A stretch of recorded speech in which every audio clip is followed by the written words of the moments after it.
This is Randy Stone. I cover the night beat for the Chicago Star. My stories start in many different ways. This one began with an old man's fury and ended with the murder of a dream. Night Beat, starring Frank Lovejoy as Randy Stone.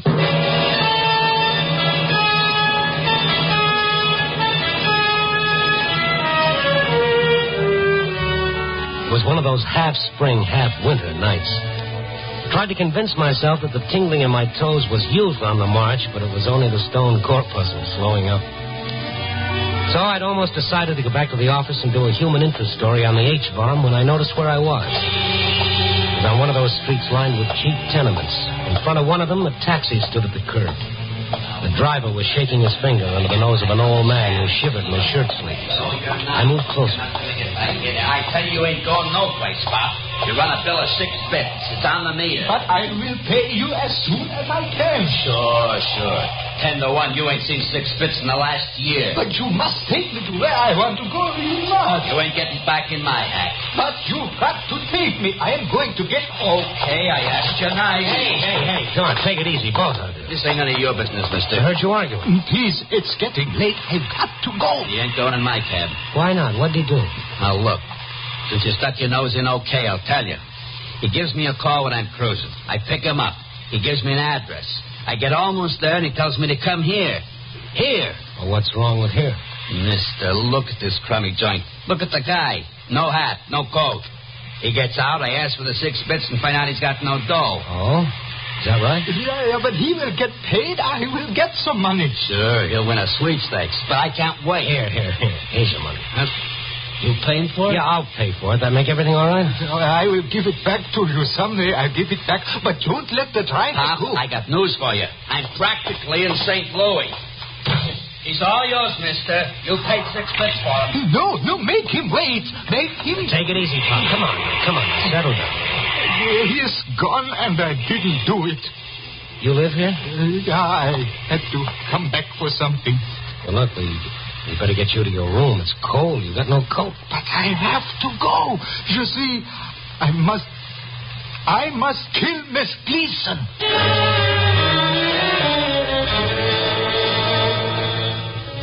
That's what he said. He had to kill Miss Gleason. But somehow I couldn't take him seriously. He looked too gentle, too human. Anyway, he let me take him up 4 flights to an attic room. He opened the door, he turned on the light. He hesitated for a moment, and then... I'm sorry, there's no chair. That is one you can use. Oh, forget it, Bob. My, you got a lot of stuff in here. Yeah. Paints, brushes, canvas, they're yours? Well, yeah, you see, I paint. Oh, an artist? No, I'm afraid I'm not worthy of being called that. But you did all these paintings. Oh, yeah. Everyone? Mm-hmm. Ever sell any of them?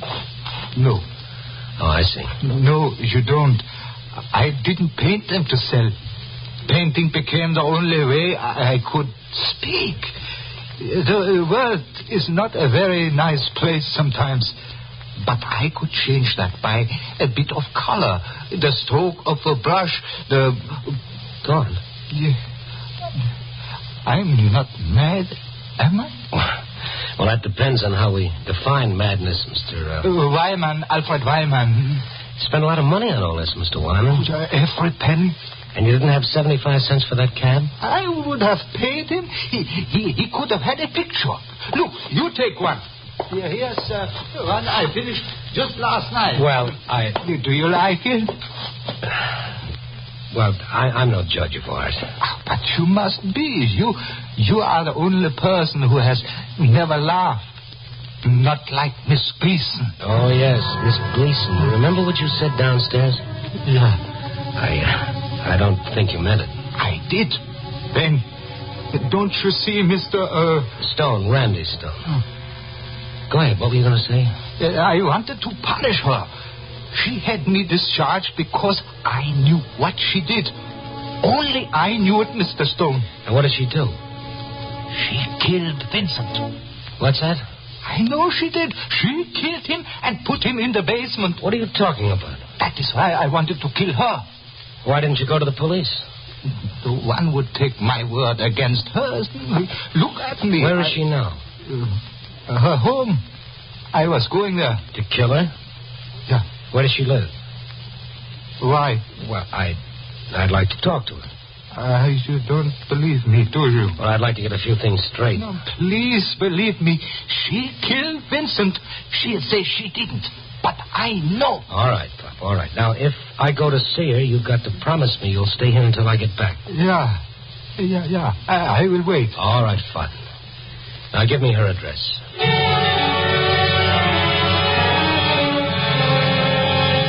Why didn't I go to the police? Well, with what? Wyman's story? I don't think I believed him then. But funnier things have happened to me, maybe because I looked for them. A half hour later, the clerk in a very shishi apartment hotel sent my name up with the urgent tag on it and the fact that I was from the Star. Yes, Miss Gleason would see me. And did. Mr. Stone, may I see your credentials? Why, sure. Here you are. I see. Just why are you here? I told you. About Vincent. I don't know of Vincent. And I ever know anyone named Alfred Wyman? Alfred Wyman? Yeah, that's the name. What has he got to do with this? Everything. He told me about Vincent. Why, he's mad. A lunatic. Is he? Miss Gleason, when I first saw him, he was on his way here. Here? He was coming here? That's right. Now maybe you'd like to talk about Vincent? Suppose you talk about him, Mr. Stone. You seem to know all about it. Wyman told you, didn't he? You're a very cool person, Miss Gleason. Do I have any reason to become hysterical? Oh, some people would think murder was reason enough. You said murder? Yeah. Just exactly what did Wyman tell you? That you killed Vincent. And did he tell you what became of Vincent? Yeah. You, put him in the basement. And now that you have all the facts, what do you intend to do about it? Well, call the police. Oh, of course. That's the logical thing to do, isn't it? But, Mr. Stone, there's the phone. Call the police. You seem very sure that I won't. Go ahead. Oh, thank you. Oh, before you're connected. Yeah. Have you thought that all this may make you look ridiculous? Meaning what, Miss Gleason? Put down the phone, please, for a moment. Now what? Since you seem to have concerned yourself with this, you may as well continue. If you want to, that is. Do you? What's on your mind, Miss Gleason? I want you to come with me. Where? Are you afraid, Mr. Stone? Of what? Maybe of what you'll find out.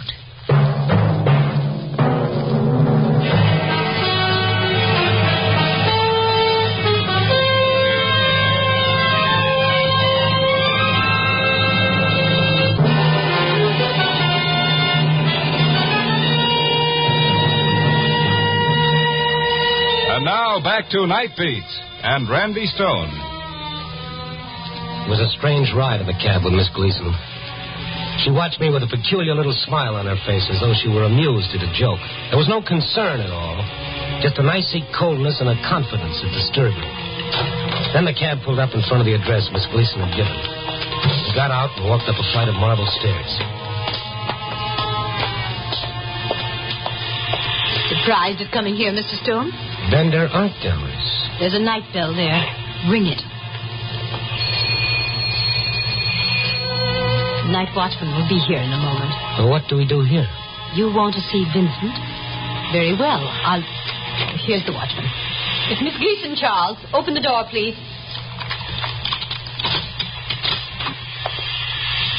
You forgot something, Miss Gleason?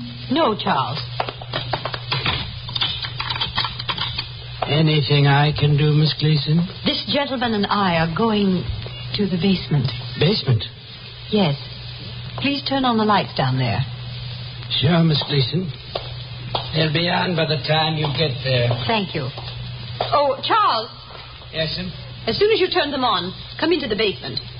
Right away, Miss Gleason. Well, Mr. Stone? Coming? You first, Miss Gleason. Certainly. This way. Lights are on. Shall I go first, Mr. Stone? I insist, Miss Gleason. Everything all right, Miss Gleason? Yes, Charles. Quite all right. Come along, Mr. Stone. The stairs are kind of steep, mister. You're not used to them. They'll fall. I'll sort of watch my step.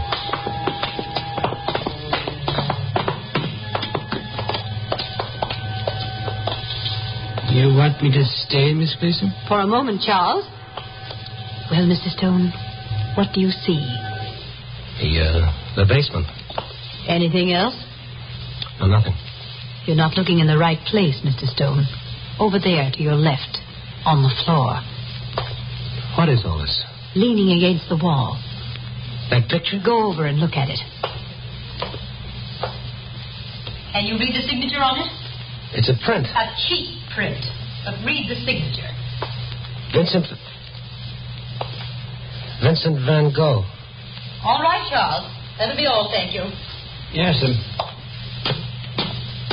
Miss Gleason. Now, Mr. Stone, do you realize how big a fool you'd have made of yourself if you'd called the police? This is Vincent. That is Vincent. Why didn't you tell me before? I wanted you to see it with your own eyes. You took Wyman's word against mine, believed him. I wanted to make you look and feel as ridiculous as this whole idiotic thing is. Now, good night, Mr. Stone. I don't think so. What? He said you had him discharged, did you? Yes. Why? What's this Van Gogh print got to do with it? He'd become a nuisance, an old fool. All I saw was a pathetic old man. Get out of here. First, tell me why Wyman was fired. He was a guard here. It was his job to see that people kept their hands off the paintings. But he'd become a nuisance. Yesterday, I happened to go into one of the rooms. Wyman was there, speaking to one of the customers. A thing he had absolutely no right to. No, please don't buy it, Mr. Evans. It is not good. It is cheap and tawdry. Look at the tricks he uses. Tricks? There's no depth. It is shallow. Wyman! Wyman! Oh, yes, Miss Gleason. Please come here. But I'm talking to Mr. Evans. I was just leaving, Miss Gleason. Mr. Evans, if you'll just wait, we'll talk about the Willoughby picture. I don't think I want it now. But, Mr. Evans, surely you don't think Wyman knows anything. I don't know, Miss Gleason. You seem to hit the nail on the head. Painting is shallow. Good day, Miss Gleason. Wyman, how dare you? I only did what I felt was right, Miss You Gleason. meddling idiot. I've had enough of this. You come with me. But, Miss Gleason... Go on, go to Mr. Temple's office. Yes, ma'am. How dare you criticize a painter like Willoughby? He? But he is not a good painter. What do you know about it? I know he's not good, and he doesn't feel what he paints. I've got to talk to you, Mr. Temple, about Wyman. Wyman? Oh, not again. Please, Mr. Temple, I did nothing. He did nothing but keep Mr. Evans from buying the Willoughby. Oh, ridiculous. Mr. Evans wouldn't listen to what Wyman has to say. But he did. He knew what I was trying to say. Mr. Temple, Wyman has made me look ridiculous for the last time. This is the last straw. I'll go to the board. Miss Gleason, I'll not put up with it. And the board won't like to hear that the Willoughby hadn't been sold because this fool... Miss Gleason, remember there's an exhibition of Willoughby's paintings tomorrow. We have enough to do without bothering... Either this man is discharged or I'll resign and tell the board why. You seem to forget this is a business, Mr. Temple. Are you worried about business or your own feelings, Miss Gleason? Mr. Temple, I warned you. I'm going to the board. Oh, wait. Wait a minute. Wyman. Yes, sir. I'm sorry, but I'm afraid Miss Gleason is right. We'll have your check for you this afternoon. You were warned several times. I know, Mr. Temple. Thank you, sir. Thank you, Mr. Temple. It was a distinct pleasure, Miss Gleason. Now, both of you leave me alone. I'm busy. You had this coming, Wyman. You think I care about the job, don't you? But I don't. I only care... Where is it? Where is what? What's the matter with you? The Van Gogh. The one I hung there. You hung that cheap print? What did you do with him? Where is it? What did you do with it? I had it put in the basement. You destroyed it. You killed Vincent. You and people like you. You laugh. You won't understand what a great man is trying to say with his art. You killed Vincent, and now you want to kill me because I understand. But you can't, and you won't. I will kill you first. Martin! Samuel, come here, quickly. You killed him because you couldn't understand him. You killed him. Martin, Samuel! I will Get kill him out you. of here. He's crazy. You Get him see? out.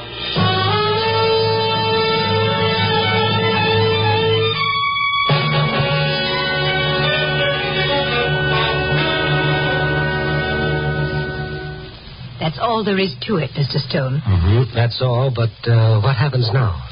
How do you mean? Well, to Wyman. You call him a lunatic, maybe he's not. Maybe he's just sick, but he can be cured by sympathy and understanding. Why don't you try those, Miss Gleason? I don't care to discuss it anymore. Just a minute. You know what he does? No, and I care less. He paints. He paints. Yes, every night. His room is filled with paintings he did because they made him feel good. Masterpieces. I don't know. I guess not, but that's not the point. What is the point, Mr. Stone? The point is he was lonely, and he made a world of his own, and he lived in it. He did those paintings because they were his only expression. They took him out of a bitter and unfeeling world that rushed past him too fast for him to share in it. And maybe he's right, Miss Gleason. Maybe we did kill men like Van Gogh because we didn't understand or didn't want to. Admit just once that you understand and like something different, and you've set yourself apart. You're a curiosity. You're as mad as he is. Well, thank you, Miss Gleason. I think that's the nicest thing anyone ever said to me. Good night. Oh, sure, it did me a lot of good to tell Miss Gleason off. It did Alfred Wyman a lot of good, too, but not much.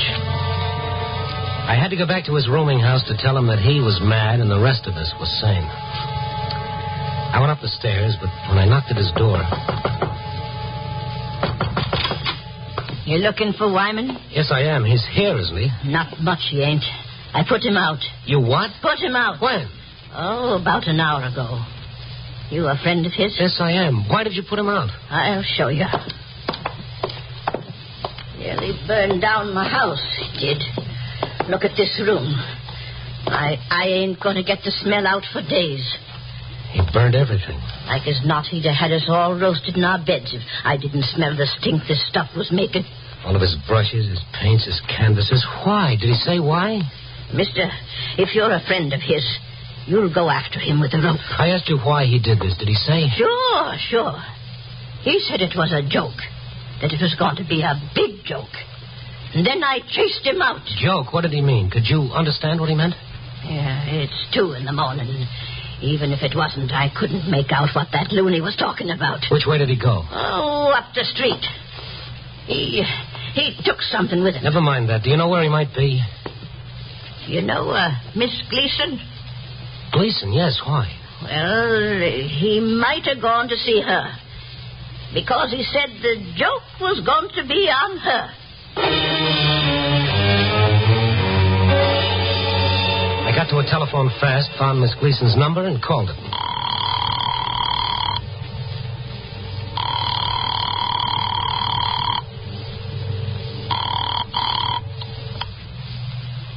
Hello? Miss Gleason? Yes? Who's that? Stone, Randy Stone. What?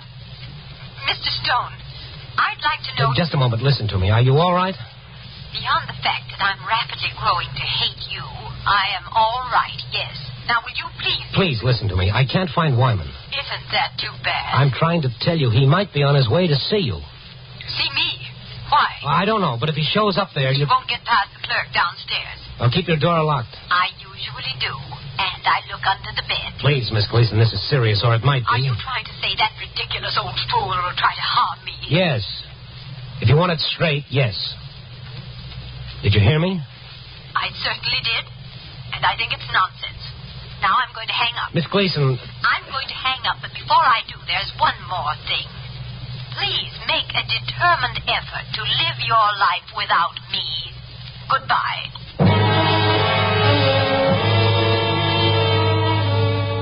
That click in the receiver was very final, and it made me feel a little foolish. After all, what could Alfred Wyman do? killer? I didn't know, but what was his big joke and when would it happen? At 3:30 in the morning, I gave up trying to find him. I went home, I fell asleep at 5:30, and I didn't wake up until after 11. And with daylight, it all seemed a little silly. But like the proverbial sore tooth, I had to bother it. I put in a call to Miss Gleason. She wasn't in her apartment.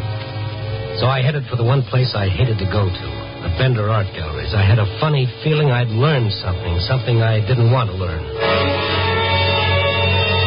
There was a strange excitement there. People milled around, pushed together in little groups. I looked around for Miss Gleason. She wasn't there. And then I saw Charles, the night watchman. I went to him. Charles? Yes, sir? Oh, you're the man. Yes, that's right, last night. Look, where's Miss Gleason? Why? Where is she? Miss Gleason is in the basement. Where's Mr. Temple's office? Right there, sir. Back door. Thank you.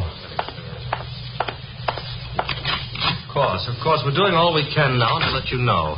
Well, goodbye. Mr. Temple. Yes? Oh, who are you? Randy Stone, Chicago Star. Well, there's nothing I can tell you now, so please wait outside with the other newspaper men. Why, what's happened? Well, where were you? Well, where's Miss Gleason? Where is... Mr. Temple, You. Oh, Miss Gleason, I never thought I'd be glad to see you, but I am. Now, what the devil is going on? Miss Gleason, did you... Yes. The Willoughby painting was in the basement. Someone took it there. In the basement? The Willoughby? Mr. Temple... Thank goodness it's been found. If it had been stolen, well, who on earth put it in the basement? If I tell you, will you tell me what's happened around here? Don't you know? What's happened here? Well, we were to exhibit Willoughby's latest painting. But when I pulled aside the drapes... Well, just a moment. This was in its place. Instead of the Willoughby, this painting was hanging, unsigned.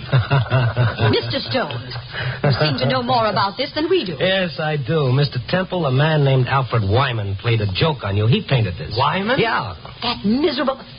Of course. He had a key. He could get in the back way before anyone... It was a joke on you, Miss Gleason. Willoughby in the basement... Where is he now? Where's Wyman? I don't know. I left word to call me in case he's located. But his painting... It's a harmless joke. A joke? Yes. He burned everything else he had. He left this for you. Oh, excuse me. Hello? What? Oh, yes. Yeah, for you, Mr. Stone. Oh, thank you. Hello. Yeah? What? Oh, all right. Thank you. What is it, Mr. Stone? That idiotic old man has made us a laughing stock with his daubing. He's got to be confined. I wouldn't worry about that, Miss Gleason. He's dead. Dead? He killed himself. His body was found in the park this morning. Well, I'm sorry, of course. Yes, bitter tears are running down your cheeks. I had no idea he... No, I guess not. Neither did I. Maybe you're not to blame, Miss Gleason. Maybe no one is. Maybe it was just his way of protesting against a world that gets a little smothering sometimes. If you don't mind, I'll go. I'll take this with me. Oh, wait, Mr. Stone. Yeah. Why do you want that painting? Why? I don't know. Is it yours? Well, no, I guess not, but it's well, the then only one. Please, leave it. I never wanted Wyman fired. Now everyone's going to blame me. I was only Doing what you thought was right, yeah. Okay, well, maybe you were. Let's forget it. Well, I can't, Mr. Stone. You see, it wasn't so much the disappearance of the Willoughby that disturbed me. It was this painting. This painting? What about it? Well, it's great, Mr. Stone. Truly great.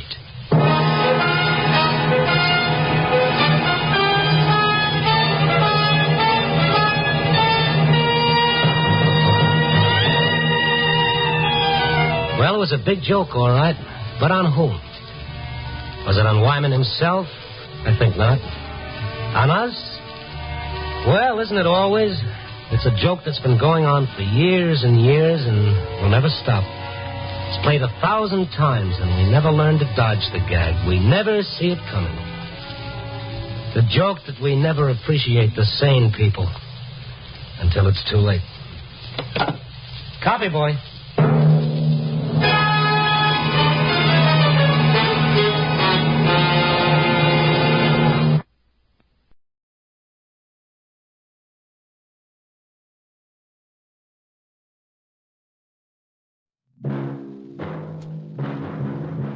Night Beat.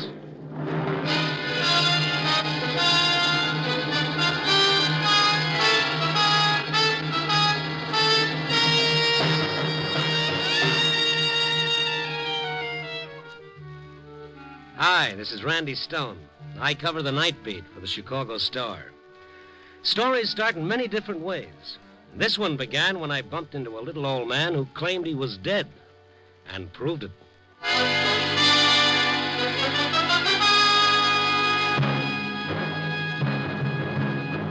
Night Beat, starring Frank Lovejoy as Randy Stone.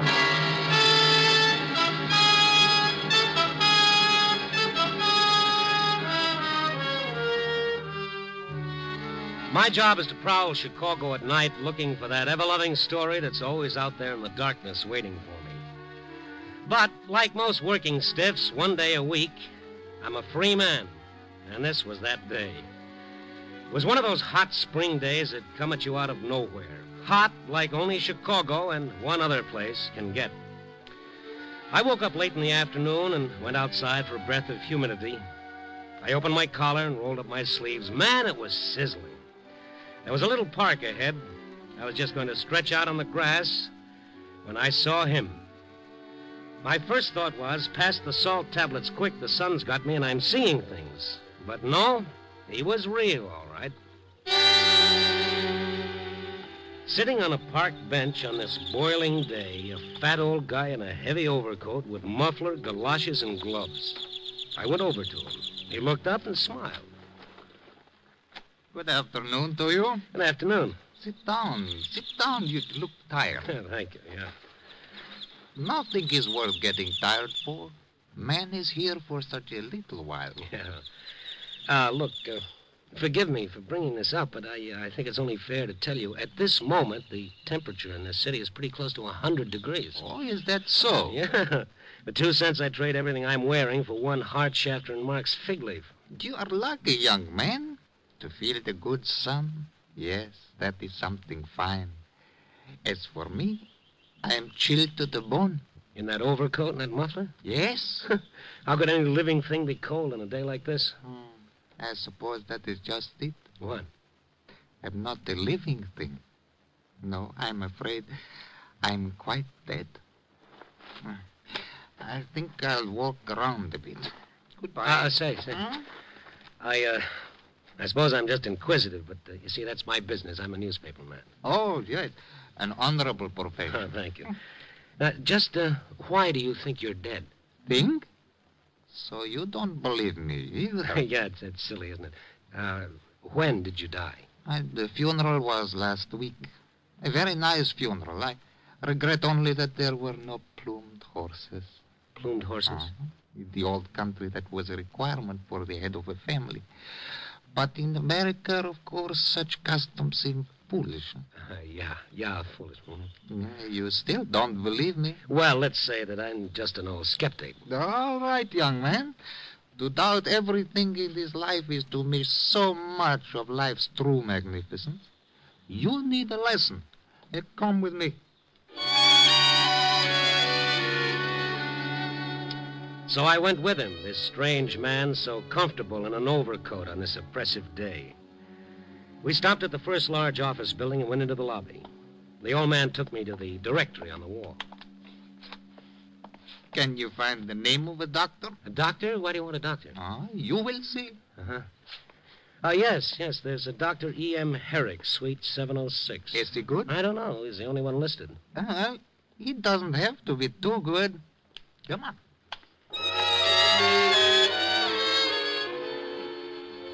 The receptionist in the doctor's suite eyed us quite distastefully, but in a reasonable time we were ushered into Dr. Herrick's presence. He was a nice little fella, but the sight of the old man seemed to confuse him. Now, just what seems to be the trouble, Mr. Henry Kazarian. Yes. Well? I want you to examine me and tell the newspaper man what you find. Newspaper man? Well, I'm afraid I don't understand. And I'm afraid I can't help you, Doc. Why not examine him and let it go, then? Yes, please do. But what seems to be the trouble with you? What are your symptoms? My symptoms were discovering the world no longer needed me. That can be very painful. Oh, but this isn't anything to... come on, Doc, will you? It's my day off. Let's get it over with. All right. Now, Mr. Kazarian, take off your overcoat and shirt. The old guy undressed to the waist. His skin looked yellow and faded, but I figured that could happen to anyone his age. The doctor smiled, fastened his stethoscope to his ears, and began his examination. I put a cigarette in my mouth, but I never lit that cigarette. I was watching the doctor. I was watching the color drain from his face. I was watching his fingers start shaking like he was trying to make 9 the hard way. The doctor touched the stethoscope to a dozen parts of the old man's chest. Now he looked up, and it seemed to me, in those few seconds, he'd aged 10 years. Mr. Kazarian, I want you to wait in the next room. Now, what did you find, Doctor? I'm sure the newspaper men would be most interested. I told you to wait in the next room. Take your coat and shirt. I'll be right with you. Yes, all right. Thank you very much. Goodbye. I can't believe it. It's impossible. It's a trick, a hypnotic trick. No, that's not true. Oh, you're not going to tell me that old man is really... Not the slightest heartbeat. What? No cardiovascular reaction whatsoever. That man is... Oh, no, this is crazy. Maybe it's your stethoscope. Maybe it's on the bum or something. No, that's not the answer. Then what is the answer? Are you trying to tell me that guy is really dead? Let's get him back in here. Let's talk to him. Yes, by all means. He's gone. But how? This door leads into the hall. He's not in the hall. You're not going to print this in the paper, are you? Print it? How could I? The city editor'd fire me so fast my head'd spin. He'd say I was dead drunk. But if you were to confirm... No. What? Never. If you or your editor or anyone else ever calls me about this, I'll swear I never saw you or the old man before in all my life. I have to protect my reputation. You can understand that, can't you? Understand? At this point, I understand very little, Herr Doctor. After I left the doctor's office, I looked around the building for the old man. He was gone, all right, but his memory lingered on. Who was fooling who? I went into a phone booth and called the medical association to ask about the professional standing of Dr. Herrick. A nasal-voiced young woman informed me that Dr. Herrick was one of the most able physicians in the city, and her manner indicated that I should have had my mouth washed out with soap for even asking. After that, I looked up the name Kazarian in the phone book. It was there, Henry Kazarian, 612 Post Street. I telephoned, but the line was busy, so I hopped into a cab and took a ride out. It was a neat little white bungalow, but all the shades were down. I rang the bell for a long time before the door opened. Yes? What is it? I'd like to talk to Henry Kazarian. Who? Henry Kazarian. Henry. Oh, what's wrong? You have not heard about my Henry. Hmm? He is dead.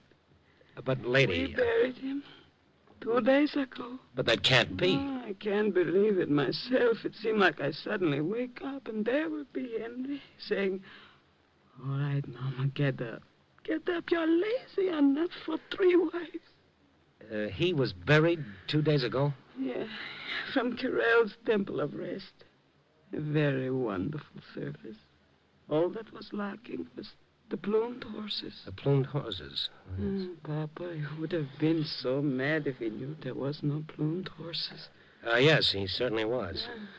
I mean that, Mrs. Kazarian, I'd like to talk to you. May we go inside? No, but we are in mourning. If you want to know about the funeral, talk to Mr. Carrera.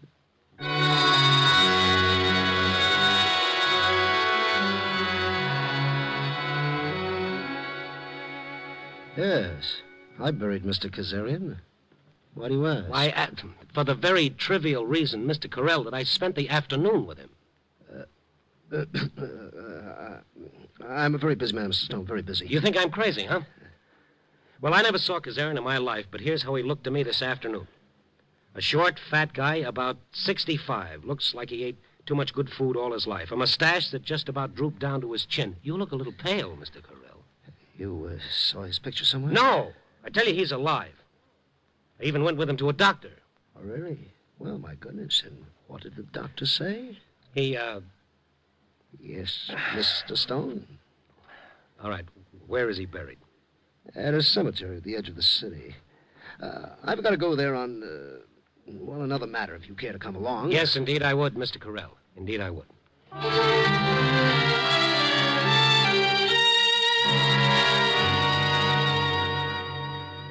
Right here, Mr. Stone, this mound. You see, the earth is very fresh and the flowers have hardly wilted. But listen, Mr. Carell, it can't be him. Mr. Stone, the only reason I'm doing this is to avoid any stupid, sensational publicity. Carell's Temple of Rest is one of the most highly respected... Yes, and Dr. Herrick is one of the most highly respected doctors, and Mrs. Kazarian is a grieving widow. There's got to be a logical answer to this. There's just got to be.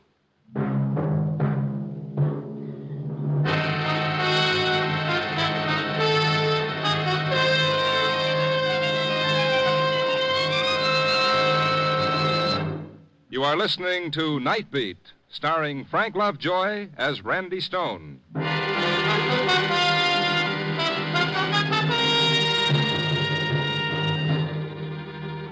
When the undertaker brought me back to town, I called an insurance clearinghouse to find out if anyone had cashed in a policy on Mr. Kazarian. No, Mr. Kazarian didn't carry any insurance, so that wasn't the answer. I was beginning to get a little panicky. It was after 6 o'clock and I wasn't a bit hungry. I started walking home to see if I could figure out one thing in all that happened that made even a little sense.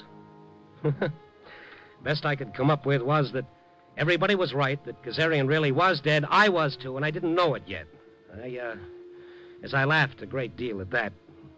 But just the same, I weighed myself on the first penny scale I passed, and I looked at my tongue in the little mirror. I was just a couple of blocks away from home, and I felt somebody tugging at my sleeve. Mister, what's the matter? You hot or something? What are you talking about? Somebody's following you. Following me? An old guy wearing an overcoat? No, a young fella. What? Don't look back yet, but he's wearing a blue sport jacket and he's built like an aircraft carrier. How long has he been following me? For the last few blocks. All right. Here. Take this and then get lost. Sure. Thanks, mister. I figured you ought to know. I kept walking along. And after a while, I spotted his reflection.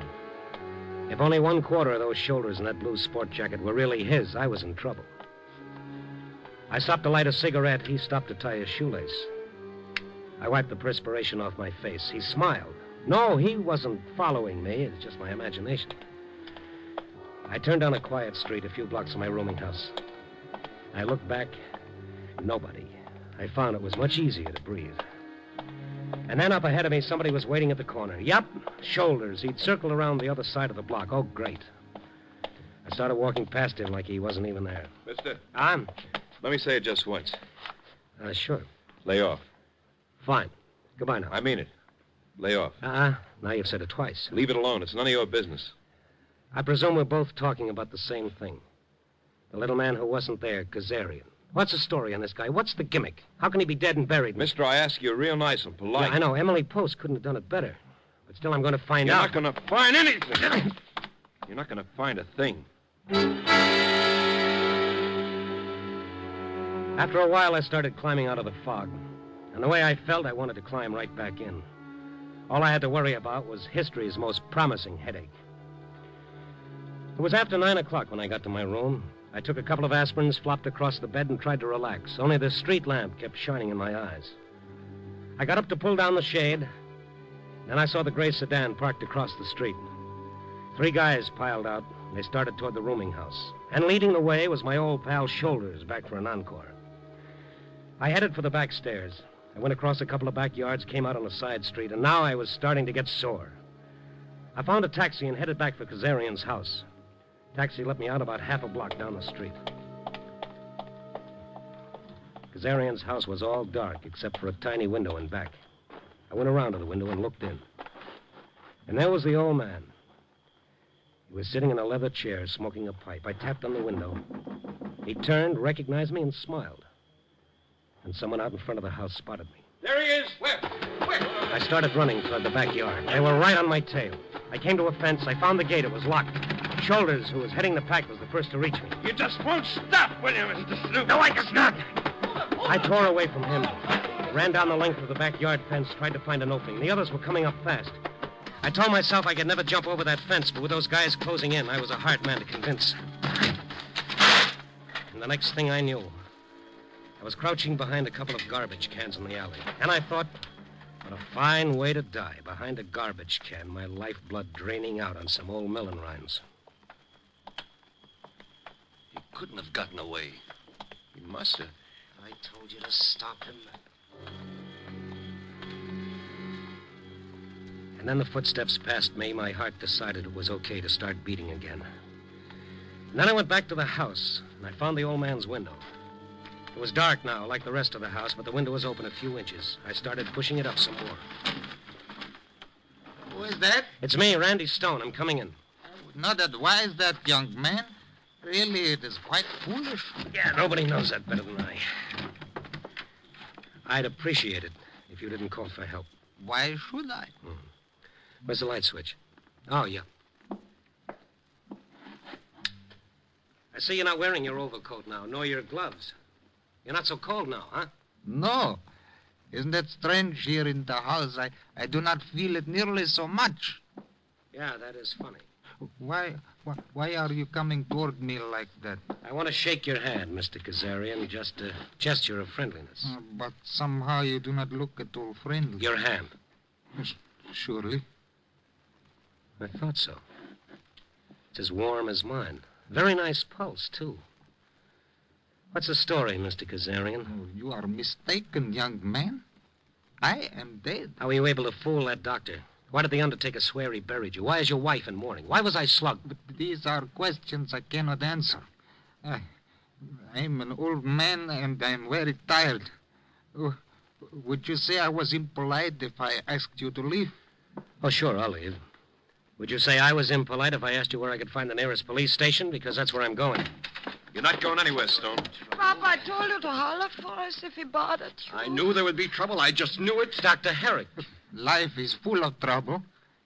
Death is endless peace. If this gets in the paper, it'll be the end of everything. Oh, and Mr. Carell of the Temple of Rest. What a spot for a chorus of Auld Lang Syne. You keep real quiet, Stone. Oh, that's a deal, Shoulders. Well, I wish you would all leave.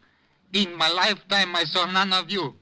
Now that I am dead, you crowd around me like vultures. Yes, Papa, we leave just so you shouldn't get excited. Come, boys. Well, leave me in peace. Huh? Leave me in peace.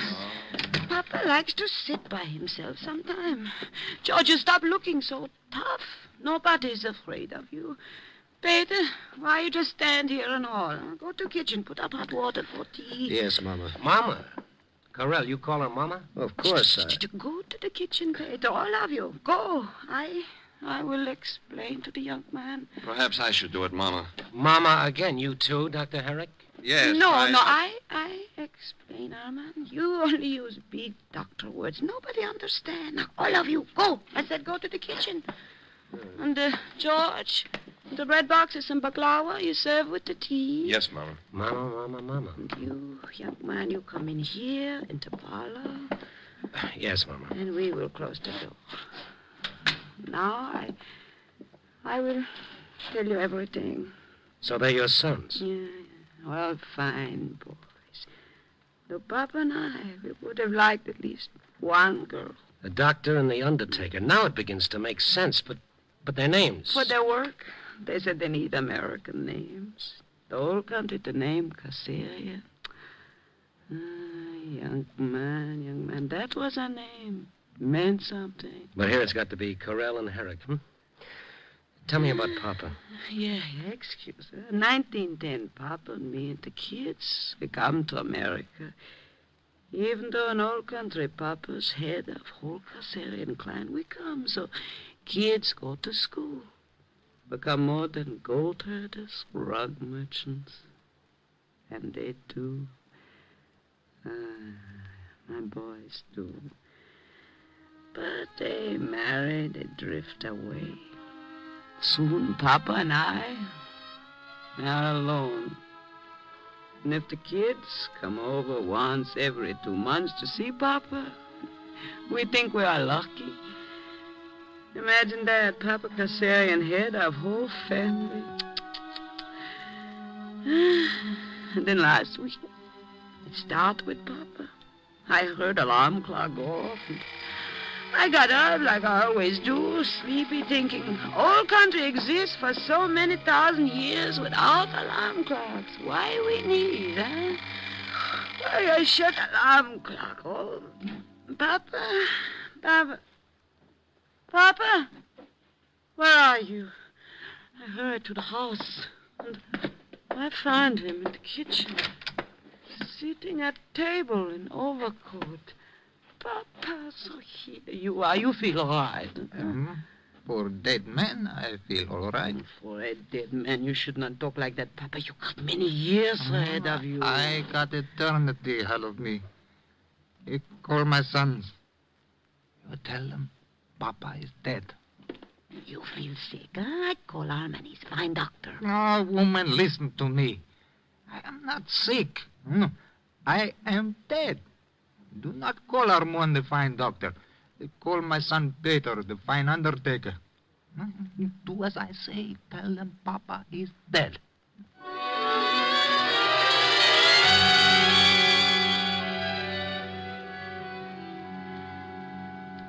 Papa, this is nonsense. I've given you a complete examination. You're not dead. You're in perfect health. You I do not need any more. Peter, you give me a good funeral.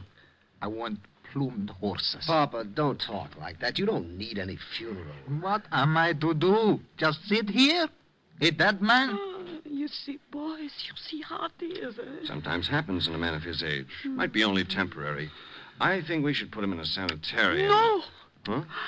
Are you forgetting who Papa is, the head of whole family? Mama, in his present Also, condition. the old country here in America, everywhere, the Caucasians, he's the head. Oh, just think what happened if they heard Papa had gone crazy. But we could keep it quiet, Mama. No. News get out somewhere. It would be the end of everything. But, Mama... wait, Mama's right. I've been thinking of something else. Yes? What about us, you and me? We've got our careers to think of. But I told you, these things are only temporary. All the more reason for not putting Papa away. If it's only temporary, then why can't we care for him here? Well, I suppose we could. Papa, where are you going? Where can a dead man go? To walk the streets? Don't let him out. Humor, do something, Armand. Papa, I don't think you'd better go out. After all, maybe you really are dead, like you say. And in that case... Papa, I'll give you a wonderful funeral. You'll see the best in town. With plumed horses? Yes, Papa, plumed horses, if you'll only do what we tell you. And stay in the house.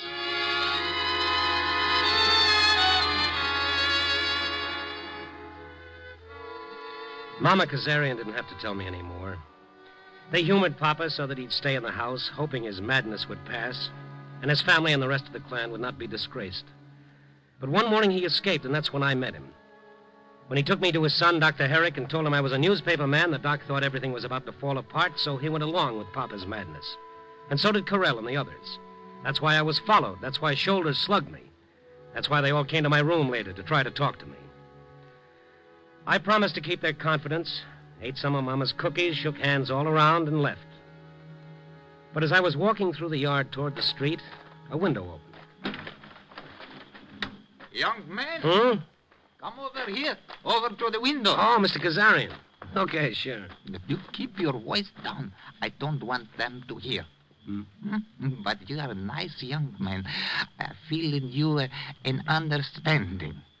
That is why I talked to you in the park. That is why I talk to you now. What do you mean? They tell you now, how I am cracked in the head, insane, because I say I am dead. Maybe so, but let me tell you this. For 22 years, while I was not dead, and while I was sane, I worked 12, 14 hours a day. I never saw the sun. I never had time to think, to remember the old days. Only work and work. Then my boys left me. And even my name they don't want. The name Kazarian. And then Mama and me was left alone. That was the way it was when I was sane and alive. So? One morning I wake up and I say, okay, if that is how it is when I'm alive, I no longer wish to be alive. I am dead. Now, my sons come fast, I tell you. They say, no, he is not dead. He is insane. All right, I am too old to argue. But now that I am insane, I no longer lift even this little finger. No work, no worry. And my boys stay with us constantly, like the old days. I snap my fingers and they shiver. Now, today I think maybe Armand is getting too smart again, so I bring you to his office. Did you see what happens? Did you see what happened? Well, you old faker. So, what do you say I should do? Should I call them in and say, okay, I am not dead, I'm alive, and give up everything I got now, so they can say I am sane again? Well, should I, young man? Should I? Oh, Papa, if you did that, it would only prove one thing. And what is that?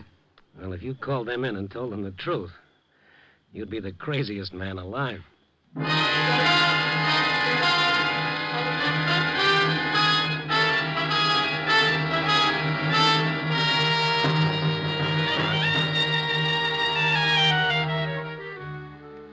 All this and a moral, too, huh? All right, I'll give you a moral.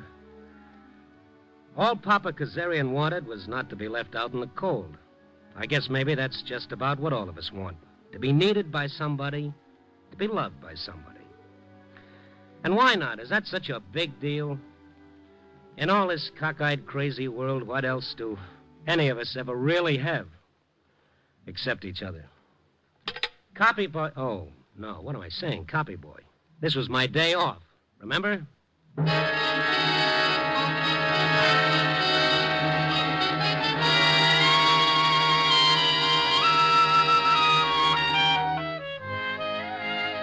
Night Beat, a new dramatic series, stars Frank Lovejoy as Randy Stone. Night Beat is written and edited by Larry Marcus and directed by Warren Lewis. Music is by Frank Worth. Papa was played by Ben Wright. Betty Lou Gerson played Mama. Others in tonight's cast were Jeff Corey, Lou Krugman, and Paul Duboff. Frank Lovejoy will next be seen in Milton Sperling's production Rock Bottom, released by Warner Brothers. Listen next week at this same time and every week as Randy Stone searches through the city for the strange stories waiting for him in the darkness. The stories that come out of the shadows to find their way into Night Beat.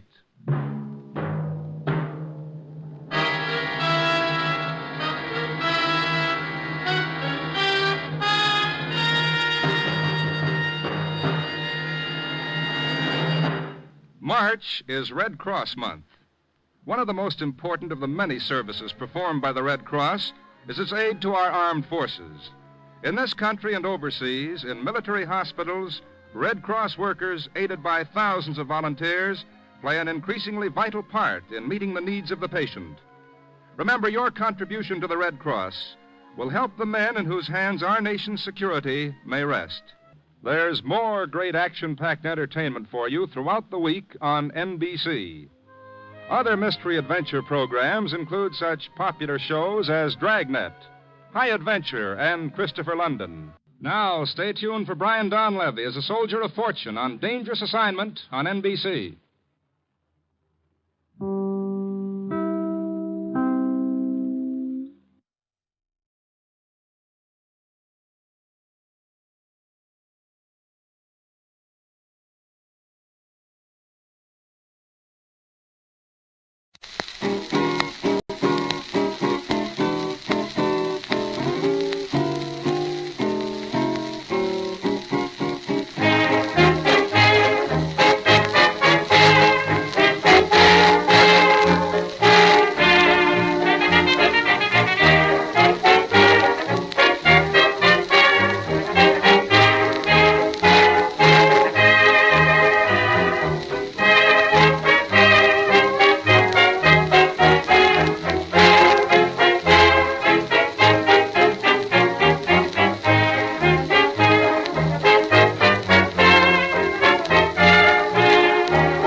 your sleep is as you mention, nice as can be, but I need more personal attention. I'd rather be the girl in your arms than the girl in your dreams.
Hymns for everyone.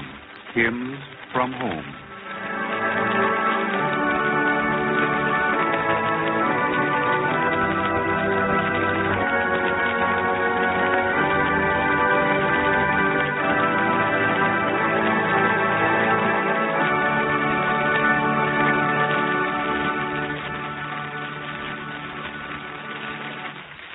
Chance and change are busy ever. Man decays, the ages move, but his mercy waneth never. God is wisdom, God is love.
not, O gentle Savior, hear my humble cry. While on others thou art calling, do not pass me by.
And realms shall be dissolved, and empires be no more.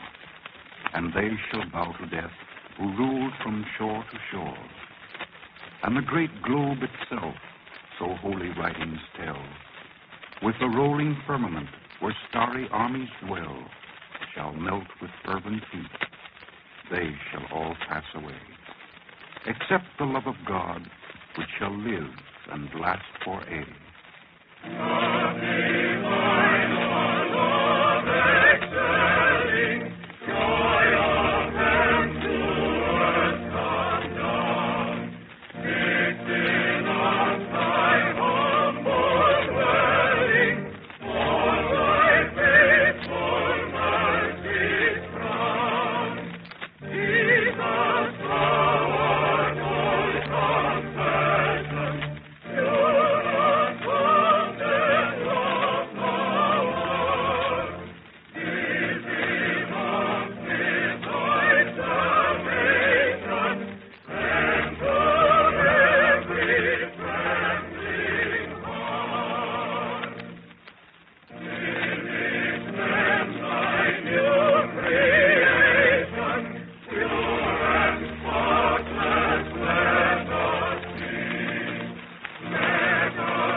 And up through the foothills in that riot of blossoms will roam, and I shall see the flowers bend in the sunshine, as if at the touch of his hand. I'll find peace in my heart that shall never depart. He walks with me and understands. Then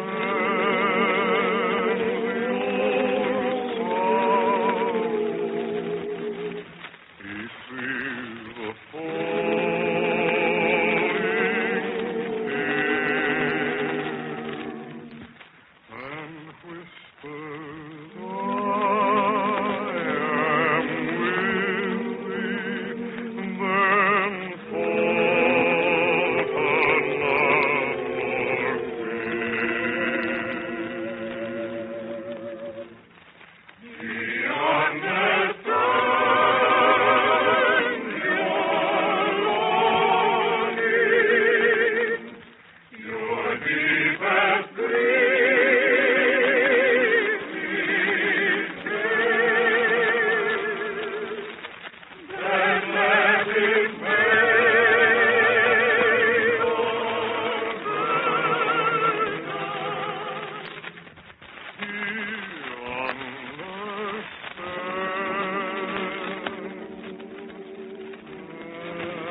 any danger come to me, pray God send me a happy hour.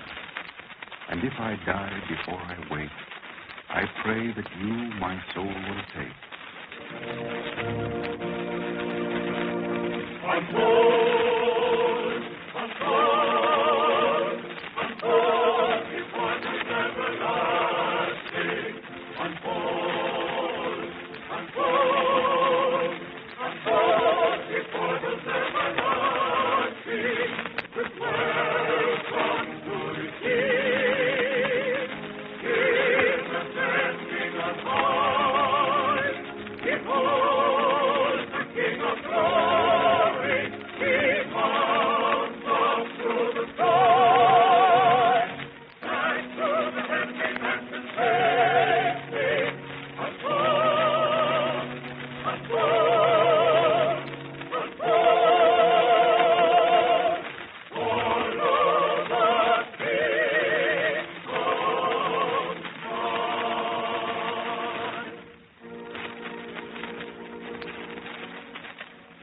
But who is he, the King of glory? Of hosts he is the Lord, of angels and of God. The King of glory is the King of the saints. Unfold, unfold, unfold, His heart is everlasting. Unfold, unfold, unfold, His heart is everlasting. With welcome to receive, Him ascending on high. Behold the King of glory, He mounts up through the sky, and to the heavenly mansion safely. Unfold, unfold, unfold. Follow the King of glory. Fairest Lord Jesus, Thee I will cherish, Thee I will honor. Thou my soul's glory, joy, and crown.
May these hymns, these poems set to music, instill within us a rebirth of spiritual value.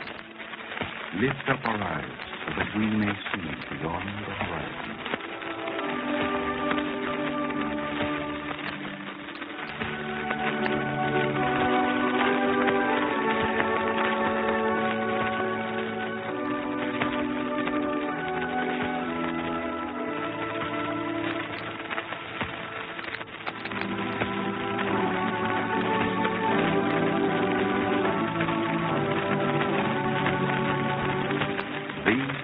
Hymns for everyone. These have been hymns from home.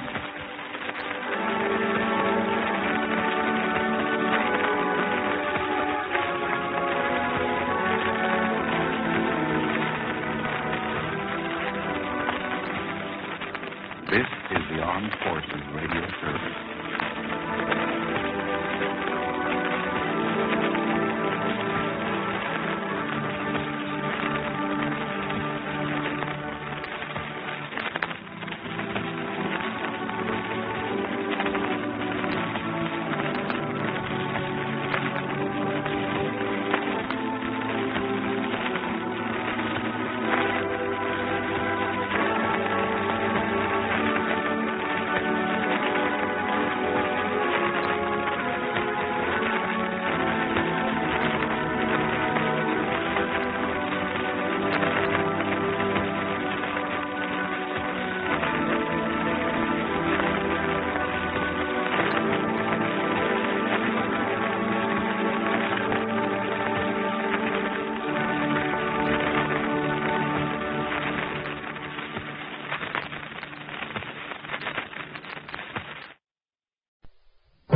Randy Stone. I cover the night beat for the Chicago Star.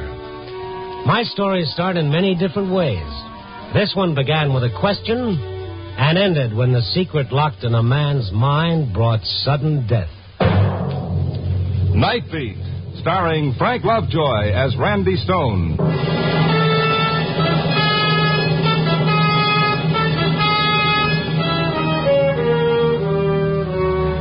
Tonight I had another story to write. Find it somewhere in the 3,000 square miles of Chicago, among the people who are Chicago. People. Ever get the feeling you'd like to forget that word? Close a mental door, snap a psychic lock, and boom, you're alone? Oh, can't do it, pal, because maybe you're people, too. So tonight I watched them again. I wandered south on Western Avenue, crossed Addison, and there was Riverview Park. I walked around there, watching the people hurry themselves from one thing to another, each one trying to catch up with a couple of hours of fun. And then I saw a sign that read, Mentalo, the marvel of the age, knows everything. Admission 25 cents. Okay, I'm a sucker for any man who knows everything and freely admits it. He might even know what makes the world tick, like a time bomb. That'd be worth 2 bits of anybody's money. I went in. Mentalo was in the middle of his act. Battle of Waterloo proper was begun at 11:30 a.m. on June the 17th, 1815. The battle went through 5 distinct phases until the French were routed. That right, lady? Well, yes, it is. It sure is. Now, who's next? Who has the next question? You, sir. You just came in. You seem a little skeptical. Are you talking to me? I am, sir. Maybe you'd like to ask Mentalo a question. Oh, all right. What's the temperature of the sun?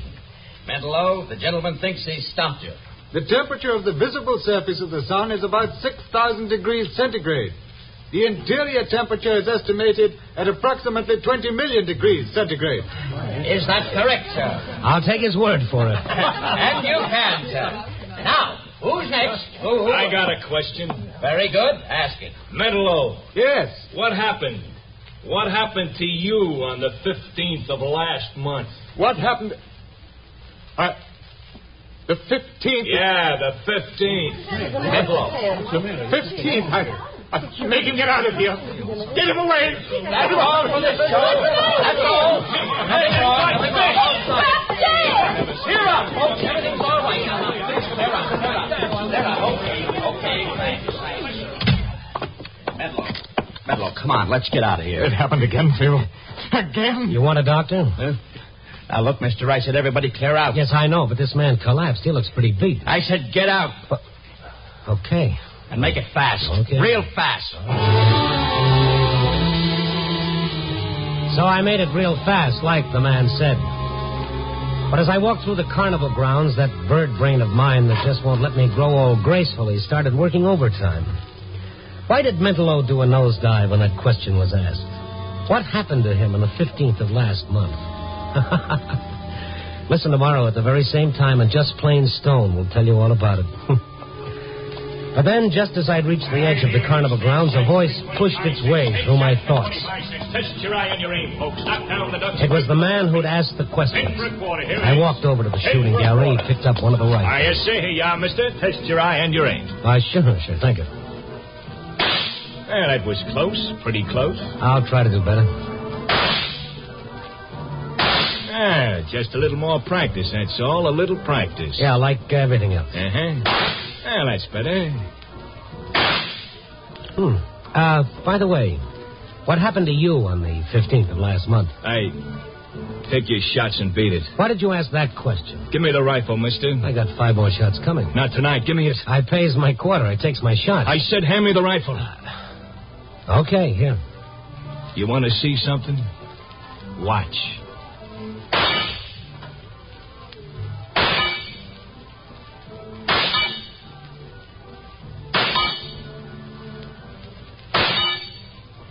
Well, with bullets or words, the man's good. You ain't a Connie man. No? No. But you're awful curious. That's an old family failing and an occupational hazard. Uh-huh. Why did you ask Mentalo that question? Did you know how it would affect him? You know, mister, a couple of months back, a guy picks up one of these rifles. He don't know nothing about guns, see? He gets careless, and the gun goes off. At him. He's dead. Accident. Pal, you have a strange, oblique way of making me feel uncomfortable. I see what you mean. Uh-huh. Now you're hitting the bullseye. So long, mister. Okay, twice I got curious, twice I drew blanks. I thought about it some more and then decided to pass it up in favor of the cotton candy. And then I saw Mentolo. He was walking down the midway, but like a man in a trance. There was something about him that screamed, I need help. His little figure seemed odd, incongruous against the laughing, hurrying people. I followed him, wondering, and then he stopped in front of the roller coaster. For a moment he watched it, and then, as if suddenly making up his mind, he headed for the ticket booth. That didn't figure, so I bought a ticket, too, and followed him to the loading platform. Tickets for the next ride, please. Tickets for the next ride. There you are. Oh, thank you. Tickets for the next ride. Tickets for the next ride, please. I got in the car directly behind Mentolo. That dazed, bewildered expression was still on his face. His hands gripped the side of the car. He half rose in his seat as though he were going to leave, but he sat down again. And then... All right. Lock the safety bars. It's 200 feet up. Lock your safety bars. We started up the long incline toward the top of the 200-foot grade. I kept my eyes on Mentolo. He gripped the safety bar in front of him until his knuckles whitened under the pressure. A couple of kids behind me began to rib me. Geez, hi. I'm getting scared. Hey, mister, you gotta have a thrill with you. I did, but I left her in the fun house. Oh, what a square she must be. Hey, if you get scared, mister, hold on to me. I'll keep that in mind. Hey, baby, I paid $4 for this. Let him grab his own cookie. hey, watch it. We're going over. Here we go! And then it happened. He started down the almost perpendicular drop. Mentolo stood up. Mentolo! Let me go! Let me go! Mentolo struggled to his feet, almost dragged me out of my seat. I held him while we hurtled down the long drop and finally hit the bottom. And then Mentolo stopped struggling to get free. He went limp and sagged back into his seat. Why did you stop me? I've got to kill myself. Well, he almost did, and me with him. My arms ached from the effort of holding him down. But the ride was finally over. I got him off and away.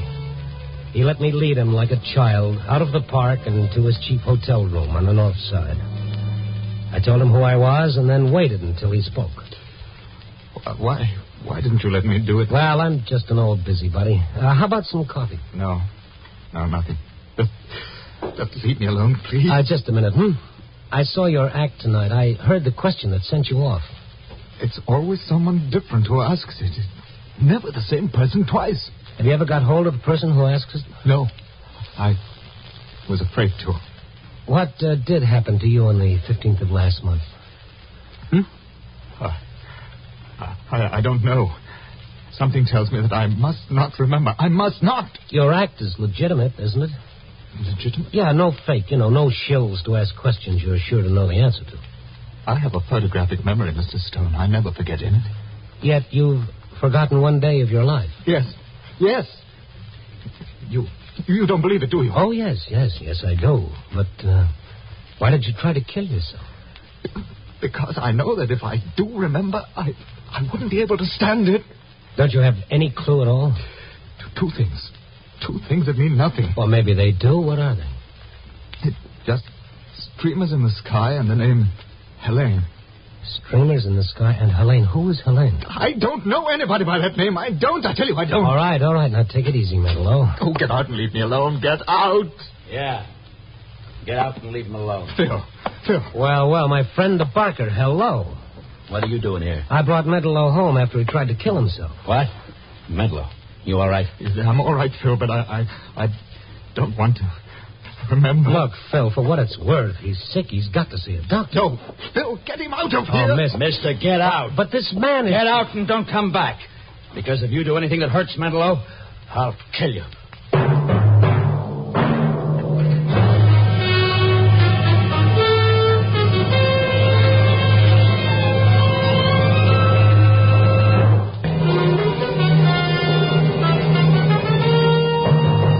And now back to Night Beat and Randy Stone. Like I said before, sometimes you'd like to seal off the rest of the world and forget it. Let 1,000 people die in a flood, we click our tongues and say, how terrible. And that's as far as it goes. But let one kid scratch himself on a nail and 87 people come running with the iodine. The human reality of what happens to a lot of people at once is too big for us. But what happens to one individual is something each of us can get hold of. I don't know, maybe that's what sent me to a friend of mine, a psychiatrist whom I dragged out of bed. But, Randy, what concern is mental of yours? Oh, I don't know, Ken. Why'd you become a psychiatrist? Why? I see what you mean. Okay, you see what I mean. Now, what gives with mental? Self-protection. His mind is protecting him. Whatever happened on the 15th of last month is suppressed. The memory is horrible enough to force a complete blackout. Yeah, but he remembers two things, Ken. Streamers in the sky and the name Helena. What do the streamers mean? Almost anything. This guy's symbol for something else. Yeah, he tried to kill himself tonight. Will he try it again? It's likely. Well, what'll set him off again? Hard telling. Question, object, anything. Was Mentolo upset when you left him? Upset? He was practically hysterical. I'd better go with you. Oh, you're worried too, huh? I'd feel better if I saw him. Let's go.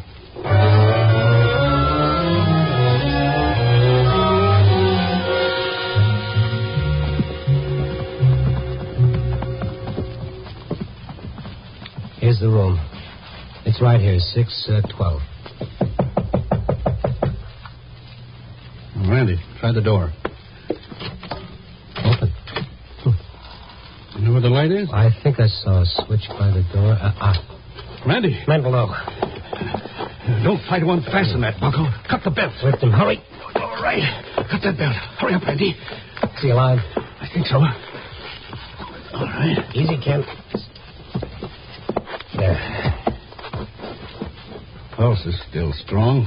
He couldn't have been hanging more than a few seconds before we came in. Poor little devil, Ken. Look, Randy. What? There's something clutched in his hand. Oh, yes, that's a key. That's an old-fashioned house key. Now, why? I don't know. Well, what's your guess? It's hard telling, Randy, but I do know this. He's no longer responsible for his actions. Well, then the next time he tries anything like this, maybe nobody will be around to stop it. Ken, is there anything that we can do? Is there anything you can do? It's up to him, Randy. But let's get him to my office. We'll see what we can do there.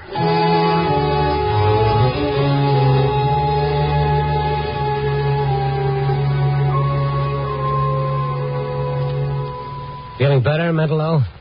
Yes, thank you. You know where you are?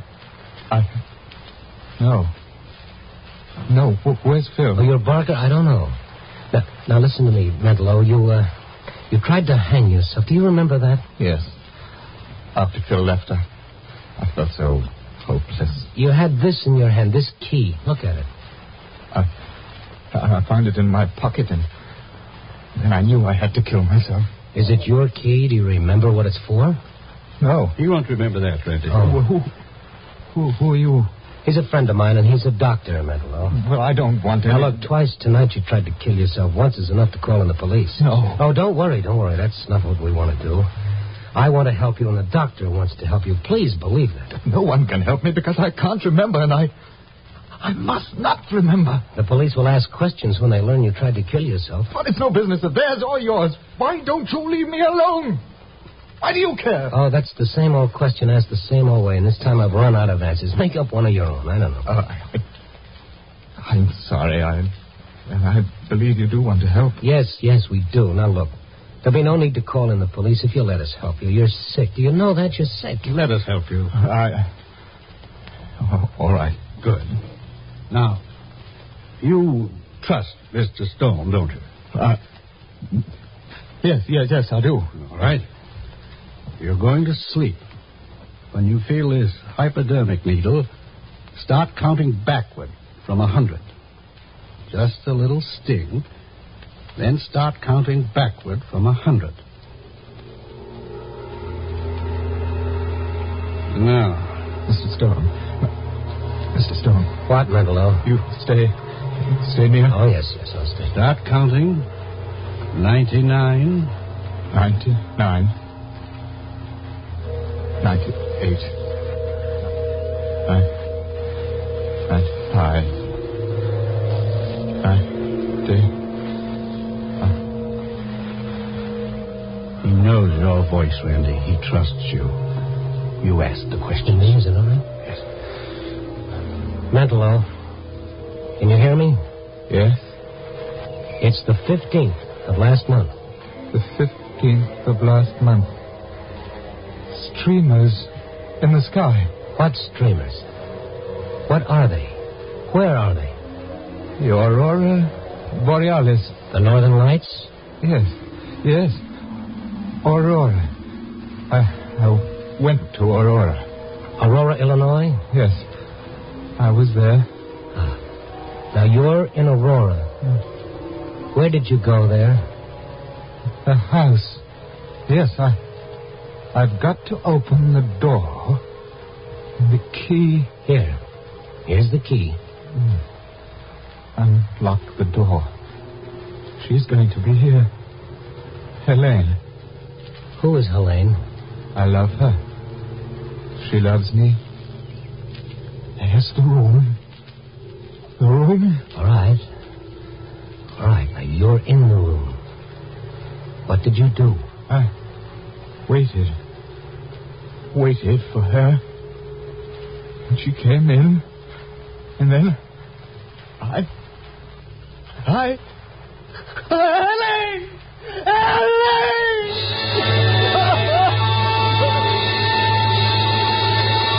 Mentalo. Oh, Helene! Ken, is he all right? Yes. We still don't know what happened.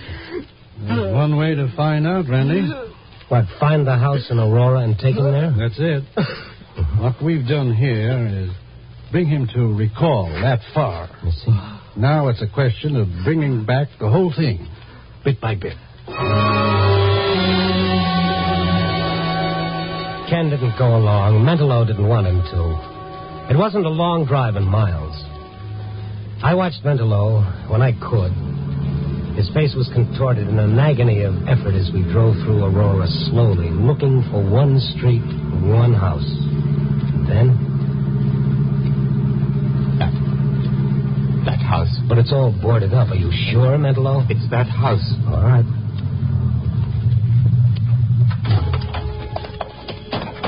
The house set back from the street. The only light came from a street lamp half a block away.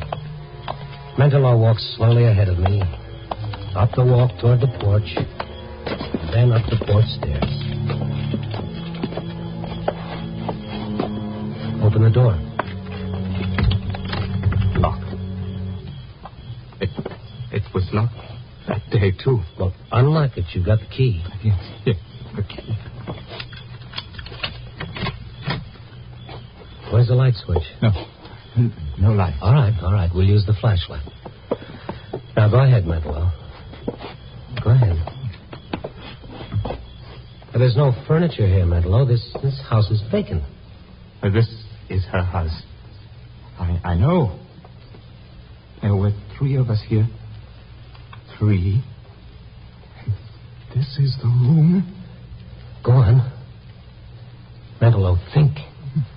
Well, you've got to think. It's the only way you'll remember what happened. It's the only way you'll find out what's torturing you. She's here. She came to me in this room. Helene came to you here? Because she loved me. Where is she now? Her clothes. In this closet. Mentalo walked to the closet, opened it. A row of dresses hung there. A faint odor of perfume drifted through the room. For a moment, Mentalo stood there, and he started toward a door. Mentalo, where are you going? I know. The basement. Wait for me. Down there.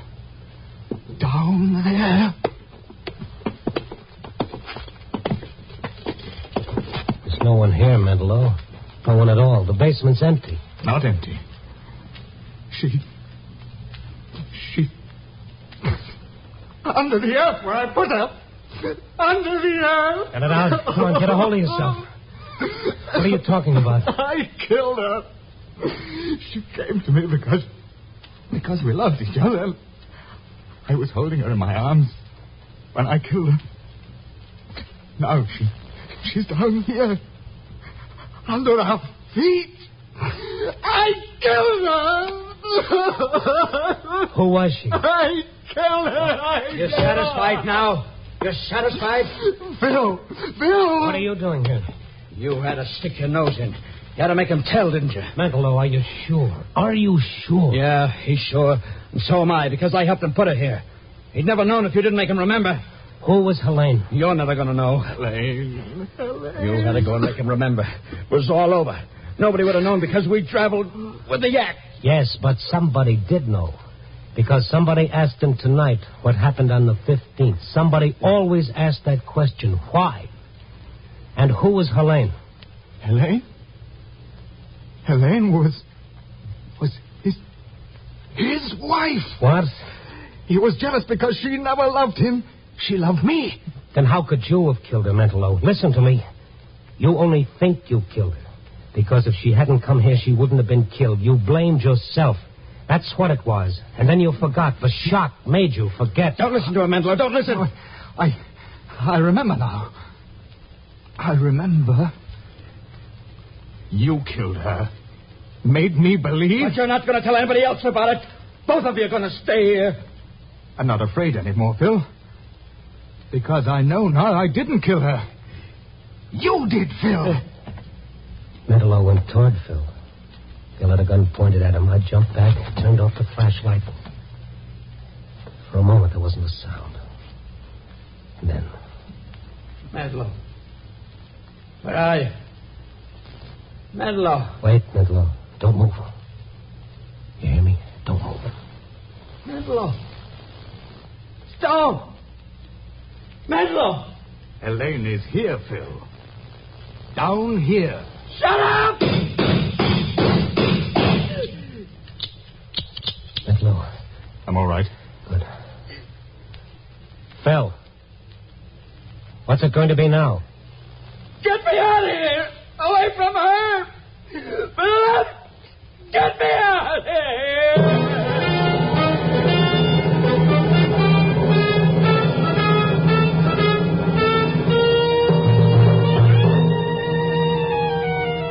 Well, it's almost dawn now.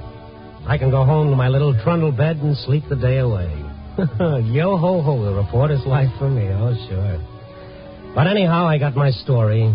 Two men, one whose feelings of guilt forced him to believe he killed the woman he loved, and another man whose feelings of guilt made him a gibbering coward. But where's the moral? That someone always pays for a crime? Sure, but who is guilty? Maybe we should say, what is guilty? What's in that space above our eyes that makes us act the way we do? That makes us people? To louse up Shakespeare, there are more things in the darkness of the mind than are dreamed of in your philosophy, Mr. Stone. Oh, you can call me Randy, pal. Just call me Randy. Copy, boy.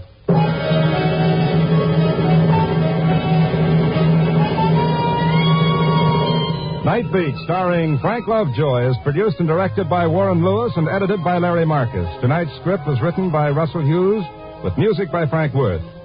The part of Mantelo was played by Ben Wright.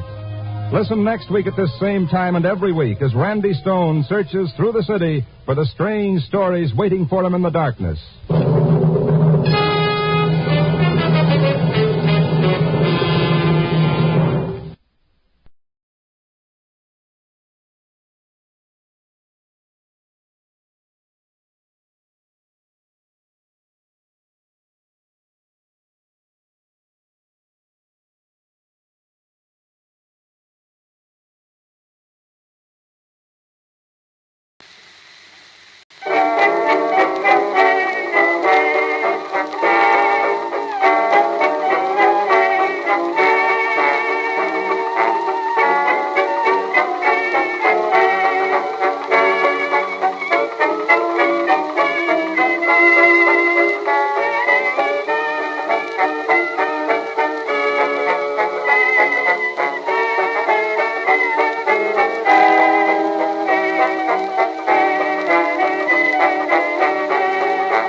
Randy Stone.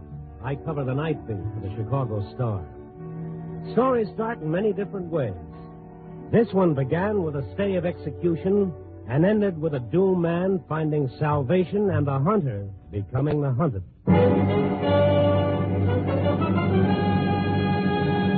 Night Beat, starring Frank Lovejoy as Randy Stone.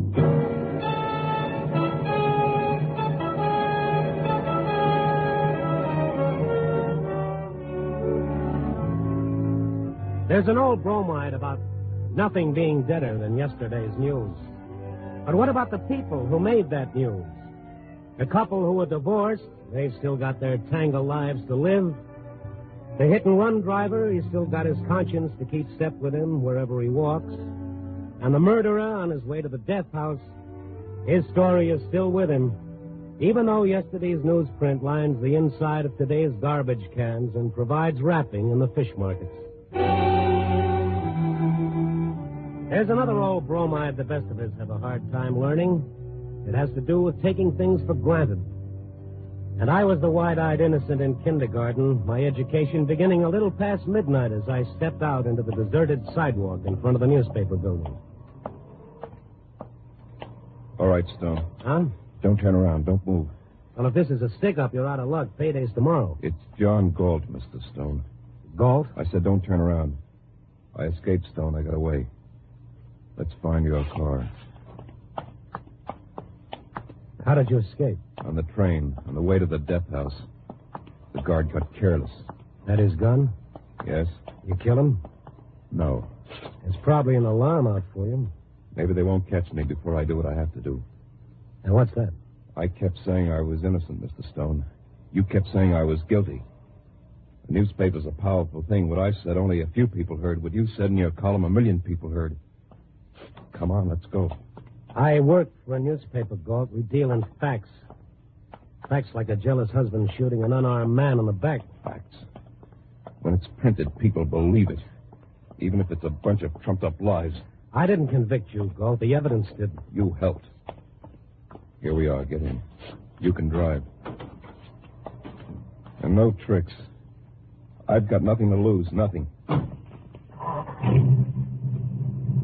Where are we going? To the assistant district attorney's home. He lives on Fowler between Oak and Euclid. What do you want with him, Galt? He's just a guy doing his job, and it's a tough one. He's figuring on getting married soon. Planning on a nice, comfortable life. What's wrong with that? Why don't you ask my wife? Come on, get moving.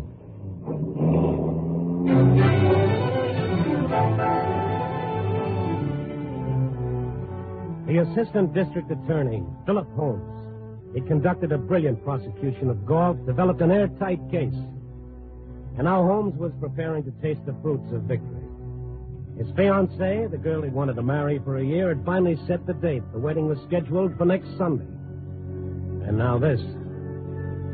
I looked over at Galt. His fingers clutched the gun like a child clutches her favorite doll. I'd have to wait, sweat it out for a while, find out what he was after, and pray for an opening.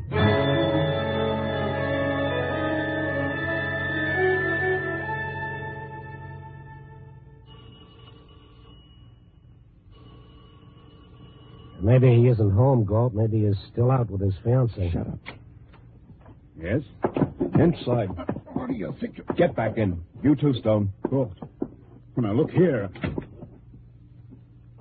Ready for bed, Mr. District Attorney? Yes. I heard from the police about your escape. They're looking for you, Galt. Get dressed. What do you expect to accomplish? You can't... You better do as he says, Holmes. What is this, Randy? What are you doing here? I'm just along for the ride. This is his show. All right, answer it. Be careful what you say, Mr. D.A. Hello? Philip, I just heard it on the radio. John Galt escaped. Yes. Oh, they called you. Yes. Darling, do be careful. He might come for you. He swore he'd get even with you. Oh, there's nothing to worry about, dear. Phil, he's crazy. Say goodbye. Huh? What's that, Phil? Louise, he wouldn't come here, Louise. This would be the last place he'd come to. But you should have protection, Phil. Darling, if Have you call a the good police, night. Yes, it's all right. Good night, dear. Phil. Good night. Now get dressed. What do you want? I just told you, I want you to get dressed and hurry. Hurry, like you hurried me through my trial. Get away from that drawer. I want you to get dressed. I just want to pass. I told you to get up. Don't break my hand, you... Now his back was to me concerned with Holmes, and for a moment he'd forgotten me. I had 3 fast steps to take, and then I grabbed his arm. Drop it. Drop that gun. Holmes, get the gun. No, you don't. I got it. I ought to shoot now. I ought to shoot both of you now. Get back, Stone. You can't blame me for trying, Gold. You're not acting very much like an innocent man. Yeah, what do you expect me to do? Go quietly to the death cell and wait for a miracle? Keep on waiting for it while they shave my head and slit my trousers? You should have thought of that before you got involved with a character like Cutler. You were given a fair trial, Gold. Fair trial? There was a time I had a lot of respect for law and courts and justice, but not now. From here on in, I haven't got anything to lose. But you have, Holmes, and so have you, Stone. Try it again. Try another trick. If you miss again, I'll kill you.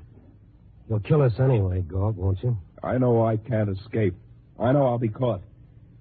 But when they finally catch up to me, 1 second before they kill me, I'm going to kill you. And in the meantime?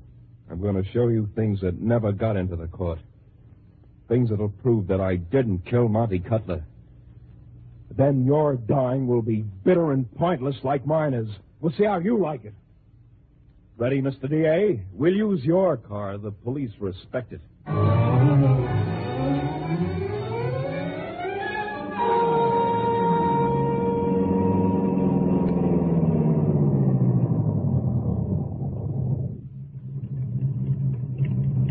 Is this where you used to live, Galt? That's right.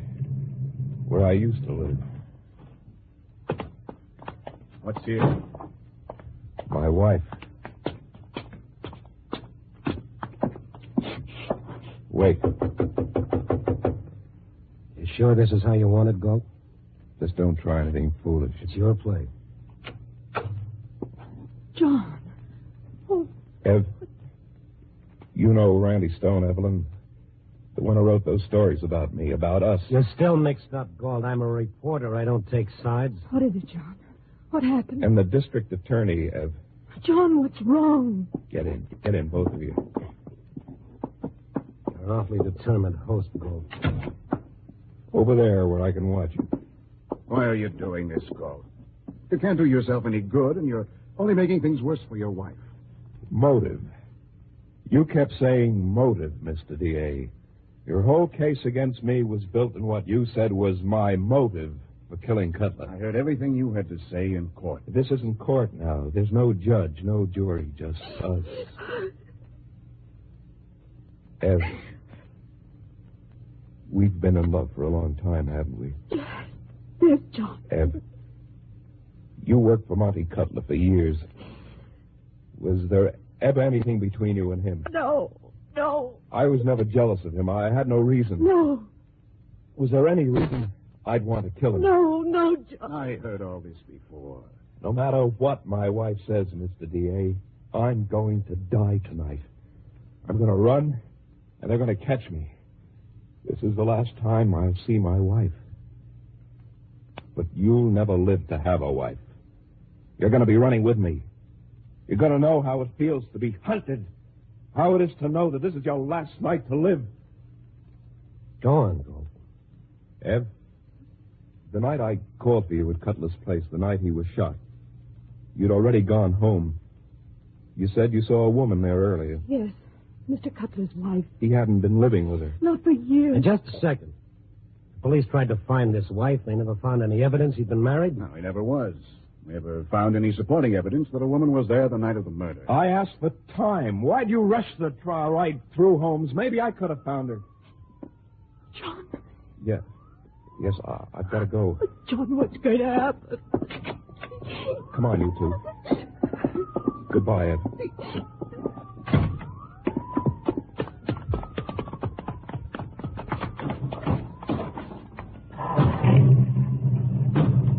Where now? Maybe some more evidence that never got into court. Keep your eye on the road, Stone. I'll tell you where to go.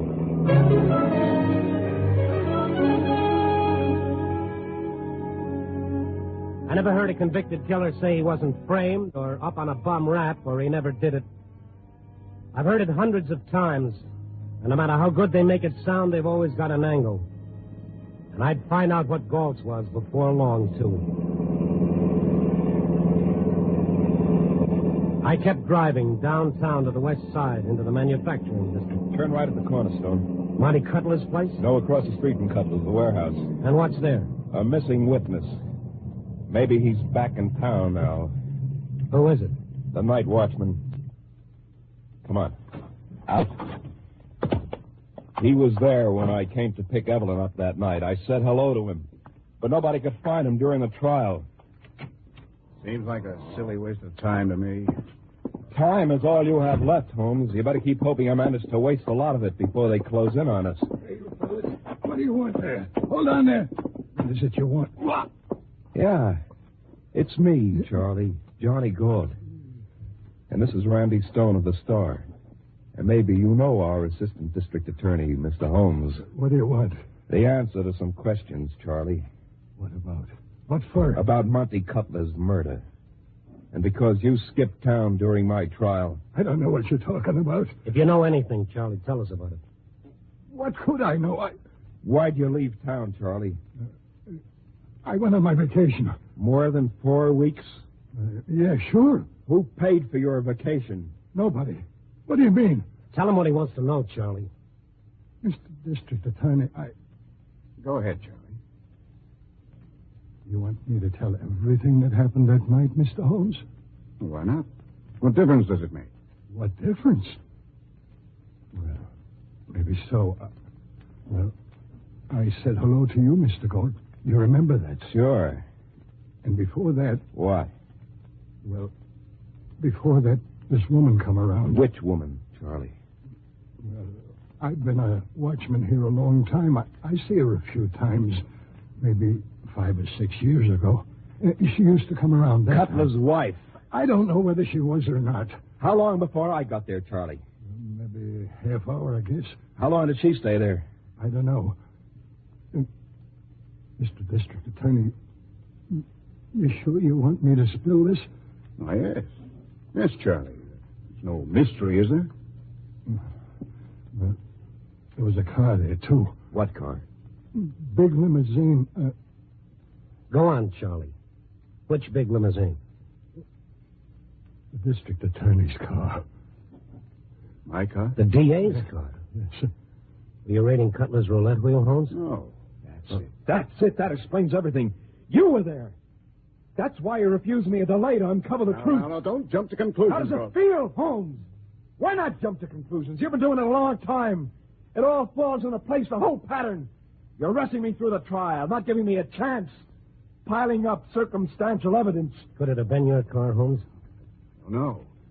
A lot of people have access to it. That'll be worth finding out about, Holmes. Yes.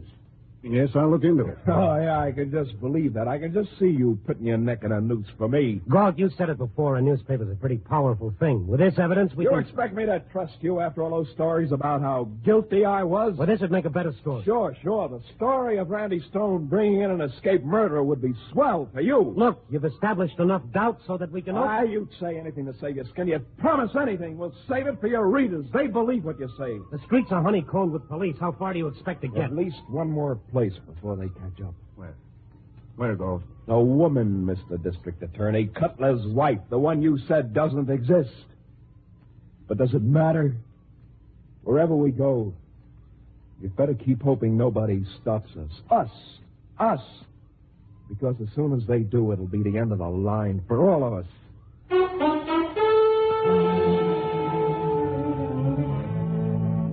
Well, Randy, you're a fast guy with an answer, so answer this one. Or are you looking for an angle? You've heard 100 convicted killers say they're innocent. You're tired of listening. You know they're lying. But here's the 101st, Randy. Maybe he hasn't got any angle. Maybe he's telling the truth. And if he is, it makes sense for him to feel that there's no answer. And he's got to keep running with the cops and everybody waiting for him with guns and with cars. Because he can shout his lungs out and nobody will listen. He can yell and cry and scream that he's not guilty. And they'll still drag him down the long corridor and make him step over the next to last threshold. What would you do if you were him, Randy? And the DA's car, how does that figure? Galt wasn't taking any chances now. He forced Holmes and me to burrow into the well below the dashboard. He got behind the wheel, driving with one hand, his other hand gripping his gun. The DA's car was flush, but it wasn't designed to make the passenger comfortable, doubled up. If I was subject to claustrophobia, there was never a better time for it to come out. Hang on. There's a barricade ahead. We're going through it. There'll be a fool going. About the only thing I could see was the gas accelerator and Galt's foot, and suddenly the foot went way down, jamming the pedal against the floor. Here it comes. This is how it feels. I remember something about letting your body relax when you're heading for a smash-up. But how can you relax with your knee propped against your chin? I clamped my jaw tight and said a fast prayer. Like this, Stone, like this.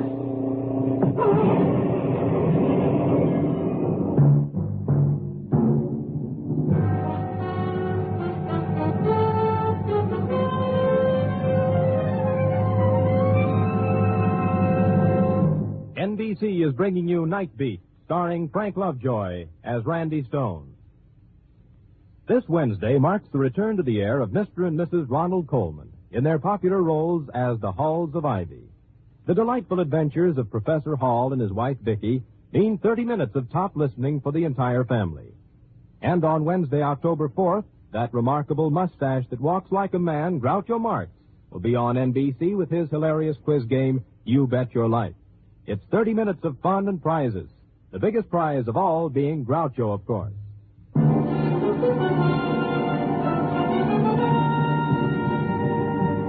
And now back to Night Beat and Randy Stone. It wasn't particularly comfortable under the dashboard of the car, but it was a good place to be with bullets on the loose and an escaped murderer at the wheel. The car skidded and danced through the barricade and then gave a surge and swept on. How does it feel, you guys? How's it feel to be the box for a change? Let us get out of here and I'll tell you. What's that? I don't know. Gas. They hit the gas tank. I'm out of gas. All right, get out. Now, wait, hold on a minute. There's no sense in this, Galt. Get moving. I'm out of gas, but not out of bullets. Before you do something that can't be undone, Galt, think a minute. There'll be a real investigation. We'll go... We gotta make those woods. Holmes, what about it? If he's innocent, I give you my word. Come on. Faster. They'll be here in a minute. Faster. Oh, listen. I thought I was being fair. The trial, I believe there wasn't any valid reason for a postponement. I've always conducted myself according to strict letter of the law. Now if I make a mistake... Save it, Holmes. All right. Hold it. You get behind that tree, Holmes. Stone, behind that bush. It's not too dark for me to see you. One move and I shoot. We know you're there. Come out with your hands up. The two cops from the patrol car were sitting ducks with the moon behind them. They were coming slowly, their guns drawn. If Galt wanted to shoot, he couldn't have a better target. Stay back. Stay back. But they kept coming, not seeing any of us, straight for the bush behind which I stood. Mr. Holmes, are you there? Yes. Yes, don't shoot. Don't come any closer. I'm warning you. We're coming in. I said stay back. I'll shoot. Galt fired from less than 15 feet, but if the shot hit one of them, it didn't stop him. They both came on. I counted 1, 2, and then the cop in front was close enough. I braced myself, and I let him have it. Sometimes you have to do the darndest things to help a guy. My haymaker hurt the cop, but not as much as Galt's bullet would have. The other cop was on me now. I twisted, I rolled away. He sent a whistling blow past my ear. He was a heavy guy, real heavy as he landed on my kidney, and I tried to squirm away, and then suddenly... the cop's weight slid off my back. I turned, and Galt's face, twisted and maniacal, looked down at me, his gun raised. Get up, Stone. You two, Holmes. They're out cold. Cops will be swarming all over here in a few minutes. Wherever we go, they'll find. Now you know how it is. To be the hunted instead of the hunter. How long do you think we'll last in these woods? The freight yards are close by. I said, come on, both of you. Run! Come on, run!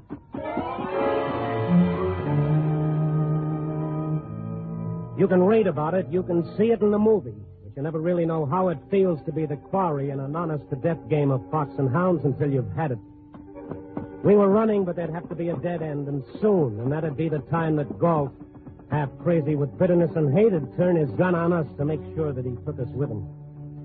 We made it to the freight yards, and Galt steered us to one of a long line of boxcars. Okay, here's an empty freight. Get in.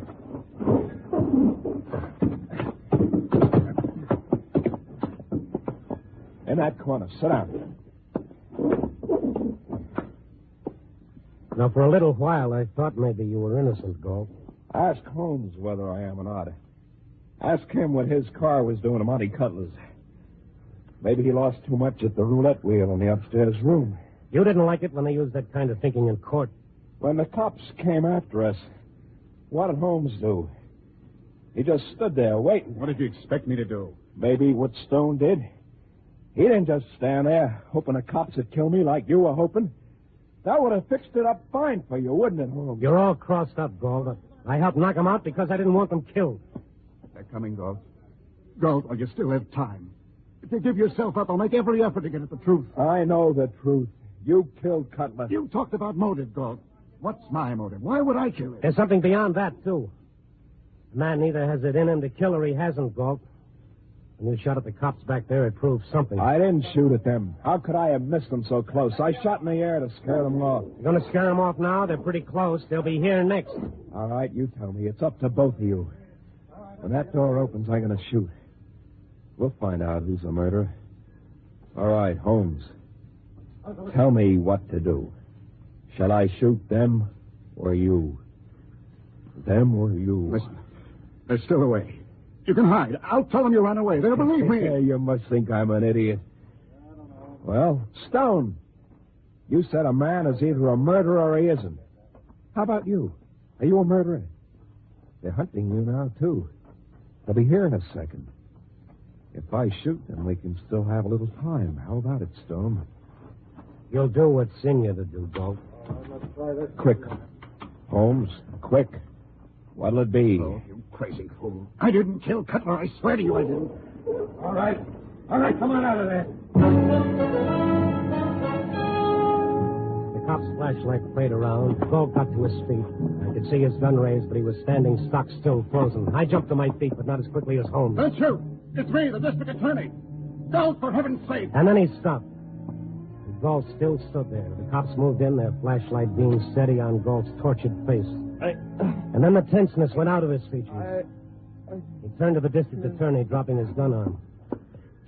I can't shoot.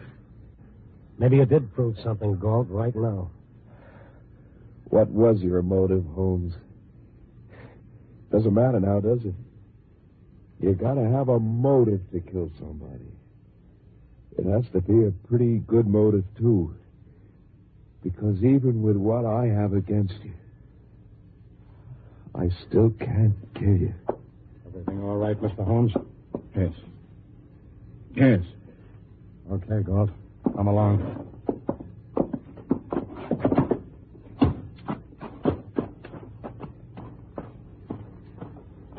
He didn't kill Monte Cutler. No.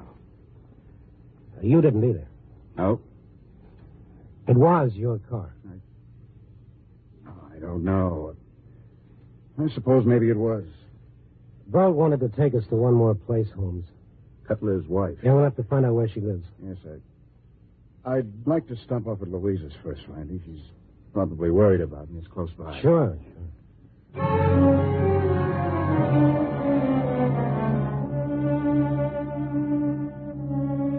We drove back away with the patrol car, and then Holmes and I caught a cab. It was only a 10-minute drive to his fiancée's place. The DA was quiet. I didn't feel like talking either. They were awful close to eternal silence back there in the freight car. Maybe that was in Holmes's mind, too. Or maybe he was thinking about the woman he was going to marry. A uniformed elevator operator took us up to the 4th floor. The swank apartment house was good for my jumping nerves after the rough night. Deep carpets and subdued lights everywhere. I began to feel myself unwinding. Darling. Oh, darling, thank heaven you're all right. Louise, this is Randy Stone. Oh, please come in. Thank you. At 3 in the morning's a pretty weird hour to come calling. I couldn't sleep anyhow. I've been glued to the radio. Must have been terrible for you. For both of you. Louise. Would you like some hot coffee? Louise, there was a moment when... Darling, you mustn't think about it anymore. I know it was horrible. Mr. Stone, wouldn't you like some coffee? No, thank you. Promised to kill us, Louise. There was that moment when he could have. What stopped him, Randy? I think it was because he wasn't sure you killed Cutler. Yes. Yes, he couldn't figure a motive for me. Isn't that a peculiar little thing, Louise? Let's not think about it If he'd anymore, known I Phil. did have a motive, if he'd known the woman I wanted to marry was Monty Cutler's wife, he wouldn't have hesitated. The rest of the evidence was all there. Phil. He could have killed us. And he didn't. He's an honest man. Far more honest than I was. Because all along I kept pushing the thought out of my mind. I didn't want to let myself think that John Galt might not be guilty. Phil, it's all over now. It's finished. Louise, why didn't you tell me you were Cutler's wife?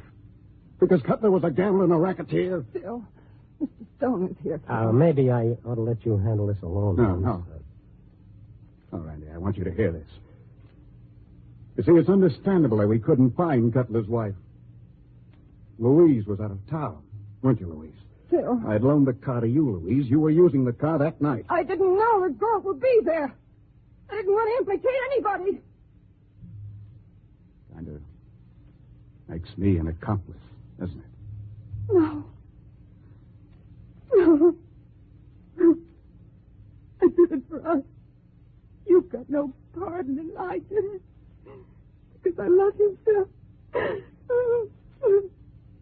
Randy, Yeah. you come with us. Down to headquarters. Yeah, I've got an apology to make down there, too.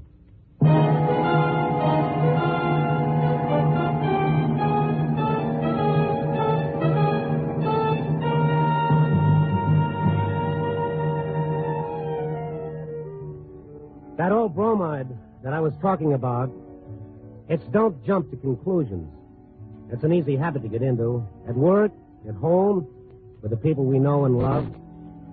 I got my education all over again with Johnny Galt, and I didn't learn with books. Playing for keeps is a tough way to learn, but maybe it lasts longer that way. I hope so. Copy boy. Well, where is that copy boy? Probably sneaking a beer at the corner. Oh, there I go, jumping to conclusions again. Copy boy.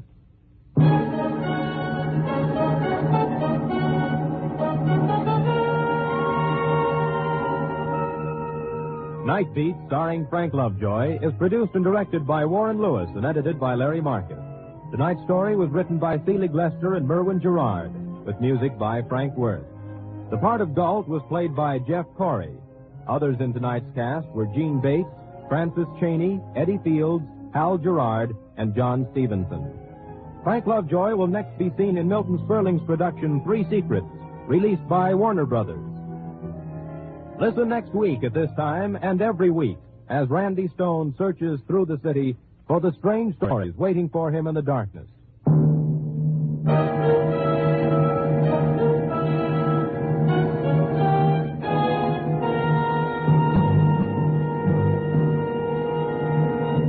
Night Beat came to you from Hollywood.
Hi, this is Randy Stone. I cover the night beat for the Chicago Star. Stories start in many different ways. This one began with locked doors and shuttered windows and ended in a coffin.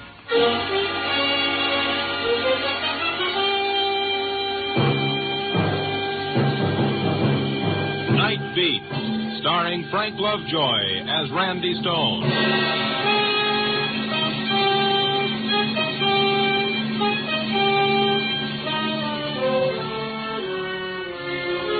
Anyone want a nice, clean job?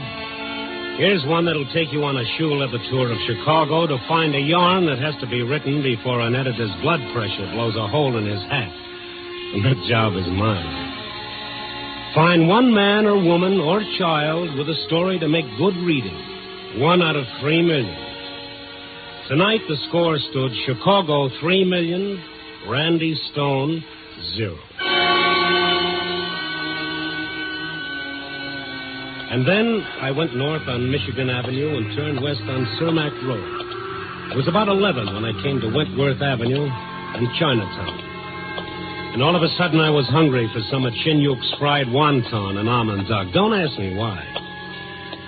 So I turned up Wentworth toward Chinyuk's little restaurant. Then I noticed something. Every door was closed, every window was shuttered, and not a soul walked the pavements. I got to Chinyuk's and it was closed. I knocked on the door.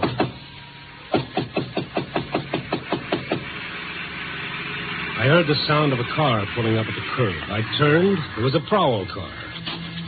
One of the cops got out, walked over to me. His partner stayed in the car, and I got a funny feeling that there was a gun pointed at me. Hey, you. Come away from that door. Sure.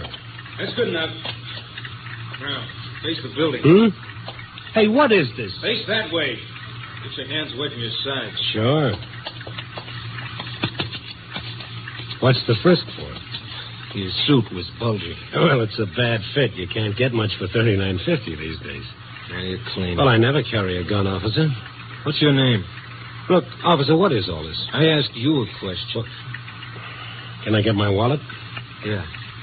Be careful. Oh, I certainly will. Here, all you need is in there. Yeah?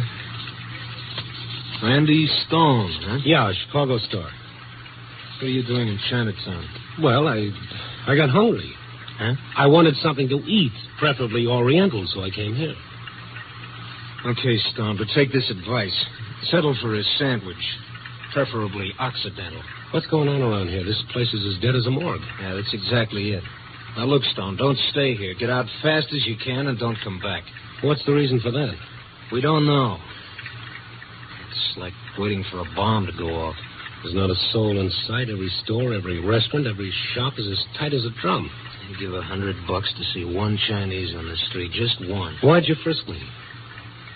You get the word that a lot of hoods are moving in. To Chinatown? Yeah. Why? I told you, we don't know a thing. Now, take my advice, Stone, and move out fast. Because once things break loose here, they really break.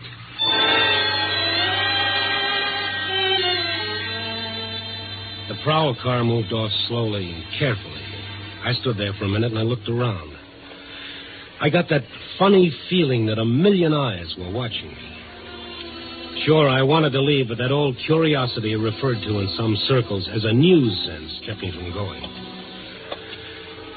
I headed toward the rear of Chinyuk's place through an alley. It was pitch dark in there, and I felt my way along until...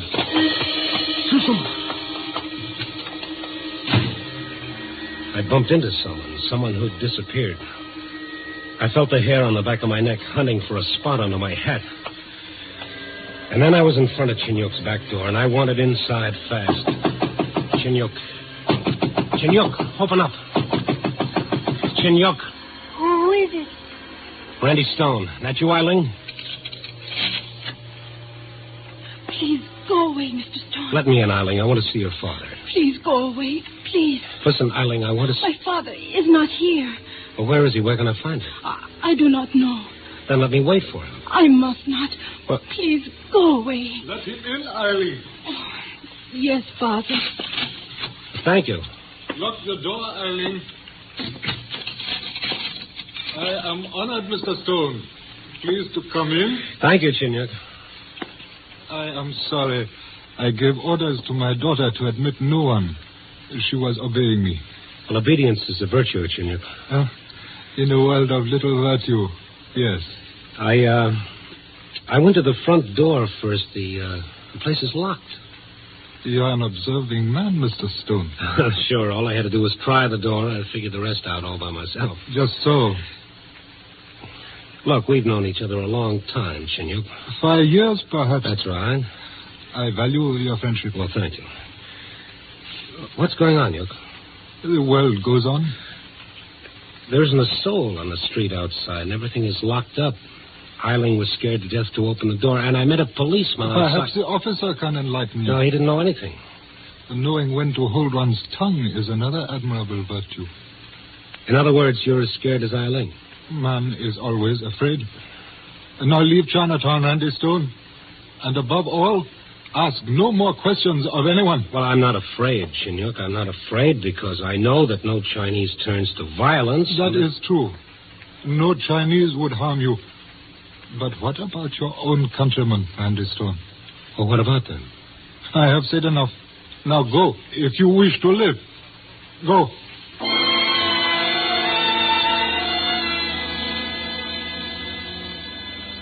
Underneath the old world courtesy, there was terror.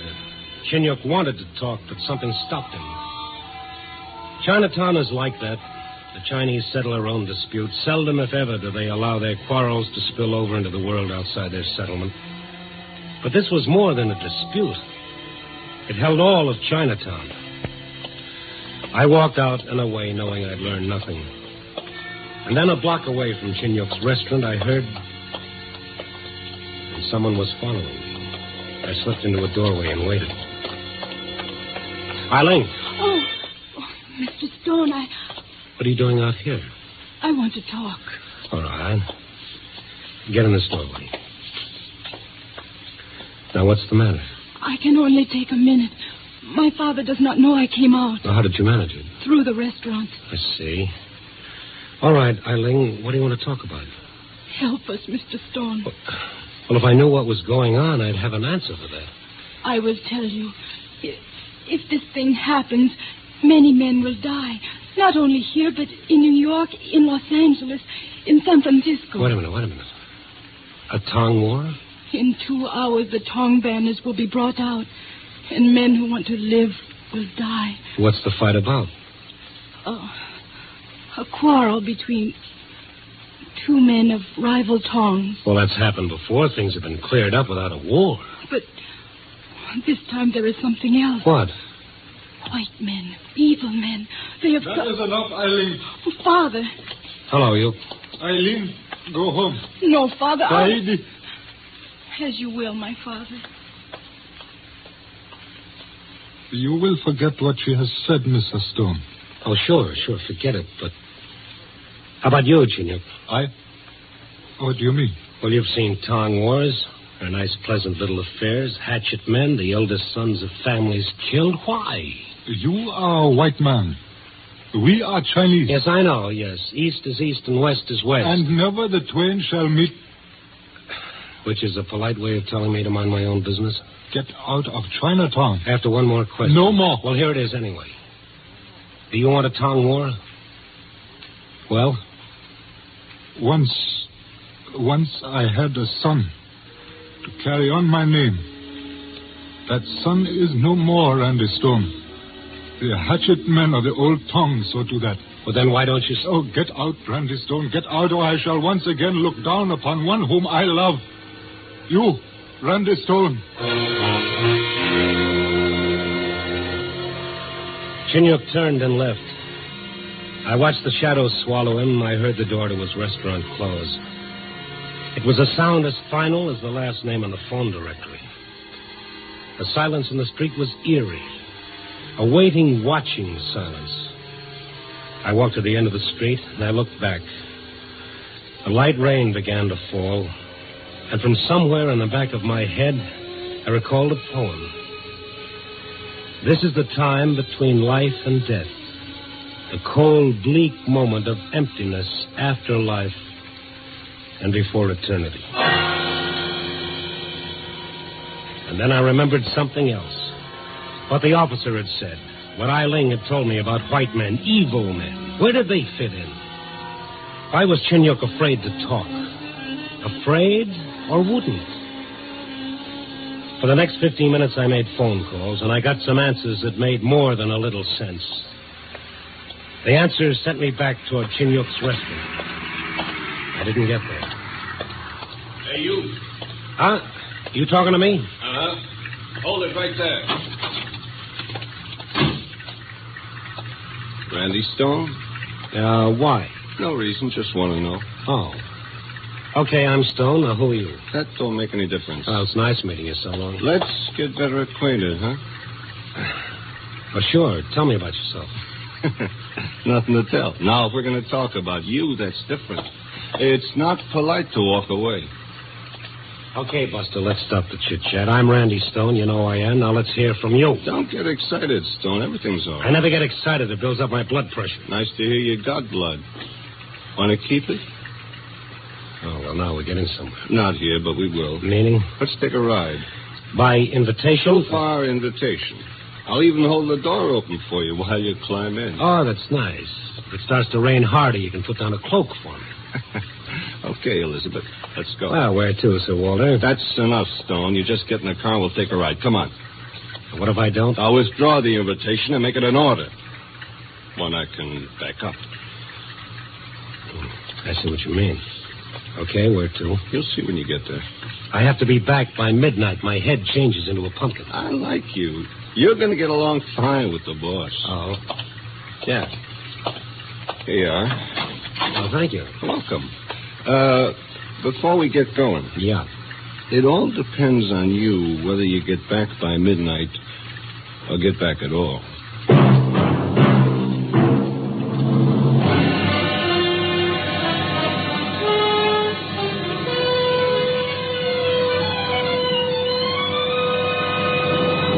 You are listening to Night Beat, starring Frank Lovejoy as Randy Stone.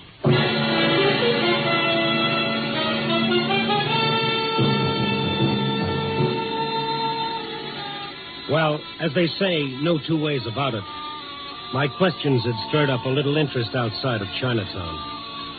I was taken to the north side, to a penthouse, and there I met... Hello. I'm Luke Farwell, Stone. I've heard of you. Good. Read your column in the Star. Good stuff. Oh, thank you. I read your stuff in the papers, too. Mine? Yeah, front page items. You believe all you read, Stone? I always have, ever since my first fairy tale. Here, sit down. I'd rather stand. Oh, come on, Stone. We've got to talk. You look uncomfortable standing there. Well, I will admit I've been more comfortable. Certainly. Sit down. Oh, drink? No, thank you. Cigar? Have I got one coming? Beg pardon? Well, cigars, you get them when you hit the bullseye or ring the bell. Oh, I see. All right, Stone. Maybe you've come close. Maybe too close, huh? Nobody gets too close. And so I've heard. You don't seem surprised you were brought here. Well, I asked questions. News got around to you. I expected this, Farwell. I see. How much does the Star pay you? Enough? $5,000 a week? Oh, sure. Sure, but they make the check out for a smaller amount on account of taxes. Of course. Well, here's a week's salary, according to me. $5,000. Am I worth that? To forget this story, yes. Do I have a story? You do. You ask questions, put two and two together. Yes, so I did. Want me to tell you what it adds up to? I'm interested. Okay, here it is, Farwell. You got your fingers in a lot of rackets. Now you'd like to move in on the Fantan and the Mahjong games in every Chinatown in the country. And so far they've kept you out, right? Go on. Yes, I will. And now two Chinese of rival tongues have quarreled, and the tongues are ready to fight. It's an affair of honor between them, but to you it's a chance. So you've hired out your hoods and killers, your muscle men, and your dirty torpedoes. That's enough. No, not quite. It's an old story, Farwell. Divide and conquer, play one side against the other, then move in and take over no matter who gets killed. And who cares about a few China? Well, maybe I do. Misplaced altruism. Yeah? Well, it's still almost 2 hours before the deadline, before the killing starts. It's not too late to settle that dispute, to show them what they're doing. Letting you in for a minute so you can stay there for the rest of their lives. Stay out of it, Stone. Maybe not. You think your newspaper connection brings you an immunity another person may not enjoy. I always lived in a dream world. Exactly. Excuse me. You ring for me, Mr. Farwell? Yes, Charlie, I did. Mr. Stone is having a dream. Take him somewhere and wake him up.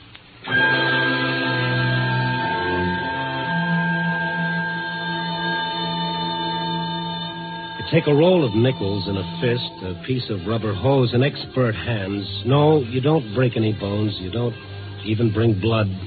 You don't have to. But the one who takes the beating wishes it had been a nice, quick slug from a gun. I woke up somewhere along the lakefront. The rain was coming down in sheets. It felt good. It was clean and it was cool.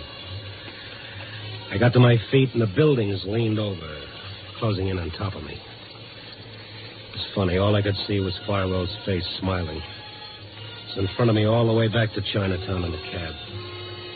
Still in front of me when I knocked again at Shinyok's back door. Who? Open up, Eileen. Come on, open up. Mr. Stone. Yeah, it's Mr. Stone. Where's your father? He is here. All right, will you close that door and lock it? You are hurt. Well, I felt better. Hello, Shinyok. I'm back. Oh, you would not listen to me. No, I wouldn't, so I got paid off. Eileen, bring medicine. Yes, Father. You did a good job on me, didn't I, Yok? I'm sorry. Here, sit down. Thank you. You concerned yourself with that which I warned you was better left alone. Okay, say I told you so, so I stuck my nose in, and this is what happened to it. You were dealing with violent men. Uh-huh. And so are you, Shinyok. You know who's in back of those hoods hired by one of the tongues? I can guess. It's not a guessing game anymore. It's Farwell. Yes. You know? I know. Well, then you know what he wants and what he's after. You know that he's got the medicine, Father. Good. No. Get that stuff away and listen to me. But your wounds... I know they hurt. Yes, they hurt. I've been worked over by a couple of thugs. I saw Farwell. You went to him? Well, he sent for me. The police? Tell the police Farwell will have 1 million witnesses to swear he was in Florida an hour ago. Yes, that is so. And what if I write my story after the damage is done, Shinyok? Huh? It will be just a story. Yeah, and Farwell will have what he wants. Look, Shinyok, how much time is there before the killing starts? Less than half an hour. Well, you got time then. You got time to stop it. Randy Stone, why do you concern yourself with this? Why? I'm a reporter, remember the story? No, there is more. Because of friendship for me? Well, maybe I just hate men like Farwell. Yes, of course, but... But what, Shinyok? Randy Stone, it will be hard for you to understand.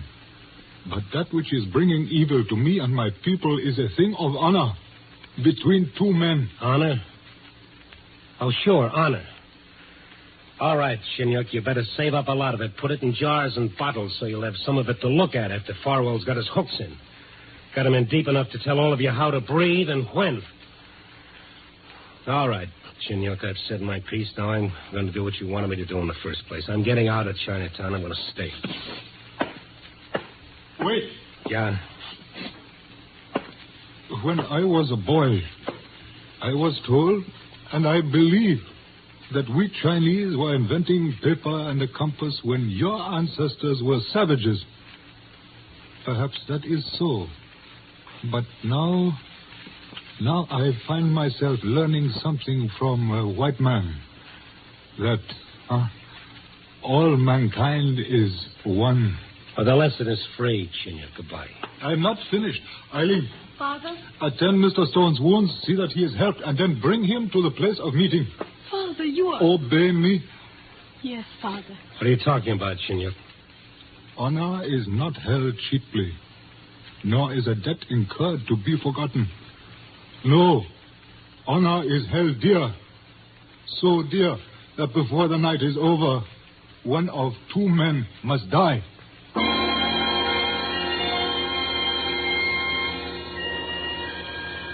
Before I knew what had happened, Shinyok was gone. Without speaking, Eileen did as her father asked. I knew better than to try to get her to explain. And then she took me through the dark, twisting back ways. Not once did we have to go into the streets. And I kept thinking of what Chinyuk had said, that one of two men must die. And I had learned a secret that was dangerous.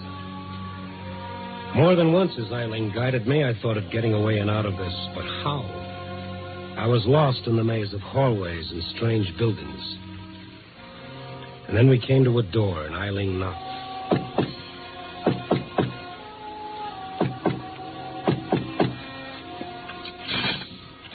A Chinese I didn't know opened the door and looked at me hard for a moment, and then spoke to Eileen.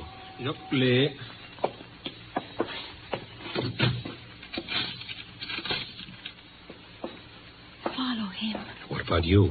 I may not go. Please, follow him. All right.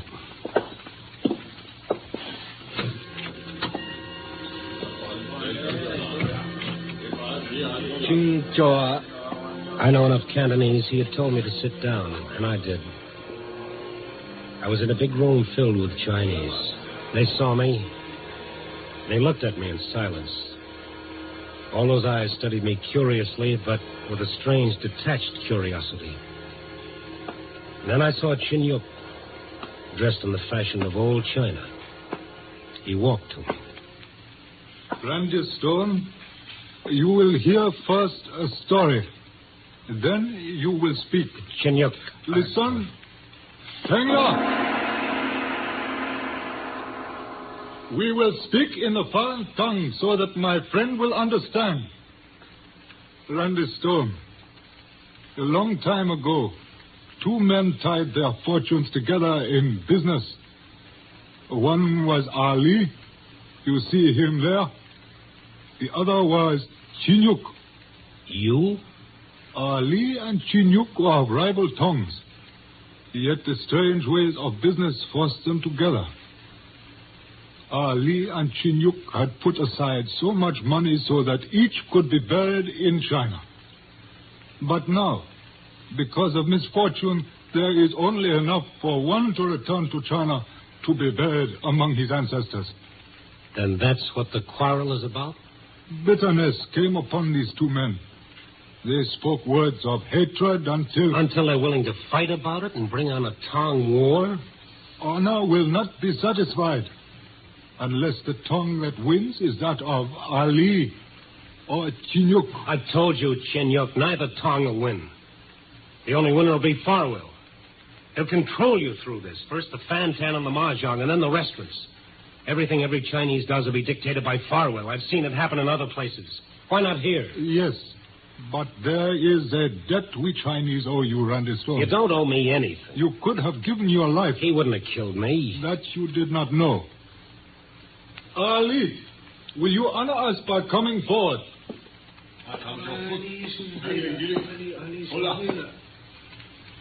I am here, Chinyuk. Ali, look at this white man who is my friend, who by his actions has become the friend of all of us.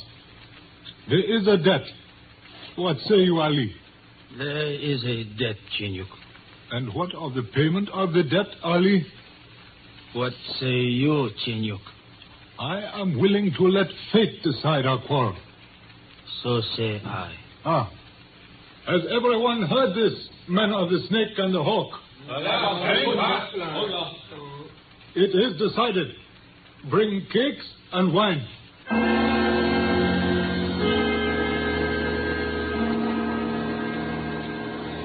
It was like a strange dream.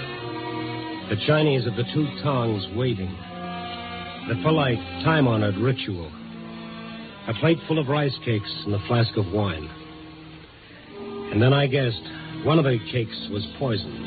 Only one. Then silently, Chinyuk and Ali each chose a cake and ate and sipped the wine. And then another cake. In silence, the two Chinese ate until no more cakes were left. And then... It is finished, Ali. It is finished, Chinyuk. Then listen, men of the hawk and men of the snake. It has been decided. I say let there be no violence. Ali? Let there be no violence. Chinyuk. Yes, my friend. Will this hold? Will everyone go through with it? We have pledged our words. There is no more to be said. Ali? Yes, Chinyuk.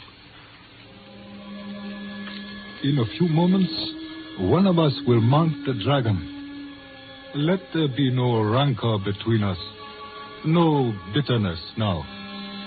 It is written, even the tiger and the deer may drink at the same stream. So be it. So be it. So.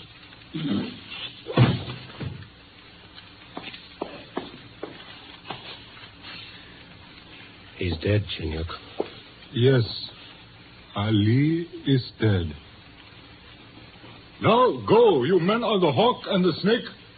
Go and tell those of evil who have come among us that the thing is finished.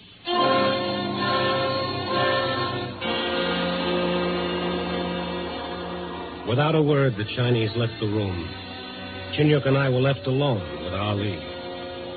For a moment, Chinyuk looked down, and then silently he led me away, back through the twisting passages, back to his restaurant. And there... Eileen. Yes, my father. Bring tea. Yes, my father. Randy. What, Chinyuk? The debt is paid. Yes, the debt is paid.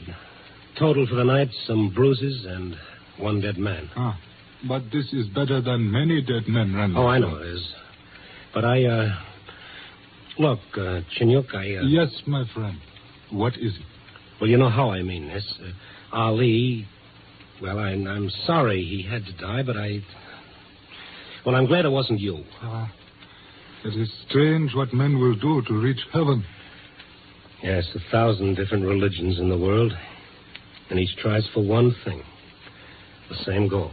In my religion, it is easier for a man to attain heaven if he rests among his ancestors. And you... Well, Ali is dead, and you're left. Well, there's nothing funny. No, nothing. Except that you still do not understand. You see, even now, Ali's body is on its way to China. Ali won. I lost.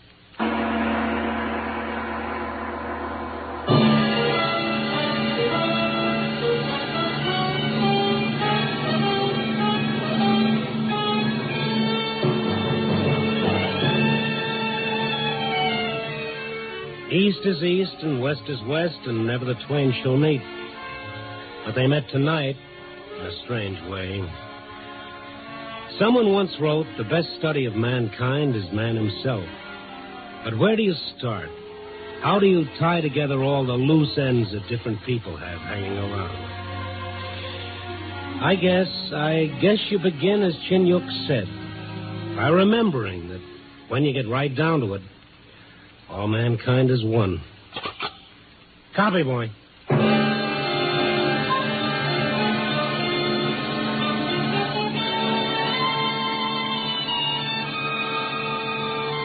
Night Beat, a new dramatic series, stars Frank Lovejoy as Randy Stone. Tonight's script was written by Russell Hughes. Night Beat is edited by Larry Marcus and directed by Warren Lewis. Music is by Frank Worth. The part of Chinyuk was played by Ben Wright. Others in tonight's cast were Jack Crucian, Paul DeBuff, Barbara Jean Wong, and Tom Holland. Frank Lovejoy will next be seen in Milton Sperling's production Rock Bottom, released by Warner Brothers. Listen next week at this same time and every week as Randy Stone searches through the city for the strange stories waiting for him in the darkness. The stories that come out of the shadows to find their way into Night Beat.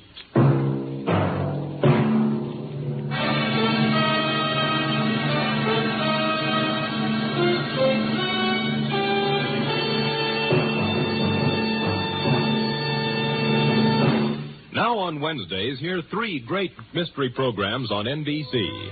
Yes, on Wednesdays, hear Mr. District Attorney, The Big Story, and Richard Diamond, Private Detective. You'll hear adventure, intrigue, and action-packed stories on all 3 of these thrilling shows. Richard Diamond each Wednesday fights his way to fame, fortune, and a red-headed girlfriend in 30 minutes of fine entertainment. Mr. District Attorney, the champion of the people, adds to your Wednesday night listening pleasure as he upholds the causes of law and order. And to complete NBC's Wednesday trio of action-packed mystery shows, you'll hear The Big Story, presenting true tales from the front pages of America's newspapers. Be sure to tune for thrill-packed action drama every Wednesday night on NBC. Now it's Brian Donlevy in Dangerous Assignment on NBC.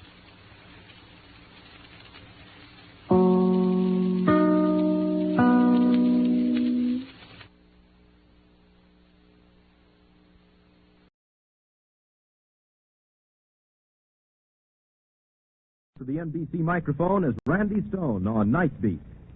But first, let me take a moment to tell you about two of Sunday's great shows on NBC. This Sunday, the big show will feature Joan Davis, Fred Allen, Georgia Gibbs, Johnny Johnston, Gertrude Berg, and your charming hostess, Tallulah Bankhead, with Meredith Wilson directing the orchestra and chorus. Then later Sunday, Theater Guild on the Air presents James Hilton's famous story, Goodbye, Mr. Chips. Stay tuned to NBC, the leader in radio programming. Now it's Night Beat on NBC. NBC presents transcribed Frank Lovejoy in Night Beat.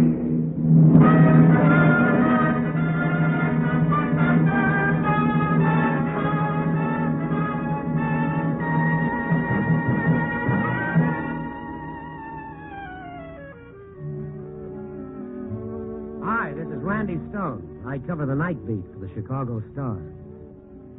Now, imagine this scene to yourself. You're sitting at the typewriter in a city room. There's nobody around. You're just finishing a real good yarn about an old lady and how she pioneered in the Middle West. The typewriter's clacking merrily on its way when a guy walks in. A fellow reporter, slightly tipsy, overcoat, tie, collar unfastened, and he flops down beside you.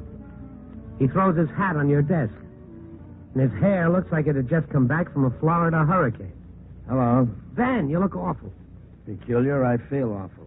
Ben, what's the trouble? This is Hilda's great moment. Hey, no kidding. I just came for her. Well. Yeah, I wasn't even home. She called the hospital herself.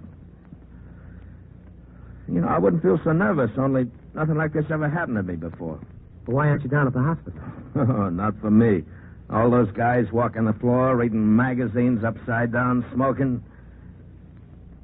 Besides, I'm a jinx. A jinx? Las Vegas. She was playing blackjack. She was winning. I sat down beside her. She started to lose. I left the table. She came away winners. I better stay away. Jinx like me. Oh, that's batty. Having babies is a natural sequence of things. Women and babies. From here on, I'm daddy. Father. Papa. Look at me, Randy. Do I look old enough to be a papa? How long has she been at the hospital? Oh, about a half an hour. What are you doing? I'm trying to get out some copy. No, forget it. 4 o'clock deadline. So have I. I'll take care of your copy. You go on to the hospital. I'm driving myself crazy. I just came from it. Guys pacing the floor, reading magazines upside down, smoking. Give me another cigarette. This tastes lousy. Here. Thanks. Listen, come on downstairs to the bar, huh? Wait a minute. Sit down. Thought you wanted to get a drink. No, I got to make a phone call. Can I use your phone? Thanks.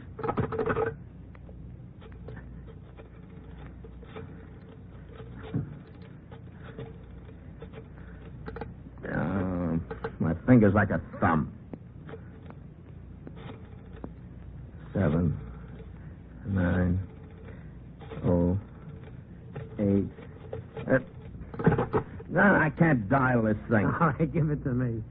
What's the number? Never mind, I'll get the operator.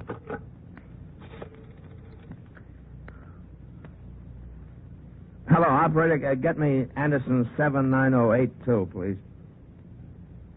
82. Yeah, thanks. You got a paperclip? Paperclip? Paperclip. Well, sure. Hey, what for? Kill me. I like to bend paperclip. Hello, Dr. Weiss, please. W-E-I-S-S, Weiss. Thanks.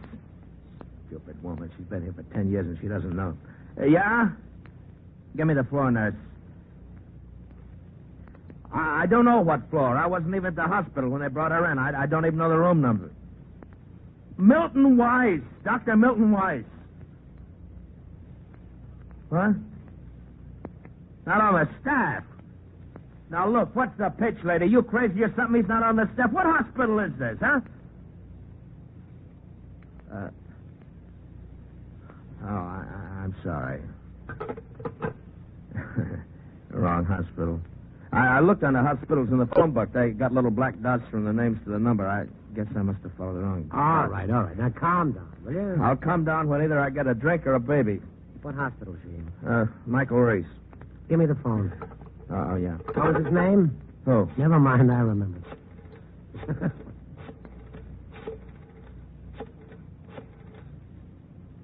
Oh, hello. Dr. Weiss, please. Yes, thank you. Wrong hospital. I've heard of nervous fathers, but I never... Oh, hello. Yes. In delivery. Oh, I see. I just wanted to report on Mrs. Ben Troy, please. Oh, I see. Well, thank you. Now, they can't ring the room. What do you mean? Well, they can't ring the room. There's no phone calls. That's the order. And Dr. Weiss is in delivery. Well, what's he doing in delivery with Hilda sick like that? Maybe he's in with Hilda. What? Is that what they said? He was in the delivery room with Hilda? Is Hilda having the baby? That's not what they said. All they said was they couldn't ring the room, and the doctor is in delivery. Then they're going to come and get you with a jacket if you don't calm down. Let's go down for a drink. What are you sitting around for? You're the one who wanted to make a phone call. Don't argue with me. I'm coming. Hey. Yeah. Hand me a paperclip.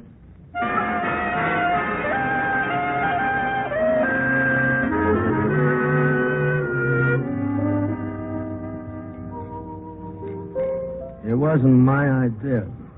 It was somebody's idea. She wants a family. I can't blame her. I want a family, too. I wish I were having a baby. I wish we could trade places right now. Have another drink. That's a good suggestion. Hey, Bill. One more over here, huh? Both of us? I give you 2-1. It's a boy. That's only even odds. Are you kidding? Well, let me be a sucker. 2-1. That's no deal. Why not? I'm not betting against myself. You boy crazy? You know why I want a boy? So I can keep him out of this business. What does Hilda want? Hilda wants a girl. Naturally. They're nice, too. Give me a nickel. You just called. Relax, will you? Relax. So what? So your wife's having a baby. Relax. Take it easy. Your worrying about it isn't going to do any good. If she dies... Don't talk silly. Randy, so help me. If she dies... She won't die. If she dies, so help me, Randy. An hour from now, you'll sit back and laugh about what you're doing right now. Yeah, an hour from now. What time is it?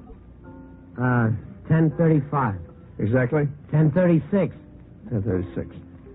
Get yourself loaded. I can't get loaded. I could drink 50 of these and never get loaded. Nothing could load me up right now. Nothing. Randy? Did you ever meet Hilda? Once she was down here looking for you. We had a little talk. She's a pretty nice girl, huh? Oh, very. You know how we met? We met on a blind date. I called for her, and we went out and we stayed out all night, dancing, eating, drinking. I was drunk. I was so drunk I asked her to marry me. That drunk? I don't mean I wouldn't have asked her to marry me if I weren't sober. I mean, the first night I meet her and all that, you know? Love at first sight. Talk about fast decisions. What do you say? Drink up. Are you trying to get me drunk? Yeah. Okay, I just want to know. You look better already. Randy? You realize she could be dead now? Listen. She could have died just a minute ago, 30 seconds ago, and me sitting in a bar getting stiff. Ben. Give me a nickel. Here. Come on. What for? I can't operate the pay phones. It's too complicated. Come on. If she's dead... Will you stop talking like that? You remember the number? No. I'll get information. Hold it. What for? Well, somebody is using the booth. Oh, that's nerve. All right, let's finish up the drink. Yeah, Sauce probably talking to a friend about a woman. And my wife is dying. Your wife isn't dying. Come on. How do you know? Sit down. All I want to know is how do you know she isn't dying? She could be dead right now, and how would you know she wasn't? Ben, sit down, will you? You know something, Randy? What? Hilda and I fight sometimes. Oh, everybody has tips. Tips? This was a lot more than a tip. We had a real out-and-out drag-out fight. I don't mean with fists, with words. Bitternesses were exchanged. I called her names. How low can a man get after a woman slaves for you for so long and you turn around and you call her every name in the book? Quit beating your breast. It would serve me right if she died. It would serve me right. Ben. Give me a nickel. He's not out of the phone booth yet. Good loss. This is an emergency. Ben, come back If here. he doesn't know an emergency when he sees me... All right. You talk long enough. Come on, out. Out, I said. I can't look. Get out of there. This is an emergency. My wife is dying. I'm trying to call a hospital. Get out the phone. What's the idea of keeping the phone so long? You crazy or something? It could be an emergency. All right. You don't need to get excited. Take it easy. Take it easy. He's big. Yeah, with one hand, brother. You and who else? Bully. He uses his size to lord it over everybody. Yeah. Finish your drink. You're trying to get me drunk. Anything. I'm not going to get drunk. Well, you must have had 3 before you came to the office. I'm not going to get any drunker. Randy? That's the name. Make it a boy. I'll do my best. You know, I came this close to being on the first string of the football team at school. Some guy beat me out. Oh, he'll be on the first team, though, huh? A backfield man. No lineman. No, not a lineman to get his brains beat out. Maybe it'll be a girl. To marry some slob who can't make a living? Or a millionaire. A rat of a millionaire? A spoiled playboy? Oh, no, not my daughter. The guy just got out of the phone booth. Oh, give me a nickel. Your pockets are full of my nickels. Well, come on. I need a good dialer. I'm coming. Oh, I'm drunk. Hang on. You know, it's the dizziest bar I've ever been in. Well, I'll hold the door.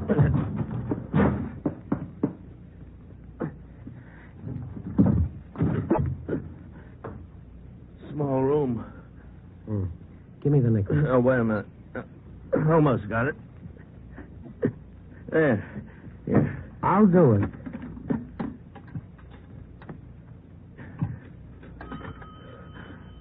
Where's the dial? Right here. Thanks. You're a good guy. How can you see all those blurred numbers? I'm remarkable. You better close the door. Come on. It's tough enough, 2 of us in a phone booth without closing the door. No, wait a minute. Be quiet. I think somebody answered. Hello? What hospital? Hold the wire a minute. What's the name of the hospital? Michael Reese. Oh, that's what she said, Michael Reese. You check. Hello? Get me Dr. Weiss, please. Thank you. Polite. Oh, swell. I'll see you. No, we'll stick around. It's getting hard to breathe. Quiet, will you? Hello, doctor? Doctor, this is Ben Troy. I'm calling about my... What? What? Are you kidding? No, say it again. No, I don't believe it. No. Yeah. Yeah. Okay, thanks. Yeah, thanks. Well? A drink, quick. Tell me. A boy. Congratulations. Thanks. What's the matter? You look sick. There's one more to go. What? One more to go. You mean? Twins. Let's get out of the phone booth. I need a drink. He needs a drink. Twins. That calls for a double.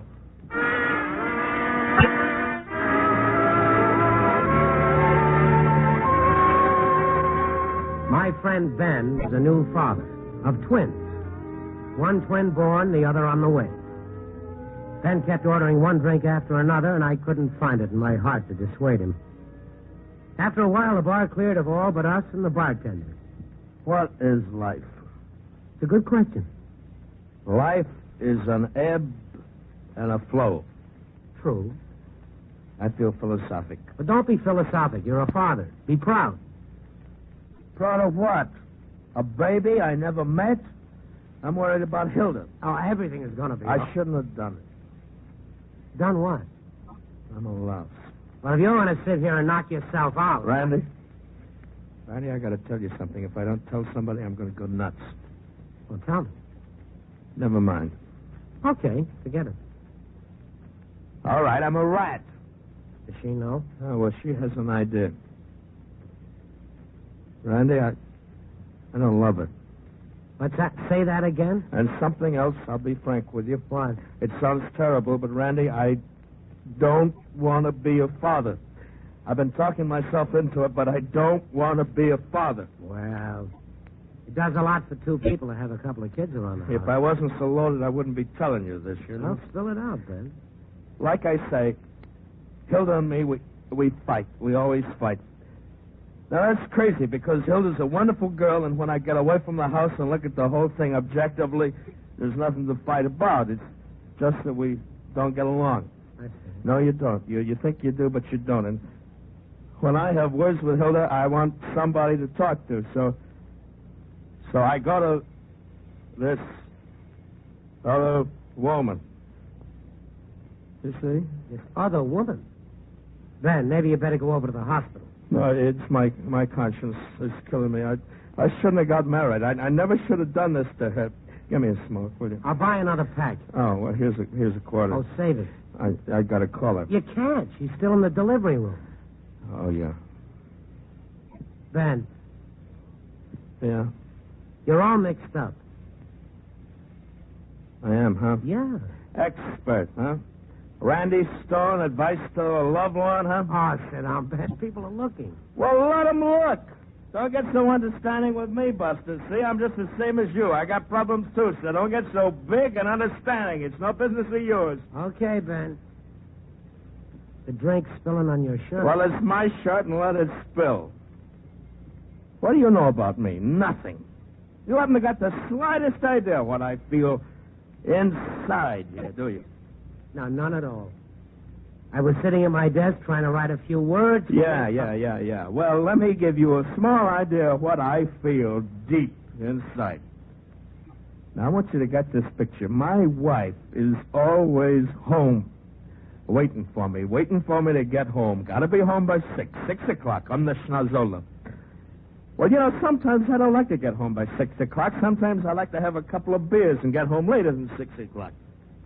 Sit down. I'll stand, if you don't mind.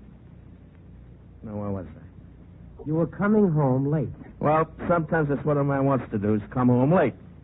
Oh, and she's so smart, this Hilda. This great wife of mine. She's real smart cookie, you know. She knows better than to give me a big lecture, so she just looks at me with a big smile and serves dinner to me. But I know what she's thinking. And she knows I know what she's thinking. And she makes her point. But I can't say anything because she won't argue with me. Uh-huh. You know what? What? I'm a bachelor type. Well, maybe the boy will make a difference. Thought about a name for him? No. Oh, come on, Ben. Something wrong with me, huh? Now, you're loaded. Now, think of a good name for the boy. I'll name him Zilchman. That's a good name. Zilchman Troy. He'll be out playing with the boys, and Hilda will get on the back porch, and she'll scream, Zilchman, supper's ready, Zilchman. And the kids will nickname him Zilchi. And in class, the teacher will call the roll Zilchman Troy, and the kids will laugh. And in the Army, in the 9th World War, the sergeant will call out, Private Zilchman Troy, front and center. Any good name? What about Philip? That's too common. Nothing common for my kid. Well, name him after me. Randy Troy? Lousy. Come on. Where to? Hospital, of course. All right, come on. Never mind. I don't need nobody. I can make it. You'll fall flat on your face. I can make it. Okay. See you later. So long. You're hurt, Ben. I slipped. You all right? I'm drunk. Give me your hand. Yeah. Right. Up you go. Yeah.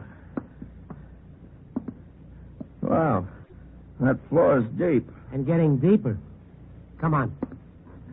Zilchman, Zilchman, give me a great big kiss. I'm half crazy over the love of you.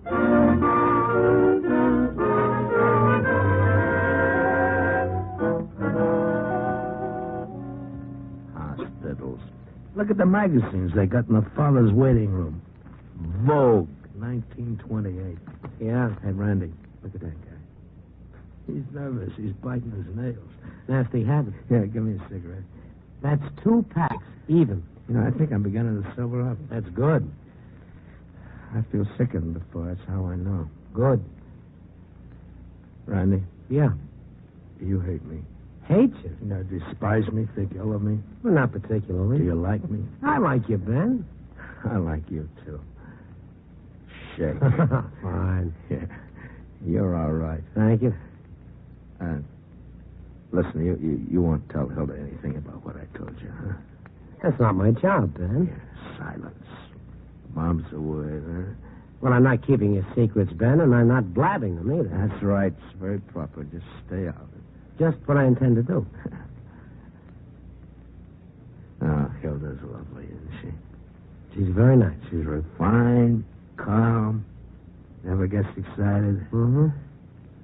Oh, there's a house phone. I'm going to call the doctor. Go to it.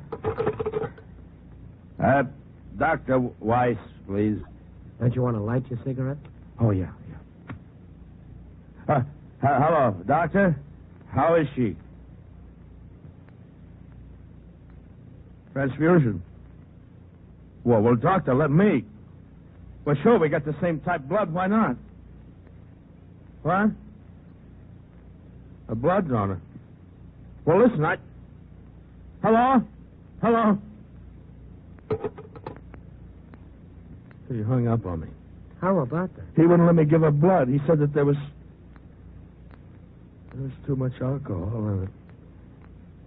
I can't even give my own wife a little blood. Why? Because I'm too weak to stay sober. Well, don't worry about it, Ben. We got the same blood held on me. H4. Or is it R6?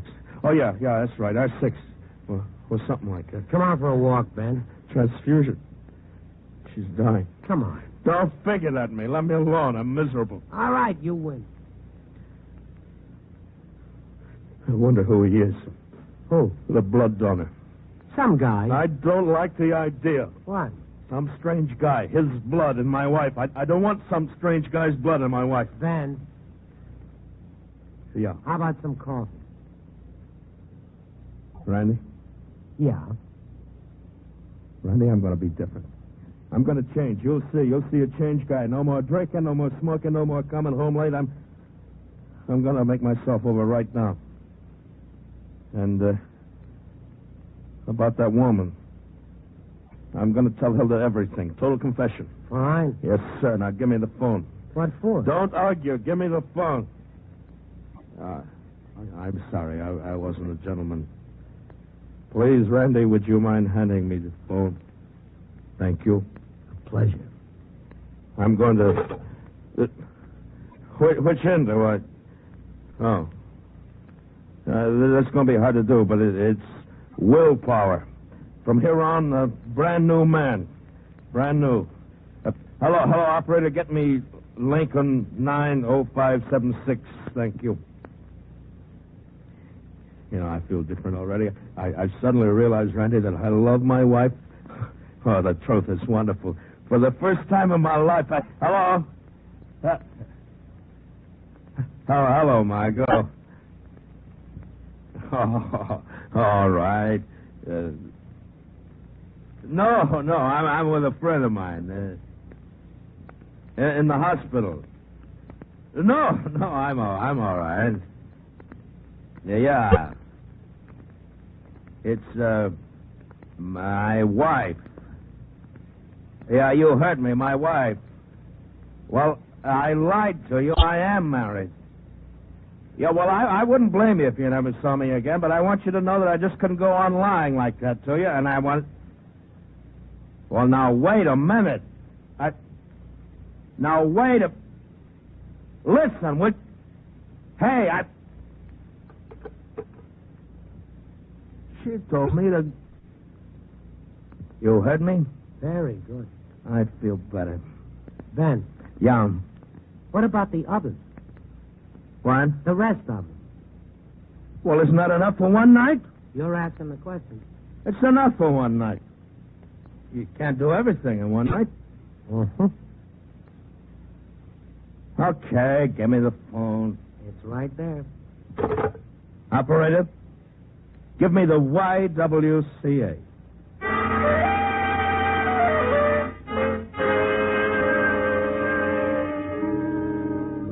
You're quite a boy. Call me a rat. To err is human. You're thinking it, say it. Let he who was without sin hurl the first stone. I feel better already. You should. You realize what I did, what I sacrificed. I think so. For the sake of a permanent relationship with a good woman. Right. You come home at night, tired, 6 o'clock. She meets you at the door with a great big kiss, and there's dinner on the table. Rib roast and apple dumplings, and the kids are there, the twins. And you take them in your arms, and you give them a big hug, and you sit down to eat and talk about the day's happenings. It's a wonderful life. Yep. Yeah. Better than the Rolling Stone bachelor life. That's the ticket, Ben. Nah. What's the matter? That's movie marriage. All right, what's marriage? I'll tell you what marriage is. You come home at night late, and she meets you at the door, and you say you're late. She pecks you on the cheek. The dinner's cold, the kids are there, and the food's missing in the mouth. Oh, no, I'm Ben. trapped, Randy. I can't get out of it now. Before the babies, I could have got out of it, but not now. I'm trapped. I got twins. A baby's in her for the rest of my life. I can't face it, Randy. I can't face it. Ben. Yeah. The nurse. She's waving at you. Huh? She wants you. Me? You. Me? Well, come on. I'll wait here. No, come on.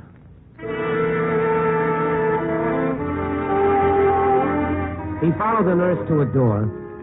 She opened the door and stepped to one side, and he stood there for a moment, looking in. He walked over to the bed.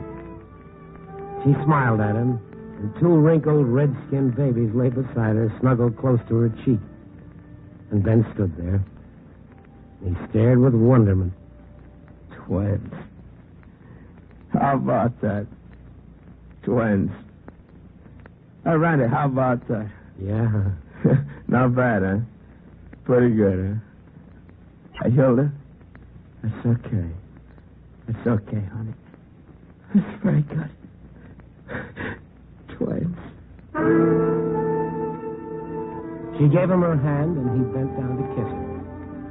I walked out and closed the door, and I went home.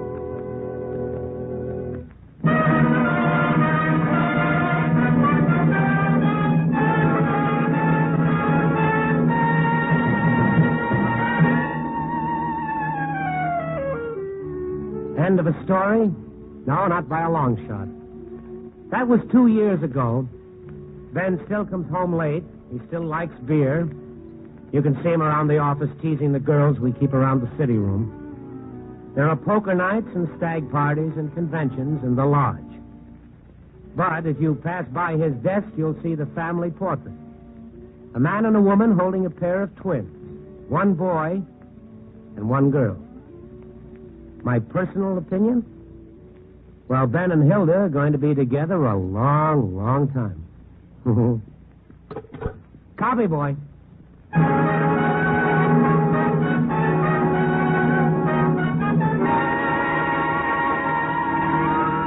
Night Beat, starring Frank Lovejoy, is produced and directed by Warren Lewis, edited by Larry Marcus. Tonight's transcribed story was written by David Ellis with music by Robert Armbruster. The part of Ben was played by Bill Conrad. Don Rickles speaking. Frank Lovejoy can currently be seen co-starring with Doris Day and Danny Thomas in Warner Brothers' I'll See You in My Dreams. 3 chimes mean good times on NBC.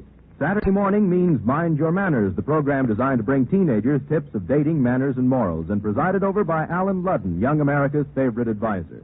Then later enjoy drama on the Somerset Maugham Radio Theater. And starting Saturday, January 5th, Vaughn Monroe joins NBC. This is NBC, the national broadcasting company. Night Beat.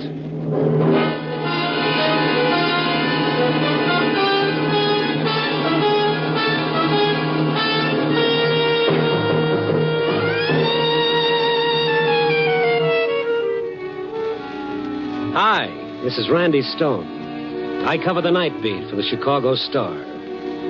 You know, stories start out in many different ways.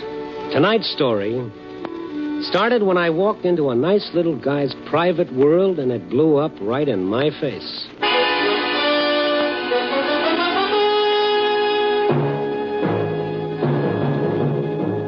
Night Beat, starring Frank Lovejoy as Randy Stone.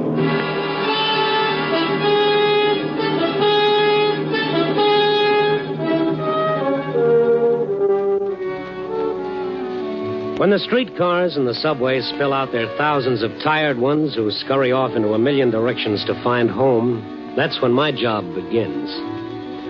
I start walking, looking for my story so that you can read about it in your morning newspaper and feel good because it didn't happen to you.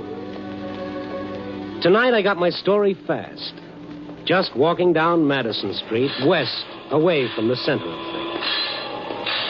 I kept walking past the shooting gallery, the nickel arcade with the peep shows and the fortune-telling machines, the jukebox taverns.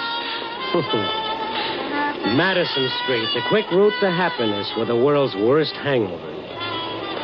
And then straight ahead of me was Pop Gordon's training gym. That's where the public pays 30 cents to watch fellas training to beat each other's brains out. You know, when I got inside, it looked like just one of those fights. And then I heard one voice over the others. It was a voice I knew. Somebody call the cops and get that punchy loon out of here. You yelling stupid bums, Ollie, you laughed at me. What's the matter, Pop? Randy. Yeah. This crazy owl's gone clear off his rocker. Oh, that's Billy. Yeah. Somebody call the cops. Wait a second, Pop. He's all right. Sure. Listen to him. Kill you. Anybody lays a glove on me gets killed. You Only one place for a loon like that in the bughouse. I'm going to get the cops and have this owl tied up. Oh, now, wait a minute, Pop. Let me talk to him. Randy, stay away from that lad. 5 of us couldn't hold him. He knows me. Randy, the guy's gone nuts. Yellow, like I said, everybody's scared of getting the same. Hey, Billy! What? Hi, Billy. How's it going? You coming in with me? No, sure. Make me a big man getting into the same ring with a champ. Well, that's me, champ. And you're a two-bit bum. Well, that's a thumbnail description if I ever heard one. Admit it. The truth, a two-bit bum. Admit it. I admit it, Billy. Yeah, but you don't mean it. You're laughing at me like the rest of them. You're laughing at me. Billy, I never laughed at you in my life. You're laughing. Well, I'll show you what happens to anybody who laughs at Billy the Kid.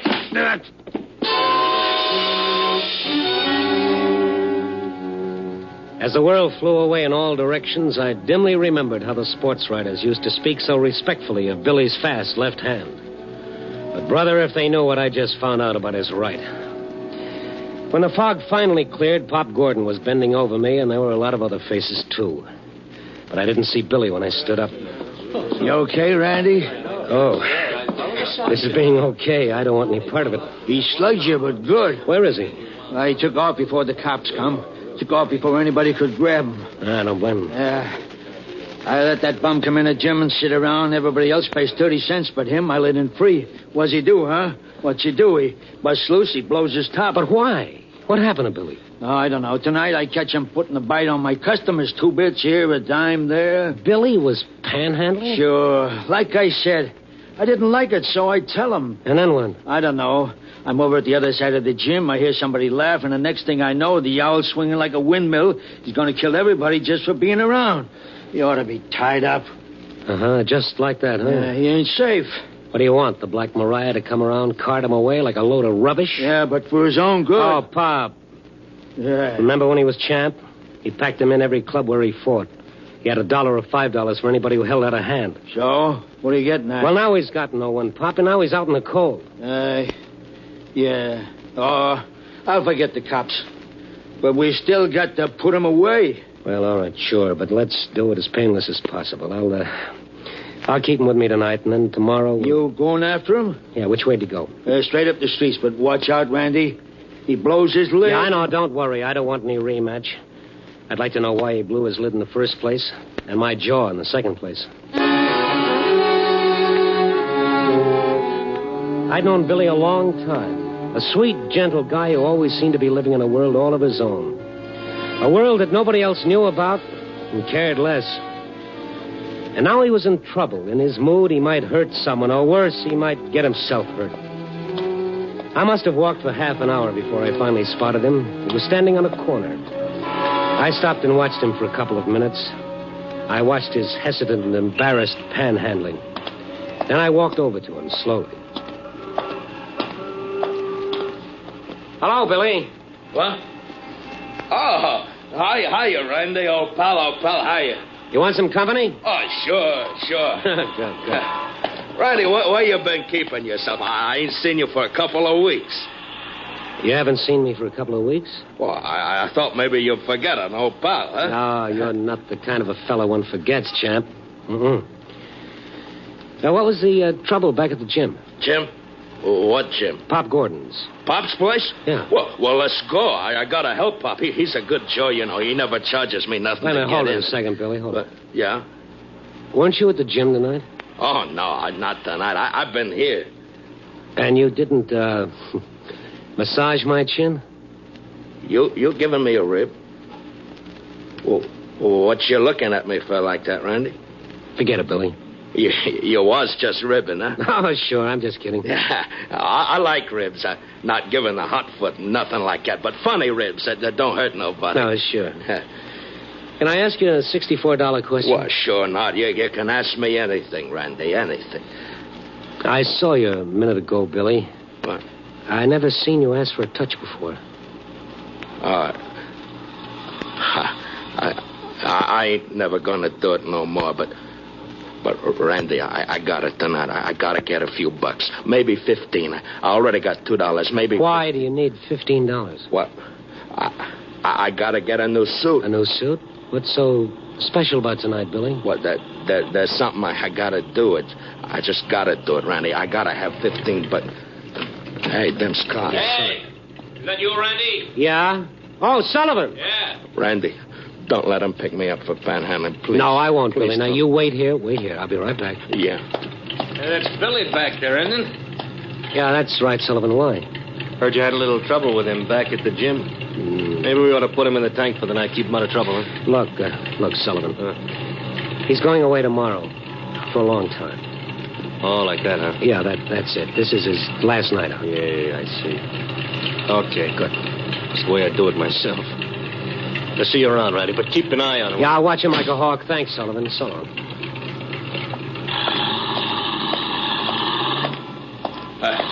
What they say, Randy, they ain't gonna pick me up for mooching, are they? They ain't going... No, of course not. Look, Billy, how'd you like to come to my apartment for a while? Oh, you can't. I told you I gotta get $15. Well, we'll talk about it. Well, I gotta get it tonight. Now I gotta get a new suit because... Yeah, go on. Why? I can't be wearing this crummy rag when I see her. Not when I see her.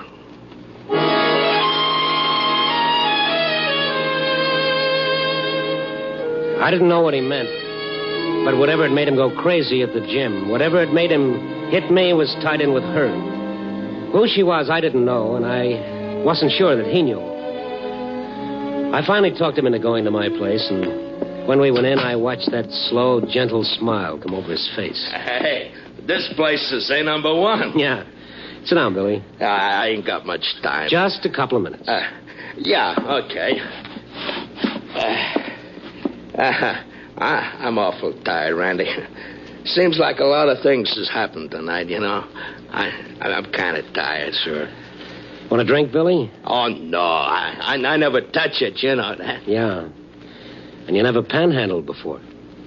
Well, I ain't gonna do that no more just tonight. I never bummed off of nobody. I paid my own way. Come anything, I paid my own way. Yeah, that's why I want to know why you're putting the bite on people tonight. I ain't gonna tell you. You'll laugh. I won't laugh. You will. Somebody else laughed when I told her. Somebody laughed, and well, when somebody laughs at me, I don't like it. All right, easy, Billy. Easy. Come on now. That's better. I tell you, I gotta get $15. Hey, look at this. What's that, Billy? I cut it out of the paper today. I seen it. Hey, you take a look at it, huh? You read what it says. Right. Mrs. Walter Compton and her husband... Yeah? Yeah, go on, there's more. Prominent society leaders of New York will be in town tonight. They're staying at the lake shore, and... I can't go there in this crummy rag. Well, why do you have to see her? What? Well, I gotta tell her something. It's getting late, Randy. I gotta get... I'll lend you the $15, Billy. You? Oh, no. No, I pay my own way. Well, pay it back whenever you get a job. No, I don't want any handouts. It's just a loan, Billy. It's a loan. What? Thanks, Randy. You're a champ. Now, tell me why you gotta see her. You ain't gonna laugh? I can take anything but that, anything. I won't laugh, Billy. No, I guess you wouldn't. Okay.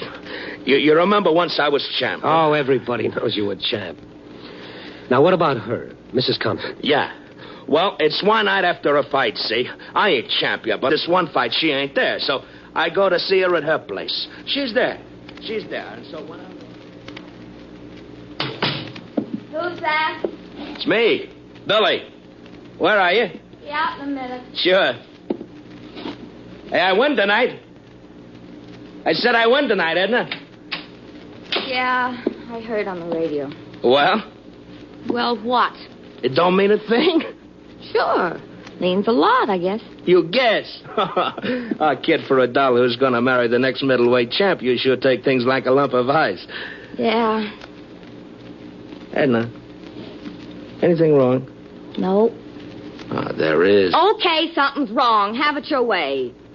You wasn't at the fight tonight, baby. I looked for you. It took me 3-4 rounds to get going because I didn't see you. You won.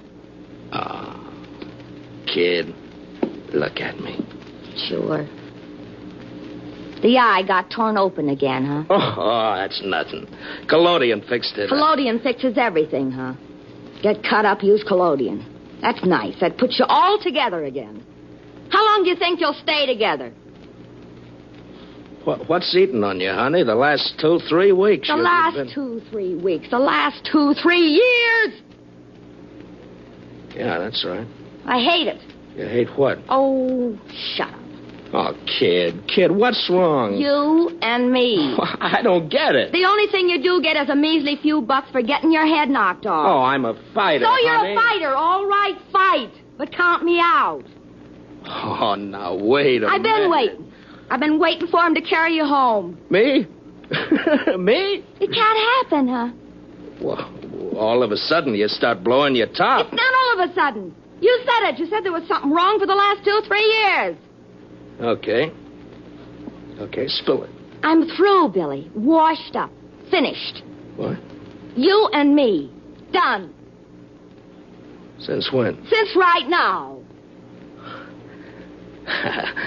Oh, baby, it's just the eye. You see me this way and you... The eye. Don't laugh at me, Edna.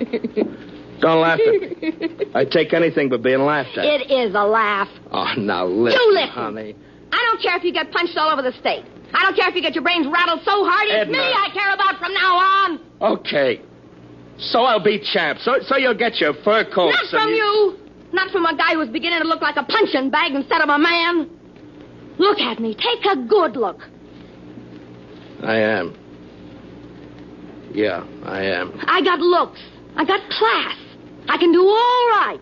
I still don't get it. All right, I'll lay it on the line for you. Want me to? Go ahead. I'm not going to tie myself to a punchy character. I'm not going to have to walk in nice places with a guy whose face is... Well, look at her. Go on, take a look in the mirror. You see what I mean? You want me to quit? I don't care if you do or not, because it's too late, Billy. It's too late. Edna, you shouldn't say things. Please, Edna,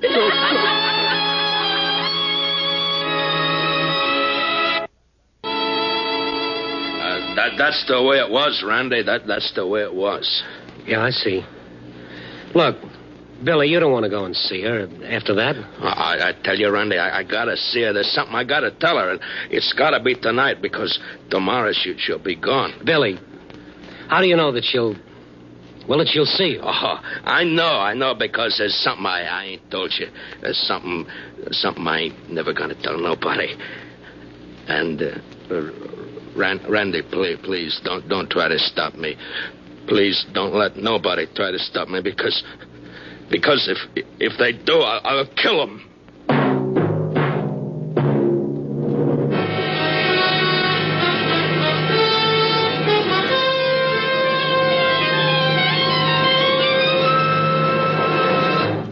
You are listening to Night Beat, starring Frank Lovejoy as Randy Stone.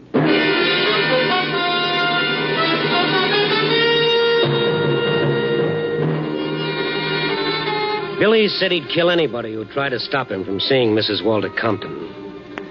I looked at his scarred face and into his eyes. A wild fever you see in the eyes of a dog everyone says is mad, but only wants a drink of water. And then... I guess I shouldn't have said that, Randy. Well, let's forget it for a minute, Billy. Now, tell me, why do you want to see her? You don't understand dames, huh? No, my mother never told me. Well, she gives me the brush, see, like I tell you. She gives me the brush, but she does it for me, see? She don't want me to get my brains knocked out, see? Yeah, I'm beginning to see, Billy. Sure. But me, I got no sense, so I don't see it her way. So I let her walk out, and I don't see her no more. Not until I get hold of that paper today. And tonight you want to see her. To say what, Billy? Well, but don't you see? She loves me. All these years, she never lets up. And I want to tell her it's okay, that maybe her and me, we can start all over like, see? What's the matter, Randy? Nothing, Billy. Look, don't let anybody kid you, pal. You're still champion. Oh, I ain't nothing. But, I gotta go now. I gotta get $15 for a Now, look, you're tired. You need a shave. Maybe take a shower. You thought of that? No. All right, now you wait here and take a shower and a shave, and I'll bring a suit back for you. Is that a deal? Oh, gee, you're a champ, Randy. You're a real champ. I might be gone for a little while, Billy, but when I come back, everything will be okay. Sure. Okay.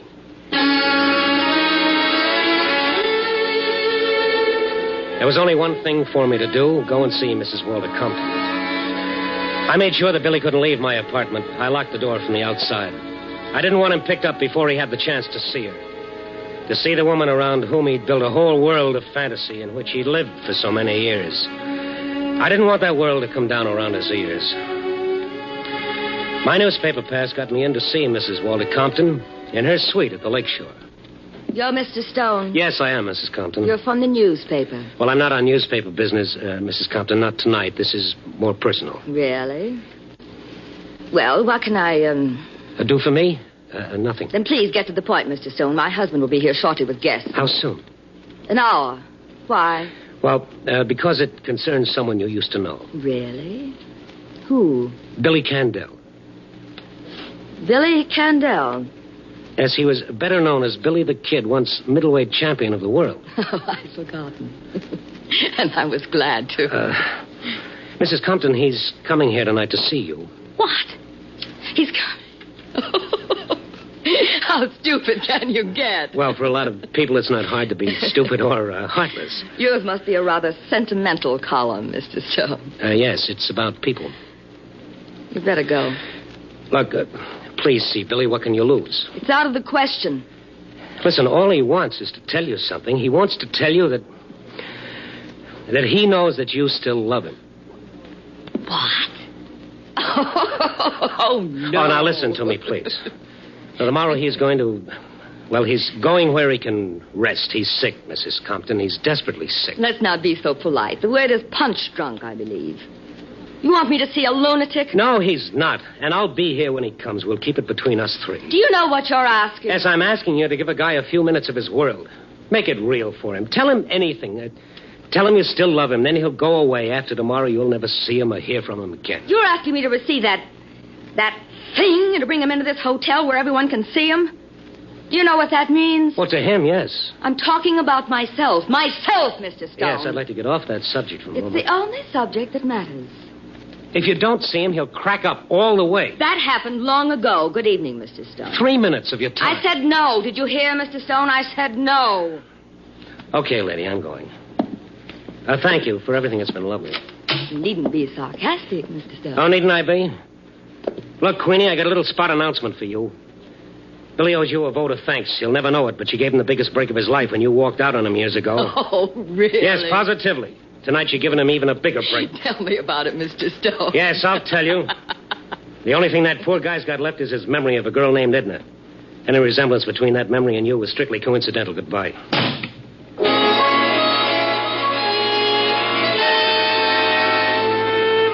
I was glad to get out into the fresh air.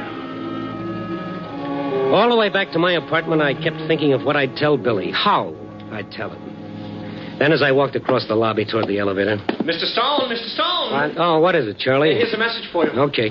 Yes, here you are, Mr. Stone. Thank you. How long ago he leave this? Just a few minutes after you left. Did you know you left him locked in? He called down. He asked me to open the door. Yeah, did he say where he was going? No. Just that he couldn't wait for you any longer. Oh, that is on the note. How'd he look? How'd he look? Well, I mean, anything unusual about him? No, he had on one of your suits, I remember now. That pinstripe one he must have stolen. No, he didn't steal anything. Now, listen to me. I'm going to the Lakeshore Hotel. If he comes back here, get in touch with me there. Mrs. Compton's suite. Mrs. Compton's suite, yes. Oh, and listen, I think you'd better call the police. But as for Kalski, remember that Kalski? Kalski. Tell him to meet me at the Lakeshore Hotel and quick. I took a cab, and I took the shortest way to the Lakeshore. I watched the pavements looking for Billy, but I didn't see him. He had some money on him, and he must have taken a cab himself. And then I was back at the Lakeshore talking with the clerk at the desk there. Yes, sir. There was a man here, that description. He asked that a call be put through to Mrs. Compton's suite. And was it? Well, sir, he was a rather... Well, yes, I know. So he didn't get through. Oh, I called Mrs. Compton's suite myself and told her. That is, I described the man. Yes, go ahead. What'd she say? That on no account was I to put him through or send him upstairs. Oh, well... Okay, that's something. What did he do then? He left immediately. Which way? Well, I'm afraid I didn't notice, sir. I was registering some new guests, and I paid no attention. Okay, thank you very much. I had to find Billy before... Well, before what? What would he do? Where would he go?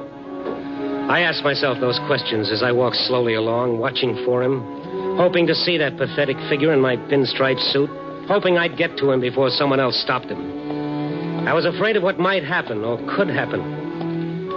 And then I saw him, just past the Lakeshore Hotel, shambling slowly along, his shoulders hunched against the wind that cut in off the lake. I ran and caught up with him. Billy! What? Oh, hi, Randy. Hi. What you doing over here? Oh, I just, looking around. Why'd you leave my apartment? What?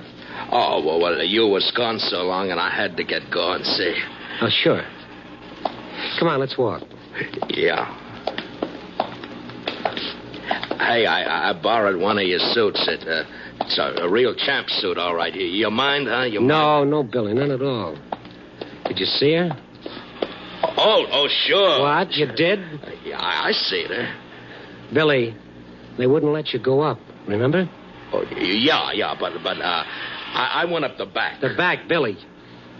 Now look at me. Are you sure? Oh, sure. And she still loves me, Randy. I said everything was okay. She's crazy about me like she always was. What did she tell you? Well, she didn't want to talk to me. You know how she is. But then I told her I love her, and she loves me. Yeah? Billy? I'm tired, Randy. Lots of things happened tonight. Lots of things. Yeah, I know. What do you say we go someplace for coffee? Yeah, I'd like that. I'm awful tired. And when I get real rested good, I'll go back to see her. Her and me, we'll start over again.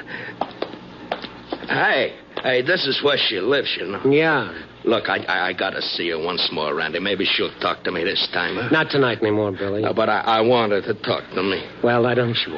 Yeah, she will. She loves me. Billy, now listen to me. You let me go up there first. I'll talk to her and fix everything, okay? Well, tell her not to act like a kid. Tell her to talk to me. Yes, sure. I'll tell her, but you must put... Hey, Stone? Yes, Kolsky? You put in a call for us? Oh, yes, I did. It's okay now. I found him. What'd she call the cops for, Randy? Oh, Kolsky's not a cop. He's a pal of yours. Huh? He thinks you're the greatest fighter that ever lived. He always wanted to talk to you about your big fight. Oh, sure. But we're busy now. I'll talk to you about it later, Kolsky. I got to see somebody. Billy, I promised you I'd see her, remember? You're going to tell her I'll be waiting? Sure. Now, you just stay with Kolsky here. Tell him about the night you won the belt. Anything the matter, Stone? No. Just keep him here. I'll answer questions later. Now, Billy. Yeah? Promise me you'll stay right here. You won't stay long, huh? Just tell her she loves me and I want her to talk to me. Sure, I will. Okay, now you wait here.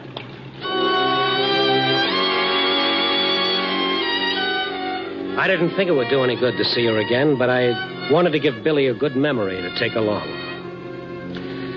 I saw her all right, but she didn't talk to me either. I went back downstairs and out to the street. I hadn't been gone more than 5 minutes, but they were the longest 5 minutes of my life. Brother, I was beat. Hey, Rhonda, you see her, huh? You see her? Yeah, I saw her, Billy. What did she say, huh? You tell me what she said, huh?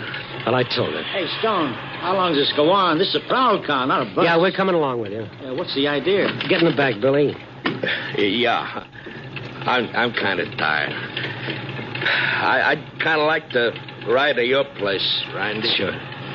Take us to the precinct, Coulson. Listen, Randy, did you see his girl? Yes, I saw her, but she didn't talk to me either.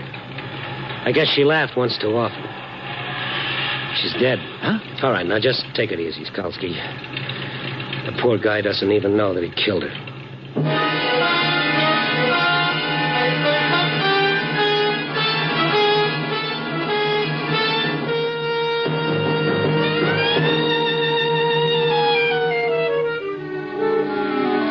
4 a.m. and the lights are going out all over the city. Even those neon signs on Madison Street. I've got to write my piece and put it in the slot, but what can I say? The story of a one-sided love? Well, if that's what love does to you, I'll stick to pinochle. It's a funny thing about love, isn't it? Let someone get up and talk about hate, and he's hailed as a new leader. Let him speak of love, and he's ridiculed, he's spat upon, and even nailed to a cross. Love is the greatest thing, the oldest yet the latest thing. Yeah. Copy, boy.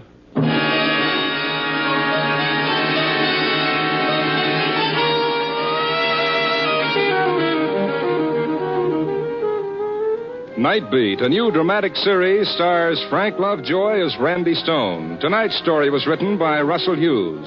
Night Beat is edited by Larry Marcus and directed by Warren Lewis. Music by Frank Worth. The part of the prize fighter was played by Bill Conrad. Others in tonight's cast were Lorene Tuttle, Bill Lally, Larry Dobkin, and Leo Cleary. Frank Lovejoy will next be seen in Milton Sperling's production Rock Bottom, released by Warner Brothers.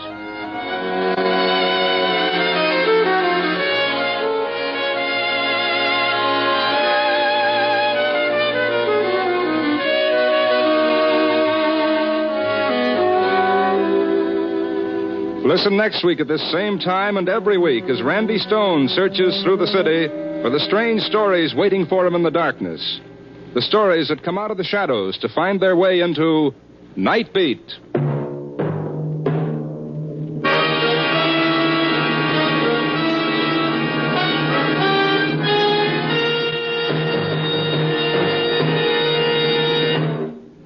There's another great action-packed program you'll enjoy listening to on NBC every Sunday. It's Christopher London with Glenn Ford in the title role. Christopher London was created especially for radio by the world's most widely read mystery writer, Earl Stanley Gardner. You'll truly enjoy this fast-moving mystery adventure series when you tune to NBC next Sunday on most of these same NBC stations. Stay tuned for Brian Donlevy and Dangerous Assignment on NBC.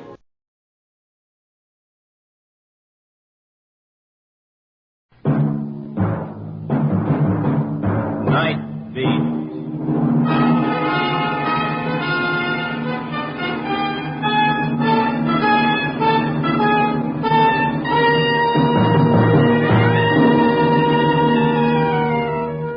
Hi, this is Randy Stone. I cover the Night Beat for the Chicago Star. My stories start in many different ways. This one began with a man who was blind and ended when he saw his blindness went deeper than his eyes. Night Beat, starring Frank Lovejoy as Randy Stone.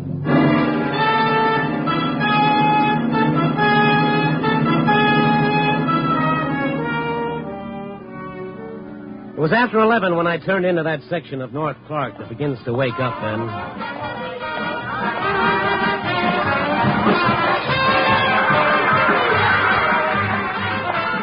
Tonight it was jumping no more than usual. It just seemed that way.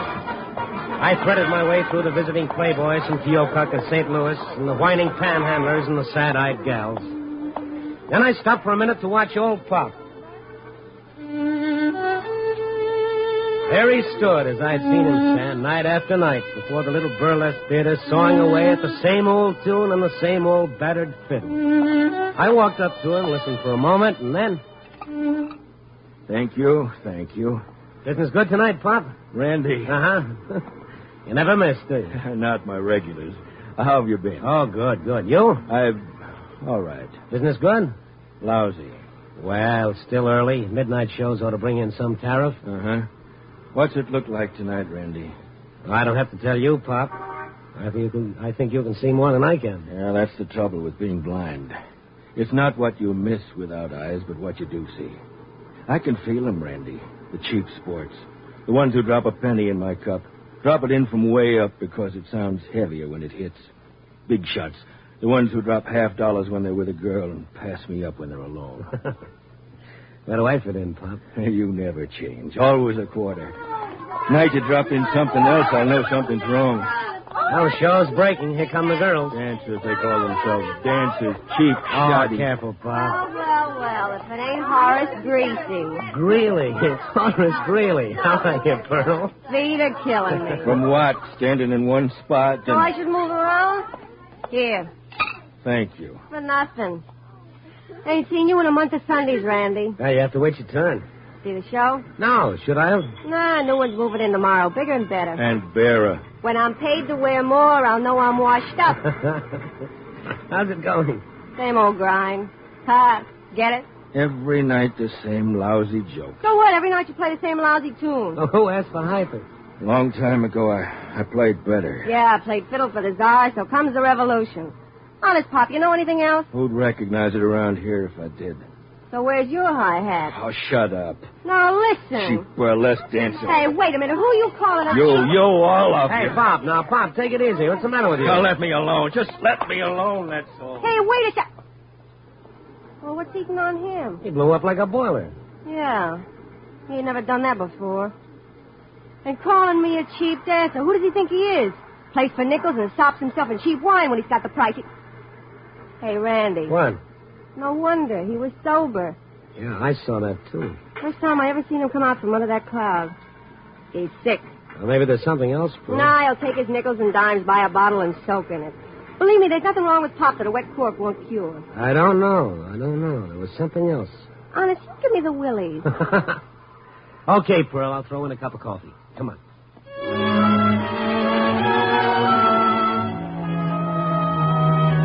So we had coffee and we talked about Pop. No one knew where he'd come from. He just showed up one night with a battered fiddle under his arm and started playing.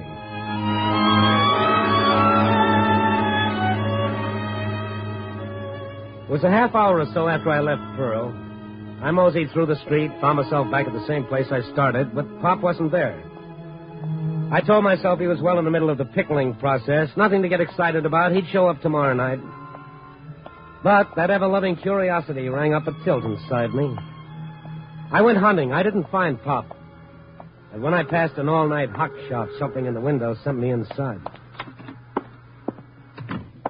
Yes, sir. You see something you like? Yeah, that violin in the window. The violin? Oh, sure. You want to see it? Yes, I'd like to. Sure. It ain't often I get a piece like this. No, sir. It ain't often I get a chance to offer something like this. Horowitz himself couldn't want one any better. Yeah, I'll tell him when he gives up the piano. Huh? Yeah.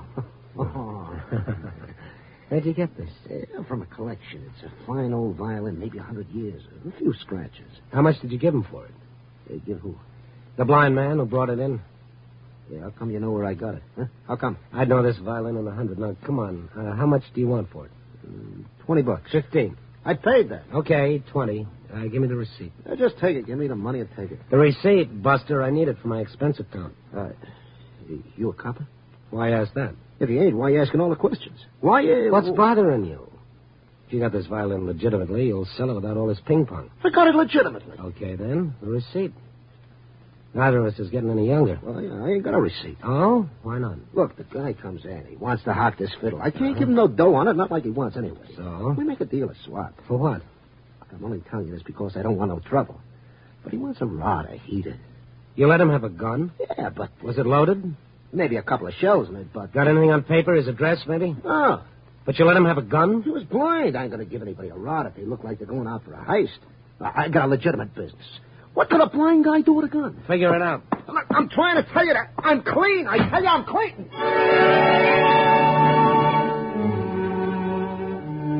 I had no idea where to look for Pop, but I thought maybe one person might know. Pearl. I found her backstage just about ready for our last turn. You like it, boys? Come on, boys.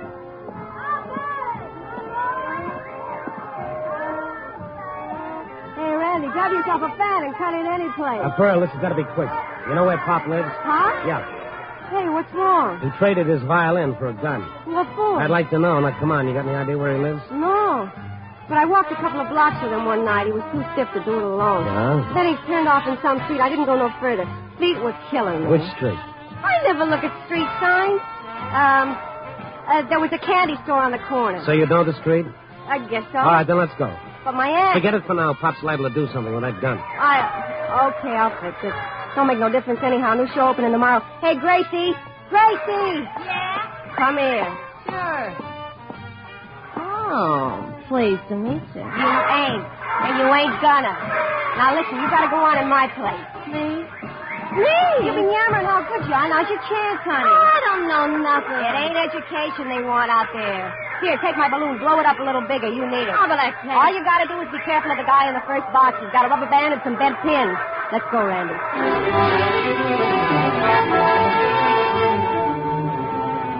We tore out of the theater before she had much more than just time to throw on a coat. I'll say this for Pearl.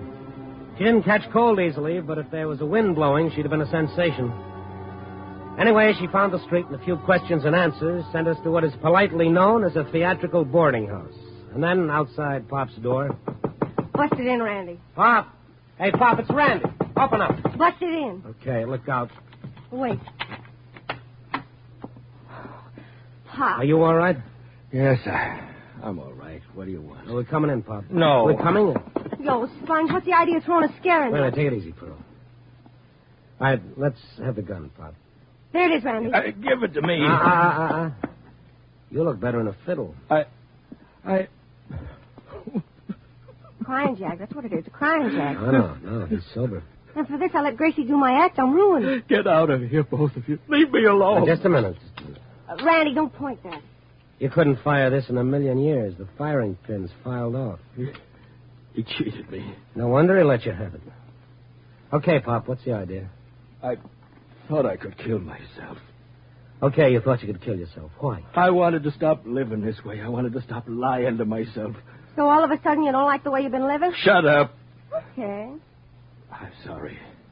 Pop, you want to talk about it? Well, he already did. He already said No. That's not the whole story. You know, don't you, Randy? I know there's something else. What is it? Yes, there is. There's 9 years of lies and cheating. 9 years of running away from something I want to face but can't. Tonight, I want to stop it. Stop what? Stop the whole thing from coming down. Coming down and killing me. And her.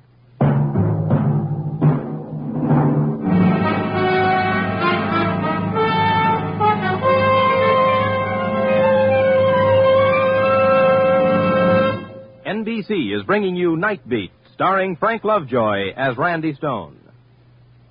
Little-known episodes from the exciting annals of American history are presented in colorful, dramatic, factual manner on the Cavalcade of America, which returns over most of these NBC stations on Tuesday, August 29th. The stories presented on Cavalcade of America feature Hollywood and Broadway stars who portray the many men and women responsible for the building of our country. That's Cavalcade of America, returning Tuesday, August 29th.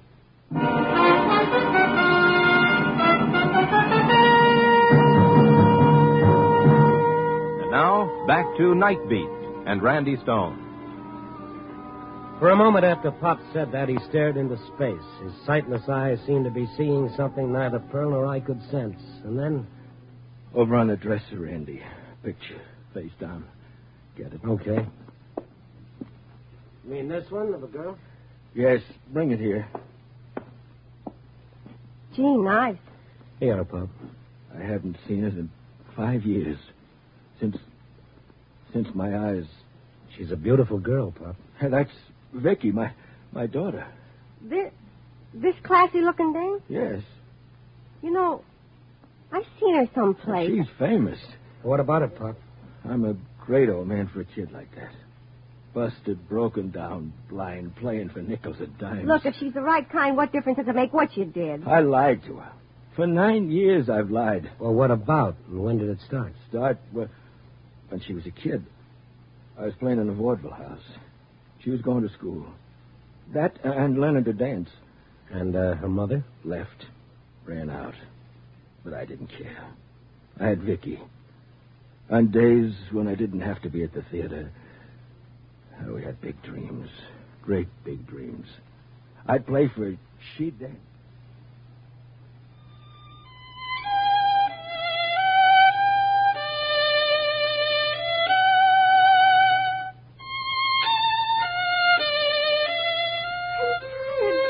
You're not allowed to get tired. Now, come on. Once more.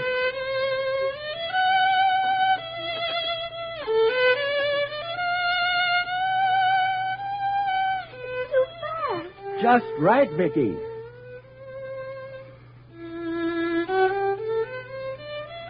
That's enough, Dad. Okay, lazy. Come here. What's the matter, honey? Nothing. Now, come on. Let's have it. I can't dance as good as the rest of the kids. Who said so? Me. What's your teacher say? Nothing.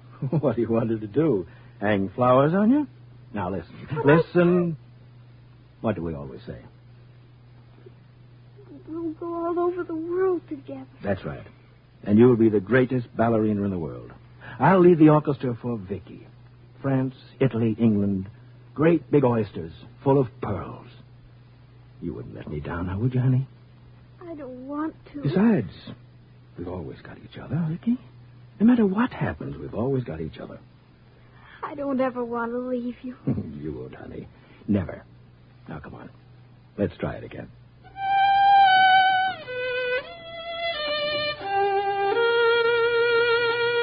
Better. Better.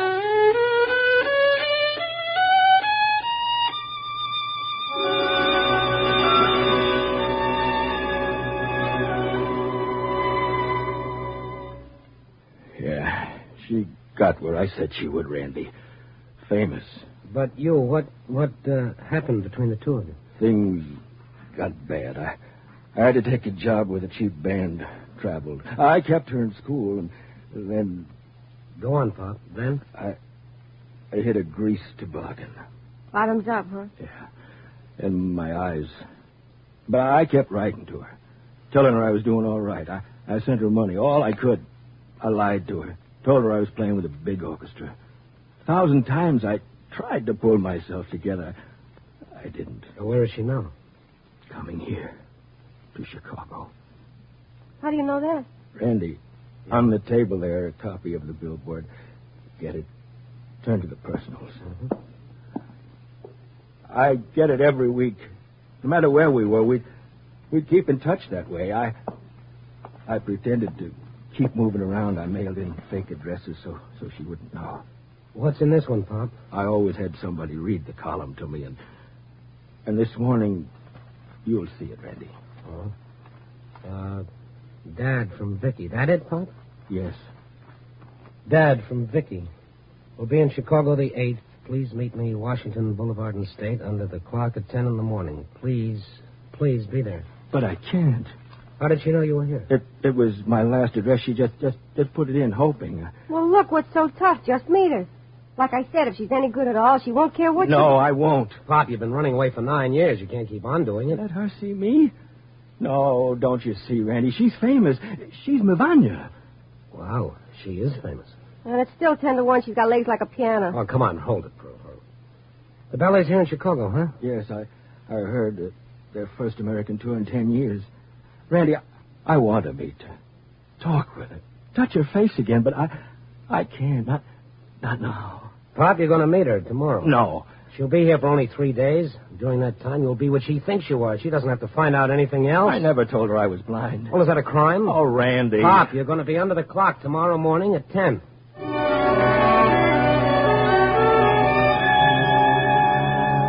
It was easy to say, just like that. But I wondered what would happen. Playing with other people's lives is like splitting an atom and including yourself in the chain reaction. But I wanted Pop to meet Vicky. I stayed with him that night, got him into a clean press suit, made him shave and stay out of striking distance of anything that looked like a bottle. And then it was 10 in the morning.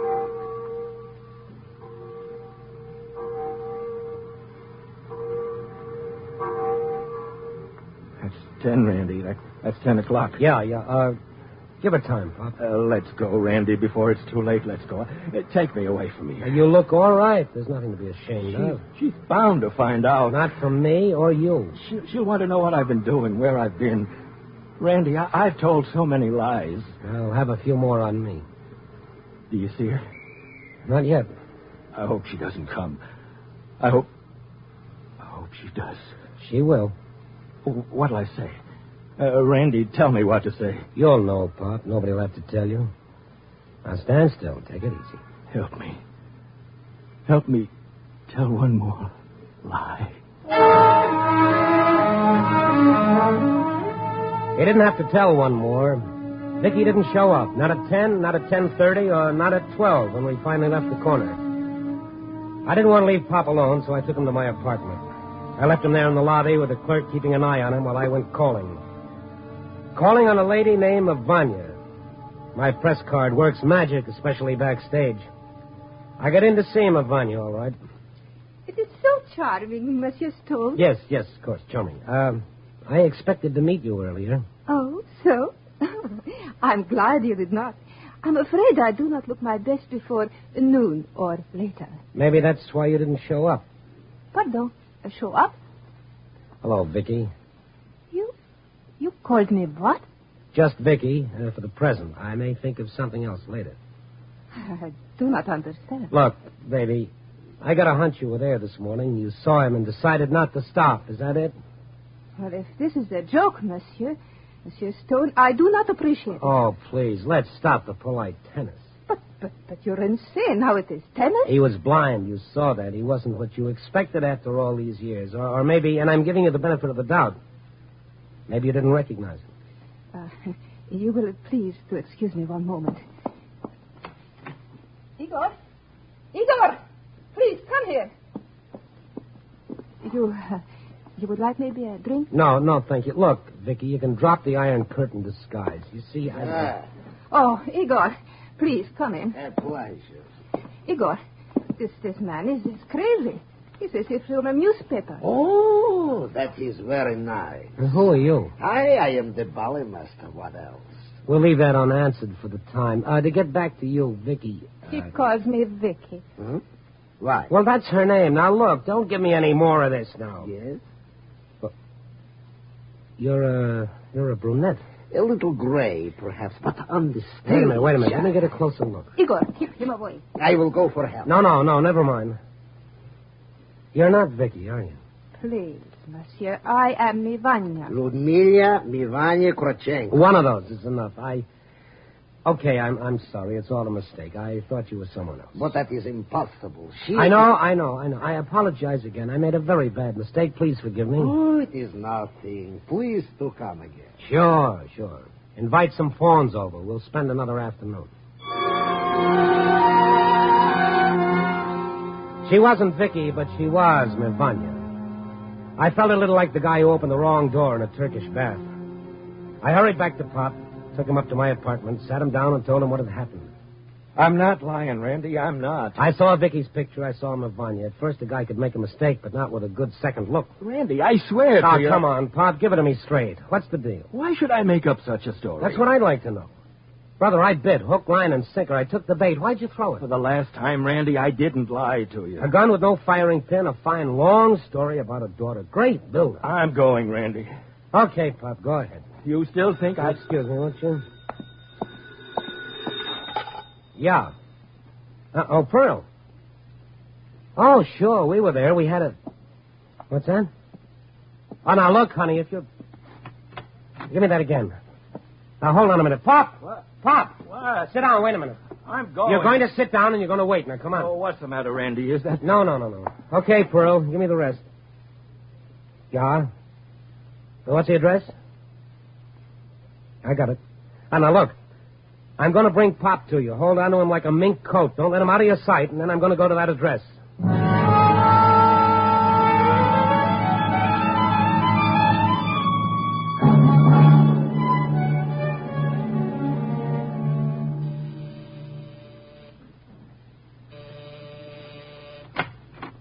Yes? How do you do? My name is Stone, Randy Stone, Chicago Star. Here's my press card, Social Security. What do you want? May I come in? What? Thank you. Hey, you've got a nerve. Yeah, today I've got to have. May I sit down? And if I say no? Well, I'll have to stand. I can say what I want standing up. All right, what do you want? I want to know why you weren't under the clock at 10 this morning. I don't know what you're talking about. Dad, from Vicky in Chicago the 8th. Please meet me. Where'd you find that out? Billboard magazine, personal column. I don't want to talk about it. Well, I do. And so does your dad. Where is he? How is he? Well, first tell me why you didn't show up this morning. Is he all right? I guess so. You guess. Don't you know? Answer me. Vicky, you are Vicky, aren't you? Yes, what about Dad? You want to see him, don't you? More than anything else in the world. I thought so. Now, how about tonight? Tonight? I'll fix it. You know who I am? As far as I'm concerned, you're Vicky. That's all I care about. That's all he cares about. I want to believe that. Well, you can't. Now, how about tonight? What'll I say? Vicky, you'll know what to say when you see him. I wanted to be there this morning. Now, look, don't give me the excuses or reasons. Just meet me tonight. Where? I'll pick you up. A date? Why are you doing this? Human interest stuff. Let it go at that, huh? But... Tonight, and Vicky. What? Maybe you'll be a little shocked. I will? Yes, maybe you will. No, I'll see you tonight. And this time, show up.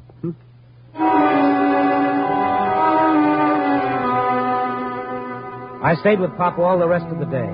I had a story now, right up to the final paragraph. What the tag would be, I didn't know. I wouldn't know until that night. All depended on how things turned out, and I wasn't at all sure. When you play Mr. Fix-It with people's lives and emotions, you're cooking up a surprise party. Anyway, I had to try it. And so that night... Randy, what are you doing? Now, take it easy, Pop. Everything will be all right. I hope. Well, why did you bring me back here? Well, this is where you always stand, isn't it? Right in front of the burlesque theater? Yes, but I can't... Pop, you've got to trust me. Do you? I guess I have to, Randy. Okay. Here, take this. What is it? You'll know what it is. What? My violin? Yeah, it was lonesome in that hock shop. It needs a chin to cuddle up to. Try yours on for size. No, I don't want it. Randy, take me away from here. Now, look, Pop. Today I stood under a clock for 2 hours. I made an idiot of myself in front of two people I never saw before in my life, and all for you. Now you're going to do something for me. Now you get ready to play that violin. Randy? Yeah, hiya, Pro. Come here. Excuse us, Pop. Randy. I will be a second, Pop. Well? Yeah. It's all set. Good. How long? Just a few seconds. Randy? What? You got your fingers crossed? All 12 of them. Run for your lives, boys. The dam is burst. Here they come, the gals of the chorus. 8 luscious beauties. Count 'em, boys. 8. All right, stand over there. Randy. Randy. Yeah, I'm right here, Pop. I'm right next to you. Now, listen. Remember that piece you used to play for Vicky when she was a kid, learning to dance? This one? That's it. Play it, Pop, huh? Now? Why? Oh, Pop, play it. Now, go on. But... Play it. Play it for me, huh, Pop?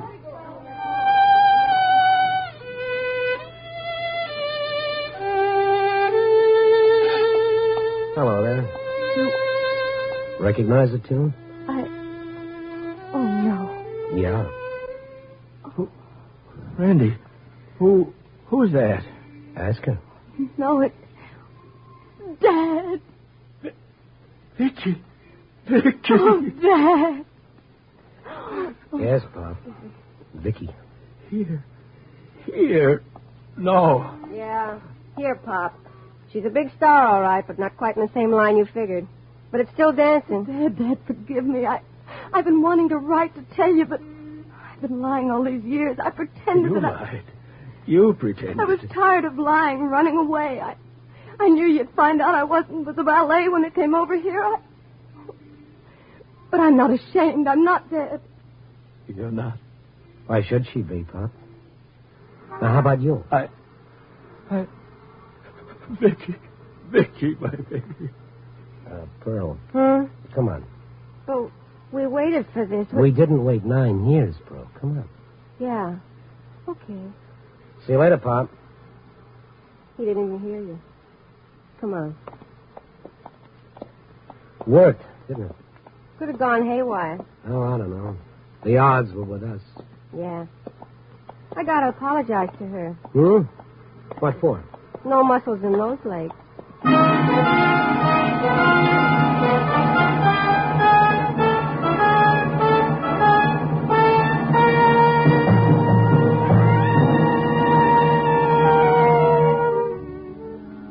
So there's the finish. It's funny. 2 people lying to each other, dodging, pretending, and all it took was a couple of words to end years of fear and doubt. Well, it just goes to show you. Blood's thicker than water, and pride is a lot thinner than love. Copy, boy.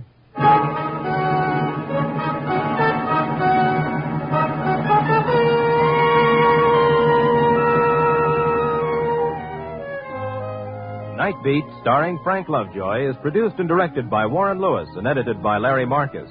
Tonight's story was written by Russell Hughes with music by Frank Worth. The part of Pop was played by Charles Seal. Others in tonight's cast were Lou Krugman, Charlotte Lawrence, Betty Moran, Veronica Pataki, and Ann Whitfield.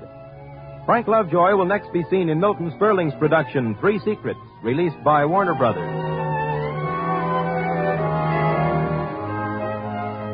Listen next week at this time and every week as Randy Stone searches through the city for the strange stories waiting for him in the darkness.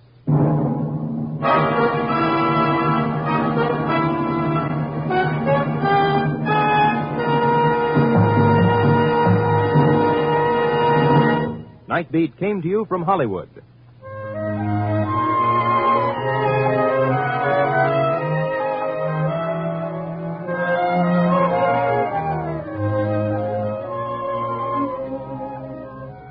Programs, get your programs here.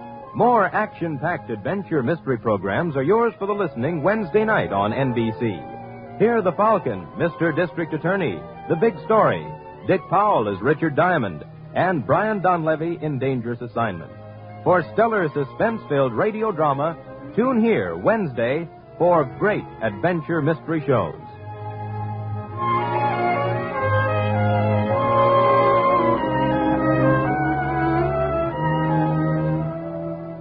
Stay tuned for the first piano quartet on NBC.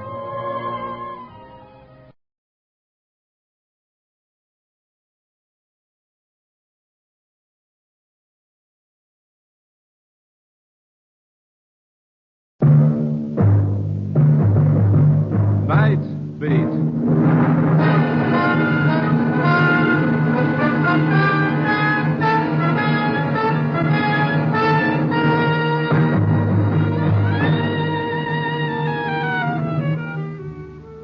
Hi, this is Randy Stone. I cover the Night Beat for the Chicago Star. My stories start in many different ways. This one began in the shattering turmoil of a manhunt and ended in the quietness of the morgue.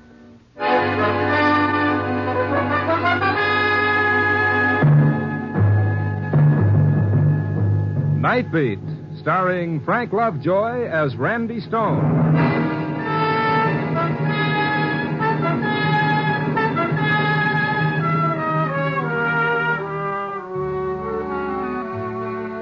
People are always telling me how lucky I am to have a job where all I've got to do is walk around Chicago at night looking for a story. It's a dandy little job, sure. All you need's a pneumonia jacket, an extra set of arch supports, and a goodly supply of penicillin, and you're all set. The city at night. Fascinating. That old nose for news, frozen stiff and ready to fall off. Those eagle eyes so watery and bloodshot from the wind they wouldn't serve a self-respecting canary. Yes, sir, it's lovely work if you can get it. and brothers and sisters, have I got it. Oh, I guess I was just bitter. I'd walked from the Loop to the near north side, waiting for a story to tap me gently on the shoulder, and so far it was no hits, no runs, and no errors. The streets were empty. Everybody was home hugging a radiator. And then, far away, I heard that lonely blues in the night sound, a police siren. And then another, and another. And then it seemed like there was a whole chorus of sirens singing about what a cruel, cruel world it all was. And then one siren separated itself from the rest and came closer, a prowl car coming down the street, stopping just a few yards away from me, and a police officer jumping out of it and hurrying to a call box. The officer passed under the street lamp, and I saw the excited look on his face, and I thought, all right, Stone, you lucky dog, let's go to work. This is Malachek. Yeah, okay, we're on our way over there right now. Right. Officer, just a second. What do you want, mister? What's up? Sounds like every squad car in the city's on the loose. Look, I got no time, mister. Read it in the papers tomorrow. Oh, I never touch the stuff. Look, the name is Stone, Chicago Star. Oh, reporter? Well, mildly, that's a general call, isn't it? I got no time to stand here, Gavin. I'll give it to you fast. Gig Sanders busted loose. Sanders? Great. When and how? Read it in your paper, Stone. All right, Crossan, let's move. They got him trapped.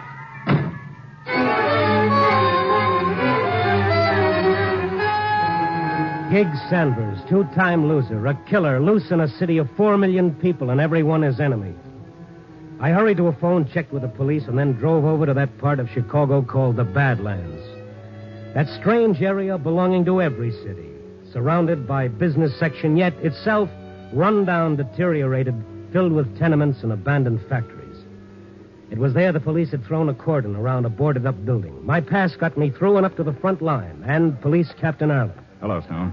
Oh, the hunt's on, huh? I don't know. We'll see in a minute. Sanders in that building? Got a tip he would be. Wait a second. All right, Billings. Turn the searchlights on the building. Keep two of them on the roof. Run the others back and forth. Right. Sticking around, Stone? Yeah, I guess so.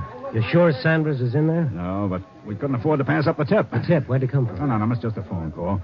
But Sanders knew this neighborhood like the back of his hand, likely to be here. Captain Ireland, ready with the speaker now. Okay, bring it here. Malachek. There's quite a crowd gathered for the kill. Yeah, making it tough for us. Sanders is armed like an artillery corps, and if he's in there... I see what you mean. How'd he get away? Haven't got the full details yet, but he was being taken to the death house. Killed a cop. He's a nice boy. Here you are, Captain. Okay. All right. Here it goes. Sanders? Sanders! Listen to me. There's no way out of that building that isn't covered. Come out with your hands in the air. We'll give you 20 seconds. Hear that, Sanders? 20 seconds. We'll count them off for you. Now, what if he doesn't show? Tear gas first, then we'll go in after him. Mm-hmm. If he comes out with his hands up, he goes to the death house. If he doesn't... He'll come out. Rats always believe there's a chance to beat the chair. Well, his life is hope. No sign of him. Malachek, come here. Yes, sir. Take the microphone. When I give the signal, start counting off 20 seconds. Yes, sir. You've given him more than 20 seconds. Not him, the crowd. They won't push in so close when the counting starts. Oh, look at them. Look at those faces. Perfectly normal human beings for 23 and a half hours of the day. Give them something like this for 30 minutes and they become a mob. Waiting, watching, hoping for the kill. People, Randy, want to change them? Yeah, sure. We'll retool and put out a nice new 8-cylinder model with a convertible soul. Get ready, Malachek. Yes, sir. Captain, there's my story. Sanders? Oh, no. That's for the front page, boys. That mob, that's my story. Look at that young couple right over there. Look at those two. They're hoping Sanders will come out shooting. Otherwise, they'll want their money back, huh? I suppose so. I'll see you later. Where are you going? I want to stand by that couple and listen to them. All right, Malachek, start counting. But warn him first. Once more. Sanders. We're going to start counting right now. Come out with your hands in the air or we'll cut you in half when we come in after you. 1, 2, 3, 4. I edged my way behind the young couple. They looked so nice and so human. But here they were, the same as all the rest. 9. Go back just a little over 1,000 years, put on a toga, and take a seat in the Colosseum at Rome. Have a great day watching the gladiators butcher each other. Cheer for the lions, or, if you prefer people, cheer for the slave to kill the lion. 17. Makes no difference. It's all the same holiday. Somebody gets killed. 20. And then it started. Let him have it.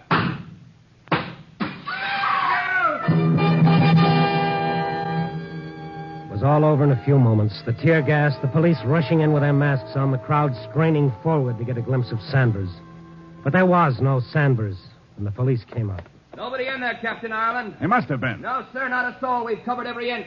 I watched the crowd, and strangely enough, there was relief on their faces, and even a little shame that they'd hoped for the kill. But the young couple in front of me. He wasn't there, Ken. He wasn't there. I know. Come on.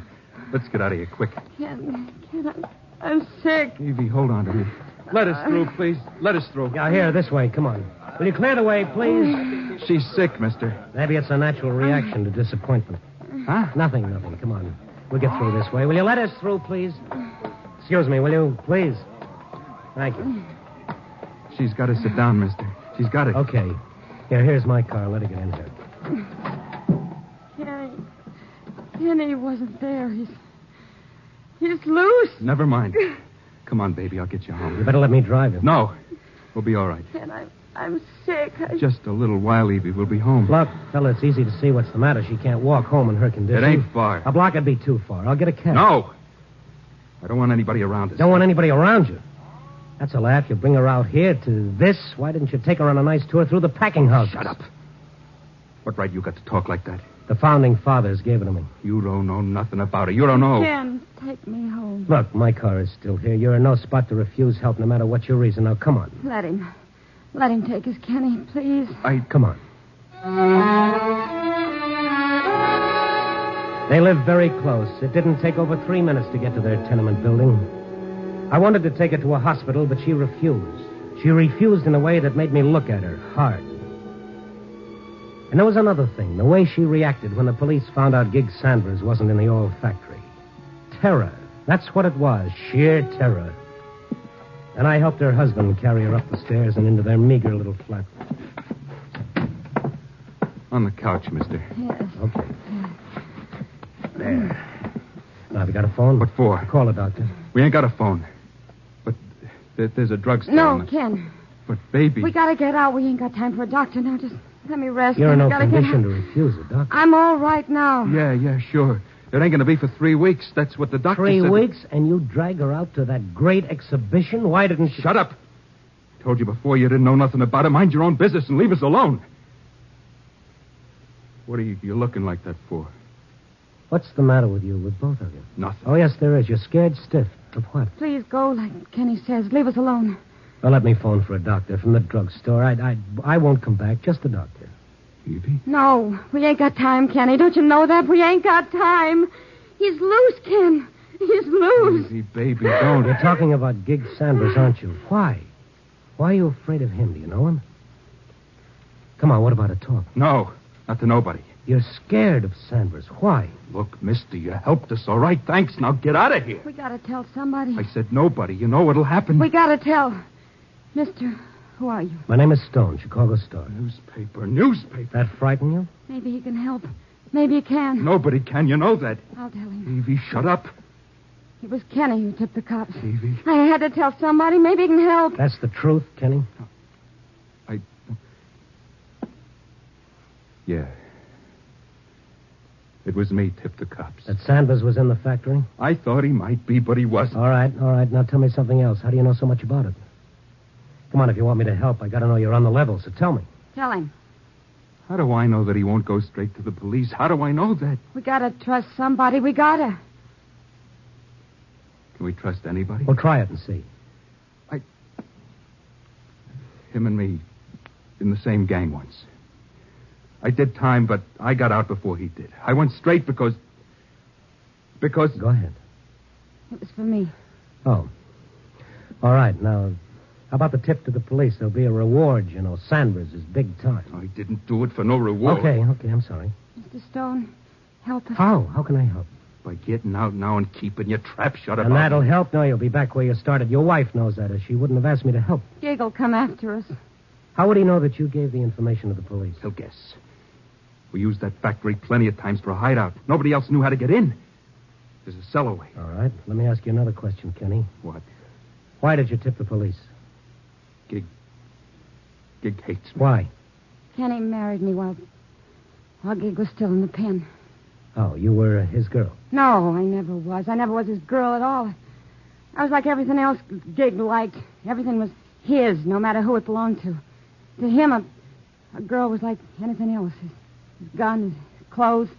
Anytime Gig Sanders wanted something, it was his. I never loved him. I told him, but he just laughed like what I felt didn't mean nothing. I see. And now? Now he's loose. He hates me because of Evie, and he's going to know I tipped the coppers. Mr. Stone, if it's the last thing he does, he's going to get us, Evie and me.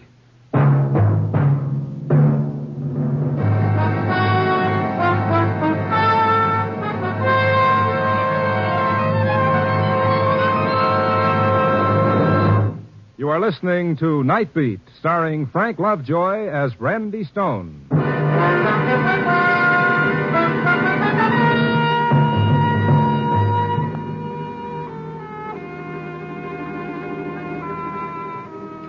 Those kids were scared, plenty scared.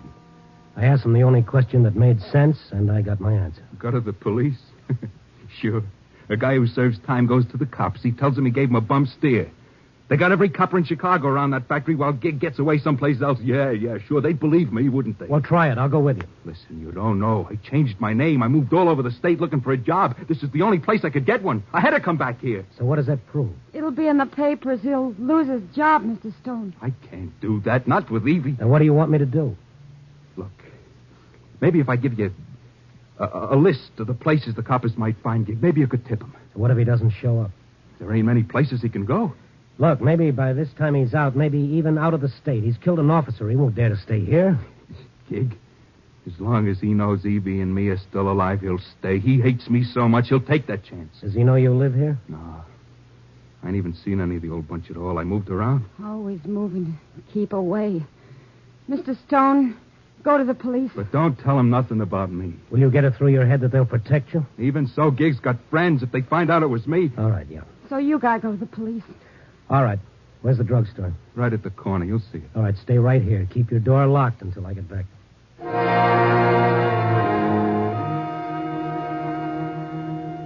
It was a short 2 minutes to the corner drugstore.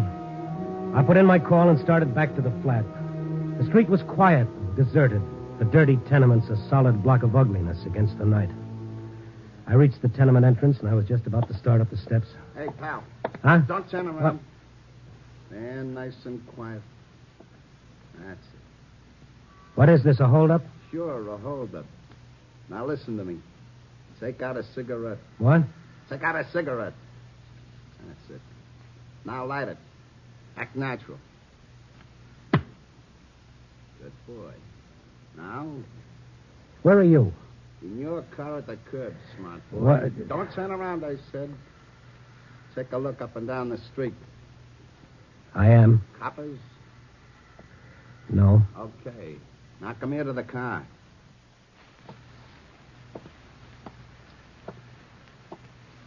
You're gonna do like I tell you, understand? What do you want? Who?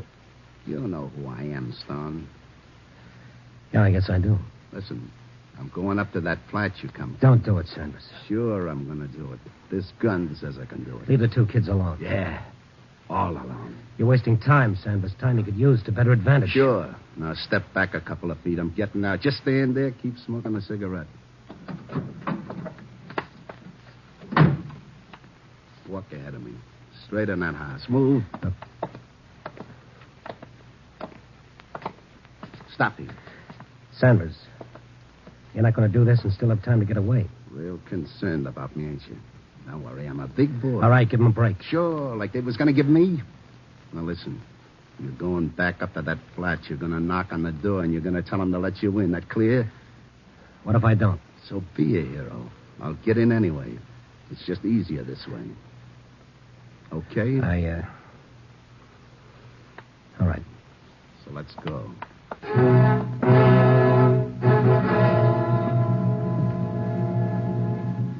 The slow walk up the stairs was a nightmare. I walked down the hall toward the flat. The flat where those two kids waited behind a door that they thought would keep the terror and death away from them. And then? Knock. Who is it? Answer. Sanders, please don't do it. You going to answer him? Who is it? Answer. It's Stone, Kenny, but I... It was a long time. Inside. Shut her up or I will. Evie, don't. You, Stone. Lock that door. All right, Kenny boy. Over on the couch. Gig, don't hurt Evie. She's gonna have... I see, yeah. Congratulations. Listen to me. Shut up. Stone. What? Get over to the couch. On your way, turn out the light. And stay in line with the window so I can see against the street lamp. Now sit down. We'll talk. You gonna listen to me, Gig? Sure, I'm a wonderful listener. Only make it good and funny, huh? Even me fell in love, Gig. You ain't gonna blame us for that. Evie and you fell in love. You think I worried about that? You think I cared what she did? Nah. It's what you done tonight. He was afraid, Sanders. Afraid that you'd come after him because of Evie. I thought about it, mister. Yeah, plenty. But I figured let it go. It ain't worth it. But this tonight is something different. Turning stooly. You'll never get out of Chicago, Sanders. Every cop in the city will be looking for you. It's nothing new to me.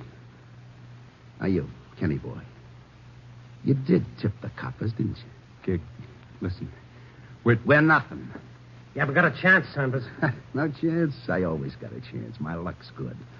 You know why I wasn't in that factory, Kenny boy? Because my luck held. I had to get some dough first. And you know where I was? In that crowd, just standing there watching. You were in the crowd? Yeah, like watching my own funeral, only the coffin was empty. And I saw you and Evie, Kenny. That's how I knew where the tip come from. All right, you're smart, Sanders. Now be smarter.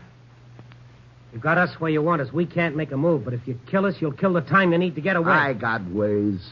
Like I come here. I followed you in a cab, then hid in your parked car. Now, ain't that smart? Evie, you ain't said nothing. Gig, you gonna kill us? Yeah, I'm gonna kill you, Evie. Sanders, you said your luck held. It can't hold forever. What you're doing now is giving the police minute after minute to catch up with you, and they will sooner or later. You killed an officer, Sanders. You know what that means. Him or me, it had to be that way. Doesn't have to be this way. This way? What Kenny done was to save Evie's life and the baby's, right or wrong. That's why he did it. What would you have done to save your own life? I killed a cop to save my life. That answer you? Yes, I guess it does. So it makes sense. That's a radio there by you, ain't it? Yeah. Send it on. We're all going to sit here and wait for the news. We're going to see how I'm making out.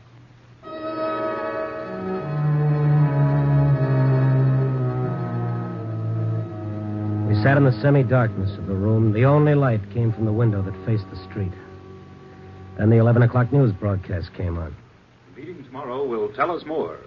Tonight in Chicago, the city's manhunt goes on for Gig Sanders, convicted and sentenced killer. Acting on an anonymous tip, the police surrounded the old Phillips factory, but Sanders had not been there or had escaped before the cordon could be drawn tightly.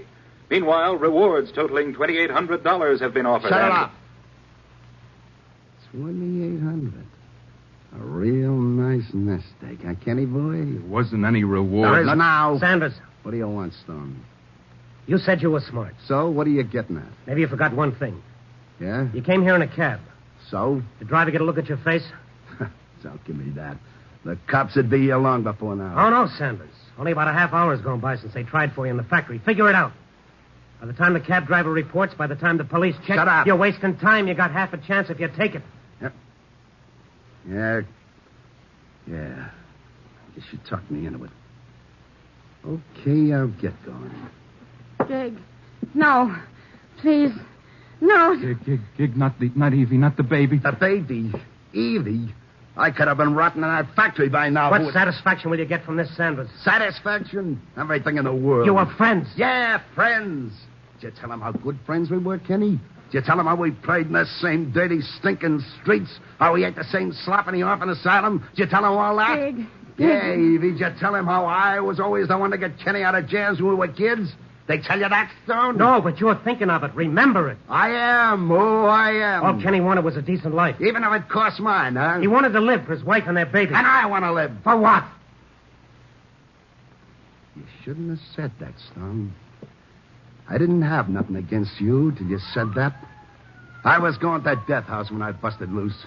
I figured a million ways to get away, and I took the chance when it come. I killed a cop. And I know what happens to a cop killer. I know. Yeah, they're coming. I guess you were right about that cabby. In a minute, the coppers will all be set up and ready to get me. Yeah, but I killed a cop. That's how bad I wanted to live. But nobody wants me to. Nobody, you hear? Nobody. Listen, Sandberg. You listen. A couple of weeks ago, there was a leopard loose. You know what the people said, you know, Stone? Yes, I know. They felt sorry for the leopard. That's right. Everybody wanted that leopard taken alive. Nobody wanted it killed. But me, I'm a human being, and they want to see me cut to pieces. Maybe because that's all the difference in the world between you and that animal. Is there? Is there? You're going to tell me the leopard would know better if he killed to get away? Well, I don't. No, because that's the way I learned to live. Because you didn't want any other way, Sanders. Because it was the easiest way. You grew up in a gutter. You never wanted to get out of it. Other men did. I ain't other men. I'm Gig Sanders. Gig Sanders. Gig, they're all around. You ain't got a chance. Yeah, and that's dandy for you. Just what you want. No, Gig. No, I swear it ain't. You swear. Now, you listen. I'm going out. Yeah, but not with my hands up. And I ain't gonna die alone. Sanders, don't. Do one last decent thing. Let these kids alone. Gig, listen. I'll go with you. Kenny, no. Gig, I'll go with you. It'll be you and me again like it always was. I'll help you get away. We can do it together, Gig. We always used to, me and you, remember? You're crazy, Kenny. If they think you're going out with him, you won't have a chance. They'll cut you down with him. You won't. Kenny, stay here. I gotta do it, Evie. You gotta see that. I have to do it. Gig, you want to kill me, all right. I'll be dead if that's what you want, but I'm going out with you. I got a gun. Kenny, put it down. Don't. So you got a gun. You got a gun. All right, shoot me. Why don't you shoot me? I could have. Any time we were sitting here. But you didn't. You was always soft, Kenny boy. You see, Stone, that's the difference between him and me. Then shoot me. Go ahead, kill me now. But even if you don't, I'm going out with you, Gig. Kenny, you're not talking sense. Sanders, we know you're in there. Sanders, this is Captain Ireland. Listen to me. Sanders. I'm listening, copper. Sanders, there are innocent people in that building. We'll give them time to clear. If you've got any human decency left in you, wait before you do anything. But I warn you, Sanders, come out with your hands in the air. What are you going to do? You know what I'm going to do? Coppers! Coppers, I'm coming out! Right out the front door. Tell everybody else to stay in. Tell them. All right, Sanders, but with your hands up. Now listen, people. Stay in your rooms, lie down on the floor, and stay away from windows and doors. I'm coming, coppers. They'll kill you, Gig. Sanders, go out with your hands in the air. Oh, sure. Now, Evie, Kenny. Gig. Sanders. Do it then, Gig. Do it and get it over with. Kenny, boy, get where I can see your face. Think what you're doing, Sanders. Shut up, Stone. And the light by the window, Kenny. Now, let me look at you. You said you'd go out with me. Yeah. Kenny, don't lie to me now. Don't lie now. I'll go with you, Gig. Swear it's the truth, Kenny. Swear it's the truth. I don't have to swear it, Gig. You're looking at me.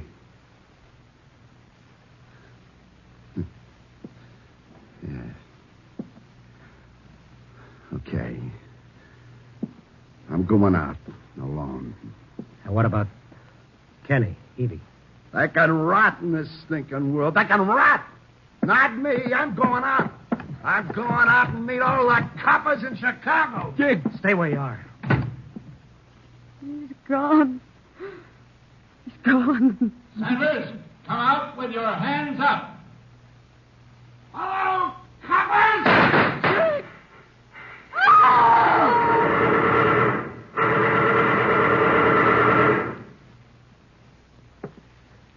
Well, there's $2,800 lying down there, Kenny. You better go down and pick it up.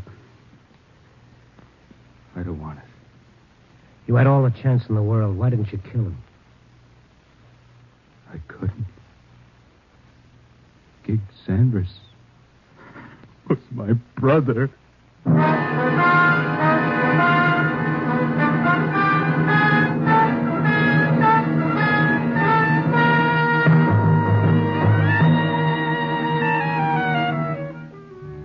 Now it's almost dawn again, and I've written another story.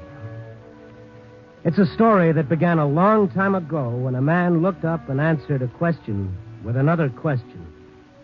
Am I my brother's keeper? There's an answer to that, and our society has made it. Yes, you are your brother's keeper, but the kept must be worthy of the keeping. Copy, boy.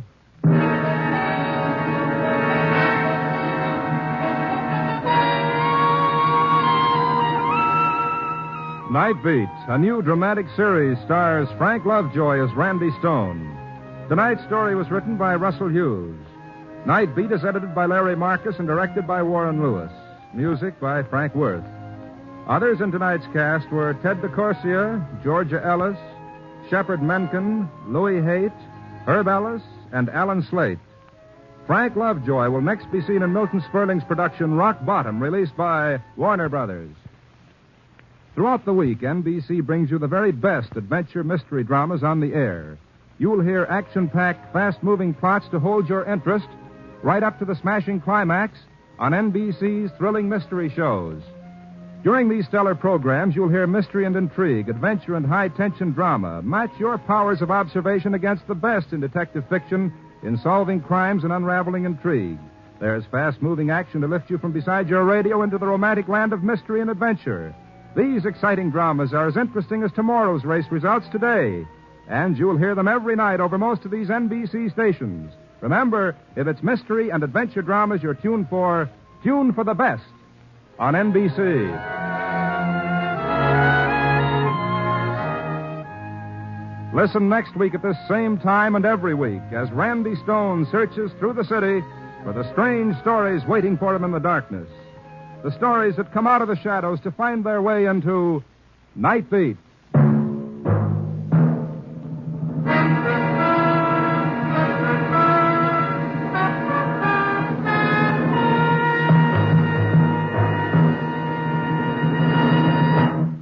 Tomorrow, Fred Allen joins Bob Hope.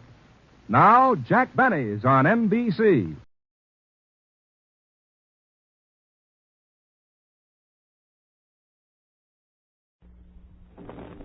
NBC presents transcribed Frank Lovejoy in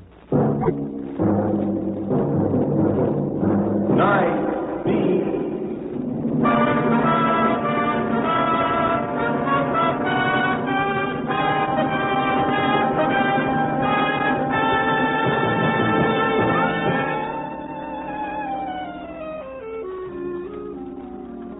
Hi, this is Randy Stone. I cover the night beat for the Chicago Star. Nice work, you say, and nice work it is. Except that work is work, and man gets tired ferreting out the secret side of his fellow human beings. So, as the man said, some seek out greatness and others have it thrust upon them. Tonight I preferred the latter method. That's why I was riding around with Jack Manson, the prowl car copper. I figured it this way. If there's a story in the big city of Chicago, a great story, a story that'll make me immortal for a few days at least, if there's a story like that floating around Chicago, I was a little too tired to go look for it. Let greatness be thrust upon me.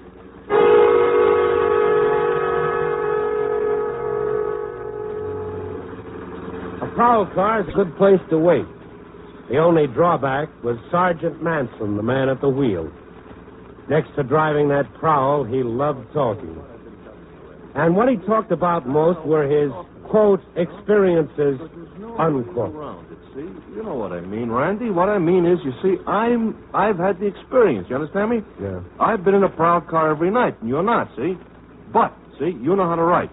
Sure thing. A team, we collaborate. 50-50, split everything we know. Oh, boy, you're a newspaper guy. You know all the answers, huh? No, we know all the questions. It's the next best thing to knowing all the answers. Car 203, car 203. This is Lieutenant Burton. Go to 800 Lakeland Drive. Repeat, car 203. Meet me at 800 Lakeland Drive. A homicide.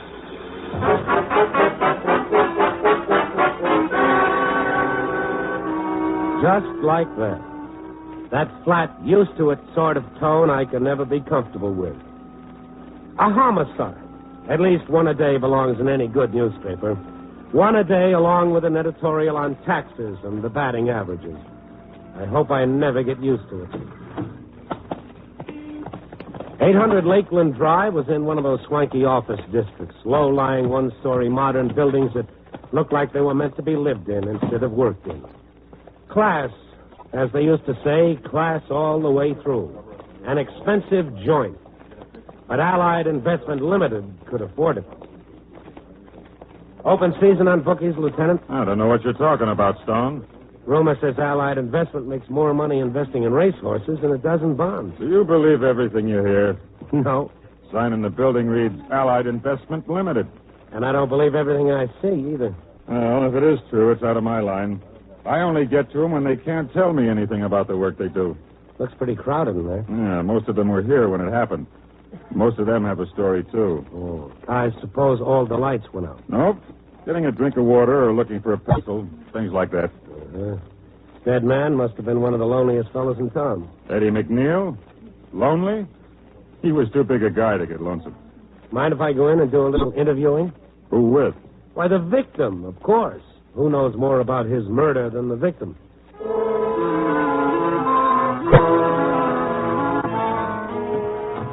It was the reception room of a very respectable business organization.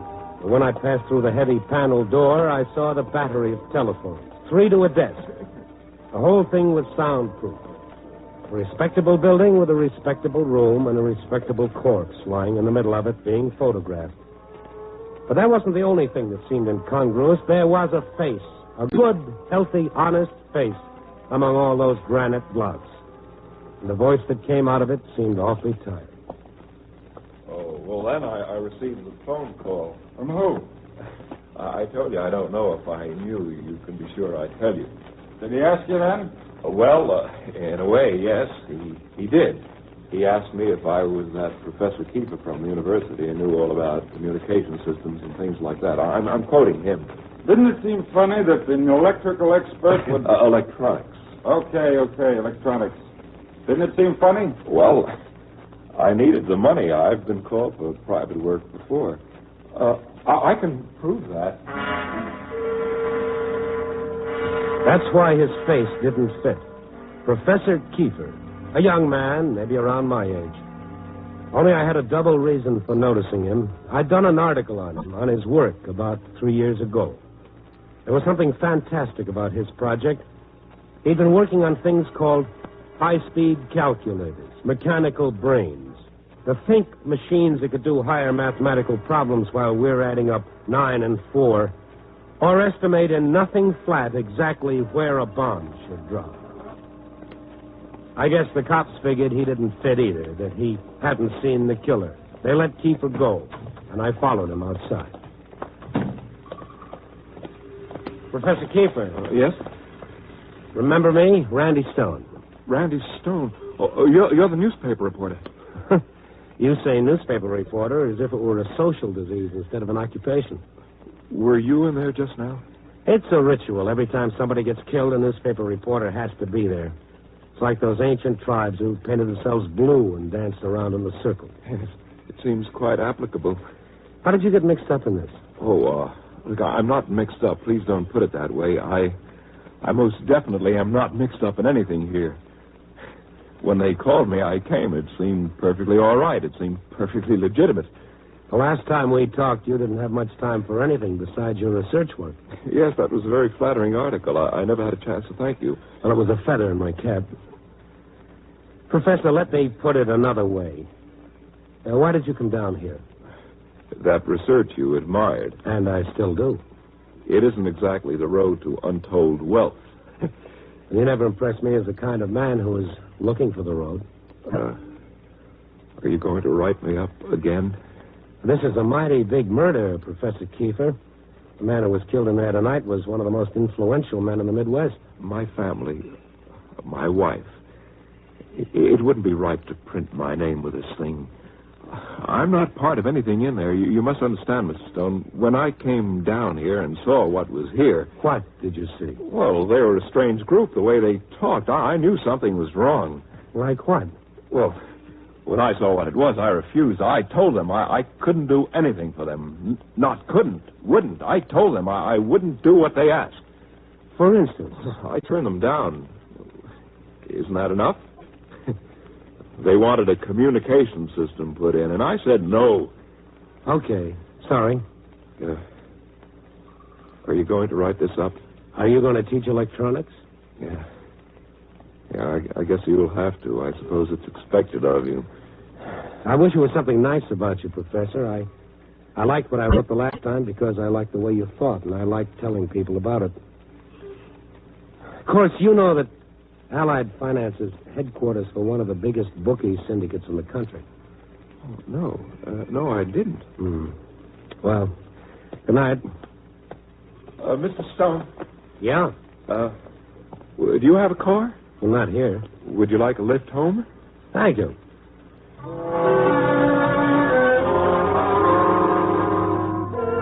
There was a kind of desperation in his voice. He couldn't let me go without getting his name out of the story. And he talked. He was a little too intense. He was trying a little too hard. I wouldn't find out anything as long as he was wound up like this. I had to unwind him. Thing like this can take your mind off your work for a while. Yes, well, only if I let it, only if I dwell on it. It's be great to be able to discipline yourself like that. But science teaches that. Scientific training. Hardly. It teaches hard work. But self-discipline is just another word for patience. Only I've seen an awful lot of table tappers and pencil chewers among scientists. Yes. Well, you have to believe in what you're doing. That's what the patience comes from. Must be easy for you. You believe in your work. Oh, yes, of course. At least you did the time we talked a few years ago. Well, I'd rather not discuss it. You held out high hopes for that electronic thinking cat you were building. It was going to do great things for mankind. Still believe it? Oh, certainly. That it was going to make life better and easier? That its benefits to human beings were unlimited? Isn't that what you said? Professor? Oh, yes. Yeah, that's what I said. I feel like I'm interviewing myself. Sorry, I'm not very responsive. Mr. Stone, if you put my name in with the story of the murder, well, I'll probably lose my job at the university. I wasn't the only reporter there. Well, you were the only one who recognized me. You were the only reporter who knew my name. If any other paper comes out with a story and your name is used, my editor will... You'll have to omit my name. Look, Mr. Stone, why don't we talk some more? I'm sure it's possible that I've forgotten something in the excitement. Something that I've forgotten and I'll remember. Something more. Well, how about my office? No. Would you come to my home? I can think better there. Well, sure, Professor, sure. I always give a man a chance to think and remember.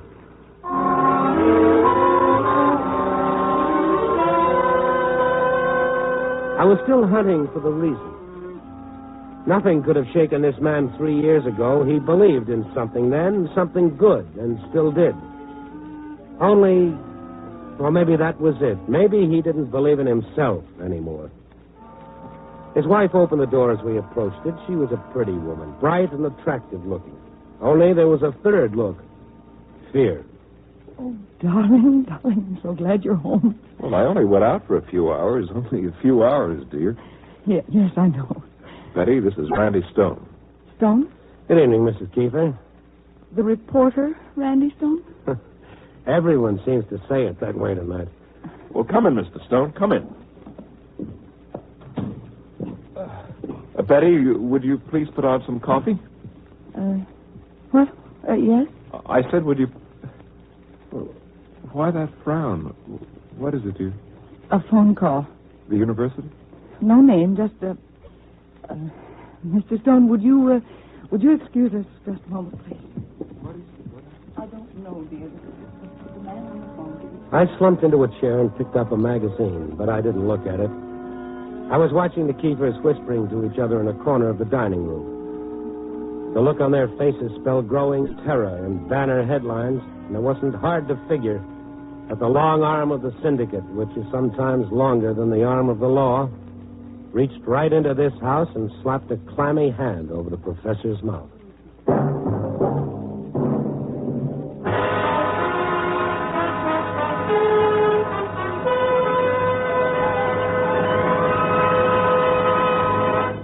NBC is bringing you Night Beat, starring Frank Lovejoy as Randy Stone. Thousands of Americans have made blood donations to our armed forces.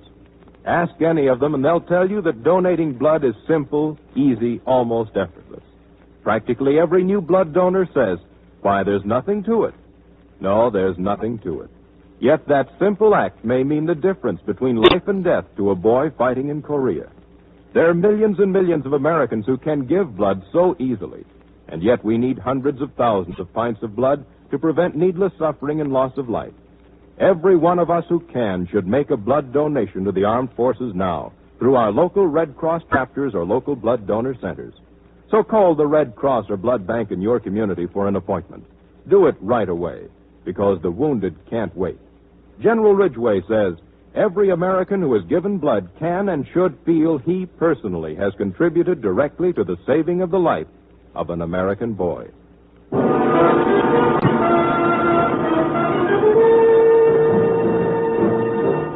And now back to Night Beat and Randy Stone.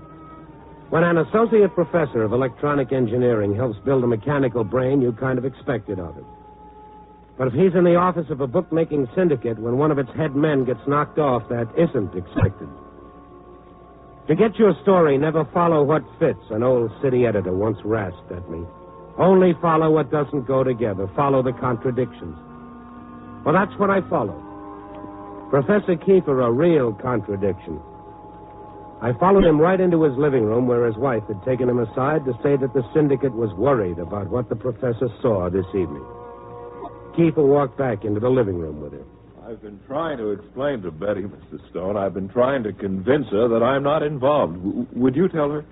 Well, I got there after it was all over. Well, you saw the police release me. Would they have released me if I'd been important? Oh, no, they would have kept him much longer. You are involved. You went there. You were there when it happened. Somehow you're involved. I told you, darling. I turned down their offer. I refused it. I told you that.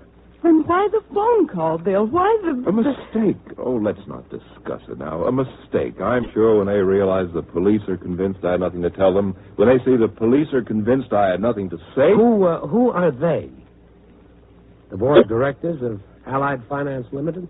It's only natural they'd take extra precaution. To men like that, the world's populated with enemies, real and imagined. All the world is an enemy. A threat? Well, I do the same thing. An empty gesture, a warning, but meaningless. Okay, Professor. Maybe you'd like something stronger than coffee. Perhaps a drink? Oh, I'll get it. No, dear, I'll get them. I'll be happy to get them.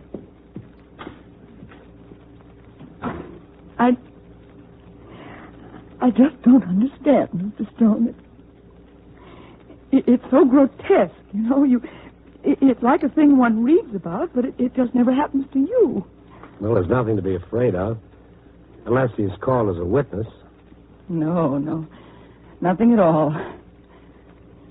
Are you going to write up his work again? Only if there's been some change made in the machine. Or any change in the scientist. Is he as important as the machine? Well, Mrs. Kiefer, he's given up his research, hasn't he? Oh, maybe. I don't know. He doesn't talk about it with me. He used to, but not anymore. Your husband has pulled something important out of his life. That leaves a vacuum. If I remember a rusty high school course, something has to rush in to fill a vacuum. I've no right to turn against him. You're asking for help, Mrs. Kiefer. You're not turning against him. To criticize him like this. To ask for help. Yes, I probably am. I am asking for help. He did fill the vacuum. A man who works nights must have that success drive. You're a very perceptive man, Mr. Stone. And a kind one. No, not really. Just that I have a twisted mind. I respond favorably to complete honesty. Please don't be flip. It's the only way I can say I want to help you and your husband. Sorry the drink took so long. Haven't found a way yet to get the ice out electronically.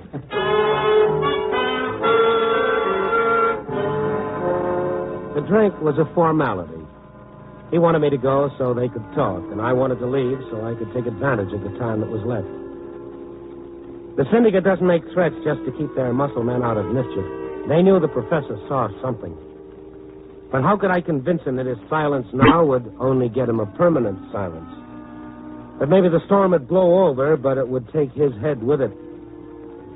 I needed an expert, one who knew both science and scientists. The man was Dean Boswell, head of the Electronic Engineering School at the university. A strange hour to come interviewing, Mr. Stone. Well, I wanted to see if you'd discovered a substitute for sleep. Oh, I'm happy to say it's impossible. Well, that's not very scientific.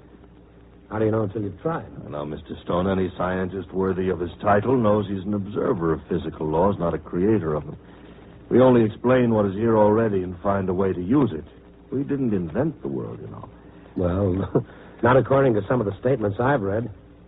Pretty big talk for such little fellows. Oh, but not our doing, I assure you. That's the result of our erstwhile hysterical laymen who have elevated modern science to the position of latter-day black magic. Actually, there are no scientific secrets, but they've succeeded in almost making us a secret society. The miracle workers. You'd do our citizenry a great service if you'd persuade them to rely as much on their own humanity as they do on our ingenuity for the solution of their problems. Dr. Boswell, I should have interviewed you sooner. Yes, but you didn't come here for an interview, Stone. You're after something. All right, let's have it, young man. You should have been a city editor or a cop. I may still get around to doing both. What is it you wanted to know? A professor on your staff, a William Kiefer. Ah, Professor Kiefer, yes. What about him? You tell me. A sensitive man. A good person. Is that all? Isn't that enough? What more does a man have to be in this world to be something important and valuable? As a scientist? Oh, brilliant. A brilliant man, Kiefer. Have you noticed any change in his attitude toward his work? I mean, in the last few years? Now, Mr. Stone, I have no intention of discussing my teaching staff with you. Good night, sir. Oh, please, just listen to me for half a minute. Half a minute and then good night. I had to bust in this way. I can't tell you why, not now, but will you take my word for one thing? He's in as much trouble tonight as he'll ever be in his life. What's at stake, Mr. Stone? His life. What do you want me to do? I'd like your expert advice. On what? Some telephones at the Allied Finance Limited.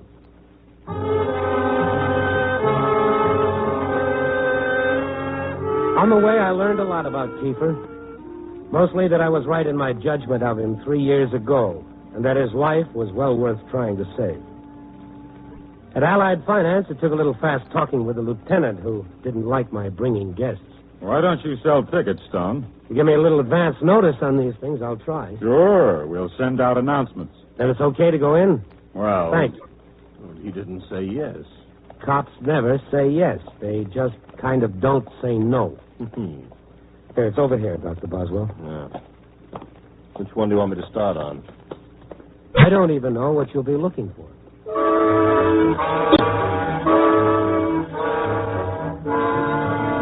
Without another word, Dr. Boswell went to work. He moved around with as much animation as a man waiting for a bus, but he didn't miss anything. He followed the circuit wires and switches, the controls, the feedbacks. The lieutenant didn't miss much either. He stood quietly in one corner of the big room watching, just watching and puffing slowly on a cigar. Boswell came back to me and dropped his bombshell. I found it. You found what? It's a garbler. Try that again? The device installed, it's a garbler. It jumbles up the voice on this end and transmits it to the receiver on the other end, which returns the voice to its natural tone. Pretty good for sending racing information across the state line. Perfect. Phone company put it in? Never. This is a private installation. A radio repairman could have done it? Well, no, this isn't the most complicated of electronic devices, but it takes an expert, Mr. Stone. An expert. One last question. Where's the control box? That room. To your right, through the door. The one where they found McNeil's body. Well, I guess that cuts it, Dr. Boswell. Please, I would rather not hear your conclusions. There isn't anything more I can do. You're right. It's mine. All mine.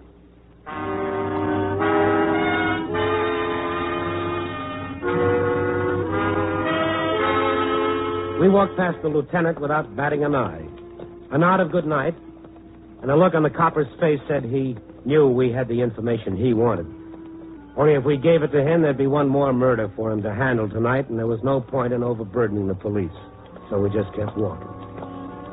I dropped Dr. Boswell off at the university and drove back to the Keepers.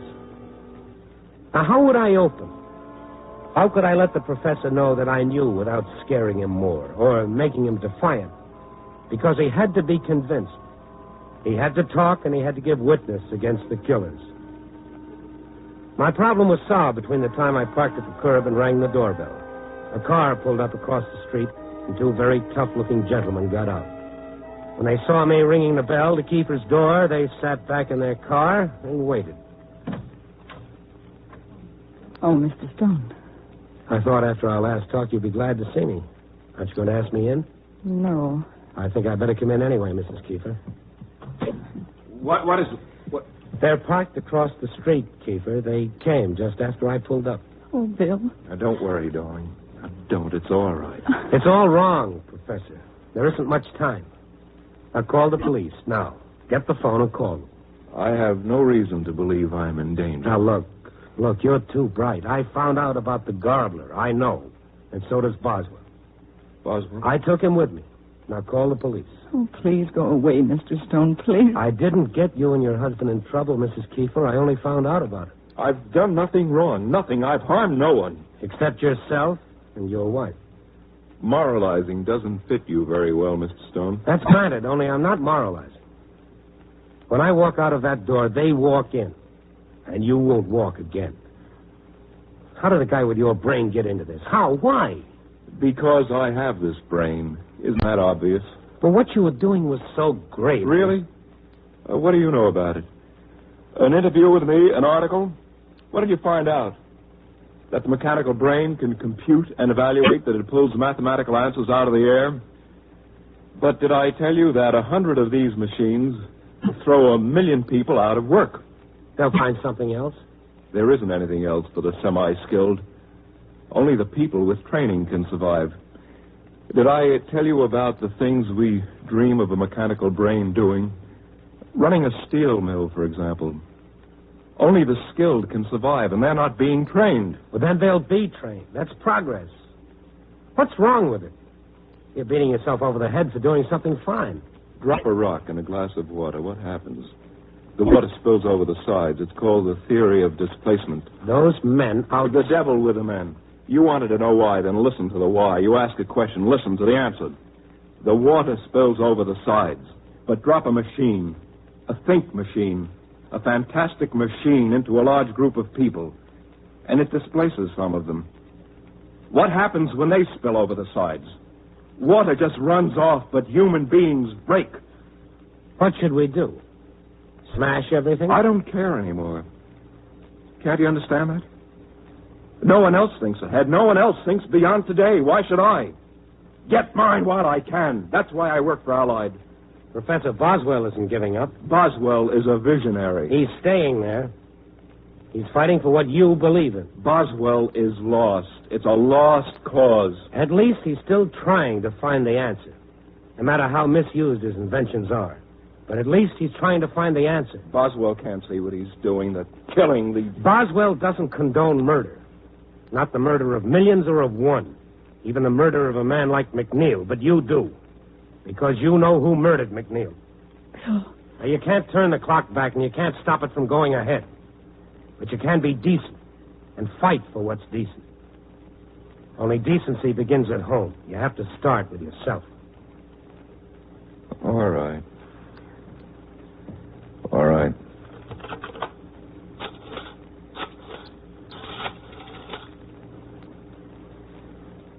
police department. This is Professor William Kiefer of the university.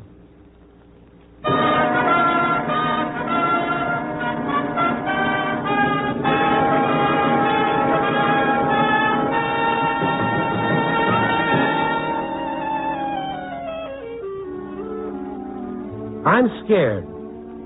Science hands us a batch of miracles, and what do we do with them? We're like kids playing with a box of matches. Sure, matches will help build a fire to warm you and to cook food and to make steel. They can also burn down a house and everybody in it. Only when you were a kid, there was a mother or father standing right there to say, no, you'll get burned. But we're supposed to be grown up now. There's nobody around to say that we'll get burned, and science just handed us a box of matches. We're looking around for a mother and father to tell us to stop throwing fire all over the place, to use it right. Well, nobody's going to tell us. We're going to have to tell us. And I'm scared. I hope we grow up before we burn ourselves to death. Copy, boy.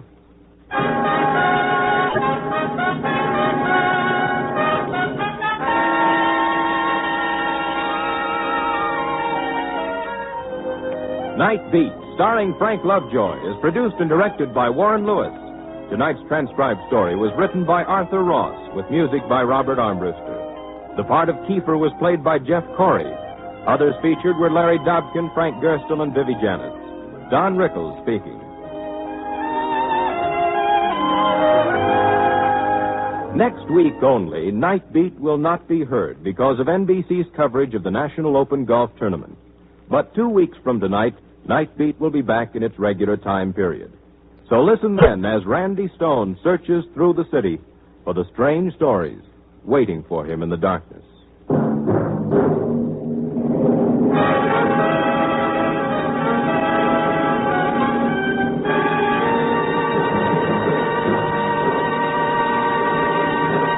Night Beat came to you from Hollywood. 3 chimes mean good times on NBC. Later this evening, your hit parade brings you a sparkling half hour of music starring Guy Lombardo and the orchestra. This evening, Guy Lombardo will feature lovely Eileen Wilson as his guest vocalist. And your hit parade will be broadcast directly from Walter Reed Army Medical Center, Washington, D.C. Then on Friday evening, the Roy Rogers Show offers you 30 minutes of Western music and adventure. Consult your local newspapers for broadcast time. And join us for both great shows heard each week on NBC. Tonight, Dragnet brings you authentic adventure on NBC.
NBC presents, transcribed, Frank Lovejoy in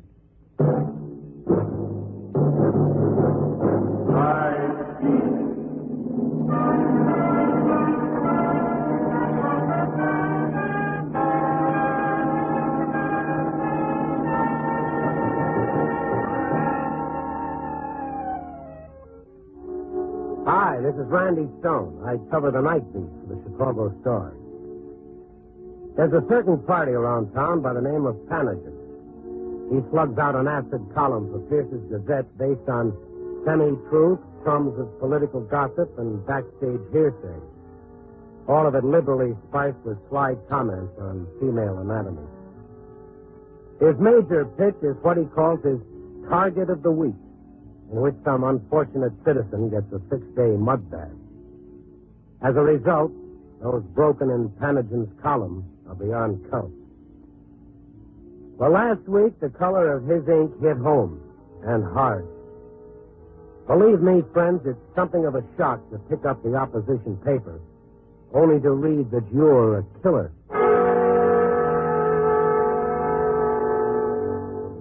I was pounding out the final paragraph a few hours from deadline when a copy boy burst into the city room and told me my boss man, Joe Phillips, wanted to see me quick. I walked up a flight of stairs, down a hall of frosted glass doors to one marked Night Editor. Phillips was leaning over his desk, his heavy brows squeezed into a familiar frown. The minute I came in, he picked up a clipping from the Pierce's Gazette and bade me take a chair. Sit down, Randy. Pleasure. What's up? You won't believe this. Even after you read it, you won't believe it. Well, let's hear it. Hold on to your seat.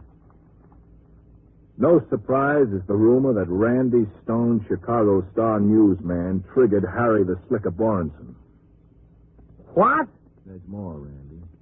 It is said in the more authoritative circles here that the boys in blue rigged a confession from ex-con Johnny Liggett to protect the Star's fair name. With Liggett due for electrocution tomorrow at 12:01, wouldn't you say, Governor, that something should be done about this? The end. Let me see that. In black and white? Triggered Harry the Slicker Borenson. This must be a gag. You can buy that gag at any newsstand. Wow. Yeah, wow. I feel like somebody just smacked me in the basket. You look green, all right. Well, what's the answer? Nearest I can figure, Randy, it's that series you did on Borenson about 6 months ago. 4-time loser? That was the title. Oh, no, Phillips.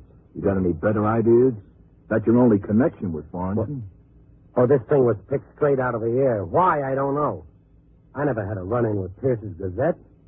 Of all the 4 million people in the city, why me? Maybe because you work for the Star, the Gazette's stiffest competition. But it's such an obvious lie, Phillips. How can they hope to get away with it? Liggett was convicted of Borenson's murder. 1, 2, 3. The jury was out 30 minutes. What about proof? Panagen never let facts stand in his way. Whatever he gets into his head would be good for circulation. That's what he writes. That's why George Pierce keeps him on. He wants to get the Star in a big feud, so Chicago will start talking about it and boost the Gazette up to our level. Well, we're not playing. You mean you're letting this go without a fight, not a word of denial? We can't get sucked into this thing, Randy. Now, wait a minute. This isn't just a personal matter between Panagen and me.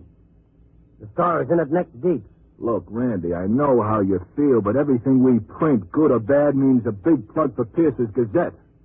Well, make me a bargain, Phillips. If I dig up the Panagen story with facts, documented, authentic, if I bring you the whole story, will you print it? What kind of story? I don't know. Maybe that Panagen and his big boss, George Pierce, are covering for somebody. I don't know. Yeah, it could be. I wouldn't put it past them. Well, what do you say? Well, if the story's really hot, okay. Thanks. Where are you going? I'm not about to laugh this off, Phillips. Randy, now, look, take it easy. Don't get yourself into trouble. In trouble? Listen, from now on, Panagen's my target of the year. I'm making him a cause. I'll write that disease out of this town if I have to use handbills.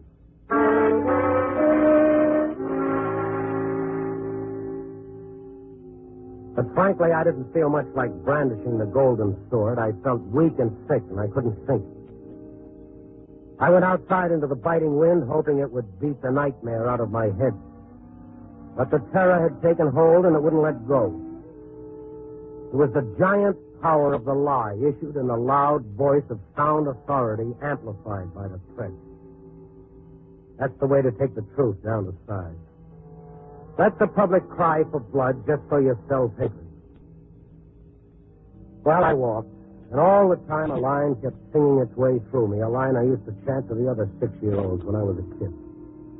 Sticks and stones can break my bones, but names can never hurt me.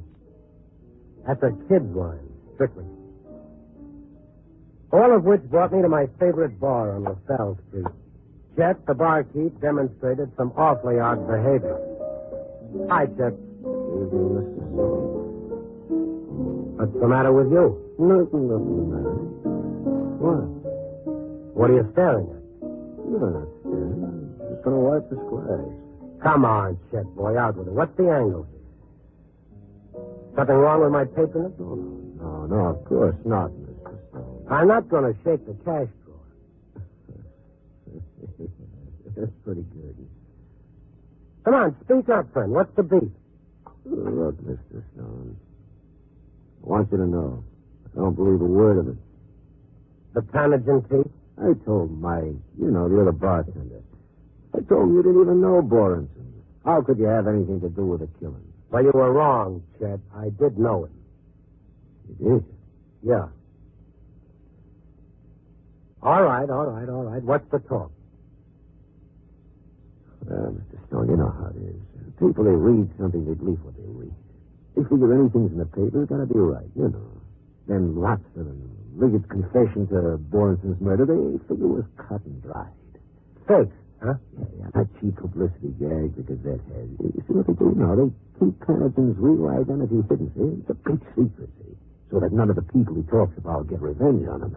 It's freedom of expression. That's what the papers call it. Freedom of expression, yeah. Oh, what am I telling you for? You know the story. But we're just a kid, Mr. Stone. This thing is pretty hot. You know how people are. They get all upset. They all want to be knights of the round table or something. Look, I'd be kind of careful if I was you. I mean, if I was you, I'd go home. You never know with people, Mr. Stone. Oh. Well, I might do that, Chet. After I take care of a little business. What's the tab?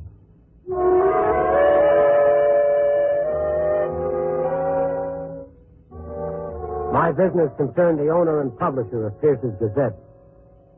I went to George Pierce's residence. I was told by a rather worried wife that the eminent publisher hadn't been home in 24 hours. He gave me the name of his favorite hangout, which I guess he was too proud to phone, and asked me if I found him, would I please tell him to come home. I said I would. He was there, all right. George Pierce, executive in the blue light of a cheap tavern, pumping his royal bloatedness full of sherry, flushed and sweating in a tight tuxedo. I sat down uninvited between him and the jowly blonde, thus killing the punchline of a very old story. What are you talking about? That was your... Who are you? Randy Stone. You remember me. Yeah, Chicago Star. It's the worst paper in the country. Sit down. I'm already set. Yes, so you are. I'm sorry. This is Miss Leroy, Desmond Leroy, a songstress. How are you? She's a singer. She doesn't talk. Besides, she's a little under the weather, aren't you, honey? Well, Stone, you all stayed with the police. You confessed yet? Where can I find this Tanagen? Tanagen is my little secret. Well, then you tell him that I want a big column in tomorrow's edition calling himself a liar. Why don't you take the matter to the courts? Oh, you'd like that. Sell more papers that way. Oh, you're making me sick. On your way, killer. Oh, I'm going to love this. Let go, you crazy fool. What's the matter with you? My apologies, lady. When he gets up, tell him his wife wants him to come home.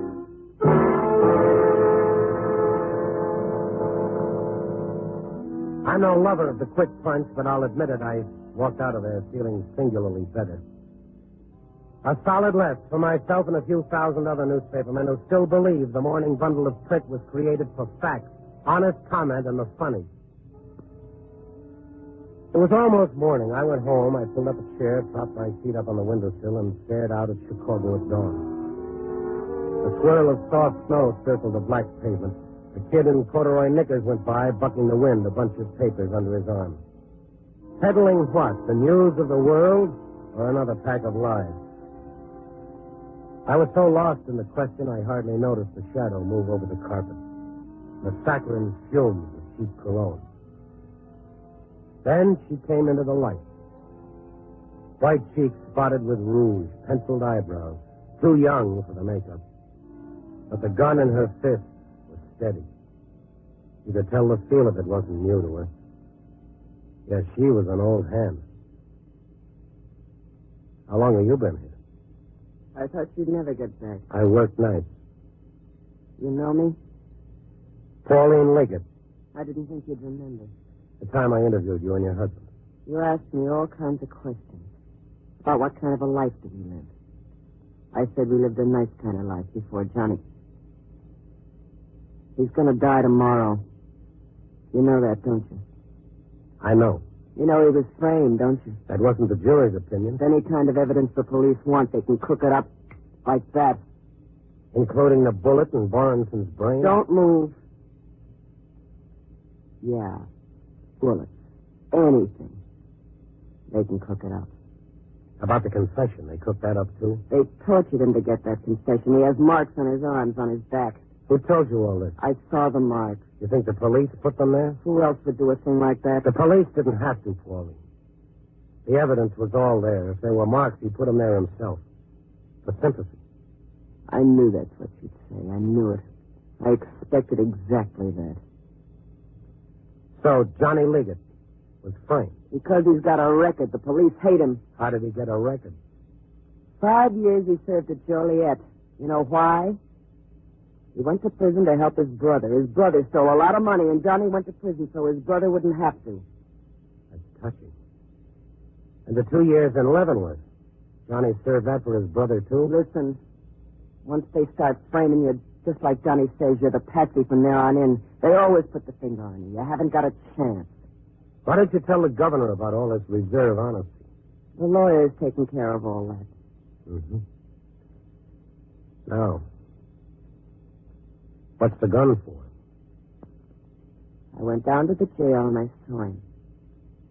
I asked him, I said, Johnny, now you tell me the truth. Did you do it, Johnny?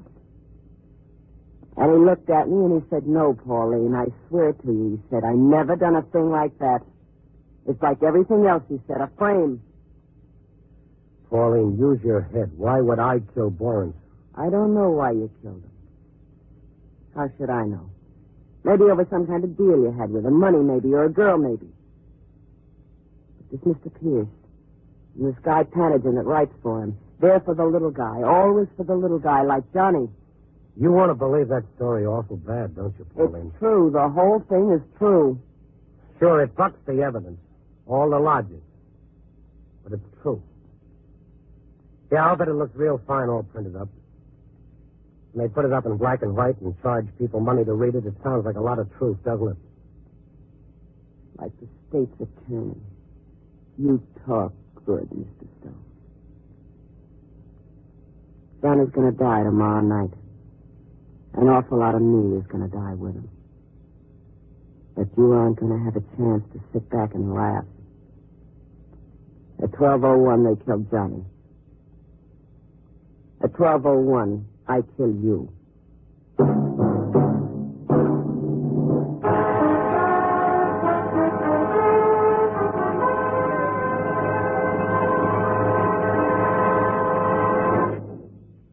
NBC is bringing you Night Beat, starring Frank Lovejoy as Randy Stone. Here's an important message for employers, personnel directors, in fact, anyone who's in a position to hire people. Disabled workers have learned how to take care of themselves. They know how to avoid accidents on the job. And why not? They've gone through one period of suffering, and they certainly don't want another. Now, the result? Well, they observe your safety rules to a T. And what's more, you'll find they furnish the enthusiasm and leadership for putting across your safety programs with a bang. Now, do you think this is just theory? Certainly not. It's been proved time and time again by surveys conducted the nation over. Those surveys showed without exception that handicapped workers have better safety records than able-bodied workers doing the same job.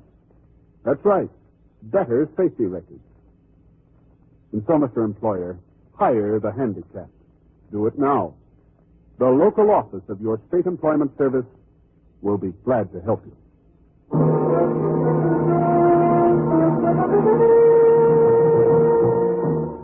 And now, back to Night Beat and Randy Stone. At 12:01, Johnny Liggett would die in the electric chair. At 12:01, according to his wife's schedule, I'd join her husband in bed. The clock. Her gun. 11:30 p.m. 31 minutes to Johnny Liggett's death. And mine. Pauline's face was set, her jaw tight. All I could see was hate. What time is it? 11:32. Hungry? No. You want me to... Shut up. I got some cheese in the ice. I don't want any. You think killing me is going to help him? You did your talking, now shut up. You should be trying to help him. I'm not going to tell you again. Was he good to you? Always good to me. Ever asked him where he got his money? He worked. Where? Where did he work? All kinds of jobs. You've handled a gun before. We used to go out to the Indiana Dunes. You and Johnny? Target practice. Mm-hmm. Cheese, huh? It's a week old. Get up. Go on. No tricks. I'm good with this. No tricks. Open the icebox. Open the icebox. Give it to me. No, leave it where it is. I'll get it. Get away from the door. Go on. American cheese. That's right.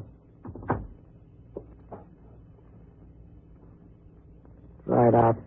A week old, like I said. Poison, maybe. A killer like you. Maybe. I'll take my chances. No bread? Just cheese. Go on back. Sit down.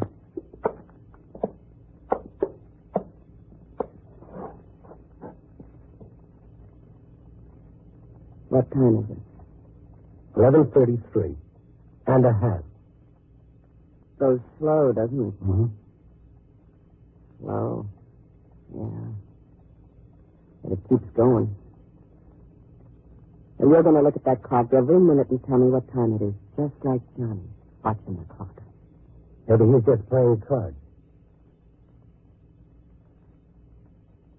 Hey, what's it like? What like? Does it hurt? Well, nobody knows. Maybe they never feel a thing. Maybe there's one split second when nobody knows. They shave the head. Yeah. Will they do that to Johnny? Mind if we drop the subject? I want you to live through the whole thing like he did. You ever been to an electrocution?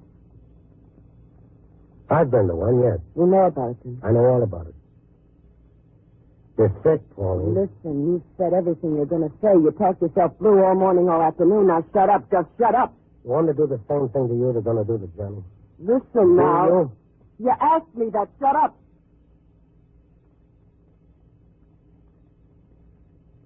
What time is it? 11:34 and a half. Keep watching that clock. The chaplain's very now. Probably. Reading. What can they read to him? The 23rd Psalm. It helps. I'm not going to cry. He never liked it when I cried. The Lord. The Lord is my shepherd, I shall not want. He maketh me to lie down in green pastures. He leadeth me beside the still waters. He restoreth my soul. He guideth me in straight paths for his name's sake. Yea, though I walk through the valley in the shadow of death, I will fear no evil, for thou art with me. Thy rod and thy staff, they comfort me.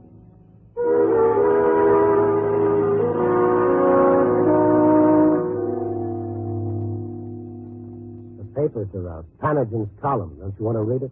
I'll read it. After. As a last request. No. Even Johnny will get a last request. The paper boy is coming back. The other side of the street. No sale. Maybe a pardon. Not in a million years. You never can tell. Call out the window before he goes away. Don't move. I got my eye on you every second. Boy! Paper here. I've got change. Don't move. Don't move, I said. Apartment 3. One word. One word and I'll do it.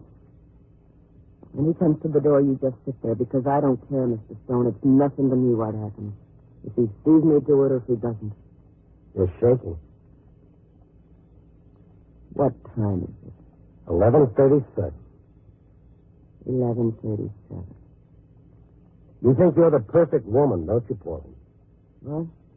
A guy sheds all his sins just because you love him. He's not perfect, but he's not a killer. Grow up, Pauline. Your husband took a gun and shot a man. You were at the I trial. heard all the lies, mister. Now shut up. Johnny was an innocent man. Present tense, Pauline. He's still alive. That's right. He's still alive. Not a word. Paper man? Here you are. Thank you. Let's see what Panagin has to say. I like to read my own publicity. I'll do the reading. Panagin's notebook. Let's hear it. I can read and watch you, too. Read it. A few hours from now, Johnny Liggett, convicted of the murder of Harold Borenson 2 months ago, will die in the electric chair on California Avenue. Go on. I visited the condemned man in his cell today. He told me he wants everyone to know he did not kill Harold Borenson. I am an innocent man. He said he holds no grudge against the man who did the killing. He'll be punished, Liggett said, but I forgive him. Is that all Panagin has to say? Liggett asked me to take care of his wife, Pauline. I haven't been a good husband to her. I wish I told her about the other woman a long time ago. Other woman. Last minute confession. Another woman. It's a lie. It's a dirty lie. Panagin? Panagin never lies, Pauline. Johnny always said to me there never was anybody but you, Pauline. He always said that. You better make up your mind, Pauline. What? If Panagin's a liar. Other woman. If Johnny went with another woman, Panagin's telling the truth. If he didn't, Panagin's a liar. He's a liar. If he's a liar, Pauline, then he lied about a lot He's of a liar. Johnny wouldn't do that to me. Give me the gun, No, Pauline. stay away. Stay away from me. Don't you come near me. Stay away. Listen to me, Don't you Pauline. talk to me. I don't want you talking to me. The whole city knows about it now. The city knows all about the way he cheated on you. They're sorry for you. They're all saying, isn't it a shame she has to find out just before her husband dies in the electric chair that he was cheating on her all the time. Just because somebody printed a lie. He loved me. Johnny loved me. You're right, Pauline. He loved you very much. He couldn't do a thing like that when he loved me so much. Sure, he loved you that much. And a man who loved you that much couldn't do that to He you. couldn't have been seeing another woman. It's a dirty lie. Everything's a lie, Pauline. Everything they said.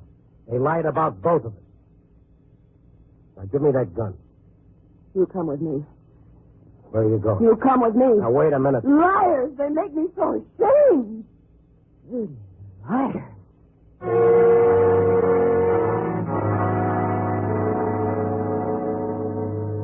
He wasn't sane anymore. The truth and the lie, reality and the dream were mud in her mind. Her eyes gleamed shame, anger, hate, all melted into madness. She forced me out into the car at the curb. In talking myself out of my own killing, I talked her into another. Our destination, the home of Panagin's boss, George Pierce. It was 11:55 when we reached Pierce's residence. He answered the door, blinking into the darkness, his tiny eyes buried in sleek, puffy flesh. His bulk was wrapped in a silk dressing gown, his feet in carpet slippers. He was scratching himself. Yes, who is it? Get inside. Hurry up. She's got a gun, George. Don't. Now listen Get here. inside. He's right. I've got a gun. Pauline, listen. Inside. Mrs. Liggett, that Dirty liar. liar. Your paper. What's the trouble, Mrs. Liggett? Another woman. Now, listen, Mrs. Liggett, maybe just for human interest, Panagen might have said something that Human wasn't... interest. Look, why don't we go into the library and have a drink? You look like you could use a drink, Mrs. Liggett. He's going to die tonight. He's going to die, and all you care about is human interest. You write things like that about him, making off like I wasn't a good wife. Nobody ever loved anybody like Johnny loved me, Mr. Pierce. Nobody. We'll print a full retraction, Mrs. Liggett. I know about Panagen, too. There is no Panagen. Everything that goes into that column is yours, Mr. Pierce. Every dirty line of it. Now, Mrs. Liggett... You're Panagen, aren't you? Mrs. Liggett, please. You're the liar, aren't you? No, Mrs. Liggett, I didn't even see the... Dirty liar!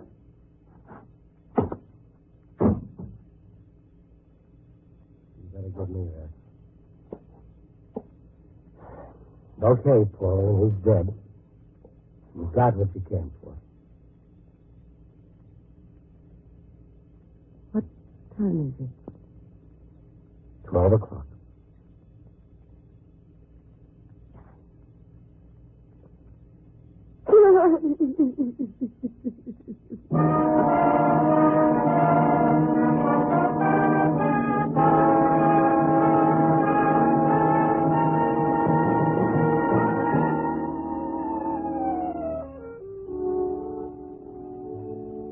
Confessed killer Liggett died in a chair last night, and his wife will be tried for murder. Her attorneys will plead that she didn't know right from wrong or true from false. I wouldn't be surprised if the court went along with them. But by the same token, did you pass the test? How good are you at telling the lie from the truth? Does the truth vary according to your personal convenience? Black one day, white the next?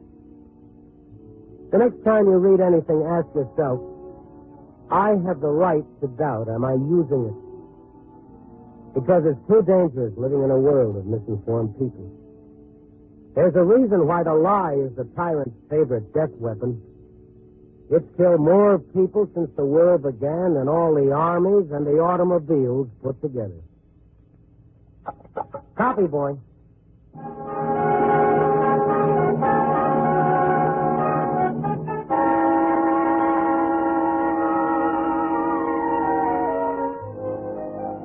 Night Beat, starring Frank Lovejoy, is produced and directed by Warren Lewis. Tonight's transcribed story was written by David Ellis, with music by Robert Armbruster. The part of Pauline was played by Joan Banks. Others featured were Bill Conrad, Peter Leeds, and Lou Krugman.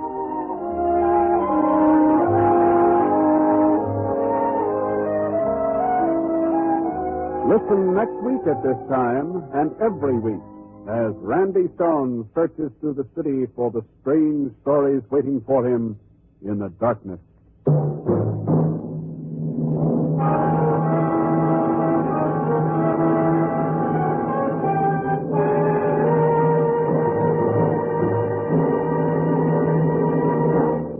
Night Beat came to you from Hollywood.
Hi, this is Randy Stone. I cover the night beat for the Chicago Star.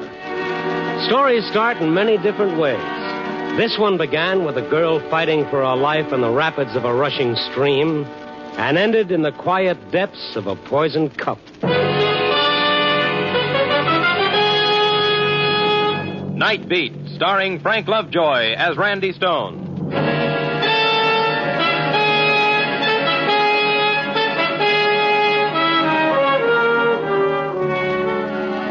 A guy in my business has to take his vacation whenever he can get it. And the best I could get was a string of short weekends at a little resort town called Paradise Lake. It's only a few hours' drive from Chicago with lots of woods and streams.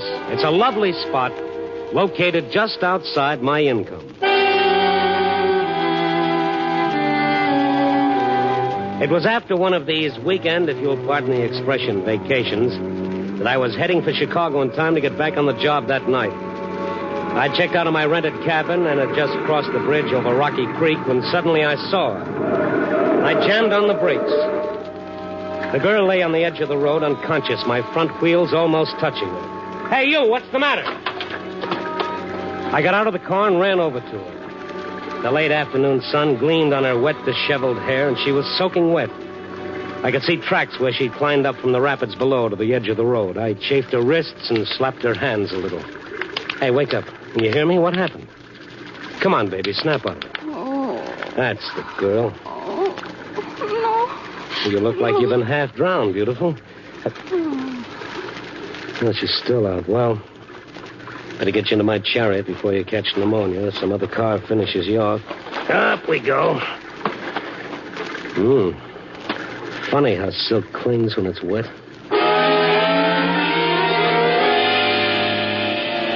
I went back to my cabin. I got her inside and put her on the sofa.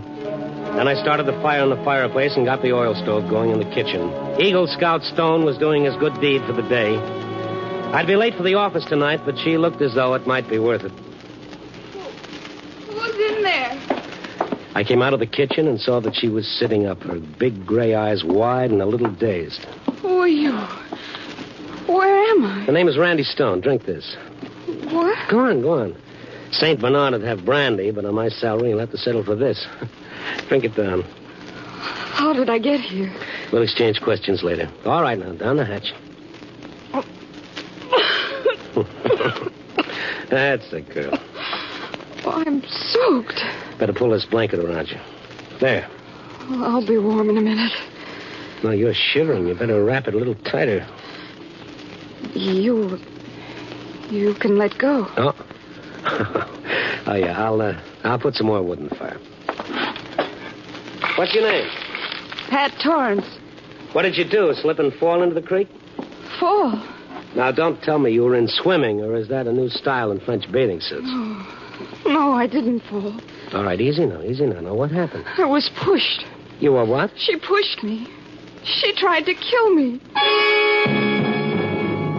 The girl got up, one hand at her throat, her eyes wide with frightened memory. The blanket fell away from her shoulders, revealing a lovely outline all the way down. I remember.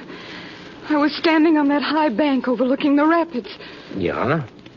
Well, who did it? Who was she? I'd better go.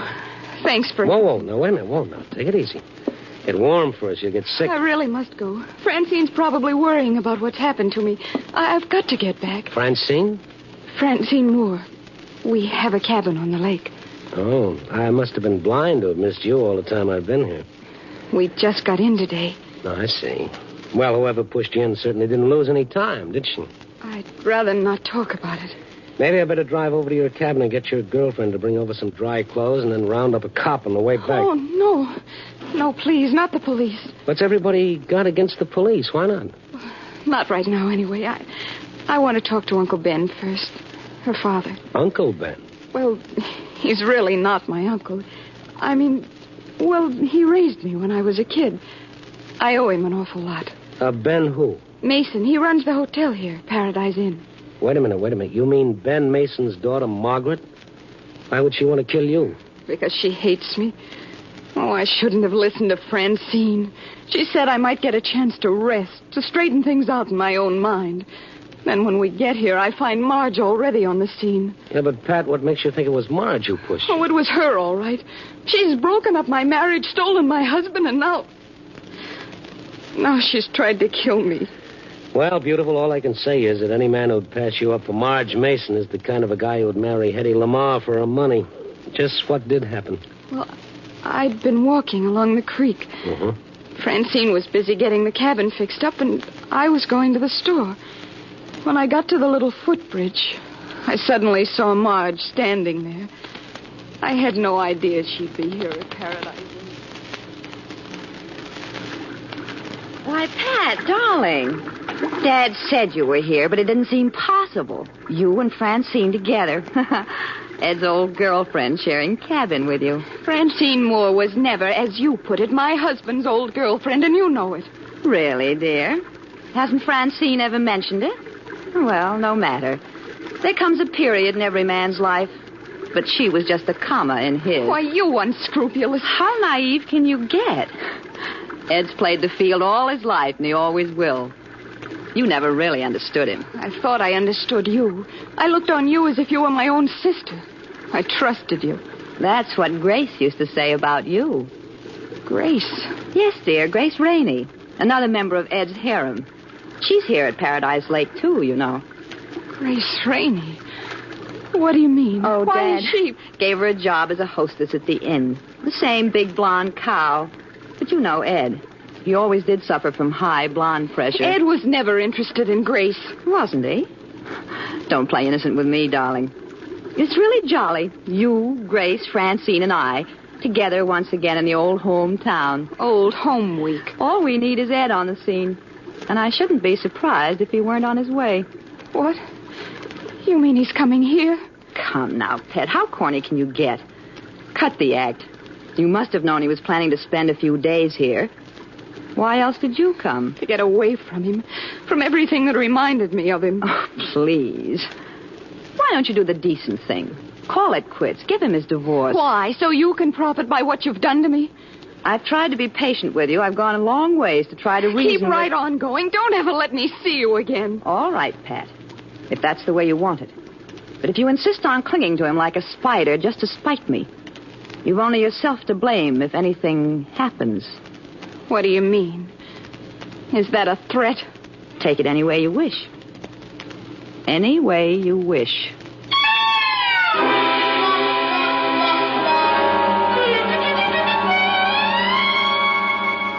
And Marge just walked away and left you there? Yes. Then how could she have pushed you? Well, I don't know. She must have come back. There was no one else around. Well, she had the motive, I suppose, but It's still. like a bad dream. To think Marge could do a thing like that. We used to be so close. We were even brought up together when we were kids. All right, now, all right. Everything will be all right. Use my shoulder if you want. You want a handkerchief? Thanks. What did you say your name was? Randy Stone. Oh, you've been very sweet, Randy. I must be a sight to behold. Well, on the contrary, you're a sight to be held. Oh, I'll bet. Oh, that's a lousy pun, I know.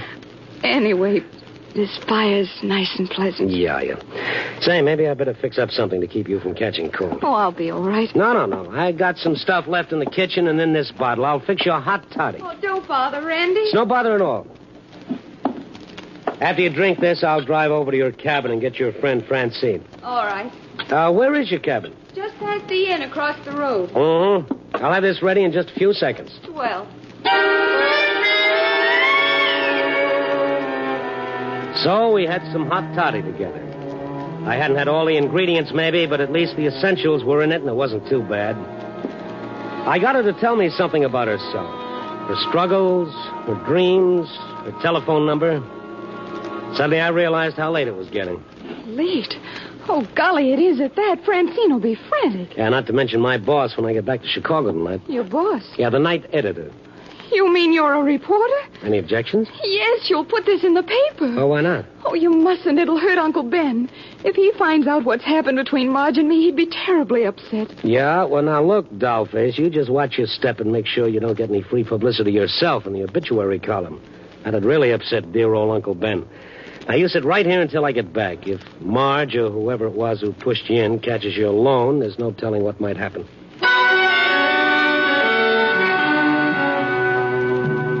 I guess I just never could understand the feminine psychology. Bunch of dames trying to bump each other off over a guy who was never any good to begin with. Give me a nice, clean, masculine murder any time. At least it makes some sense. I drove back toward the inn, following the road along the course of the stream. And then suddenly ahead of me, I saw a couple of flares burning in a car parked across the road with its headlights focusing on the rushing stream below. I pulled up. A big white sheriff's star was painted on the car's side. Some men were working along the edge of the stream, and a small crowd was watching it. I got out, walked down the bank toward the edge of the creek. Oh, now, Grace. There were two girls standing at the edge of the crowd. One was a tall blonde who was crying softly, and the other was Marge Mason. Hiya, Marge. Oh, Randy Stone. What's going on? They're dragging the creek. Dragging it? What for? They're trying to recover the body. The body? Whose body? A friend of ours. A girl named Pat Torrance. I see. What happened? Grace says she jumped in. Yes. Yes, I saw her. Oh, you did? When was this? Just a short time ago. I was on my way back to the inn from the store when I heard her cry out. For a moment, I could see her face through the trees as she fell in. It was Pat. Randy, this is Grace Rainey. She acts. Yeah, I noticed. Randy Stone, a reporter from Chicago, Gracie. Oh? A reporter? Couldn't you get help? Wasn't there anyone else around? No. It was so dark. I didn't see anyone. And she couldn't swim. I knew she couldn't swim. She couldn't swim. Grace can't either. Can't act either.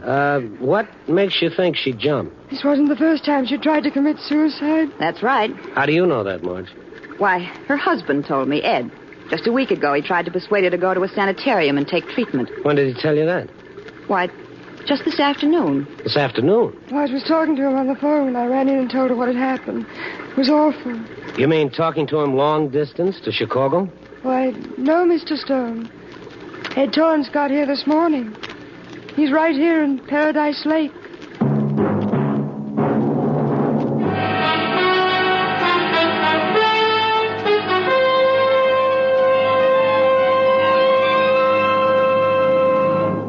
NBC is bringing you Night Beat, starring Frank Lovejoy as Randy Stone. Gloom becomes a thing of the past on Tuesday, September 19th over most of these NBC stations when genial Art Linkletter returns to prove once again that people are funny. Check your blues at the door because there's no room for them in the merriment when the fortunate prize-winning contestants go through a wide variety of mad antics on People Are Funny. That date, September 19th. And it's important for another reason. It's the day that Fibber, McGee, and Molly and their delightful guests at 79 Wistful Vista will be back where the chimes are. NBC.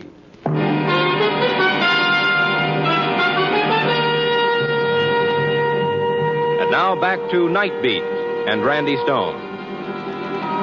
Well, the police started dredging the creek at Paradise Lake for the body of Pat Torrance after her friend Grace Rainey said she'd seen her jump in.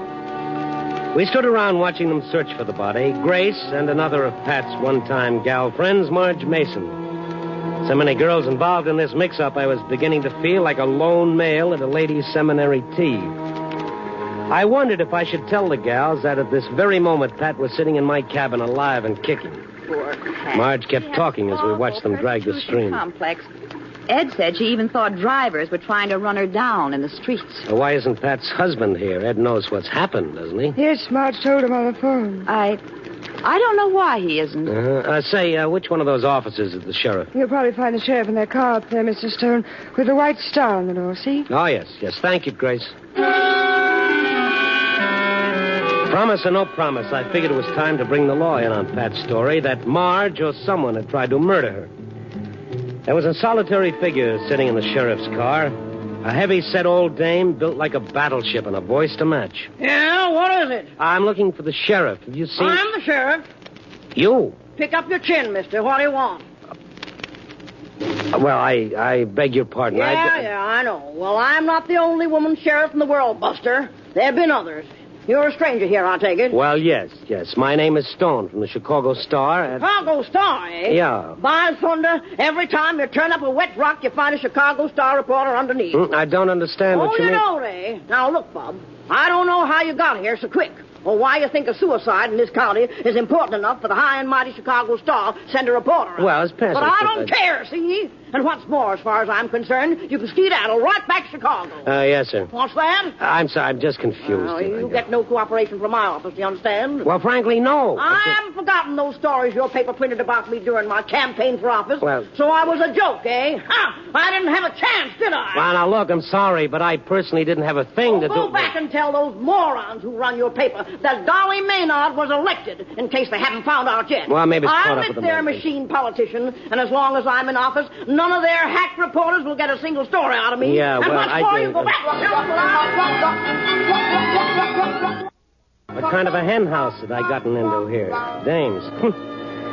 Well, I left her there sputtering, her fuse still burning.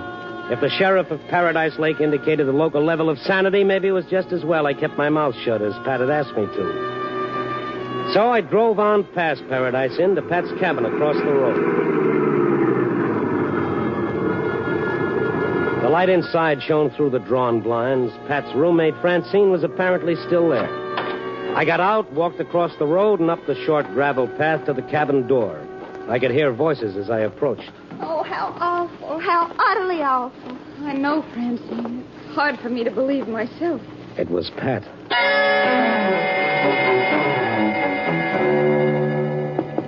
Oh, I'll get it.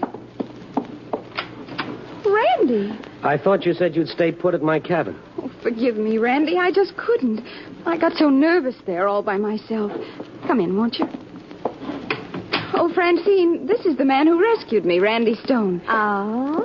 This is Francine Moore, my very best friend. How many best friends can a girl have? Oh, I'm so grateful for what you've done, Mr. Stone. Pat's my dearest little old friend, and if anything had happened to her... Well, everybody else thinks something has happened to her. What? What do you mean? Well, when you hiked up the road, didn't you notice the crowd by the creek? The creek? No. Well, they're dragging it for your body. Oh, no. Oh, yes. How could you miss seeing it? I didn't come over the road. I cut through the meadow. I didn't want anyone to see me all wet. Oh. Well, what makes them think that Pat is in the police? No, not me, baby.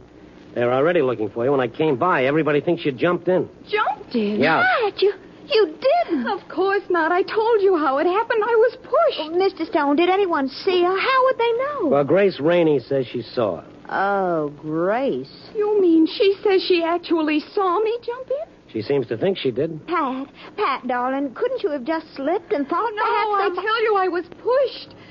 I didn't just imagine it, Francine. Why do you look at me that way? Someone did push me deliberately. Oh, now, darling, why don't you go to bed now? And in the morning, I'm sure we'll all have a more sensible outlook on everything. Listen, I'll fix you a cup of hot chocolate. Go on, dear. Go to bed. Oh, Francine, you're a love. Good night, Randy. You've been wonderful. Thanks so much for everything. Yeah, send me a medal. Good night, baby. Poor dear Pat. What does that mean? What? The way you said that. Oh, come into the kitchen. Oh, the poor darling has been under an awfully severe nervous strain the past month or two. Did you know that Ed's here, too? No. Yeah, the Don Juan husband of hers, Marge, was talking to him. Here? At Paradise Lake? Yeah. Well, why would he come here? Well, he probably heard it was open season on dames. Oh, no, now, seriously. Well, Pat seems to think it might be on account of Marge. That's strange. Oh, would you like some hot chocolate? No, thank you. I better be on my way now that Pat's in good hands. Nice to meet you, Francine. See you again sometime, I hope. Well, you never can tell. Good night. Goodbye, Randy, and thanks again.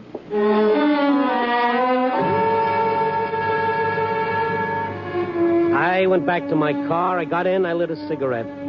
I sat there for a while, wondering where Ed Torrance had been when Pat was pushed into the creek. There are a lot of things I began to wonder about Ed. What kind of vitamins did a guy have to eat to get into his league? I was about to turn on my lights and start back to the inn to find him when I saw the dim figure of a girl stealing around from the back of the cabin. It was Pat. I opened the car door quietly. The dim figure halted suddenly, tense and looking my way.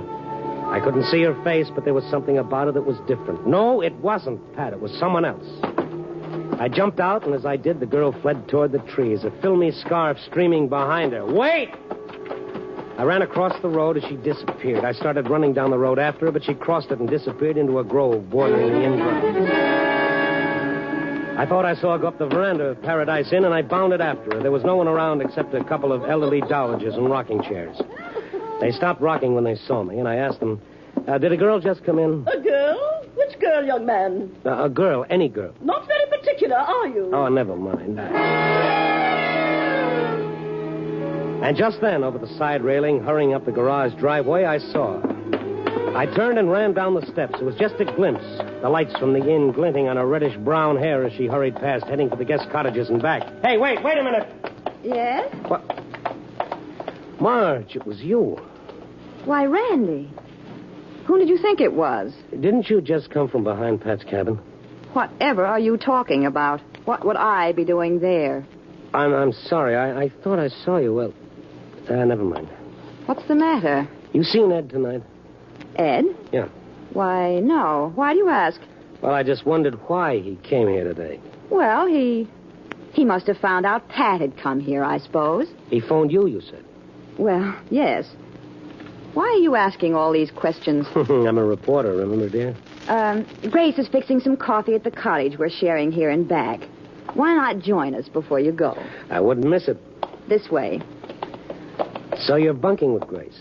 Yes, the inn's so crowded I had to move in with her in one of the guest cottages. The one right over there, with the lights on. Oh, yes, I see. Looks like she forgot to draw the blinds. Yes, and the window's wide open. I hope she isn't on... Well, it's a warm night. Looks like she's curled up in that easy chair for the evening. She and that telephone. That woman. She simply monotonizes the telephone. Right around this way, Randy. Mm-hmm. But, Ed, why'd you have to leave without at least telling me? Wait. At least What's the matter? Quiet. Marge put her fingers on my lips, and we stood there by the cottage door motionless. You're on your way back to... Grace Rainey's voice came through the open window clearly, and with every word, Margaret Mason grew more tense and strained, and her eyes more stormy. But, Ed, darling... This Ed again, this Superman. Yes, I know, dear. Margarita was a bit stuffy. I can imagine how surprised you were when you called the cottage and she answered the phone. Why, of all the... Steady. Yes, I know, darling. Well, Francine's here, too, but what of that? All that's water in the creek, you might say. There's nothing to stop us from getting married. Married? No, dear. Well, they haven't found the body yet, but Pat's dead. How do I know? Well, you see, darling, I saw her pushed in. Yes, that's right. Pushed. She did it. Well, let's face it, darling, we both wanted her dead. So, now our wish is granted. We're free to marry. Free, is she? So, you're free, are you? Not for long you won't be, you two-timing, double-crossing she-Judas. Easy. You'll be in jail within 24 hours for murder. Just again, dearie. You see, I know who killed Pat Torrance. Oh, my goodness. What's all the commotion? Francine Moore, little Miss Dixie, stood in the doorway that opened on the little back porch. When I saw her standing there, a long silk scarf trailing over one shoulder, I knew at once it had been she who'd come from around back of the cabin, hoping not to be seen. What are you doing here, Francine? Oh, I thought I'd drop in to straighten out a few little things for both of you and Marge. Francine, what do you mean? If you thought Ed had any intention of marrying either of you, I'm terribly sorry. Because you're wrong. What? Ed and I are being married as soon as his divorce is final. Oh, you are you? Yes, Grace, we are. Well, congratulations. How many of you is he marrying? I'd say those congrats if I were you, Randy. Because she isn't marrying anybody. Little Miss Moore is going to the electric chair for murder. Grace. Now, wait a minute. I saw Francine push Pat in the creek. Oh, how very amusing. So I murdered Pat. Well, do you know where she is? At our cabin, asleep in her own bed. How long do you think that story will stand up? Ask Randy. Well, I left Pat at their cabin, all right, just a few minutes ago. So, she's got you to lie for her, has she? Well, I shouldn't have left Pat alone, Randy. She's not well. No telling what she's liable to do, but I felt I owed it to these ladies to set their minds at rest, if they have any minds left. You're not getting away with it, Francine. I'm going to the police right now. Come back here. Grace, come back. I'm warning you. Francine, drop that gun. Let go. Take your hands off. Drop it. Do I have to break your arm? Oh, stop So you came here to find out how much Grace really knew? Now you know the game's up. Killing won't do you any good. You're finished. You're through. Oh, stop. All right, drop it. gun exploded as it hit the floor. Francine's soulful brown eyes widened in an instant of horror, and then suddenly she slumped. And I know that little Francine had caught one of her own bullets. Marge and I bent over her. Randy. Randy, is she... Get on the phone quick. Get a doctor. Yes. Francine. Francine, do you hear me? Randy. Mary, this Go is to Marge. the cabin. I'm in the cottage. Pat. I had to bring a doctor over here. Pat, what about Pat, Francine? Is she all right? Pat mustn't drink the hot chocolate. Poison. Poison? I didn't bother with a car, but covered the 100-plus yards between the inn and Pat's cabin in an unofficial world speed record. I yanked open the cabin door, rushed through the room, and into Pat's bedroom. Randy, get out! Oh, I'm sorry, honey. I came for some hot chocolate. Did you drink any? Hot chocolate? Have you gone crazy? Of course not. Can't you see I've just come out of the tub? Yeah, I didn't mean... I'll wait outside. Get your clothes on, beautiful. You're having more company. What? Who? Well, the sheriff. She'll want some of that hot chocolate, too, so don't touch it until she gets here. You understand?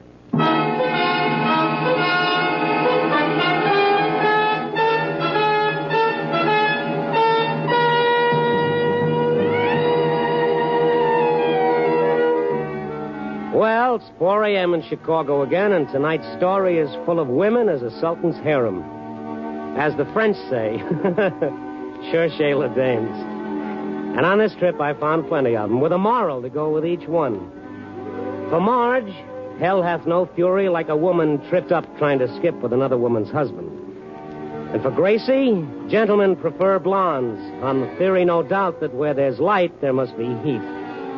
For little Francine, well, she tried to take life cheerfully, the life, that is, of anyone who stood in her way. And as for Pat, well, you don't need any moral for her. A girl with a map like she has can usually find somebody to read it. Yep. Copy, boy.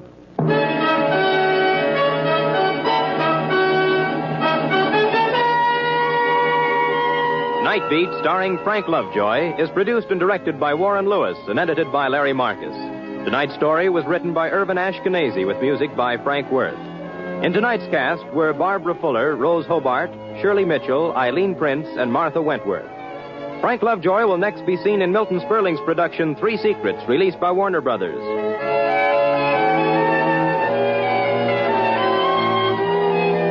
Listen next week at this time and every week as Randy Stone searches through the city for the strange stories waiting for him in the darkness.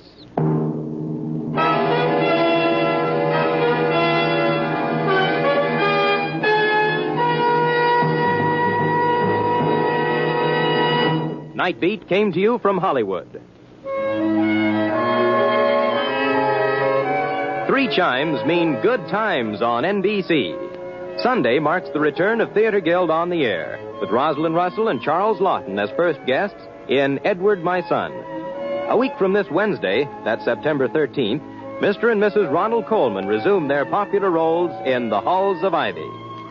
And please remember, this weekend, 400 Americans have a holiday date with death. Stay off the list. Be careful. This is NBC, the national broadcasting company.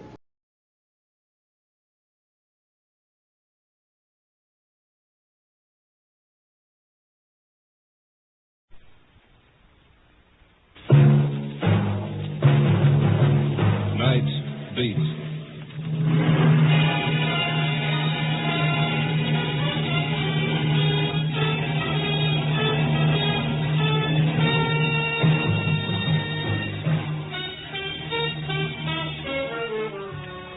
Hi, this is Randy Stone. I cover the night beat for the Chicago Star. You know, stories start many different ways, but this one began modestly enough with a 0 on a typewriter. That's right, cipher, naught, nothing. But to one man of Chicago's 4 million, that 0 meant death. Night Beat, starring Frank Lovejoy as Rudy Stone.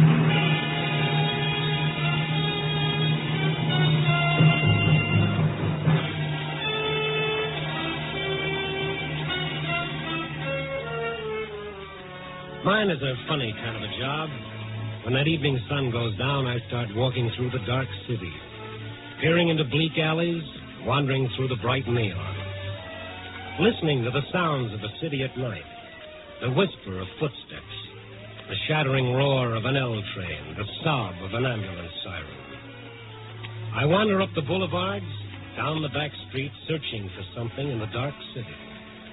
And what exactly is it that I seek? Brother, it's something more elusive than the farthest star. I seek the city's heart.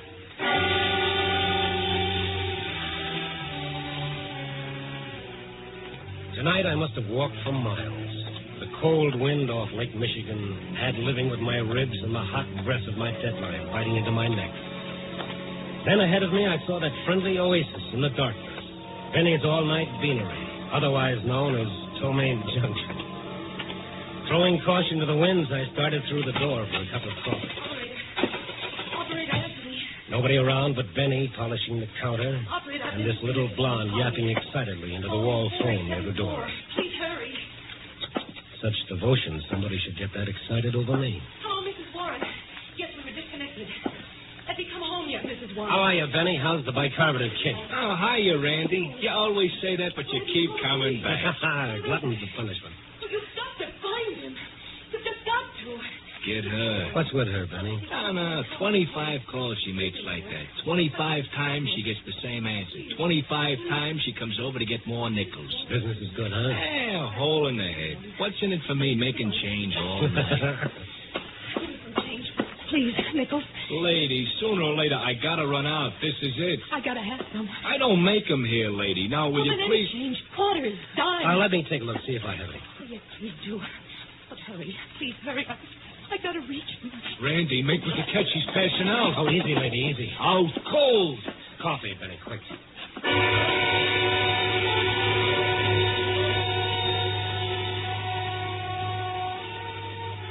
One thing I'll say. If Gabriel's trumpet doesn't succeed in waking the dead, all they've got to do is send for some of Benny's coffee. After I got a couple of sips down the girl's throat, she started coming out of it. Tears rolling down her face, her whole body trembling with sobs. Oh, come on now. Now stop it, honey. Stop it. What happened to me? You passed out, but good. What time is it? Oh, it's 9:45. I've got to find him. I've just got to. Oh, now, take it easy. You're still shaky. Now, come on. Have a few more sips of this so-called coffee. Oh, no, no. Well, if you think Benny's coffee is bad, you ought to try his hamburgers. I've just got to find him. Who have you got to find? The man. What man? The man I killed.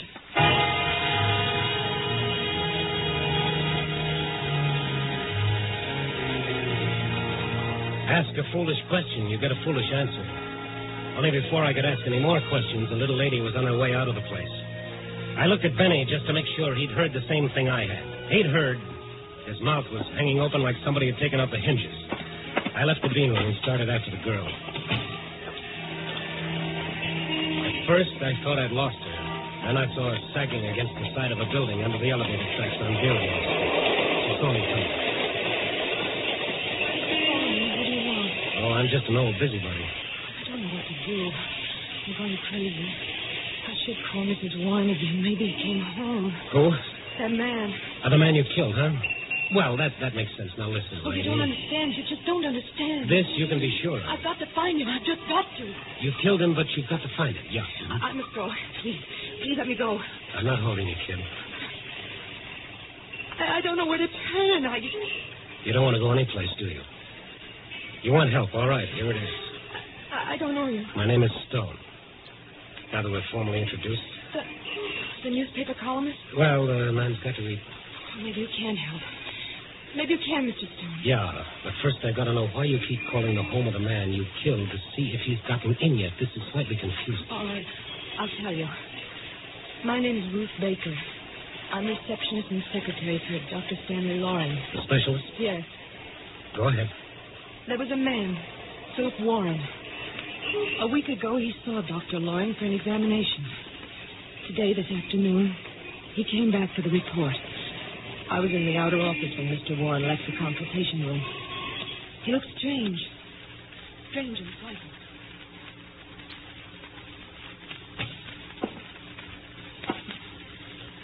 Will you give me a cigarette, Miss Baker? Oh, certainly, Mr. Warren. Here. There's a lighter on the table. Never mind. I don't want a cigarette. Is there anything wrong? Hey, what time have you got? 3:15. You're a minute slow. All that? But a minute is important. Very important. If you're going to catch a train. No, it's always important. Well, yes, I suppose it is. Oh, yes. You know, I've lived all my life that way. Paying attention to time. Being punctual. My wife considers it a nuisance. Do you? Oh, I'm afraid I hadn't thought You of should. Everyone should. Time. Have you thought how many different ways one tells time? It can whisper in an hourglass, or tinkle in a tiny little clock, or it can roar, or... Yes? All my life it's been important to me. Now, he won't tell me when. All he says is sometime. That's not fair, Miss Baker. It's not right. Oh, look, Mr. Warren, perhaps you'd better lie down. Oh, no. I've got several things to do. Many things, in fact. I see. You don't. But that doesn't matter at all. You know, in my office I can hear the chimes of the clock and the tower above me.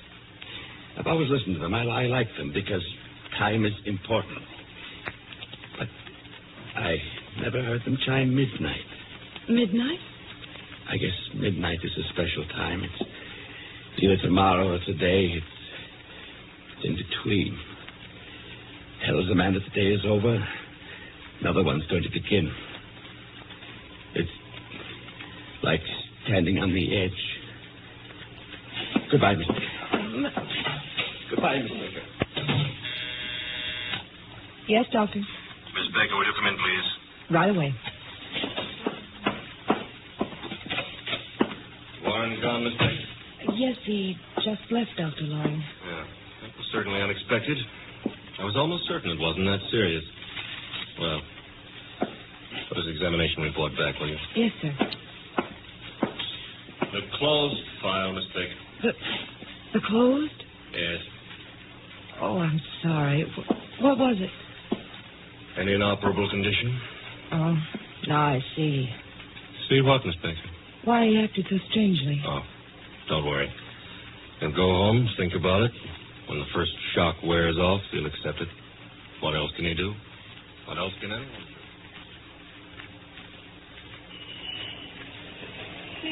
After that, I went back to my desk, Mr. Stone. I was checking my files and... Come on, Ruth, what?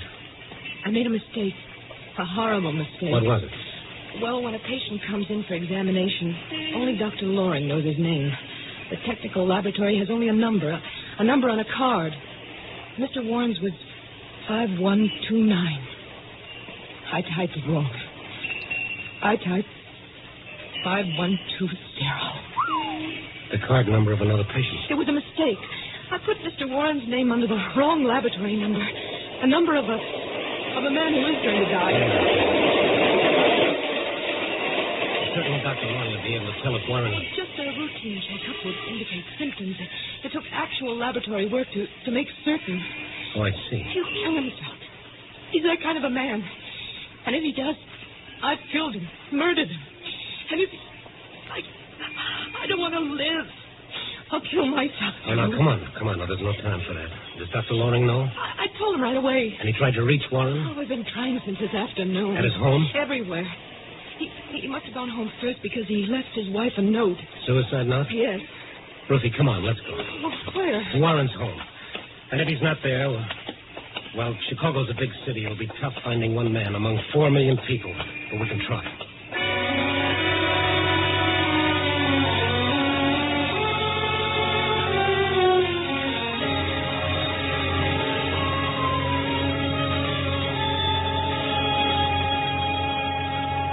I found the note when I got home, Mr. Stone. I knew Philip went to see Dr. Loring, but I didn't know... Just the note and nothing else, Mrs. Loring? No, nothing. You called the police right away? Well, of course I did. And you haven't left this apartment? Not for a second. Well, didn't he phone, try to get in touch with you at all? No, Miss Baker, he did not. And if my husband isn't found before he kills himself, I'll see to it that I'm telling you it was a mistake. Anyone could make a mistake like that. Mistake? To make a man believe he's going to die in horrible pain? No, that's no mistake. That's murder. The cruelest kind of murder. Don't get out of here and leave me alone. Wait Get out. a minute, Mrs. Warren. Why crucify this kid because she made a mistake that could happen only once in a million years? To my husband. To anyone. Oh, leave me alone. You want to find him, don't you? Well, now, what kind of a question is that? A nice, reasonable question. You want to find him. All right, help us. But what can we do? By midnight, he'll be dead. The note he left said so. Someone's at the door. It might be him. I'll get it. Irma. Mr. Warren? Warren? Why, no. Oh. Yes. Oh, what did you find out? Oh, nothing. I checked every precinct station between here and the Oak Street beach. Paul, this is Mr. Stone. And the girl who... I see. Paul is a friend of Philip's. Yeah, there's nothing you said? No one's seen him. And no suicide report? Not his. It's 10 now. We've got 2 hours to find him. You know, that bothers me. Why should he choose exactly 12 o'clock to die? If you knew my husband, you'd understand why. The ticking of the clock was the most important thing in his life. You could set your watch by his schedule. Up at 7:30 in the morning. Never 7:28. Never 7:31, 7:30. Breakfast at 10 minutes to 8. Irma, we haven't time to worry about Philip's idiosyncrasies right now. We've got to find him. As the young lady said, we've only got 2 hours. I'm sorry. Try to think the way he would. What does he do for those 2 hours? Where does he go? What does he want to see? He's lived all his life doing things exactly the same way. That's all. Well, that's something. What are you getting at, Stone? Well, I was just thinking. Nobody ever lets go of life without holding on to something else. Nobody knows whether you can take a memory with you or not. Maybe it's just a face, a melody, a favorite place. Nobody knows, but we like to think so. Philip. Go ahead. What were you going to say? Well, that Philip would want to die exactly as he'd lived, knowing exactly when and where. That's what I mean, Mrs. Warren. What? I want a list of every place your husband might go. But... Tell him, Irma. Well, there are so many places. 100, 1,000. What's the difference? Write them down. I'll go with you, Stone. No, you stay here with Mrs. Warren. Somebody's got to be here if he shows up. And step on it with that list, Mrs. Warren. Got a lot of places to cover by midnight. If we haven't found him then, we can cut our list down to one place. The county morgue.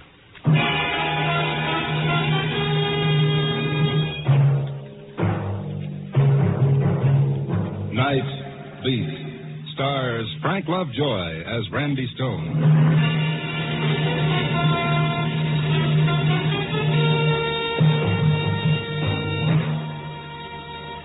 Find one man out of 4 million people. Find one place out of 1,000 square miles of city and do it in 2 hours, 120 minutes.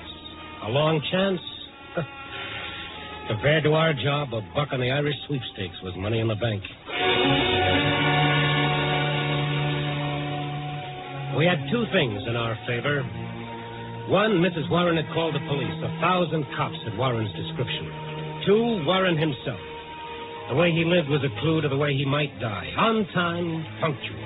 But where? The first place on this list was a little restaurant where he sometimes ate. They knew him there, all right. Mr. Warren? Yes, I know him. Has he been in here tonight? Tonight? Yes, tonight. I see you don't know Mr. Warren very well. Mr. Warren comes here on Tuesday evenings only. This is Monday. Cross off one place. Go to the next. Yes, they knew Mr. Warren. No, he hasn't been in tonight. This is Monday. He comes here only on Fridays. Grab a cab and hurry on. Watching the minutes go by. Watching Ruthie die a minute at a time. Telling her no matter how bad we were doing, the cops would find him for sure. The cigar store, where he stopped for cigarettes, missed him by an hour. The newsreel theater. Sure, an old customer, but he comes on Wednesday for the new weekly show.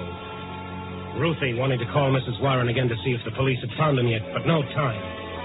40 minutes gone, an hour lost, going down the list. Hey, kid. No, not right now. Listen to me. Every night a man stops by here. His name is Warren. Oh, I know. What about him? Oh, has he been here tonight? Sure. Hey, what gives with that guy? What do you mean? Oh, any other night he's by here 6 o'clock sharp. Tonight he comes past after 10. Buys a paper, a late edition. He's never done that before. In fact, I never seen him after 6. Which way did he go? Did he say anything to you? Nothing. All he does, he's buy the paper, walk away, and then he throws the paper away like he don't want it in the first place. Which way did he go? Straight up Michigan, that way. You got to admit it's unusual. Yes, I admit it. Thank you. Come on, Tabby, move.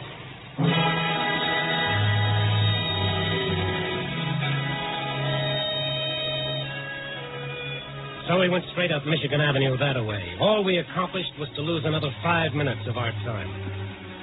And, brother, when it came to time, we were really scraping bottom. Those ever-loving cops were becoming more important by the second. One by one, we kept scratching names off the list. The cafeteria, where he sometimes stopped for coffee, but not tonight. The drugstore, where he stopped for stamps, but not tonight. Then the last place on the list, the very last. A little cocktail lounge on Michigan Avenue. One of those shishi joints where the lights are so soft and low you can't watch the bartender watering the booze. Our 2 hours were just about all used up.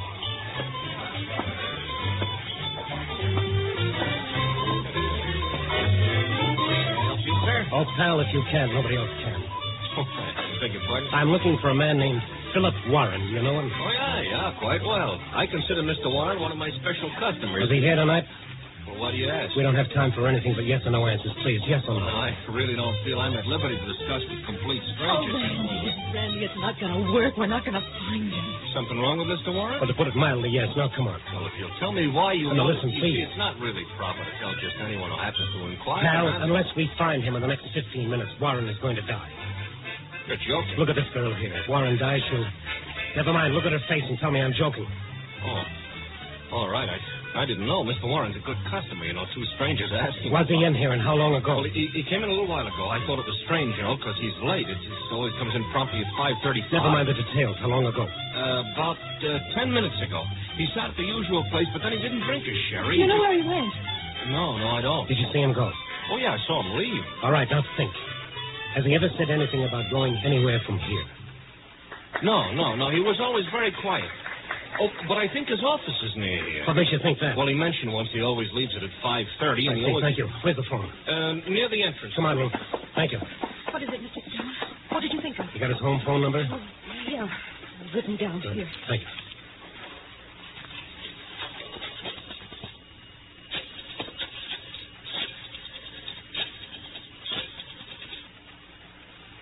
Why are you calling me? I want to know where his office is. But why? All his life, punctual, methodical. Everything to him was a habit.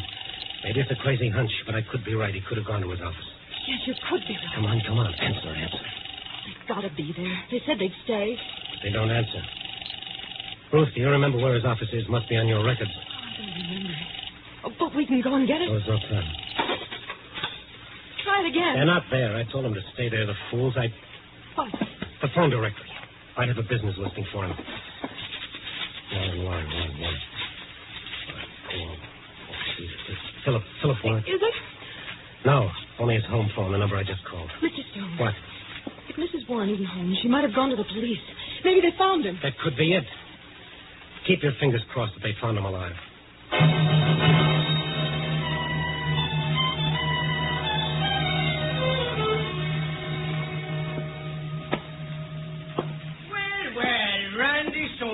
Around this precinct for stories? I've got one, Mac. So? Listen, I'm in a hurry. You've got to tell me something. Why, sure, Randy. What? There's a general call-out for a man named Philip Warren. Have you got anything on it? I'll take a look. Warren? Philip Warren? That's right. Yes. Oh, Mac, come on. No, nothing here on that name, Randy. Nothing. Mac, you're crazy. The call went out this afternoon. Every precinct has got it. Well, this is one of them, but there ain't a thing here. Take a look for yourself. Here's the sheet. No, I'll take your word for it, Mac. Listen, put out a call right away. He's got to be picked up. He killed somebody? He'll kill himself. You hear that, Mac? He'll kill himself if he's not found before midnight. Before midnight? But that's just 15 minutes. Yes, I know.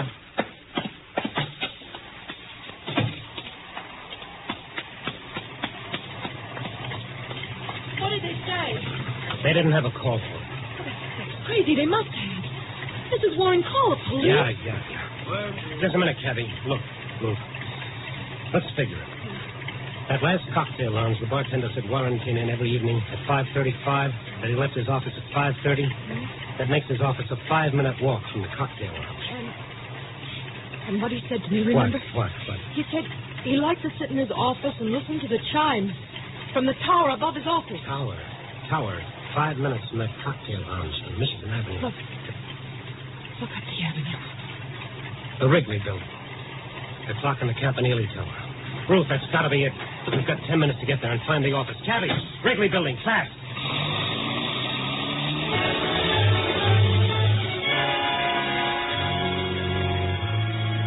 The red on the traffic lights didn't mean a thing, but it still took us 3 minutes to get to the Wrigley building. When we got there, the hands of the clock in the Campanile Tower pointed to 7 of 12. And as we looked up, the larger hand crossed out another minute of Warren's life. One more went by before the night watchman heard me pounding at the doors. And then he opened them. Hey, what's all the fuss? Look, my name is Stone. Chicago store. Yeah, will that give you the right to pound on doors? No, please, just listen. Does a man named Philip Warren have an office in this building? No, he ain't got no office. Are you sure? Sure, of course I'm sure. Man named Warren works here. Philip Warren? Sure, works for Western Research. Did he come in tonight? Why? Stop asking questions, please. We've got to find him or he'll be dead. But he was all right when he walked in. All right, take us up to him.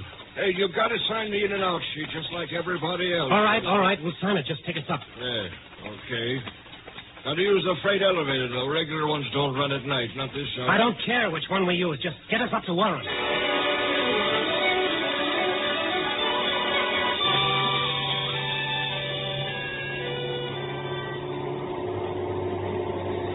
I stopped looking at my watch while that freight elevator droned its deadly way up to the floor where Warren had his office. And then at last, we were there. Western Research Office is right down that way. You'll call the police. Huh? Call the police. Tell them you're calling for me to get here as soon as they can. Oh, sure, okay. Thank you. Come on, Ruth. There it is. There's no light inside. It's open. There's no one here. Find the light switch. Yes. I can't. All right, never mind. I'll light a match. What's the matter? I thought I saw someone at the desk when you lighted that match. All right. Follow me. Look. Mrs. Warren. What are you doing here? Well, I thought of the same thing you did, and I... Herman, you still here? Yes, Paul. Mr. Stone is here, too. Stone? Yes. Good. Turn on the light, Paul. Why wasn't the light on in the first place? Oh, we thought if Philip came here and saw a light, he wouldn't come in. That's right, Stone. We called the police. They had nothing yet, so we came here. We thought that... You called the police? We just couldn't stay home and do nothing. The police didn't tell you anything, huh? No, everyone's looking for Philip. I'll ask you nice, Paul. Where is he? I don't understand. Let's stop playing patty cake. Where is he? I tell you, we don't know. Sure you do. Why, you're one of his best friends. Where is he? Come on, give. Oh, we don't know where he is. We came here for the same reason You you never did. called the police about your husband like you said. You didn't want them to find him. You're insane, both of you. Come on, Paul, boy. Tell me where he is. I tell you, I don't know. Now, let's try it again. Come on. Stone, you're... Never mind me. Let's stick to the subject of the moment. Where is he? I told you. Where is he? All very neat and clean, wasn't it? Let the old boy kill himself. Just don't do a thing about it. Stop it, Stone, stop it. You tell me when, Paul. How much insurance was he going to leave to your lady friend? You sure it isn't one of those non-cancelable policies, Paul? You know some of them don't pay off on suicide.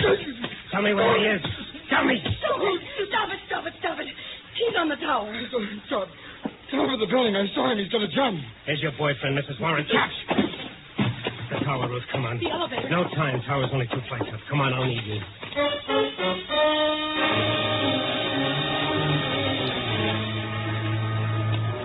It was 1 minute of 12 when we took the first step of the 2 flights. The run-up was like one of those dreams in which you stand aside and watch yourself. There was a queer, impersonal detachment about it that made the horror even more real. And then we were out on the roof. Do you see him? No, not yet. What's that? Where? Look. On the tower. Warren! Wait! Warren! Yes, I'll wait. You have to stop right time. I got to finish up staying. You've got to listen to me. You're not going to die. Do you hear me? He said I was, but he wouldn't say when. He wouldn't tell me when. But I know, I can tell you. It's not quite 12, but when it is. Warren, look here.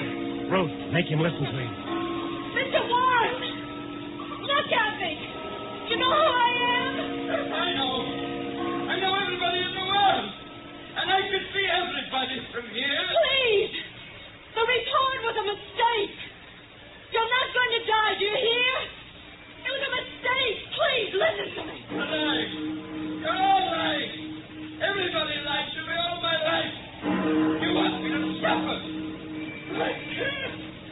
I tell you I can't.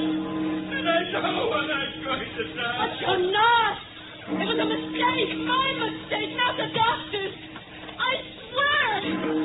We're not lying to you. I swear it. Randy, wait. Oh, boys are in there. Get your boys ready, Mac. They're all set. But him, what about him? Keep talking, Will. He's watching you. Keep talking. Mr. Warren, you're all right. Do you hear? You're not going to die. He said I was. He told me. It was a mistake. Please don't lie to me, please. It's the truth, Mr. Warren. You're not going to die. Do you believe it?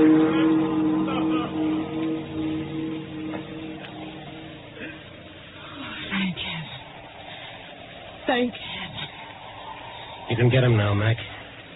He'll hold on until your boys reach him.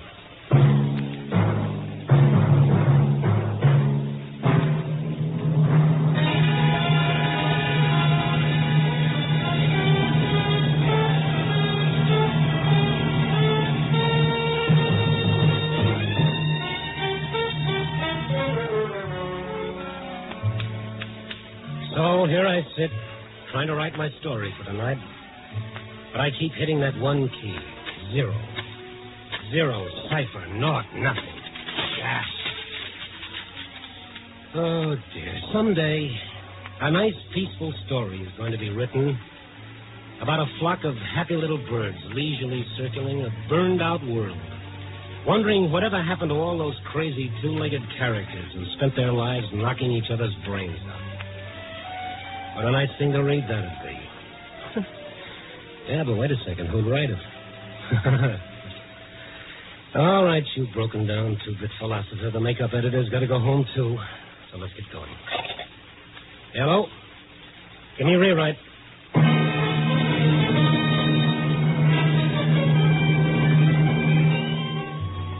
Night Beat, a new dramatic series, stars Frank Lovejoy as Randy Stone. Tonight's story was written by Russell Hughes. Night Beat is edited by Larry Marcus and directed by Warren Lewis. Music by Frank Worth. Others in tonight's cast were Peter Leeds, Gene Bates, Larry Dobkin, Joan Banks, Stacey Harris, Wilms Herbert, and Junius Matthews. Frank Lovejoy will next be seen in Milton Sperling's production Rock Bottom, released by Warner Brothers.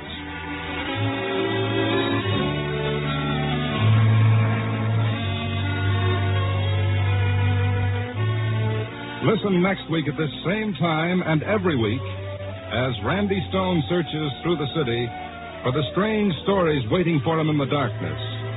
The stories that come out of the shadows to find their way into Night Beat.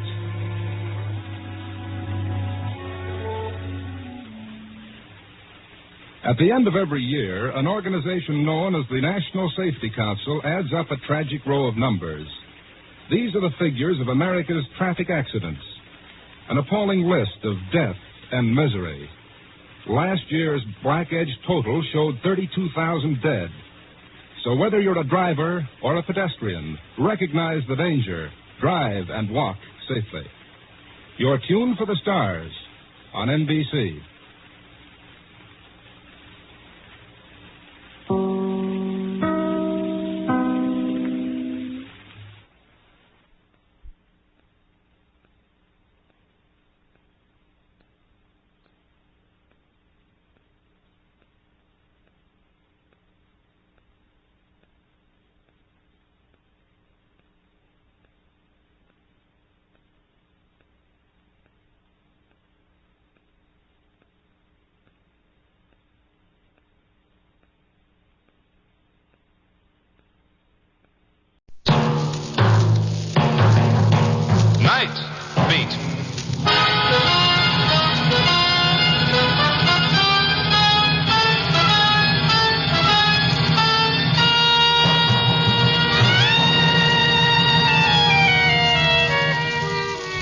Hi, this is Randy Stone.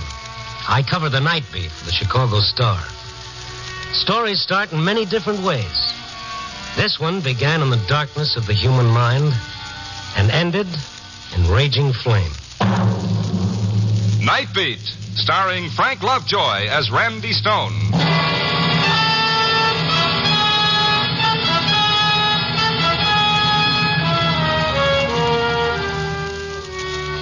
look at people as you pass them on the street and wonder what their lives are like, where they've been, where they're going, and what they'll do when they get there? Me, I'm a sucker for the guy who wears his heart on his sleeve with just the scars showing, or a pair of eyes that look out of a soul eaten away by loneliness. The old lady eating her dinner alone in a booth for four. The lone drinker in a plushy bar who toasts his reflections in the mirror and wishes that he was too drunk to see it. Sometimes the busiest street in the city can be the lonesomest spot in the world. And tonight it had seemed like that as I drove through the dark city.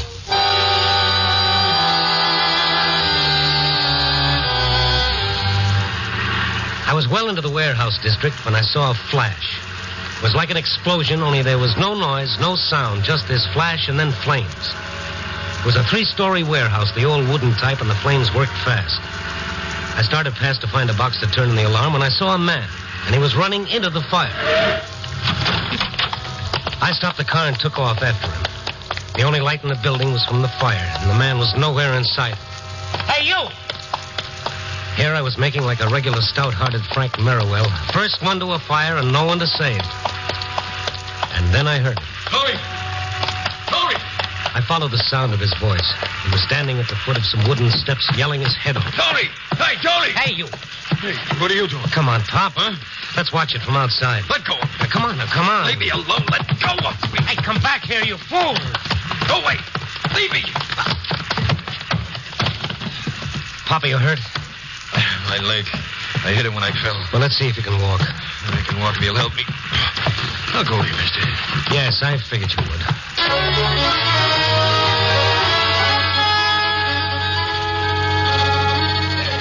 I half carried, half dragged the old man. The smoke was so strong that my lungs ached. I felt lightheaded. Outside, a crowd had gathered. A line of policemen were keeping them back out of the fireman's way. One cop came over to us. Hey, you guys, you work here? He came in after me. Who are you? I'm Strong Heart the Second, only don't let it get around. Oh, you Randy? All right. The old man's leg hurt? Isn't broken, it's just banged up a bit. You guys stay put. I'll get the ambulance boys over here. Okay, we'll be here. I'm not saying that. You stay where you are. I gotta get going. What's the rush, Pop? Any good reason why you shouldn't wait around? You mean, did I have anything to do with the fire? Well, did you? No, I didn't. I didn't have anything to do with it. Okay, nobody's accusing you. What's it all about? Why did you run in there after the fire started? That's my business. Well, you're going to have to answer questions. You might as well start with me. Oh, get me out of here, mister. Get me home, and maybe I will. I led him through the crowd and to my car. I followed his directions through the dark streets. He seemed to be looking for something. He leaned forward, watching in the lights of the car, turned his head to peer at everyone we passed. And all the time he was silent. Finally, I broke the ice. Maybe I'd better know who you are, huh? Hey, I'm Ben Graham. You said you were going to talk. Yeah, it's my son, Tony. Were you looking for him in the fire? Tony went there earlier. When I saw the fire start, I thought he might still be in there. And you ran in to find him? Tony used to work there. Used to? Yeah, he was a night watchman there and several other warehouses. You see, he's not like other people. I was afraid they'd see him there. Oh, like... Oh, it's not what you think. He's not crazy. He stays inside himself, if you know what I mean. He don't like people. He sleeps in the daytime. He lives at night. What happens with the jobs? Does he quit? He was fired. Every time. Fired. Why? He thinks it's because of the cane. Well, he uses a cane? Yeah, ever since he was a boy, he's touchy about it. One reason he doesn't like people. Ben, why do you think he started the fire? Oh, I didn't say that. I didn't say anything like that. No, you didn't have to. It shows. I don't know what to think. There have been several warehouse fires around here recently. 5. Less than a month. Yeah. Are they the ones where Tony worked? Some of them, but it's not only that. Well, what else, Ben? Why are you afraid Tony started those fires? 3 out of 5 of them. Man with a cane was seen coming out around the time of the fire, and I gotta find him. Have you asked him about the fires? Oh, I've tried. We don't talk much. Oh, there's my place. It seems like we're strangers. When I mention fires, he slams out of the house. Well, I'll talk to him then when we find him. I mean, I talk to you, mister. He's funny about that. Well, we'll see. I'll go in with you. No, don't. You wait here. Don't come up there. I'll bring him out to you.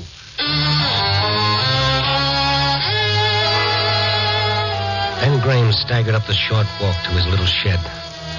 What was he hiding? What was he afraid for me to see? I heard him open the door without a key. The light switched on. After a few seconds, switched off, but Graham didn't come out. I waited a few minutes and then made my way to the darkened house. There was no sound from the inside. I called as I felt for the door. Ben! There was no answer. I found the knob. Before I could turn it, the door was yanked open. Look, I told you to wait. I told you to wait in the car. Well, I saw the light go out. When you didn't come back, I thought something was wrong.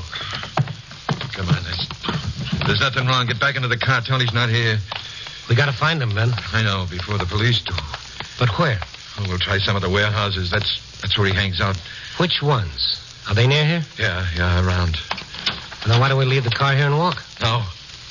Get in. What are you hiding, Ben? What do you want to get me away from? You wanted to find out or not? All right. Where to? Block down and block over. Young and Wilson's warehouse.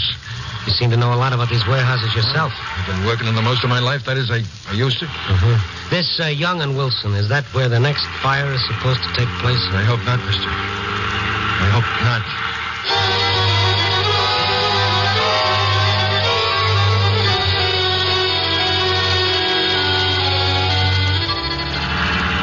Slow down. That's it ahead.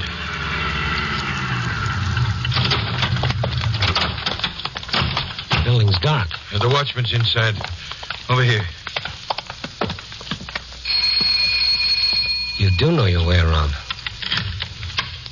Here? What do you want? Tony here? Who wants him? Oh, you.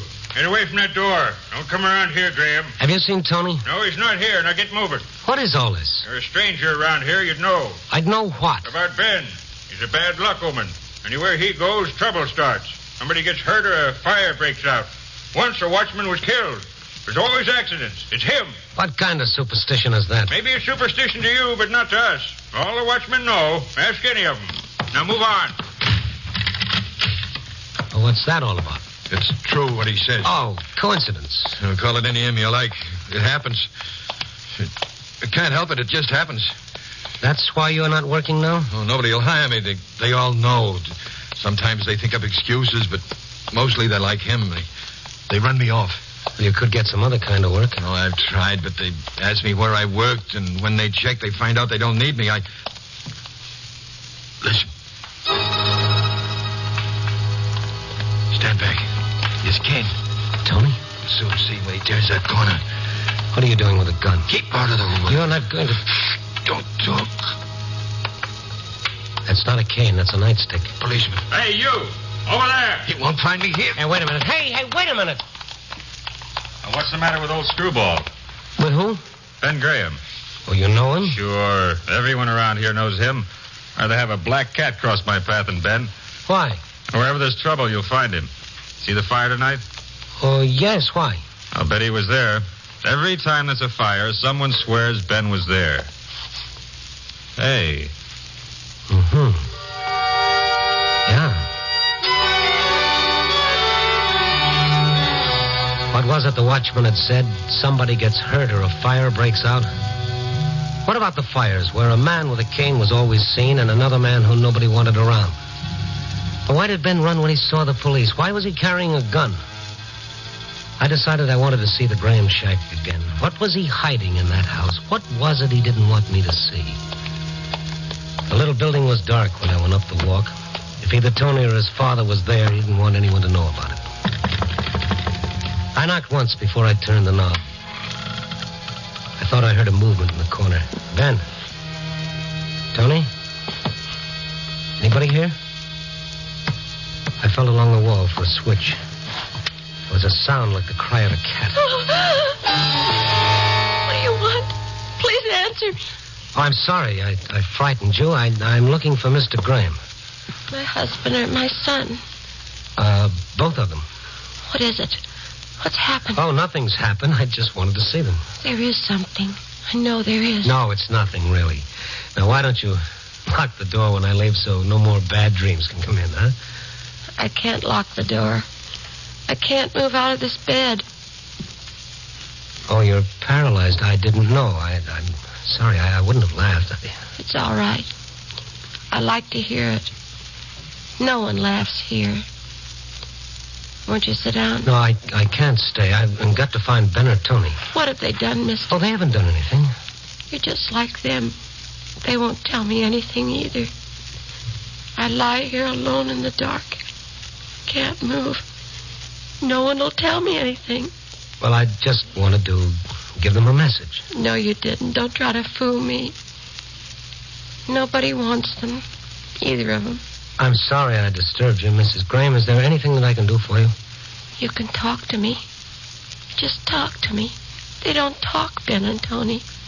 They're dark men, both of them. Why do you say no one wants them? Has there been trouble? There's always been trouble. What are they into now? I don't know. I better go find them. Is it the fires? You know? I've guessed. It is. It is the fires. Now, don't upset yourself. Ben and Tony are all right. They won't tell me. They won't talk about fire. I ask them and they won't answer. But I know. I tell you, they're all right. I just talked to your husband, to Ben. I thought he came here. They don't come here. All these years I've laid here alone. They don't come here but to sleep and to eat. Well, Ben was here a little while ago. He turned off the light and waited in the dark. What did he want? What was he waiting for? We were looking for Tony. What has he done? I've got a right to know. I'm his mother. Well, Ben thinks that Tony started the fires. Tony? Tony started the fires. He did. He did. Tony started the fire.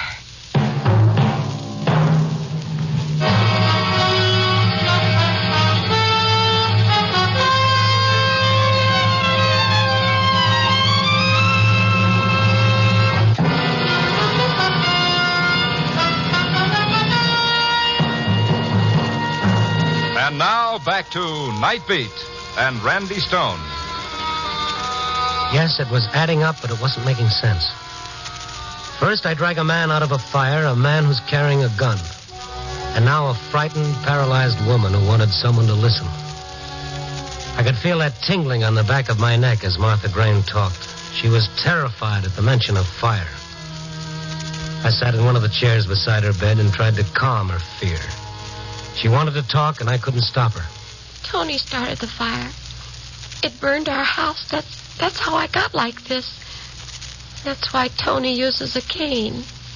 He was a little boy then. Tony loved matches. He liked to watch them burn. Well, don't think about it now. I think about it all the time. Sometimes I dream about it. Everything burning all around me, my clothes on fire, and Tony in the corner screaming. I can see it over and over. Isn't it better if you don't talk about it, Mrs. Graham? Don't talk about it. Don't talk about it. That's all I hear. I want to talk. It's better than lying here alone, not able to move. Now, don't excite yourself. Why don't you get some sleep? All right. If you'll stay, I'll talk about something else. You have any idea where Tony is? In one of the warehouses. That's where he always is. Well, I'd like to see him. Do you know which one? What time is it? Well, let me see. It's a little after 2. Why? Then he's at the Holland warehouse, about 3 blocks from here. It's where he goes at 2. I don't understand. You mean he goes to different warehouses at certain times? Yeah, Tony makes a few dollars. The watchmen help him out. But he never talks to me. Well, it's hard for all of us to talk sometimes. You say Tony will be at the Holland warehouse at 2. Yeah. Tony tells me where he'll be. I don't worry if I know. And Ben, will he be there too? If he's looking for Tony, he will. Oh, thank you. I must be going. Will you do something for me, mister, before you go? Well, sure. What is it? Laugh for me. I just want to hear you laugh.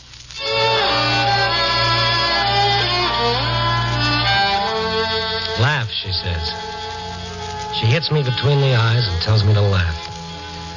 I stayed with Martha Graham a little longer, promised her I'd come back, and I set out to find the Holland warehouse. It was larger than the other buildings around it and stronger. It was made of cement and steel, and it towered above its wooden neighbors by several stories. I tried the front door, no luck. I rang the bell, I waited. No one came. I tried beating on the door. That didn't do any good either. I started to turn away, and then... What do you want? Who are you? I'm the watchman here. I thought the watchman stayed inside. I just stepped around the corner for 2 o'clock coffee. Oh? Don't worry. The place is guarded. There's a fellow inside. Who, Tony Graham? Yeah. You know him? Well, in a way. Is his father with him? That jinx. I wouldn't let him near the place. Oh, you too. Oh, well, let's go in. I want to talk to Tony. About what? I'll tell him. Come on.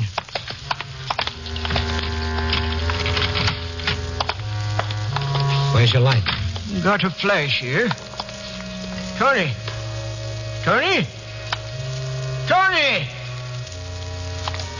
That's funny. Well, it's a big building. He's probably on one of the other floors. Shouldn't be. We punch a time clock here. This is the time we're supposed to check in on this floor.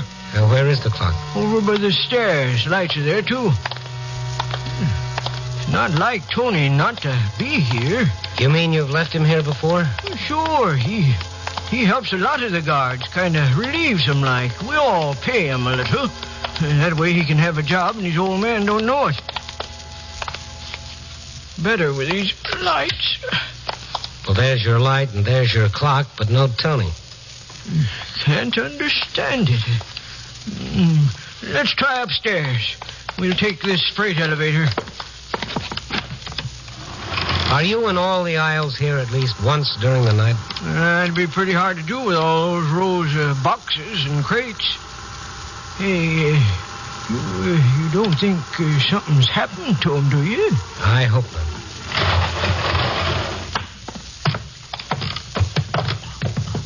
I don't think he's up here. I don't know where he is. Listen. Tony and Ben behind those boxes. They're coming. I tell you, I didn't have anything to do with these fires. Oh, you'd say that. I knew you'd say that. But I didn't. Why would I start these fires? Because you're a firebug, that's why. I'm not. You've told me that all my life, but I'm not. Ben. Who's that? What are you doing with that gun? Stone, oh, you followed me. What are you doing up here, Tony? I came up here to punch the clock. He followed me up. He's going to kill me. It's the only way. There's always trouble where he is. I told you. Shut up. It's not my fault, everything that happens. It's not my fault about my family either. Look at us. Me. Nobody gave me a job, and Martha. I know, Ben. I saw her. You know all about us, don't you? Oh, but Tony. Well, there he is. A firebug. What's that? Hey, fire! The building's on fire! You brought it, Ben Graham. I told you not to come here. I'm getting out. Another fire, Tony. I didn't start it. I've been up here with you. I know you started it just like the others. I didn't start them. Oh, listen to me, Pa. I didn't do it. You have no proof he started them. How many times did I stop you when you were a kid? You always liked to play with the fire and watch things burn. All kids do. That doesn't prove In our house, you set that on fire, too. Everything we had went up. We've never had anything since. Haven't I been punished for that fire?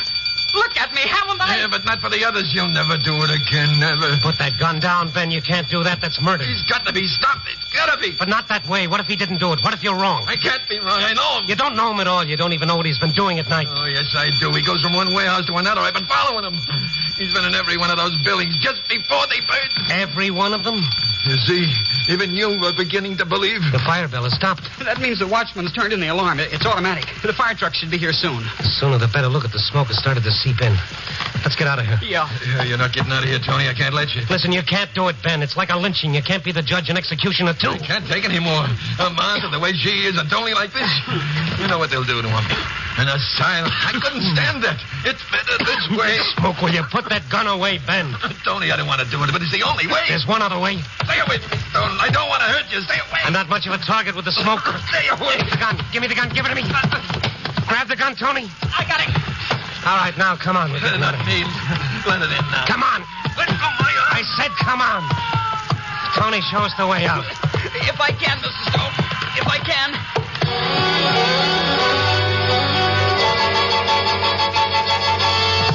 The room was full of smoke, and the concrete floor was warm from the fire below. We worked our way to the elevator, but from the smoke and sparks growing up the shaft like a giant smokestack, we knew it was useless. The stairway. Over here. Ben had stopped struggling. He wanted to live, too. We followed Tony by the sound of his cane. He stopped before he reached the steps. Flames outlined the square of the stairwell. Tony, take us to the fire escape. Where is it? The other side. Down this way. Ben was coughing and gasping for breath. Once he stumbled, nearly fell. For a second time in one night, I was helping him out of a fire. Through the smoke, we saw the light of the red exit sign. We leaned against the door and we found it open. A policeman was on the landing. I was coming after you. Watchman said you were here. He helped us down to the street and away from the building. You just took another one out. Over here, the firebug. The firebug? Oh, no. Ma, you're walking. Oh, no. Martha, it can't be. Who is she? The old man's wife. But she can't walk. She's paralyzed. What's it all about, Martha? My men and those warehouses, they acted like I was already dead. She was hurt in the fire a long time ago. Oh. You can walk. Better than me. Nobody'll care. Oh, sure we do, Ma, sure. Did you start those fires? Yes, I started them. That's what they did to me. And after I was hurt, they left me alone. They let me lie there alone. First, I got so I could talk, but you wouldn't talk to me. I couldn't, Ma. Seeing you there like that and knowing it was my fault. Nobody came in. All those years, nobody. You can walk. Then I got so I could walk. When was that, Martha? About a year ago. First, I thought I'd go out and see people. But I don't know anybody now. Why didn't you tell us? I was going to surprise you, Ben. But you didn't want me. You wouldn't stay around. Don't you see it was because it hurt us to see you like that? Well, when you look at me, you'd look away. So at night, I'd follow you. You didn't even look around. Then I got to understand. You didn't want me. It was the warehouses you wanted. I was jealous of those warehouses. Just like they were people, and I hated them. Martha, no. Oh, no. So one night I watched you both go into one of the buildings. And I was left outside alone, just like I'd been so many years. I wanted to kill it, to destroy it. Oh, Mom. And when you came out, I went inside. There were some papers and things in the corner. I started a fire, and then I ran out. Tony, I thought then that I hid, and I watched. And fire trucks came, and people. I had to laugh. I'd brought all those people. They came because of me. Yeah. You come with us, Mrs. Graham. You? Where? He'll take you to a hospital. There'll be people there. People? People? Will they talk to me? Will they talk to me? Why, sure they'll talk to you, Martha. They'll talk to you.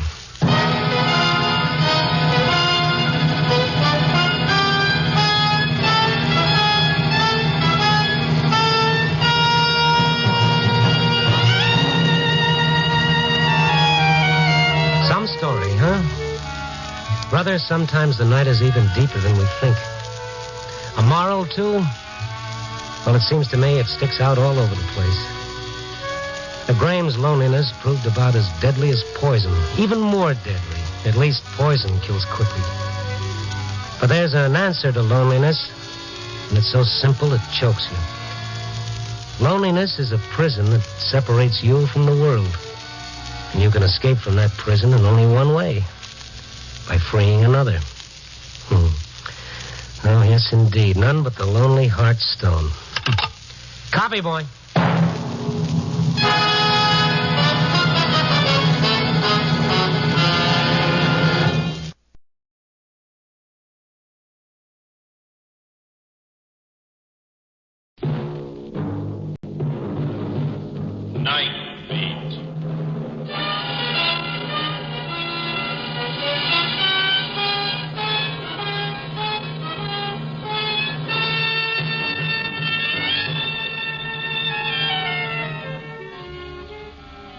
Hi, this is Randy Stone. I cover the night beat for the Chicago Star. Stories start in many different ways. This one started with a secret that ended with the river.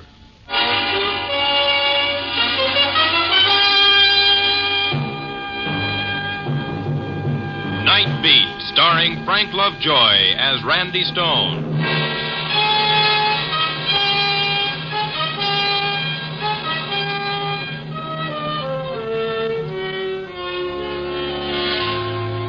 To most people, nightlife in Chicago means slumming in the honky-tonks, a fast tour of the taverns, or a ringside table at the Chez Paris. To me, it's more than that. Nightlife is made up of the stories that happen in the lives of ordinary people that wouldn't happen in the light of day. And I've got headlines to prove it. It's the time when darkness can hide the ugliness of dirt and misery, or the gloom can make it worse. Those same shadows that are a big help to Cupid can be a cover for crime. And some little thing that today caused fear, tonight can build into despair. This was a night for driving, cool and clear with a suggestion of spring. It was dusk when I started what I intended to be a short drive, but it was late when I turned back to town. I hadn't spotted a story, and none had caught up with me. At Oak Street Beach, where Lakeshore Drive turns and Michigan Avenue begins, I quit kidding myself that I could find a story on wheels and headed for the paper to park my car. I was just approaching the bridge when I saw the girl, standing on the rail, her arms held rigid at the sides. I jammed the brakes and stopped within 20 feet of where she stood. And then, as I opened the door, she jumped. Hey! I ran to the rail and vaulted over into the icy river. The girl was nowhere in sight. Hello! And then she came up so close that her shoulder brushed against me. I grabbed her and started for the bank. Let me alone. Let me alone. Look, lady, let's get out of the water. Let me alone, please. Please let me alone. You know what they teach in life-saving? If the victim resists, I don't want it to get rougher. Come on. No. A little farther. A little more. There. Now climb up. Oh. Climb up. There, that's better. Why did you do it? Why did you do it? They know. They know what? What are you talking about? They know my secret. They know my secret. Well, you can tell me about it in the car. Looks like I'm going your way. We stumbled up the bank and under the bridge. People were starting to gather at the rail. I put the girl in the front seat of my car, and I pulled away fast. I hate a curious man. The girl huddled over against the door, shivering. She didn't make a sound until we crossed the bridge. And she began to cry.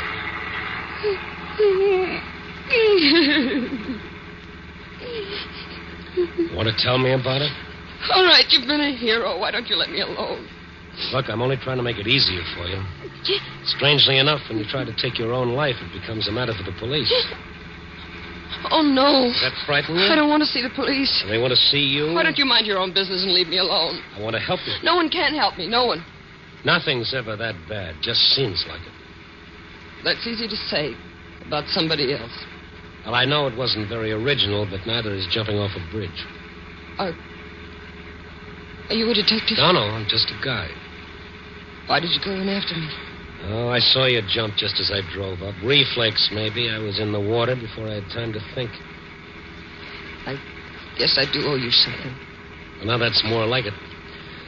I'll settle for a cup of hot coffee and some dry clothes. I can make the coffee. I don't know about the dry clothes. Maybe the janitor can find you some. It's quite a trade. A cup of coffee for my life. One of us is getting gypped.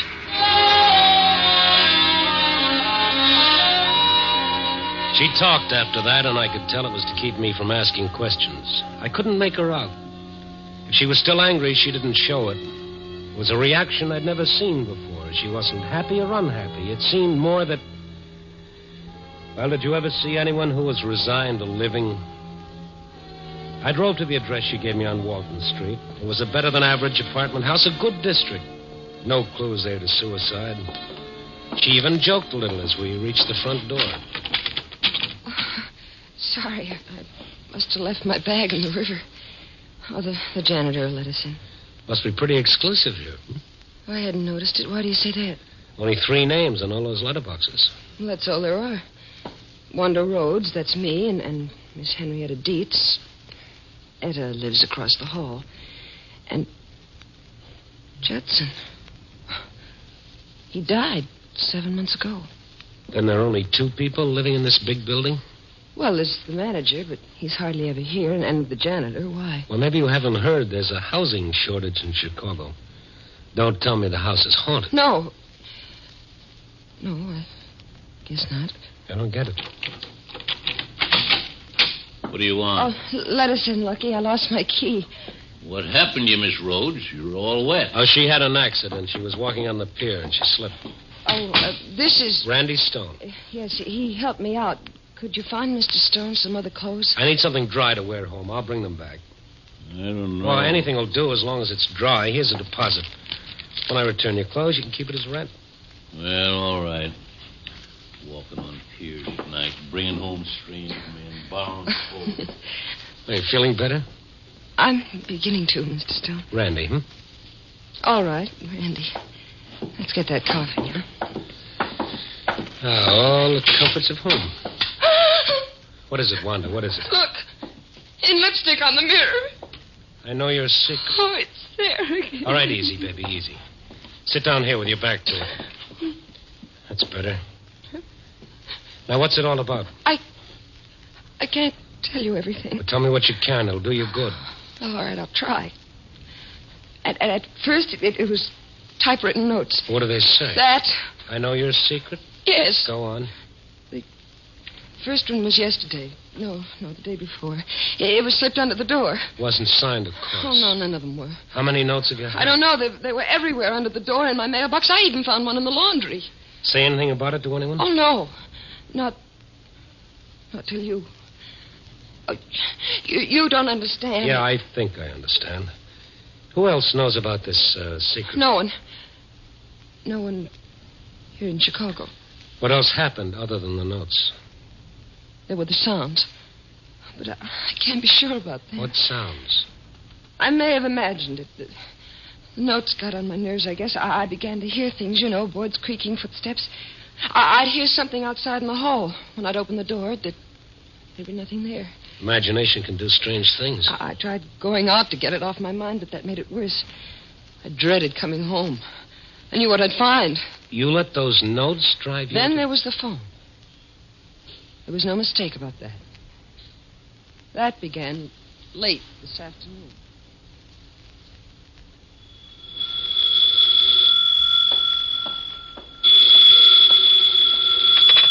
Hello? Hello? Hello? Hello?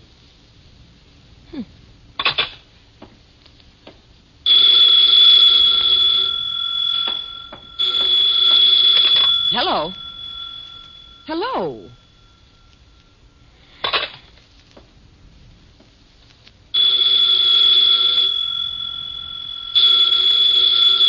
Hello, who is this?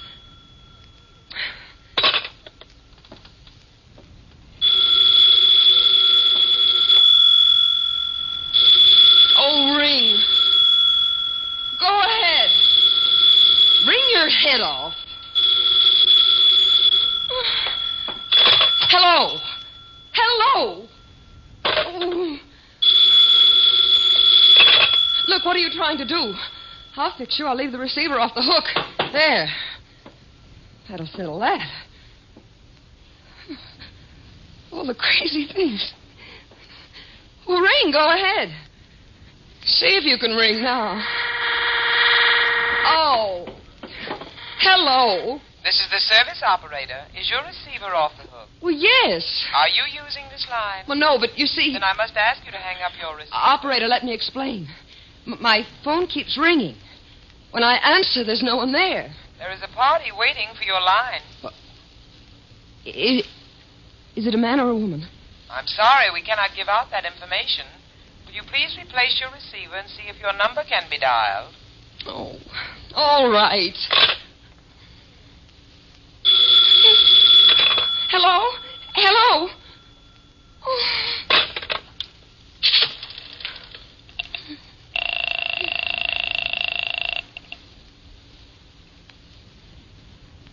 Number, please. Oh, I want the service operator, please. I will ring the service department. I am ringing. Service operator. Oh, operator, something has got to be done about this phone. What is your trouble, madam? Well, I just talked to you. You made me hang up my receiver. Oh, well, that must have been another operator. If you'll tell me your trouble, I will have it checked. Look, my phone keeps ringing and ringing and ringing, and when I answer it, there's no one there. I can't stand it. My nerves are shot as it is. I can't stand it, I tell you.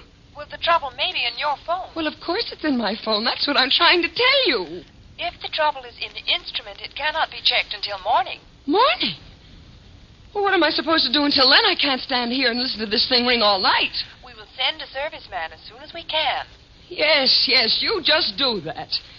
But until he gets here, this receiver stays off the hook. I'm sorry, madam, you cannot do that. Why not? Just see if you can stop me. I'm sorry, madam, you cannot do that. Who does she think she is? Oh, hello. This is the service operator. What do you want now? Is your receiver off the hook? Yes, my receiver is off the hook. You know it is. I told you I was going to leave my receiver off, and that's what I'm going to do. I'm sorry you cannot do that. Can't I? Well, who's going to stop me, I'd like to know. Your number is on a 4-party line.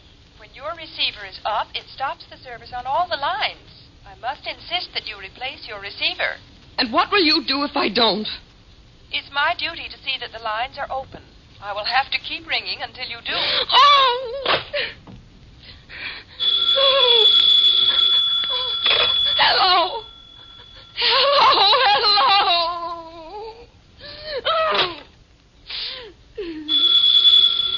The phone kept ringing and ringing until I guess I went a little crazy.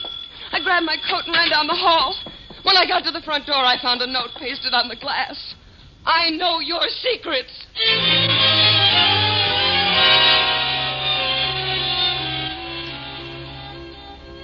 I don't know just what happened after that. I remember running and that cold water. Is there someone who would really want to harm you? Yes. I don't know. All right, we'll see. You should be getting out of those wet clothes. Come on now. Find something warm and dry. Oh, what about you? Does that answer your question? I think that's my tailor now. Now go in and change and knock before you come back. What? Yeah, just like that. Oh, fool. Here's some clothes. Oh, you must be the man from Sears. Huh? Oh. What's that? There's something you can do for me, Pop. My name's... They call me Lucky. What is it you want? I want the names and present addresses of some of the tenants who used to live here. What do you want that for? I want to ask them why they moved from here. What business is it of yours? It's not. I'm just curious. Oh, that ain't in my department. Would this help you find that information? Sure easy with your money, ain't you? But put it away. It won't do you no good. First place, I don't know where they moved. Second place, I can tell you why. I'd go myself and I had any place to move. Well, why did they move? Because this is a crazy house, that's why.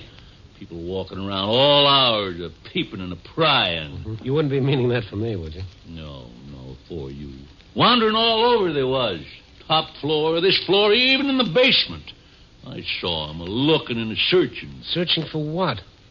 I ain't a-saying. Tell me what you mean, Pop, Lucky. You can tell me about it. There ain't nothing more I'm going to say except this. Just heed, mister, you don't get in somewhere you can't get out of alive.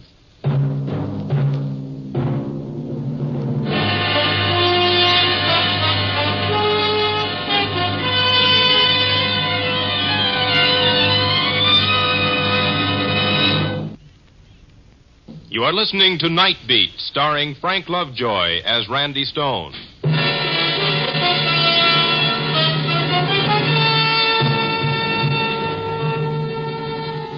There I stood in a strange apartment, wringing wet, with an armful of shabby, faded clothes, and a door slammed in my face. Well, I wonder what that was all about. Must be as nutty as a candy bar. Just heed, mister, you don't... Yeah. Can I come in now? Oh, not yet. Has Lucky gone yet? Yeah.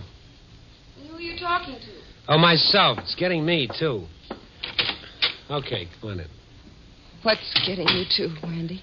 This house. Next, I'll be hearing things. You don't believe me? Oh, sure. I believe most of it happened. The rest was the product of fear and panic. What about this Henrietta, what's her name? Etta? What about her? Think she'd know anything? If she doesn't, it's not her fault. She tries to keep an eye on everything. Well, maybe I should get my stories from her. That's a gal I want to see. Come on. Not me. I wouldn't be caught dead. Yeah. All right, you make some coffee. I'll be back.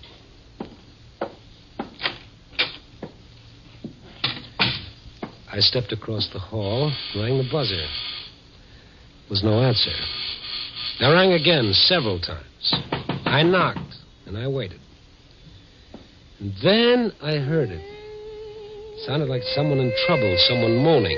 I put my shoulder to the door. At the same time, I tried the knob. The door opened to my touch, and I almost fell into the room. There in the center of the floor swayed a little white-haired lady, and she was singing. In her hand, she held a typewritten note. When she saw me, she smiled pleasantly. Hello? I'm sorry to break in like this. I rang. Well, come in. I see you got a note, too. What? That note. Oh, this. Oh, yes, isn't it exciting? Here, see? I know your secret. What? I know your secret. Speak up, young man. Don't be afraid of me. I know your secret. Oh, you do? Then you must be the one who sent this. Do you have one? Oh, dear. Just a minute while I fasten my aid. Now, what did you say? Do you have one? You needn't shout, young man. I can hear perfectly well. Now, what is it you want to borrow? Do I have one what? Do you have a secret? A secret? I thought you said you knew. All right, look, let's start over. Now, I walked in. You were holding a typewritten note in your hand which said, I know your secret. I read the note. I did not send it. That clear? Why, yes, it seems so to me. What is it you don't understand? Miss, Dietz. Miss Dietz, do you have a secret? Young man, I am 60. That is 58. I taught school for more than 25 years.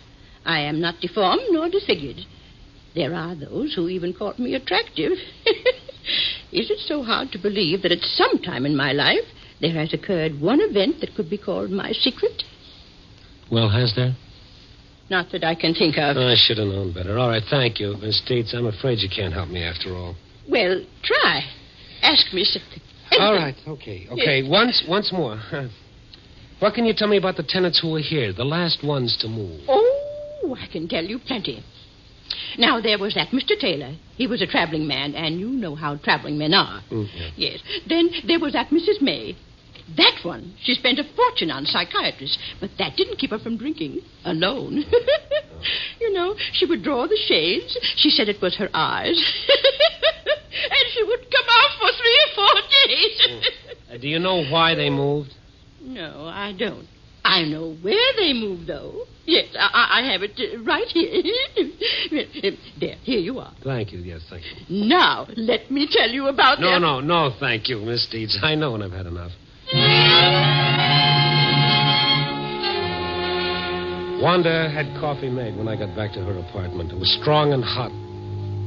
Wanda sipped and watched me. I drank 1 cup, and I started on another. See her? Yeah. Why didn't you tell me? I tried to. I feel like I'm playing hopscotch. Yeah, I know what you mean. Oh, this whole thing is out of my line. I'm pulling out of it. Oh, well, that's just dandy. Oh, now, wait a minute. This is a matter for the police. I don't want the police to know anything about it. And I say that they should. If you've committed a crime and you're hiding, go to them and get it over. If not, they have detectives who can clear this up. No. I haven't broken any law.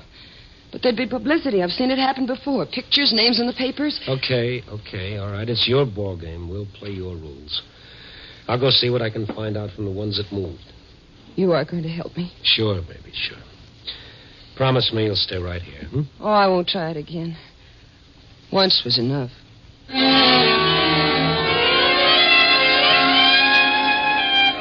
I started with the nearest ex-tenant, Mr. Taylor. He answered my second ring. He was wearing pajamas and street shoes. His body was moving, but his mind wasn't.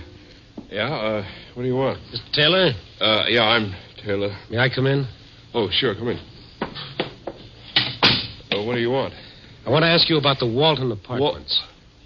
Walton? Who are you? Why did you leave the Walton apartments, Mr. Taylor? What are you getting at? Did you receive threatening notes?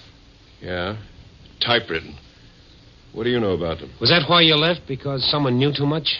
Take off, mister. I'm not buying. Were there phone calls, too? Calls when no one answered? You don't know when to quit, do you? First notes, then phone calls, now in person. So you're the one. The one what? The one that drove you out? Proud of that, aren't you? You're pretty busy with that typewriter and that phone. Well, now I'll take my turn. Wait a minute. You got that wrong. Oh, you're the one that got it wrong, mister. I shouldn't have moved in the first place. I didn't write those notes. Yeah, I suppose somebody sent you. Well, I don't care which way it is. I got a message you can return. Now, listen to me. I listened long enough. I listened to that telephone, remember? I did not do... You want to back out. Should have thought of that before you rang my bell in the middle of the night. I'm trying to help. Help? Oh, that's a new one. I don't know what you want, but this is what you're going to get. Will you let me explain? Sure. Come back any time. We'll talk about secrets.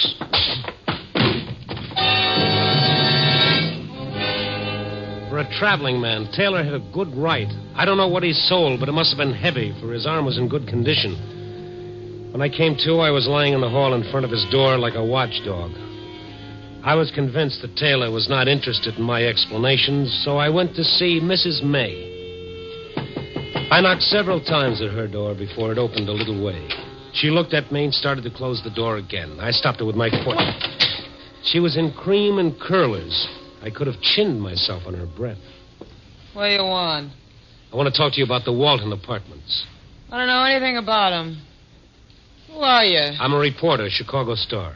No, I don't know you. You get out before I call the police. I wouldn't do that, Mrs. May. Why? The Walton apartments, remember? The Walton apartments. Why did you move? There's no law against it. What business is that of a reporter? Did you ever receive threatening notes or phone calls? No, I just wanted to move. That's all. So I did. Mrs. May, I know your secret. Oh, You're the one that sent those notes. You're the one that rang me all day and all night. What do you want with me? You can't blackmail me. I'll go to the police. I'll put a stop to this here. I'll put a stop to this. So you did receive typewritten notes? Man, not the papers. I'll do anything you say, but don't print anything in the papers. What do you want? Mrs. May, I'll pay you anything, only don't tell my secret.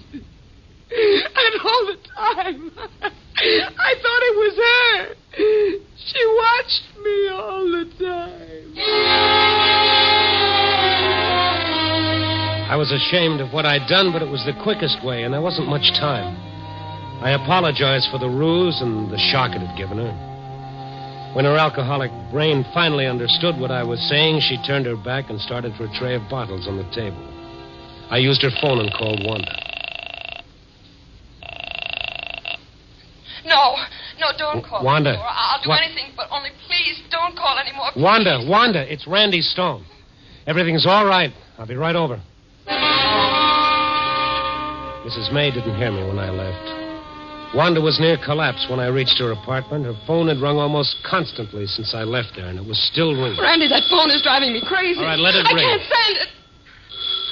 can't stand it. I gotta get out of here. Then maybe that would be better. I'll take you to a hotel. You can stay there the rest of the night. Pick up your things tomorrow. No, I've got to get out of this house. I won't live here with just a loony old woman and a snooping janitor. Okay, baby, okay. I'll ring for your trunks. The house phone? Use the house phone over there. Okay. Do I press a button? No, just lift receiver up. He'll answer. I guess he isn't there. Oh, Pop, it's Randy Stone. I'm in Miss Rhodes' apartment. Will you bring up her trunk? She's moving out tonight. Okay, Lucky. That phone, I can't stand it. I've got to answer it, Randy. It stopped. Randy, it stopped. Yeah. It nearly had me stopped. Sometimes you look right at a thing and you never see it. It was there from the very beginning, but it was too easy, and I refused to see it. I met Lucky at the door and helped him carry the trunk into Wanda's apartment, and I closed the door behind us. What's that for? Why'd you shut the door? There's another trunk out there. We won't be needing it, Lucky. But you said... She's changed her mind. She's not leaving tonight. Well, but you said she was moving. Why do you want to drive the tenants to move? I don't do nothing. It was them, the people, around at all hours, peeping and prying. Are you hiding something, Lucky? You've been snooping, too, just like the others. I saw them down there, and you, too, Miss Rhodes, trying to find out where I hid it. I don't know what you mean. You can't fool me. You found out about it. I saw you snooping in the basement, pretending you was doing your laundry. I know you want to steal it from me. I've never stolen anything in my life. I don't know what you're talking about. What did you steal, Lucky? What did you steal and hide in the basement? I didn't steal it. I found it. Found it? Well, it was the same thing as finding it. It was in that suitcase Mr. Judson stored here when he come back from the war. It was loot.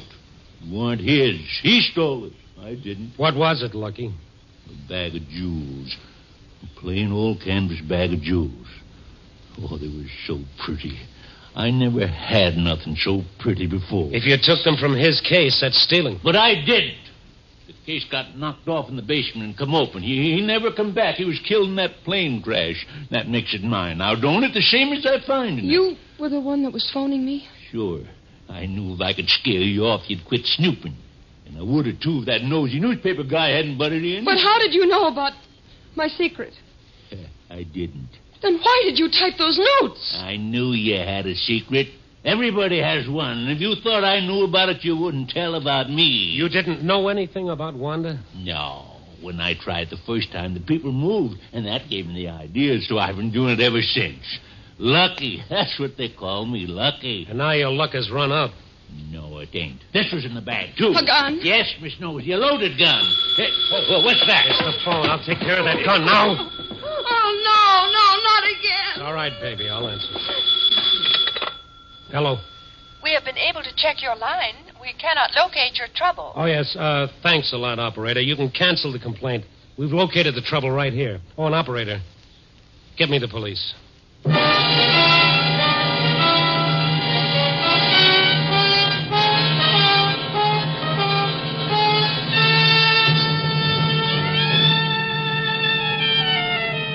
Well, there it is.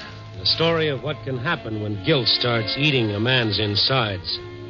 He didn't intend to hurt all those people, but he did. He just happened to hit a sore spot they all had. And Wanda's secret was something very small, but she'd made it important. That's not so hard to do. You can hold a dime in front of your eye and black out a whole city. Pretty good writer once wrote, "Thus doth our conscience make cowards of us all."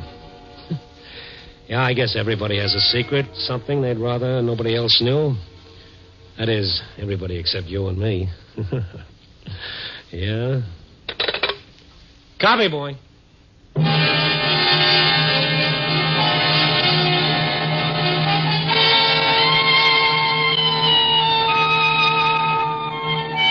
Night Beat, a new dramatic series, stars Frank Lovejoy as Randy Stone. Tonight's script was written by Joel Hunt. Night Beat is edited by Larry Marcus and directed by Warren Lewis. Music is by Frank Worth. The part of Wanda was played by Joan Banks. Others in tonight's cast were Jeff Corey, Martha Wentworth, Betty Lou Gerson, Colleen Collins, and Will Wright. Frank Lovejoy will next be seen in Milton Sperling's production Rock Bottom, released by Warner Brothers.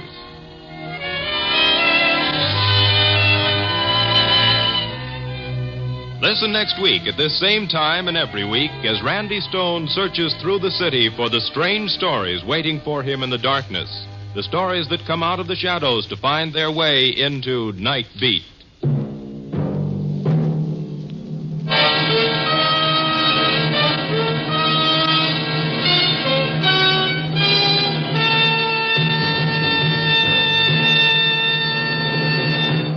Richard Diamond, Private Detective, is now heard on Wednesdays.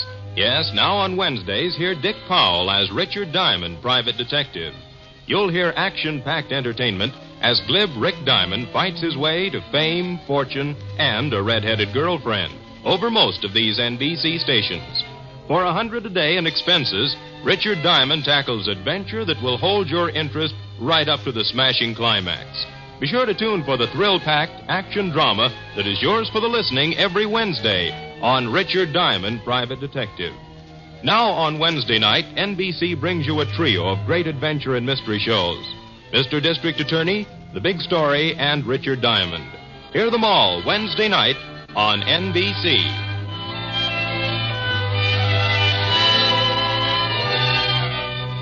Now it's Brian Donlevy and Dangerous Assignment on NBC.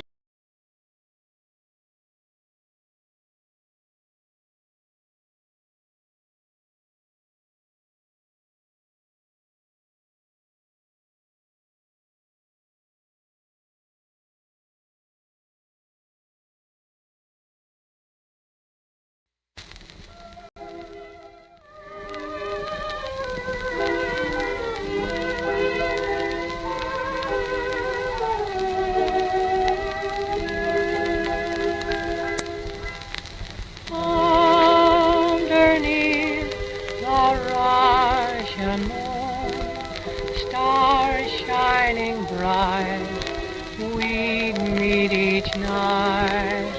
All the world just seemed in tune, singing our sweetest refrain. Love overflow,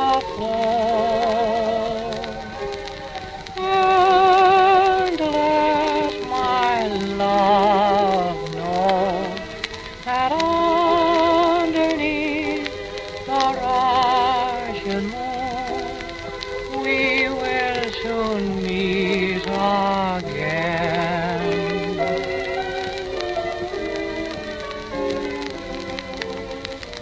Night after night, day after day, I'm always dreaming of Russian Rose.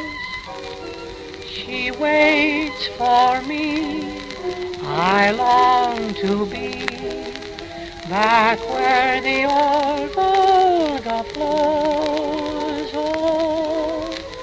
Oh, underneath the Russian moon, stars shining bright, we'd meet each night. All the world just seemed in tune, singing love's sweetest refrain. Love Volga flow, and let my love know that underneath the Russian moon we will soon meet again.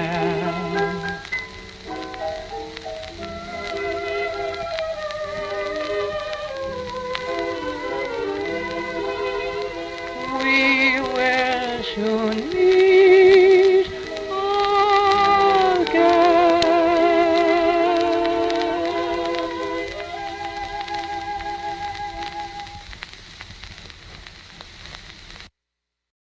The Hound of the Baskervilles. My friend, Mr. Sherlock Holmes, was usually very late in the mornings, save on those not too infrequent occasions when he stayed up all night. One morning, it was in the autumn of 1889, he was seated at the breakfast table in his dressing gown. I was standing on the hearthrug, looking at a stick which a visitor had left at our Baker Street rooms the night before. It was a fine, thick piece of wood, bulbous-headed, of the sort that used to be known as a Penang lawyer. Holmes was sitting with his back to me, and I'd given him no sign of my occupation. Well, Watson, what do you make of it? Good heavens, Holmes. How do you know what I was doing? You must have eyes at the back of your head. Hardly that. But at least I have a well-polished, silver-plated coffee pot in front of me. Oh, I see. Tell me, Watson, what do you make of that stick? We missed its owner yesterday and have no idea of his errand, so this accidental souvenir assumes some importance. Let me hear you reconstruct the man by an examination of it. Just follow my method. Well, I think he's an elderly medical man. Why? Because the inscription on the silver band, to James Mortimer, MRCS, from his friends of the CCH 1884. Excellent. What else? I say he's a country practitioner who does a great deal of his visiting on foot. Oh, why that? Well, because the thick iron ferrule has been worn down and the whole stick's been terribly knocked about. I can't see a town doctor carrying it. Perfectly sound. And what about the friends of the CCH? I think that's the, something hunt, whatever the local hunt's called. He's probably helped them professionally, and they gave him this stick in return. Really, Watson, you excel yourself. Most stimulating. Oh. And now that I've finished breakfast, I'd like to have a look at that stick myself. Just hand me over my convex lens, will you? Yes. Thank you. Now, let me see. Interesting, though elementary. Yes, it gives us the basis for several deductions. Have I missed anything?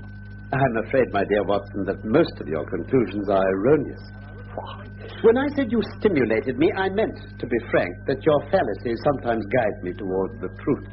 Not that you're entirely wrong. The man is certainly a country practitioner. Oh, then I was right. To that extent. Where did I go wrong, then? Well, for one thing, I would suggest that a presentation to a doctor is more likely to come from a hospital than from a hunt. And when the initial CC are placed before that hospital, the words Charing Cross naturally suggest themselves. You may be right. The probability lies in that direction. And since the presentation was made but 5 years ago, there emerges a young fellow under 30, amiable, absent-minded, and with a favorite dog, something between a terrier and a mastiff. Now, just a minute, Holmes. How do you know he's amiable, absent-minded, and has a dog? Well, it's my experience that only amiable men receive testimonials, and he was absent-minded enough to leave his stick here yesterday. Oh, true. Well, what about the dog? Look at the teeth marks on the stick. See? As I say, they're too broad for a terrier, not broad enough for a mastiff. Let me take it over to the light. Oh, yes, by Jove, it's a curly-haired spaniel. My dear fellow, how can you possibly be sure of that? Simply by looking out of the window. Dog and owner on our very doorstep. He's a tall, thin man, a bit bent at the shoulders. Oh, yes, and his frock coat's a bit worn. That's all I could see. Well, I better leave you. No, don't move, I beg you, Watson. He's a professional brother of yours, and you may be able to help us. Now is the dramatic moment of fate, Watson. A man is walking into our lives, and we don't know whether for good or ill. What does this unknown man of science want of Sherlock Holmes? Come in. Ah, you have my stick. I'm so very glad. I wasn't sure whether I'd left it here or in the shipping office. I wouldn't lose that stick for the world. A presentation, I see. Yes, sir. From Charing Cross Hospital? Yes. Then we're not so far wrong. Dr. Mortimer. James Mortimer. Yes, sir. I'm now in practice in Devon at Grimpen on Dartmoor. I am pleased to meet you, Mr. Holmes. You interest me very much. Indeed? Yes. I had hardly expected so dolichocephalic a skull, or such well-marked supraorbital development. Would you object to my running my fingers along your parietal fissure? I would, sir. It's not my intention to be fulsome, but I must confess I covet your skull. Pray take a chair. Thank you. Now, sir, I presume it wasn't merely for the purpose of examining my skull that you've done me the honor to call here last night and again today. No, Mr. Holmes. I came to you because I am confronted with a most serious and extraordinary problem. And recognizing as I do that you are the second highest expert in Europe... Indeed, sir. May I inquire who has the honor to be the first? To the man of precisely scientific mind, the work of Monsieur Bertillon must always appeal strongly. Then had you not better consult him? I said, sir, to the precisely scientific mind. As a man of practical affairs, it's acknowledged that you stand alone. I trust I have not inadvertently... Just a little. Oh. I think, Dr. Mortimer, you do well to avoid further preamble and tell Dr. Watson and myself the exact nature of the problem in which you ask my assistance. Well, gentlemen, I have in my pocket an old manuscript. I observed it as you entered the room. Early 18th century, unless it's a forgery. How can you say that, sir? It's been showing from your pocket as you've been talking. To an expert, the writing gives its date to within a decade. I should put it at 1730. The exact date is 1742. Oh, well done, Holmes. It's a family document. It was committed to my care by Sir Charles Baskervilles, who died some 3 months ago in Devon. Ah, yes, I remember reading about that. Mr. Holmes, until his sudden and tragic death, Sir Charles was a patient and also my personal friend. He was strong-minded, shrewd, practical, and as unimaginative as I am. But he took this document very seriously and was prepared for just such an end as eventually did overtake it. What's in the document? A certain legend that runs in the Baskerville family. With your permission, I will give you the gist of what it contains. If you think it necessary. Oh, it is, I assure you. It tells the story of the death of Hugo Baskerville, who held the manor at the time of the Great Rebellion. Hugo, Mr. Holmes, was a wild, profane, and godless man. His name was a byword in the West. It happened that he fell in love with the daughter of a yeoman who held lands near the Baskerville estate. This girl avoided him, And one Michaelmas he stole down upon the farm with 5 or 6 wicked companions and carried her off to the hall. They put her in an upper room and sat down to a long carousal. The girl, in the stress of her fear, climbed down the ivy that still covers the south wall and set off homeward across the moor. Go on. Some time later, Hugo went upstairs to see his captive and found her gone. And here I think I must quote the manuscript itself.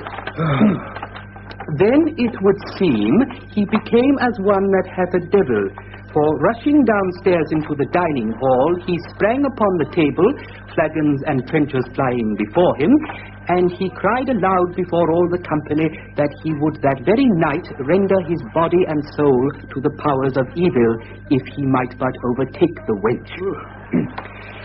And at that, Mr. Holmes, this wicked man ran from the house and had his groom saddle his horse and unkennel the pack. You mean he put the hounds on her? He did. He gave them the girl's handkerchief and set off full cry in the moonlight over the moor. But good heavens, didn't the others try and stop him? Well, they just seemed to have stood there, stupefied. But then some sense came back into their minds and they rode off after him. They found Hugo Baskerville's black mare dabbled with froth and riderless. They found the hounds whimpering in a cluster at the head of a dip. 3 of the boldest riders, or maybe the most drunken, rode down into the dip. And there they found the unhappy girl lying dead with fear and fatigue. Poor girl. But it wasn't that raised the hair on their heads. Let me quote the actual words again.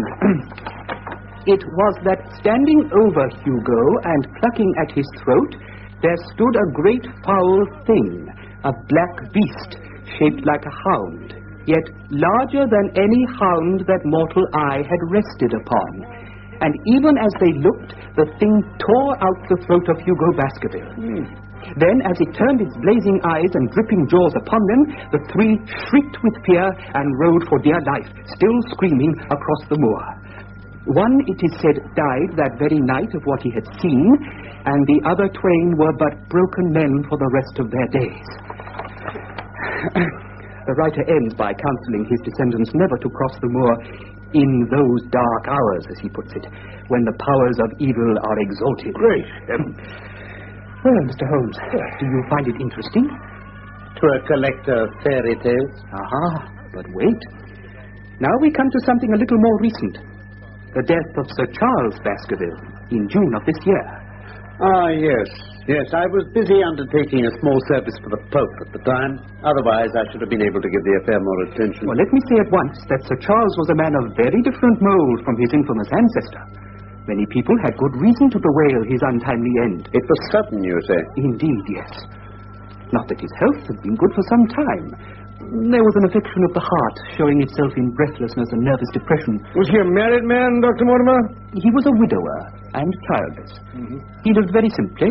His indoor servants at Baskerville Hall consisted of a couple named Barrymore, who acted as butler and housekeeper. They corroborated my own evidence at the inquest about his health. What happened? Well, the facts are quite simple. Every night before he went to bed, Sir Charles used to walk down the famous yew alley of Baskerville Hall. On the 4th of June, he declared his intention of starting for London the next day and told Barrymore to pack for him.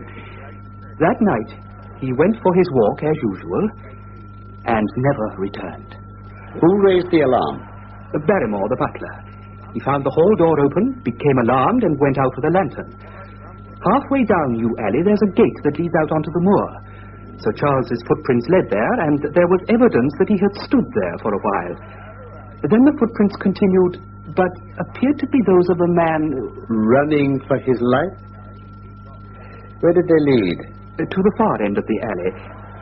And there the body was found. Any signs of violence? No, but the face was incredibly distorted.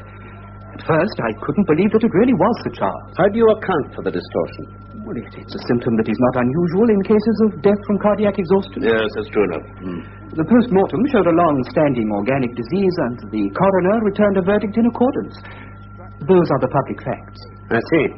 Then can we now have the private ones? Mr. Holmes, if I give them to you, I shall be telling you things I haven't confided to anyone. Not even to the coroner? Not even to him. Why not, pray? Because I didn't want Baskerville Hall to be untenanted for the rest of its days. What is this information you withheld? Be frank, sir. The moor is very sparsely inhabited, and those who live near each other are thrown very much together. Sir Charles and I used to talk and play cards during the evenings. It became increasingly clear to me that his nervous system was strained to breaking point. He'd taken the legend terribly to heart. He would never go out on the moor at night. You mean he really believed in this phantom hound? He asked me if I'd ever seen a strange creature at night or heard a hound baying. He asked me that several times, and always in a voice vibrating with excitement. Did you ever see anything? One evening, about 3 weeks before he died, I drove up to his house. He was standing at his hall door. Just as I was getting out of my gig, I noticed his eyes fix themselves on something over my shoulder and stare with an expression of horror. He was so excited and alarmed that I had to go down to the spot and look round. But there was nothing. I had to stay with him all the evening. That's when I suggested he should go to London. I thought the distractions of town might bring him back a new man. Mr. Stapleton, a mutual friend, was also very worried about him, and he agreed with me. And then, at the last instant, came this terrible catastrophe. How soon did you see the body? Well, they had to send a message over. I was there within the hour. I checked all the facts that were mentioned at the inquest, the footprints, the absence of physical injury, the facial contortion. But Barrymore made one false statement in his evidence. Oh? What was that? He said there were no traces on the ground round the body. He didn't see any. I did. Footprints? A man's or a woman's? Mr. Holmes, they were the footprints of a gigantic hound. Great heavens! There are sheepdogs on the moor. No doubt. But this was no sheepdog. What is this alley like? Well, there are 2 lines of old yew hedge. Impenetrable, 12 feet high. Penetrated at one point by a wicket gate, you say? Yes, which leads on to the moor. Is there any other opening? None. Was this gate closed? Closed and padlocked. How high is it? About 4 feet. So anyone could have got over it? Yes. Dr. Mortimer, what made you say that Sir Charles had waited by the gate? His cigar ash. He dropped it there twice. Excellent. Watson, this is a colleague after my own heart. What other marks were there? None in particular. Good heavens, did no one examine? I did, but I didn't notice anything. Oh, if only I'd been there. By this time, all that was there will have been smudged by the rain and defaced by the clogs of curious peasants. Oh, Dr. Mortimer, Dr. Mortimer. To think that you didn't call me in. You have indeed much to answer for. Mr. Holmes, I couldn't have done so without disclosing all these facts to the world. And besides... Yes? There is a realm in which the most acute and experienced of detectives is helpless. But you mean that the thing is supernatural? I didn't say so. You evidently think it. Mr. Holmes, several people have seen a creature on the moor. Something that couldn't be any animal known to science. A huge creature. Luminous, spectral. And you, a trained man of science, believe it to be supernatural? I don't know what to believe. Surely the footprints were material. The original hound was material enough to tear out a man's throat. But it was diabolical as well. Dr. Mortimer, if you hold these views, why have you come to consult me? You tell me in the same breath that it's useless to investigate Sir Charles's death and that you desire me to do it. I did not say I desired you to do it. Oh? Then how can I assist you? By telling me what to do about Sir Henry Baskervilles. Sir Henry? Is this the heir? Yes. He's Sir Charles's nephew, the son of his younger brother. He's been traced in Canada. He's been farming there. He arrives at Waterloo in, just under an hour and a quarter. Are there any other claimants? No. The only other kinsman we have been able to trace was Roger Baskerville, the youngest of the 3 brothers, of whom poor Sir Charles was the eldest. He was the black sheep of the family, the very image, so they say, of old Hugo. England became too hot for him, and he died of yellow fever in Central America. Henry's own father, the middle brother, died young, so he is the last of the Baskervilles. I've had a wire to say that he arrived at Southampton this morning, and I'm on my way to meet him. Mr. Holmes, what am I to do? Meet Sir Henry. And then? Say nothing to him at all until I've made up my mind on the matter. Well, how long will that take you? 24 hours. I suggest you call here at 10 o'clock tomorrow morning and bring Sir Henry with you. I'll do that, Mr. Holmes. Just one more question. You say that before Sir Charles Baskerville's death, several people saw this apparition on the moor. Yes. Did anyone see it afterwards? Not that I've heard. Thank you, Dr. Mortimer. Good day, Mr. Holmes. Good day, Dr. Watson. Good day, Doctor. I'm very much obliged to you. Going out, Watson? Well, unless I can help you. No, my dear fellow. It's at the hour of action that I turn to you for aid. Oh, just as you like, Holmes. When you pass Bradley's, would you ask him to send up a pound of the strongest shag tobacco? Oh, and ask the people next door to him if they have an ordnance map of Dartmoor. Very well. Thank you, Watson. Oh, and Watson, it would be as well if you could make it convenient not to return before evening. I spent the day at my club and didn't return to Baker Street till nearly 9 o'clock in the evening. My first impression when I opened the door was that a fire had broken out. The room was so filled with smoke that the light of the lamp on the table was blurred by it. Through the haze, I had a vague vision of Holmes in his dressing gown, coiled up in an armchair with his black clay pipe between his lips. I left him in peace and took myself off to the more tolerable atmosphere of my bedroom. The next morning, our clients were punctual.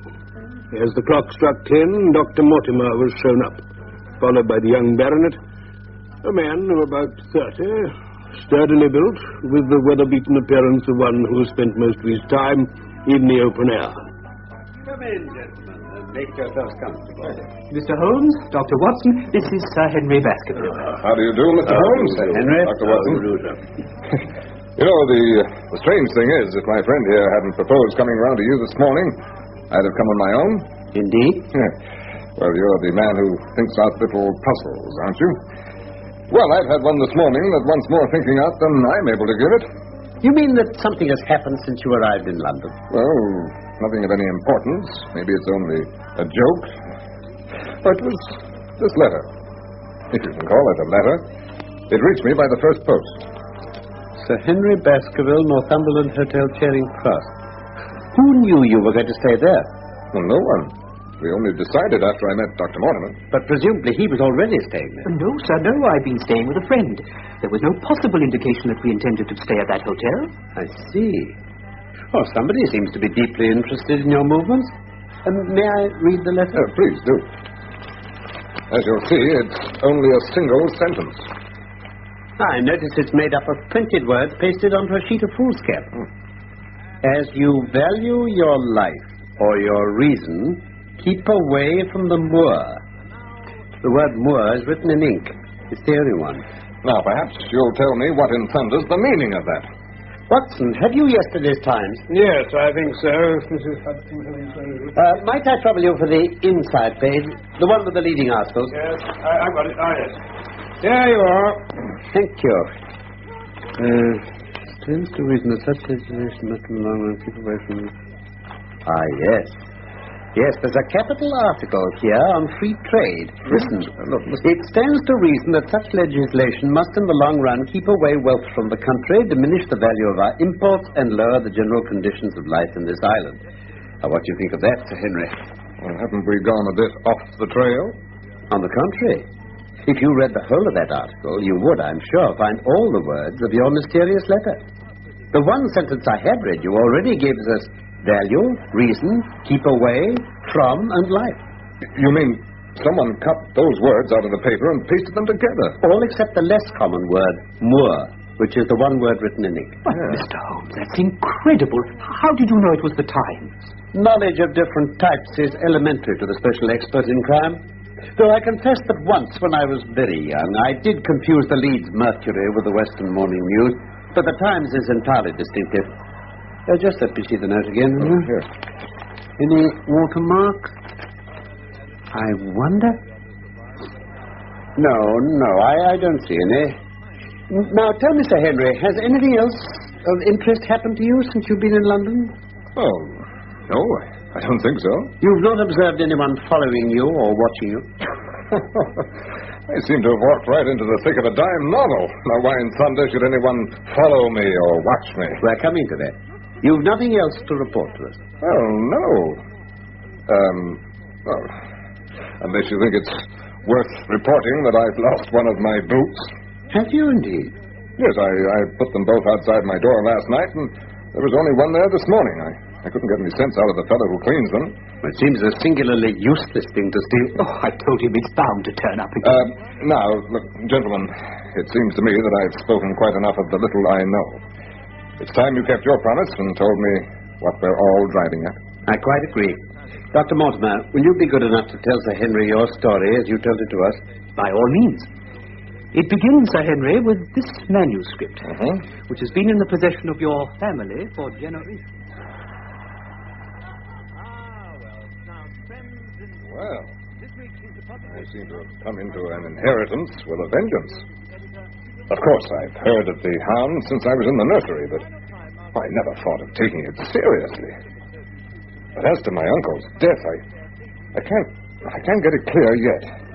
You don't seem to have made up your minds whether it's a case for a policeman or a clergyman. Precisely. The point we have to decide now, though, Sir Henry, is whether or not it's advisable for you to go to Baskerville Hall. Why shouldn't I? There seems to be danger. You mean danger from the family fiend or danger from human beings? That's what we have to find out. Well, whichever it is, my answer's fixed. There is no devil in hell, Mr. Holmes, and there is no man on earth who can stop me going to the home of my own people, and you can take that as my final answer. Bravo. Now look, Mr. Holmes, I'd rather like a quiet hour to myself to think about all this. Of course. I'll go back to my hotel. Look, why don't you and Dr. Watson come and lunch with us there at 2 o'clock? Oh, thank you. Is that convenient to you, Watson? Very good. Then you may expect us. Shall I have a cab? No, I prefer to walk. If you'll join me, Dr. Mortimer? With pleasure. Well, then we'll meet again at 2. Good morning, gentlemen. Good morning, gentlemen. Thank you. Well, he seems a good enough chap. Quick, Watson, while I get my frock coat. Watch at the window and see which way they go. What do you mean? Of course. Isn't it clear there are people at their tails? We must shadow them and see what happens.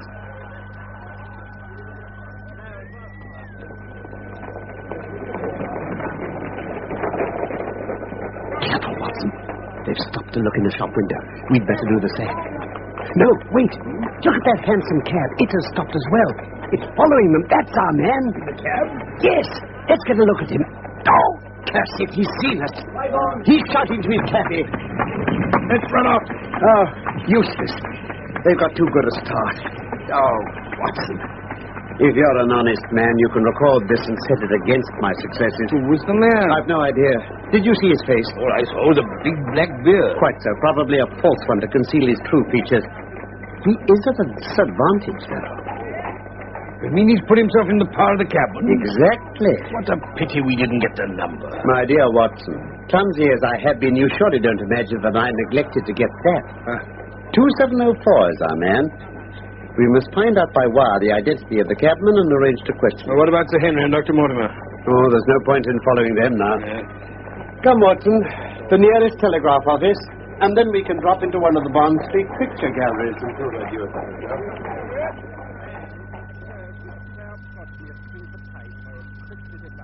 Mr. Holmes. It's just as well you're here. It seems to me they're playing me for a sucker in this hotel. They'll find they've started to monkey with the wrong man. Well, what's the trouble? Well, the first boot has been put back, but now another one is gone. Another one? Yes, an old black one this time. It's the last thing I'll lose in this den of thieves. What do you make of it, Mr. Holmes? I don't profess to understand it yet. This case of yours is very complex, Sir Henry. Did you know you were followed from my rooms this morning? Followed? By whom? Well, whoever he was, he informed the cabman that his name was Sherlock Holmes. Dr. Mortimer, have you among your acquaintances on Dartmoor any man with a black, full beard? Let me see. Yes. Barrymore, Sir Charles's butler. He has just such a beard. Who is this Barrymore? Oh, his family have looked after the hall for 4 generations now. Did Barrymore profit at all by Sir Charles's will, Sir Henry? Yes, he and his wife had, £500 each. Did they know it was coming to them? Oh, yes. Sir Charles was fond of talking about his will. That's very interesting. I hope you don't suspect everyone who received a legacy from Sir Charles. I myself was left £1,000. Indeed? And anyone else? There were a number of small bequests to individuals and charities. The residue all went to Sir Henry here. Sir Henry, how much was the residue? £740,000. Really? I had no idea that so gigantic a sum was involved. It's a stake for which a man might well play a desperate game. One more question, Dr. Mortimer.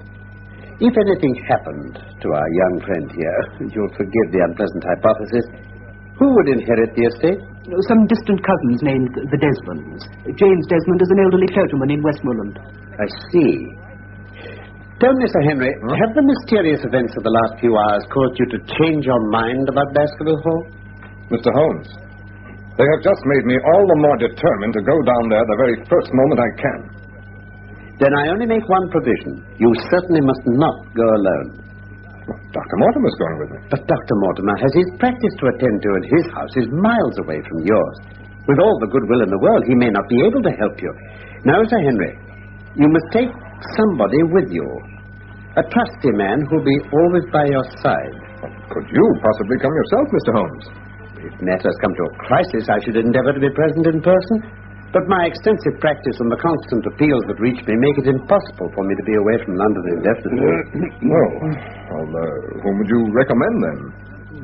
If my friend Dr. Watson would take it.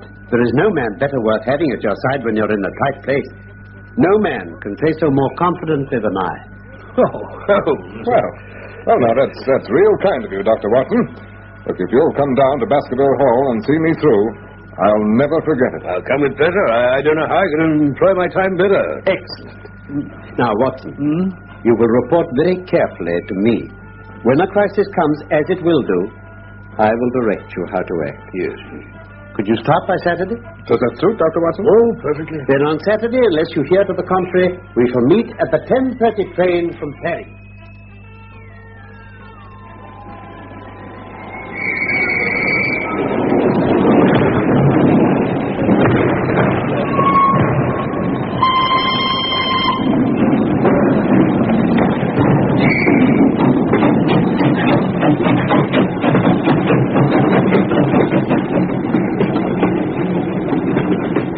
As the train sped out of Paddington, I looked back at the tall, austere figure of Holmes gazing after us. A pleasant journey it was.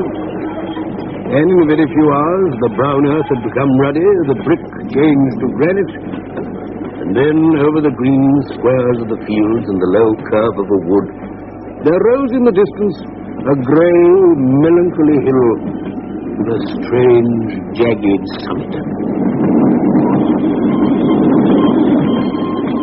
There you are, Sir Henry. There's your first view of the moor. Dartmoor. You know, I've been over a good part of the world, but I've never had a moment to compare with this. This is your homecoming? Yes.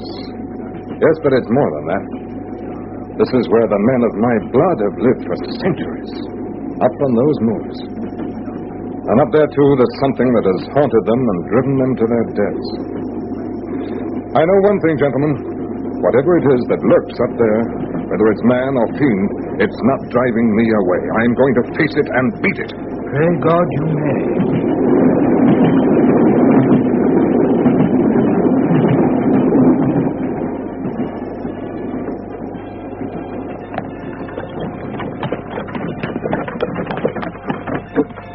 Wonderful country, isn't it, Doctor?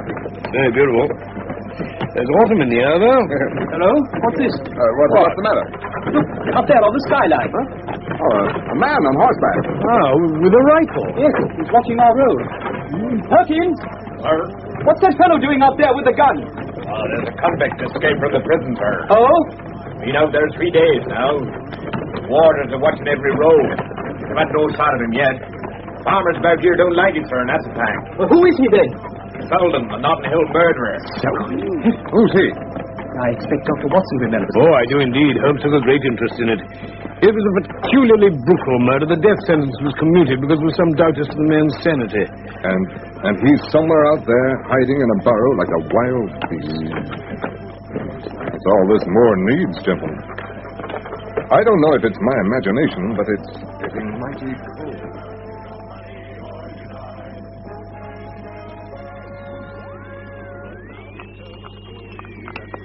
Welcome, Sir Henry. Welcome to Baskerville Hall. Thank you. You are Barrymore, I take it? I am, Sir Henry. I see. Doctor, will you stay for dinner? No, thank you, if you don't mind. My wife will be expecting me. I'd stay to show you over the house, but Barrymore will be a better guide than I. Very well. Perkins. Perkins, take Dr. Mortimer on with you. Au revoir, then, Doctor, and thank you for all the help you've given me. It's been a pleasure. Goodbye, then. Goodbye, Dr. Watson. Goodbye, Doctor. If I can be of any service, don't hesitate to send for me, night or day. Thank you. Here, Get up here.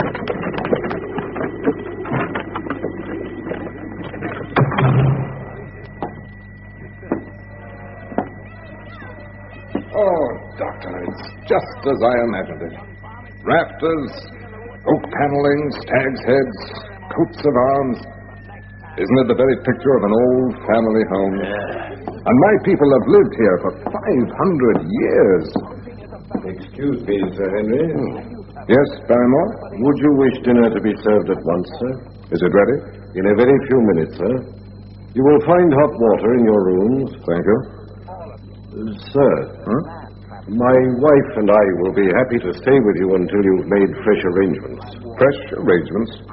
Do you mean your wife and you want to leave? Only when it's quite convenient to you, sir. Well, I'd be sorry to start my life here by breaking an old family connection. I feel that too, sir, and so does my wife. Well, then what's the trouble?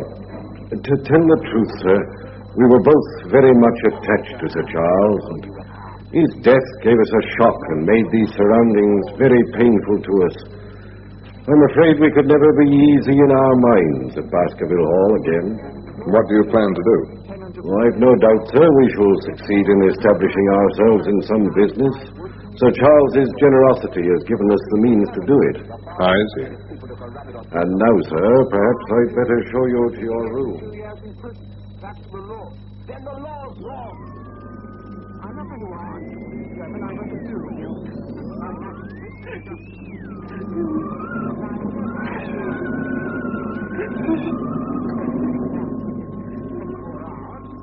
You'll face me in court, and I'll jail you for 2 years. 15 minutes. Good morning, Dr. Watson. Oh, morning, Mr. Henry. Help yourself. Yes, I'll have a little catering. Well, this place doesn't look too bad, does it, with the morning sunlight streaming through the windows? It disturbed me a bit last night, I don't mind admitting. I expect we were tired and chilled and imagined it all. No, not entirely. What do you mean? Did you happen to hear someone sobbing in the night? Well, that's curious. I did hear something of the sort. I was half asleep, and I thought it was all a dream. I heard it quite distinctly. A woman sobbing. Good morning, gentlemen. Barrymore. Very good breakfast. Tell me, we both thought we heard a woman crying in the night. Do you know anything about it? No, Sir Henry. There are only 2 women here at night. One is the scullery maid who sleeps in the west wing, and the other is my wife. It certainly wasn't her. Can I bring you more coffee, sir? No, thank you. Very good, Sir Henry.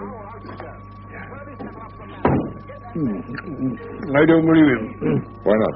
I passed Mrs. Barrymore on my way downstairs. Her eyes were red and swollen. It must have been her. Well, then her husband must have known. Yeah, exactly.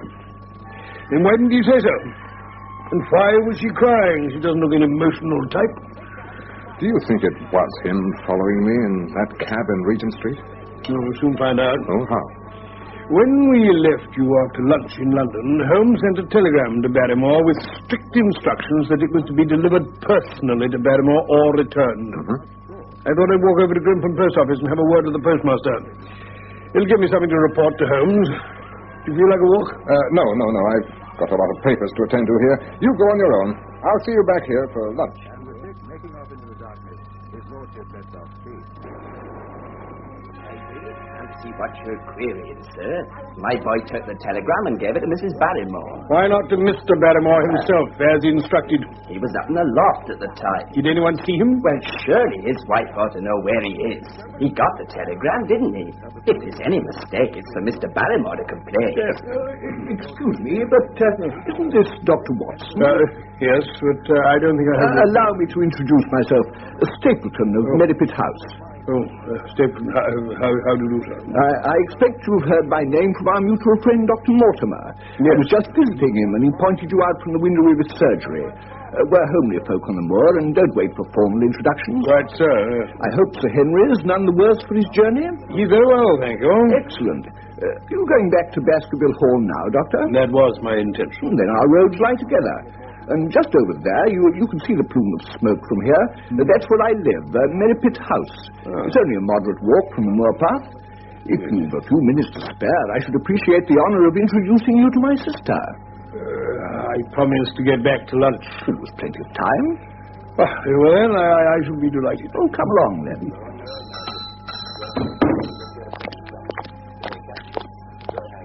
It's a wonderful place, the moor.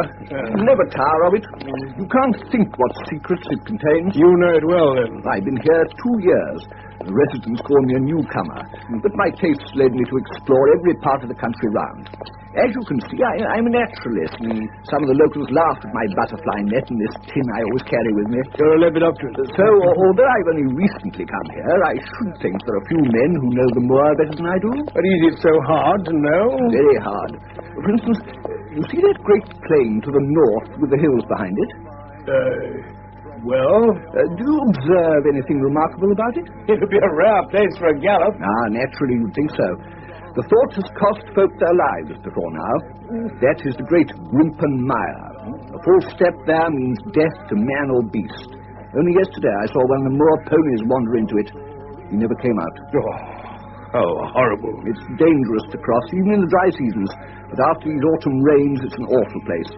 Yet I can find my way to the very heart of it and come back alive. But why should you want to go to such a dreadful place? Well, you see the hills beyond? They're really islands, cut off on all sides by the mire, which has crawled round them in the course of years. I see, yes. That is where the rare plants and butterflies are. There are 1 or 2 paths that an active man can take. Well, I'll try my luck someday. For God's sake, put such an idea out of your mind. You wouldn't have a chance. It's only by remembering very complex landmarks that I can do it. Good heavens, what was that?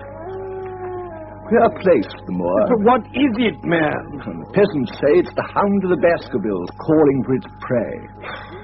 It's the weirdest thing I ever heard in my life, and even in India where it's rather an uncanny place altogether. Look at that hillside. What do you make of those circular rings of stone? What are they? Sheep pens? No, they're the homes of our worthy ancestors. Prehistoric man lived thickly on the moor, and no one in particular has lived there since. So we find all his little arrangements exactly as he left them. Those are his wigwams with the roof off. You can even see his hearth and his couch if you have the curiosity to go inside. It's quite a town. When was it inhabited? Neolithic man. No date.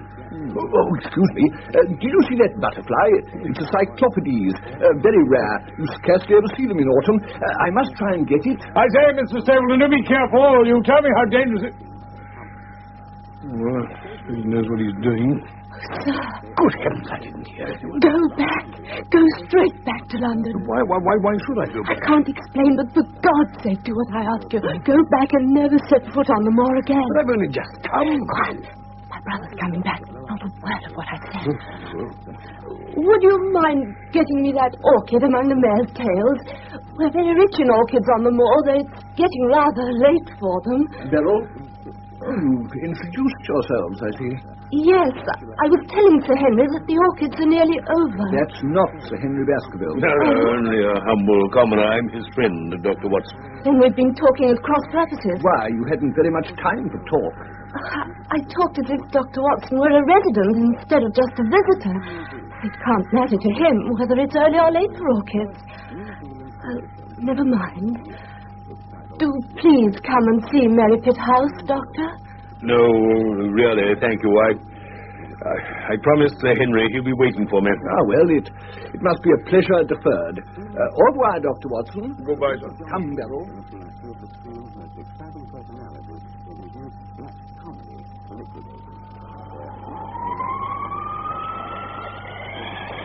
My dear Holmes, I waited until tonight to finish this letter to you, as I did not wish to arouse Henry's curiosity or alarm.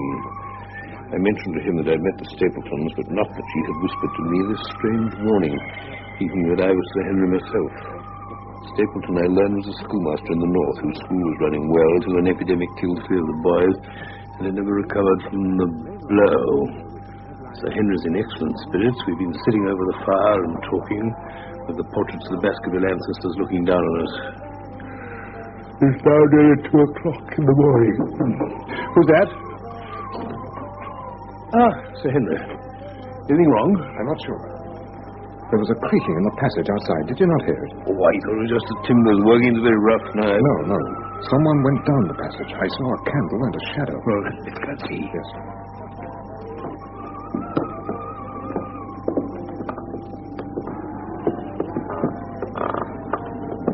He went this way, round that corner. Come on. I'm with you. There you are. There's a light in one of those rooms. They're all empty. I went round them this morning. Shall we surprise him? No. You stay here. I'll go and see.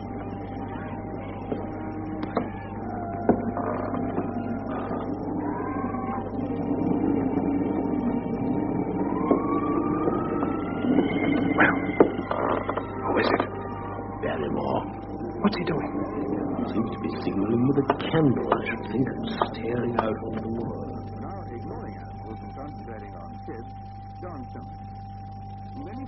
My dear Holmes, little more of consequence to report this morning. No more nocturnal wanderings. And today, Mr. Stapleton and his handsome sister are joining us for luncheon with Dr. Mortimer. You know, Stapleton, I think this Notting Hill fellow must have got away, don't you?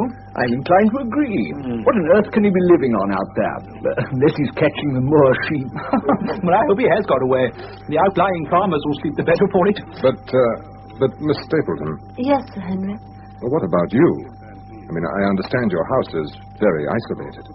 I wish you'd let me send over Perkins, my groom, to sleep at your house till we know it's all well. Well, I think No, Sir Henry. You're very kind, but I won't hear of it. The fellow's either left the district or else he's stumbled into Grimpen Mire. As you please, Mr. Stapleton. Miss Stapleton, would you care for a little more wine? No, thank you, Sir Henry. Evening. Holmes, a new complication. If we had not enough, Sir Henry had shown an obvious attachment to Mr. Stapleton's sister. This was clear enough at our first luncheon party, of which I wrote to you earlier, and equally clear was Mr. Stapleton's hostility. Now the thing has moved further. A meeting on the moors between Sir Henry and the sister, interrupted with angry words by the jealous Mr. Stapleton. Otherwise, nothing, but we listen every night for Barrymore to repeat his strange behavior. Not too easy in an old house like this to know a human footstep from the creaking of the timbers. But next time...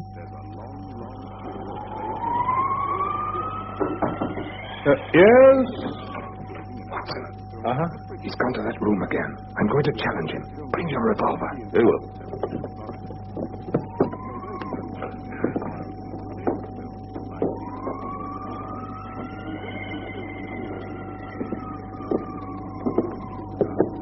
Ready? Yes. Hey, Barrymore, what are you doing here? Nothing, sir. Nothing. It was the window. I go around at night to see that they're fastened. On the second floor. Now, look here, Barrymore. We're going to have the truth out of you. What were you doing at that window? I wasn't doing no harm, sir. He must have been holding that candle as a signal. Give it to me, Barrymore. It's not a signal, sir. Give me that candle. Now let us see if there's any answer. There. Look. There it is. By Jove, yes. Rascal. You still denies the signal? It's my business, not yours. Then, by thunder, you'll leave my employment in the morning. Come, Watson. Bring your revolver. I have it with me. I'm going to take that man out there, whoever he may be.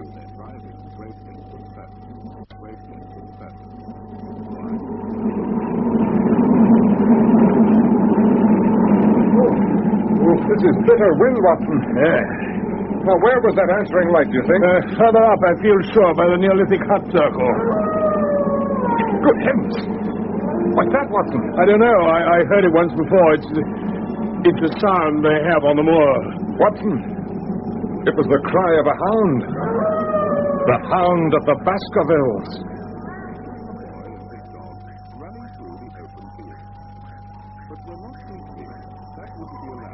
Now, Barrymore, to whom were you signaling? Dr. Watson and I go out onto the moor and find some filthy remnants of food and shelter. Who left them there? Don't ask me, Sir Henry. Don't ask me. I give you my word, sir. It's not my secret. Thunder, Barrymore. Aren't you ashamed of yourself? Your family has lived with mine under this roof for over 100 years. And here I find you deep in some plot against me. No. No, sir. Not against you. Mrs. Barrymore, why have you come here? Oh, let me speak, sir. No good, Eliza. We have to go. That's the end of it. You can pack our things. Oh, John. It's my doing, Sir Henry. He's done nothing except for my sake. I asked him to do it. Well, speak out then. What does it mean? My brother is starving out there on the moor. Your brother? We can't let him perish at our very gate, sir. Our light is a signal we have food for him. Then your brother is... The escaped convict, sir. Selden. The criminal. Incredible. Is this true, Barrymore? It is, Sir Henry, every word of it. Well, I can't blame you for standing by your own wife, but you must see the man's a public danger. I give you my word, sir. He'll never trouble anybody in this country again. Well, how can you say that? In a very few days, sir, he'll be on his way to South America. If he can only lie quiet till the ship's ready for him. I beg you not to let the police know he's still on the moor. What do you say, Watson? Well, if he were safely out of the country, it would relieve the taxpayer of a burden. Yes, that's true, I suppose. I guess we're aiding and abetting a felony, eh, Watson? Yes, I'm afraid so. All the same, I don't feel now I can give the man up, and that's an end of it. Oh, sir. Sir Henry. Yes? What is it now? You've been so kind to us, sir, that I should like to do the best I can in return. I know something. What do you mean? It's about poor Sir Charles's death, sir. What? Do you know how he died? No, sir, I don't know that. Well, what then? I know why he was at the gate. Why? Why? To meet a woman. A woman? Yes, sir. Oh, what was her name? I can't give you that, sir, but I can give you her initials. They were L.L. How do you know that? Well, sir, your uncle had a letter that morning. It was from Coombe Tracy and addressed in a woman's hand. Well? I thought no more of the matter, sir, but the other day my wife was cleaning out Sir Charles's study, and she found the ashes of a burned letter in the back of the grate. Most of it was charred to pieces, but there was just one slip you could still read. Well, what did it say? Tell Sir Henry, Eliza. It said, "Please, please, as you are a gentleman, burn this letter and be at the gate by 10 o'clock. And the initials were L.L. And you've no idea who L.L. is? No, sir. Very good, Barrymore. You and your wife may go. Thank you, sir. And God bless you, sir. L.L. I will not drop my combat boots on the floor.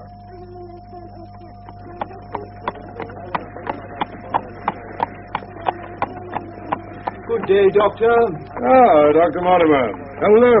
Been taking a walk? Yes, I've been right round the Black Tor. Oh, let me give you a lift home, then. Oh, thank you. That holds as though a bullet does bother me occasionally. Ah, yes. Very damp down here, of course. Yes. Yep. I'm very upset, Dr. Watson. My spaniel has disappeared. Oh, yes, little curly-haired chap.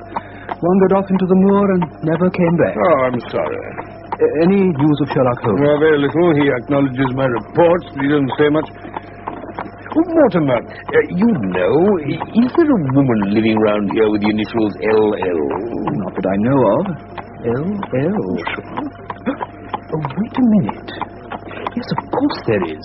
Laura Lyons of Coombe Tracy. Who is she? Married some artist fellow called Lyons who came sketching on the moors. He walked out on her, and now the poor girl hasn't a penny. How does she live? Several have helped her. Stapleton, Sir Charles. So have I. She's managed to start a little typewriting business. Why do you ask? Oh, just curiosity.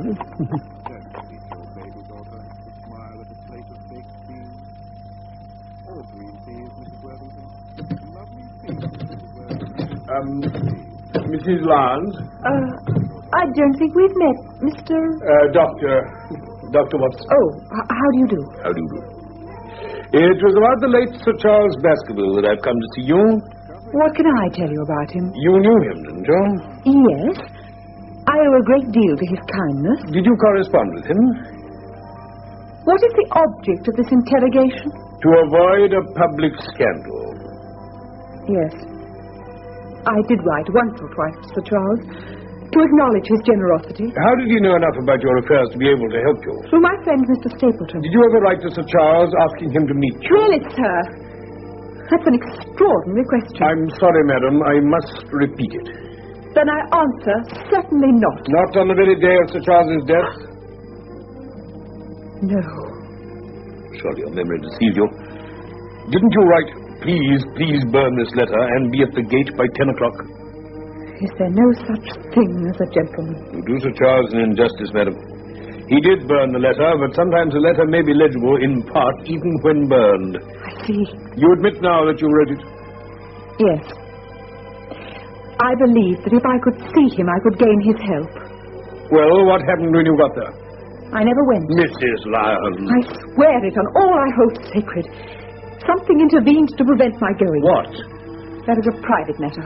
Why were you so pressing that Sir Charles should destroy the letter? Dr. Watson, I've told you, the matter is a private one. All the more reason to avoid a public investigation.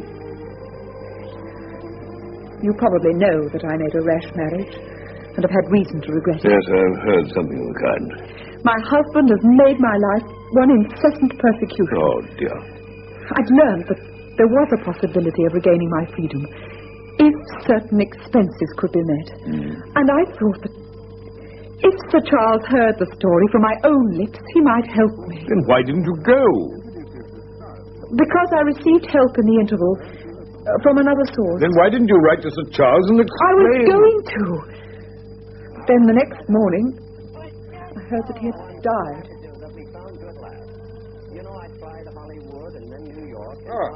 Watson, I thought you got lost on the moors. Come on, your lunch is waiting for you. No, thank you. No, I didn't get lost. I was driving back from Mrs. Lyon's and Mortimer stopped me. Said he'd forgotten to tell me that he has observed a boy go up every day towards those stone huts on the hill. Regular as clockwork. That's odd. Oh, Barrymore. Dr. Watson's here now. Very good, sir. Oh, and Barrymore. Do you know anything about a boy going up on the moors? Is he anything to do with that precious relation of yours? No, sir. I think he takes food to that other man. What other man? I don't know, sir. Selden says he's not a convict. He says he's living in one of those stone huts, and the boy brings him up food from one of the villages. But he doesn't know who he is? No, sir. He doesn't like it. Neither do we, sir, I can tell you. Waiting for something, he seems to be. It's foul play somewhere, sir, I'll swear it. What else can it be? Do you think it's that same fellow who was following you about in London? I'd better send a report by telegraph. No, I'll do better than that. I'll go up onto the moor this evening. Well, I'll come with you. No, I can't permit it. Huh? That was Holmes's last word to me. Keep him off the moor, especially after dark. And it'll be close on dark by the time I get there. But, my dear fellow... Don't worry, I'll take my revolver. There's only one hut there with the roof on. That'll be the one. I'll creep up and surprise him. Or if he isn't there, I'll sit and wait for him. He's probably dangerous. I can look after myself. You realize, Sir Henry, this fellow may be the key to the whole mystery? He gave us the slip in Regent Street thanks to his handsome cab. Well, he won't do it up there. Who knows? For once I may succeed where even Holmes has failed.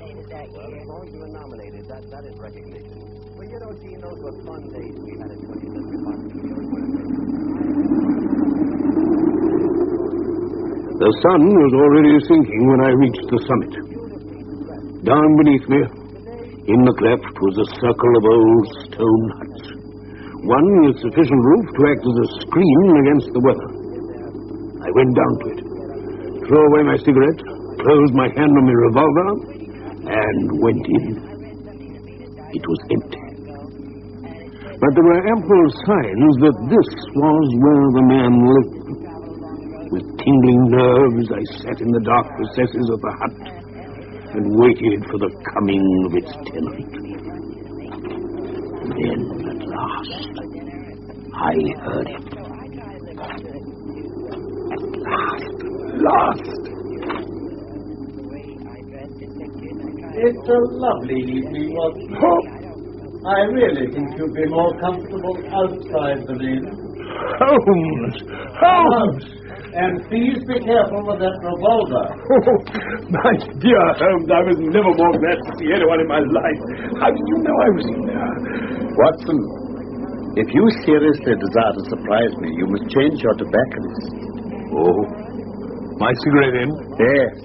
You threw it down, no doubt, at that supreme moment when you charged into the empty house. Holmes, how in the name of wonder did you get here? I thought you were in Baker Street working on that case of blackmailing. That was what I wished you to. Oh, so you use me but don't trust me. I think I've deserved better at your hands, Holmes. Oh, my dear fellow, you've been invaluable as always. You must forgive me. If I'd been with you, it would have put our opponents on their guard. So my reports have all been wasted? Not a bit of it. I made excellent arrangements. Your reports were only delayed one day on their way, so unless anything of consequence has happened today... Ah, then at least I have some news for you. I've been over to see a Mrs. Laura Lyons at Coombe Tracy. Well done. We've obviously been working on parallel lines. What did you learn? But she made an appointment with Sir Charles at the gate. She admits that. She wanted money to help her divorce. But she never went. Something happened to make her change her mind, but she wouldn't tell me what.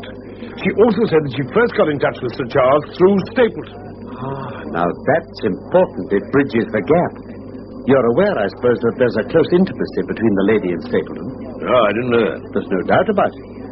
Now, this puts a very powerful weapon into our hands. If I can only use it to detach Stapleton's wife... His wife? Why, yes.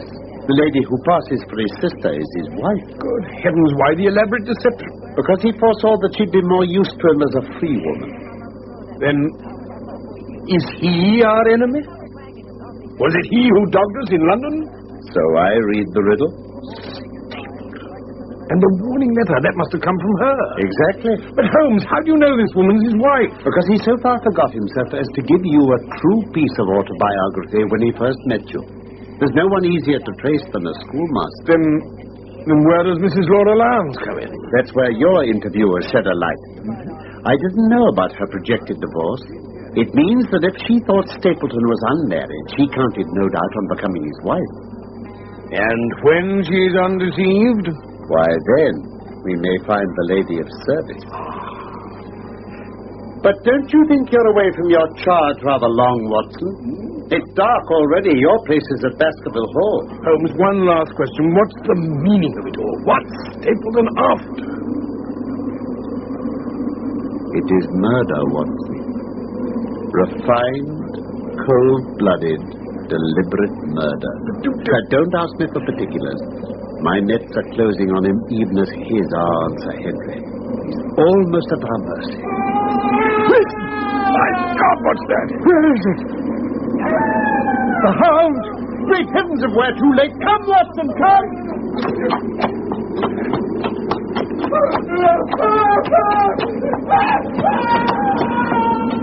You hear that? He's beaten us, Watson. Oh, no, surely not. Fool that I want to hold my hand, and you, Watson. See what comes of abandoning your charge. By heaven, if the worst has happened, we'll avenge him. Come quickly, let's find him.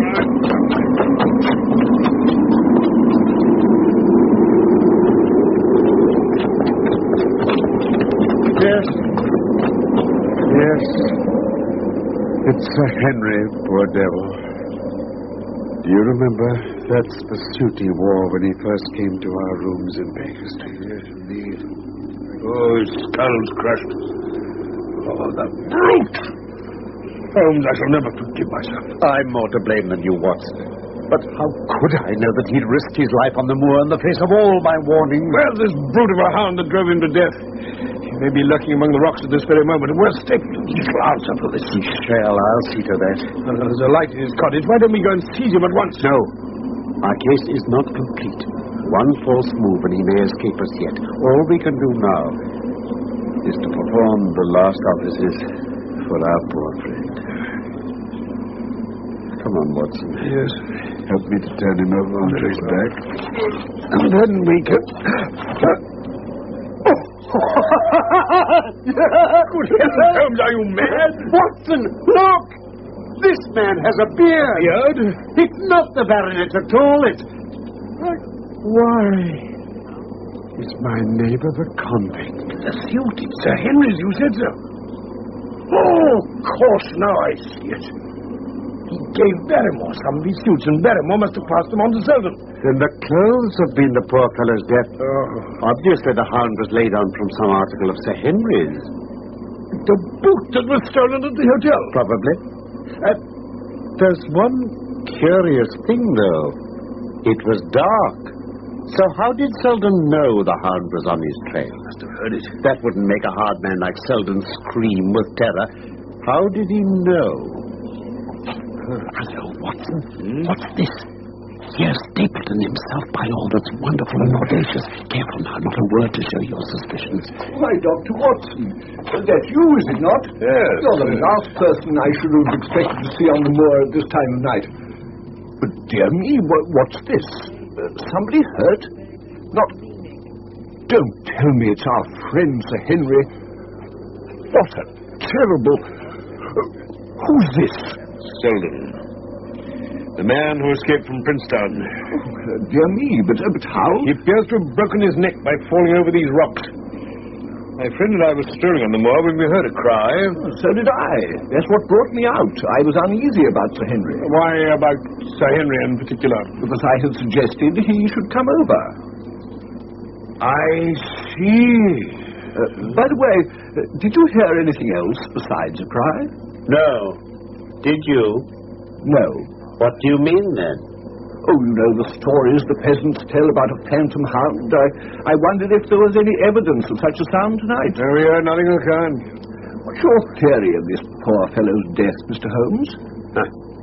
You are quick at identification. We've been expecting you in these parts since Dr. Watson came down. You're in time to see a tragedy. Yes, indeed. I shall take an unpleasant remembrance back with me to London tomorrow. You'll return tomorrow? That is my intention. I do hope your visit has cast some light on these occurrences that are puzzling us all. One cannot always have the success for which one hopes. It has not been a satisfactory case. I would suggest carrying this poor fellow back to my house, but it'd give my sister such a fright. So I think if we put something over his face, he'll be safe until morning. Yes. His coat. But we must inform the authorities. And now our place is with Sir Henry. And I must return to my sister. She'll be nervous there on her own. Good night, then, Mr. Holmes. Goodbye, sir. Good night, Dr. Watson. Well, Susan. What a nerve the fellow has. We're at close grips at last. Sorry he's seen you. So was I at first, but there was no getting out of it. How will it affect him, do you think? It may make him more cautious, or it may drive him to desperate measures. Like most clever criminals, he may be too confident and imagine he's completely deceived us. What will you do now? Come up to the hall? Yes. Yes, I see no reason for further concealment. But one last word, Watson. Say nothing of the Hound to Sir Henry. Let him think Selden's death was a Stapleton would have us believe. When we arrived, I had the unpleasant task of breaking the news of Selden's death to the Barrymores. To him, it may have been an unmitigated relief, but she wept bitterly in her apron. Evil indeed is the man who has not one woman to mourn him. Sir Henry raised his eyebrows when he found that Holmes had no luggage and no explanation for his absence, but between us we soon supplied his wants and sat down to a belated supper. I've been moping about the house all day since Watson here went off in the morning. If I hadn't sworn not to go out alone, I might have accepted Stapleton's invitation and had a more lively evening. You might have indeed. Sir Henry, I don't suppose you appreciate that we've been mourning over you under the impression you'd broken your neck. What's that? This poor wretch was dressed in your clothes. I fear your servant who gave them to him may be in trouble with the police. No, I don't think so. There was no mark on them, as far as I know. That's lucky for him. In fact, it's lucky for all of you. What? Yes, you're all on the wrong side of the law. Do you know, I'm not sure that as a conscientious detective, my first duty isn't to arrest the whole household. Really? Watson's reports are very incriminating documents. But how about the case? If you can muzzle that hound and put him on a chain, I'll be ready to swear that you're the greatest detective of all time. I think I can do it. If you give me your help. I'll do whatever you tell me. Very good. I shall ask you to do it blindly, without asking the reason. Just as you like. If you'll do this, I think the chances are that... What's the matter, Holmes? I was admiring your family portraits. They are all family portraits. The West Indies. And the man with the blue coat and roll of paper is Sir William Baskerville, who was chairman of committees in the House of Commons under Pitt. And this cavalier in the black velvet and the lace. Ah. That's the cause of all the mischief. The wicked Hugo, who started the Hound of the Baskervilles. We're not likely to forget him. Dear me. He seems a quiet, meek-mannered man. But I dare say there was a lurking devil in his eyes. I had pictured him as a more robust and ruffianly person. No, that's him, all right. The name and date are on the back of the canvas. Well, I think we could manage another bottle of hock, don't you? Oh, thank you. I'll go get you from the cellar. I won't bother Barrymore tonight. His wife's so upset with the news about Selden. What's it mean? That portrait of Hugo Baskerville. Look at it carefully. Is it like anyone you know? Oh, something to say, Henry, about the jaw. Just a suggestion, perhaps, but wait a minute. Now then, if I cover the broad-plumed hat and the long ringlets, so. Now look at it. Good heavens, it's stapled. Ah, you can see it now. Yes. My eyes have been trained to examine faces and not their trimmings. But this is marvelous. It might be his portrait. Yes, it's an interesting example of a throwback, both physical and spiritual. The fellow's a Baskerville. Really? With designs on the succession. Yes. We have him, Watson. We have him. A pin, a cork, and a card, and we add him to the Baker Street collection. Here we are. Well, you look like a general planning a battle with his chief of staff. That's exactly the situation. Well, what are my orders? I understand that tomorrow night you are engaged to dine with the Stapletons. Yes. Yes, they're very hospitable people. Oh, thank you. I hope you'll come too. Oh, I'm afraid Watson and I must go to London. To London? Tomorrow? Yes, I think we shall be more useful there at the moment. Well, I'd hoped you were going to see me through this business. My dear fellow, you must trust me implicitly. Tell your friends that we should have been happy to come with you, but that urgent business has called us to town. Will you give them that message? Well, if you insist, Mr. Holmes. One more direction. I want you to drive to Merripit House, but send your trap back and let them know you intend to walk home. What's that, Holmes? Walk home alone across the moor? Yes. But that's the very thing you told me not to do. This time you must. I have every confidence in your nerve and courage, or I wouldn't suggest it. It's essential that you should do it. Then I shall do it. But whatever you do, stick to the path that leads from Merripit House to the Grimpen Road. Don't leave that path for an instant, as you value your life. The next morning, the trap took us to the station of Coombe Tracy. But instead of taking the train, Holmes inquired at the station master's office and was given a telegram. What have you got there, Holmes? Capital. Listen, Watson. Wire received, coming down with unsigned warrant, arrived 5:40, Lestrade. You've sent for Lestrade? Yes. He's the best of the professionals. I think we may need him. So we're not going to London? No. But everything depends on Sir Henry believing that we have gone. All we have to do is to keep out of the way. And I think we might well employ our time by calling on your acquaintance, Mrs. Laura Lyons. When she learns of the deception that Stapleton practiced on her, I think the result may be of interest to us. His wife? What do you mean, his wife? Mr. Stapleton is not a married man. I'm afraid you're mistaken, Mrs. Lyons. Prove it to me. Prove it to me, and if you cannot... I've come prepared to do so. Here is a photograph of the couple taken in York 4 years ago. Let me see. It's endorsed Mr. and Mrs. Vandeleur. But you have no difficulty in recognizing him. Her, too, if you know of our sight.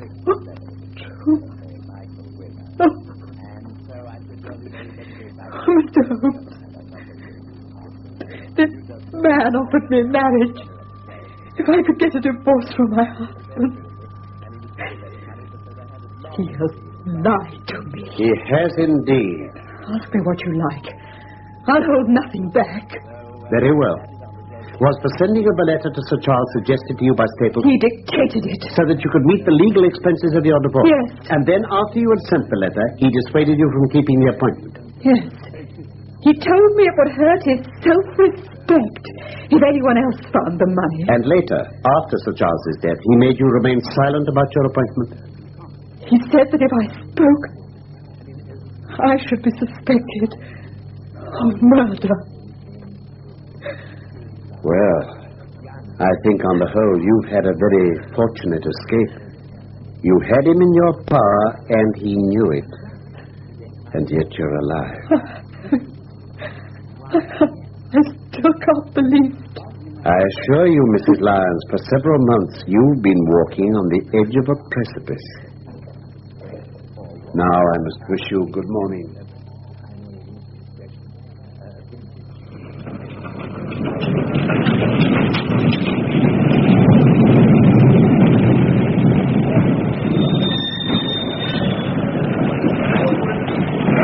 There he is. Good evening, Lestrade. Holmes. Good evening to you. Good evening, Dr. Watson. How do you do, Lestrade? Got anything good, gentlemen?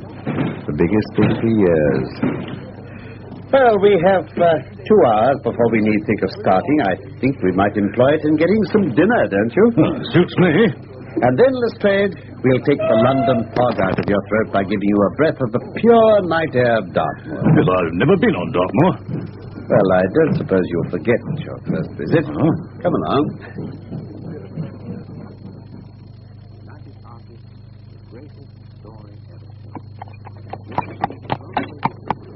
You can stop here, driver.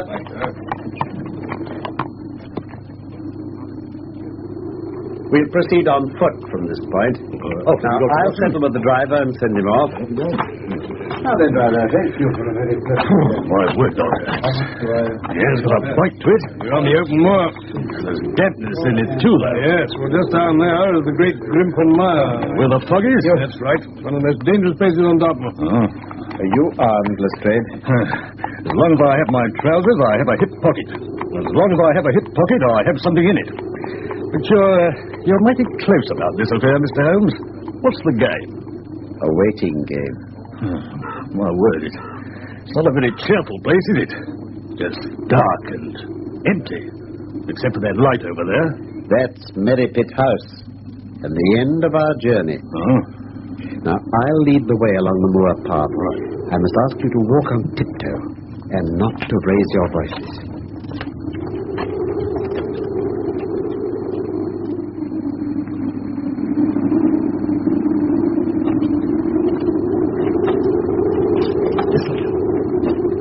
Rocks on the right will make an admirable screen. We have to wait here? Yes, this will be our little ambush. Get into this hollow, Lestrade. Yes, Mr. Holmes. Now, Watson, you've been inside the house. You know the lie of the land. Creep forward quietly and see what they're doing. And for heaven's sake, don't let them know that they're watched. All right, Holmes.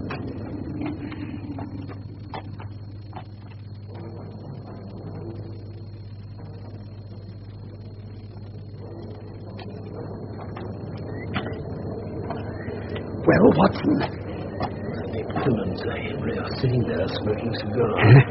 Stapleton's doing the talking. Where's the lady? I didn't see her. What?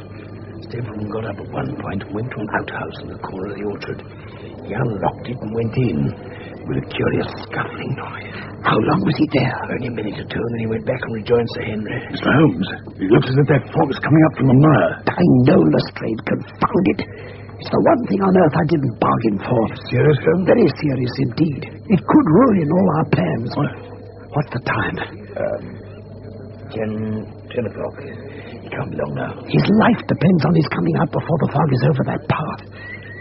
If he isn't out in a few minutes, the path will be covered. We shan't be able to see our hands in front of us. Shall we move further back on the higher ground? No. We daren't take the risk of his being overtaken before we can help him. At all costs, we must remain where we are. Oh, God. Why doesn't he come? Ah, there's the front door. He's coming now. Quiet. Thank you. So it will be all right? Yes, of course. I'll find my way. Good night. Good night.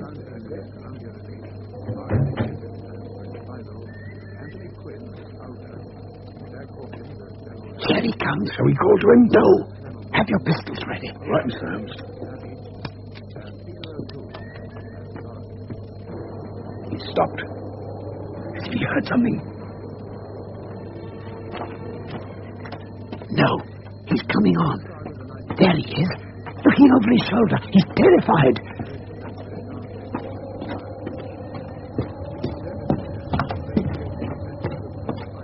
Holmes, why don't we let him know we're here? No, I said no. This is the moment, Watson, the supreme moment. Quiet. The Hound! He's coming after him! But where? Oh, confound this fog! Holmes, look there! It is now died! The thing's on fire! Merciful God! It's somebody out of hell! There! He's on him! Got it! Well done, Watson. The thing's mortal. If we can wound it, we can kill him. Come on now, both of you.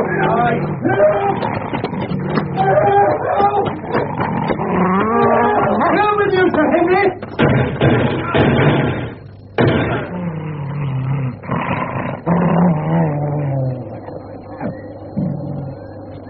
It's dead. Watson, see to Sir Henry. Oh, he's fainted. He'll recover, though. We were just in time. Here's a flask of brandy. Oh, thank you, Lestrade. Get some of this, Dennis. Steady, steady. You're all right. Come. Have a little more. My God. What was it? In heaven's name, what was it? Whatever it was, it's dead. We've laid the family ghost once and for all. Look at the size of the brute. Oh, those dreadful flames. Even now, the mouth's on fire. And the eyes. Look at the eyes. Oh, don't worry. It's phosphorus. Look, I've got it in my fingers now. Phosphorus? Yes, and a very cunning preparation of it. There's no smell to interfere with the animal's power of scent. Oh, Sir Henry, we owe you a deep apology. I was prepared for a hound, but not for such a creature as this. You saved my life. Having first endangered. Watson, give me another mouthful of that brandy. Come on, here we are. Have a good swig. That's it. Oh, that's better. That's better. Now, you'll help me up a little. That's it. Thank you. Stand right. Yes, thank you. What do you propose to do now? To leave you here. You're not fit for further adventures tonight. If you wait, one or other of us will go back with you to the hall. Right. Now, we must finish our work. We have our case. We only want our man. Watson, Lestrade, come along. Every moment's of importance to Merry Pit House.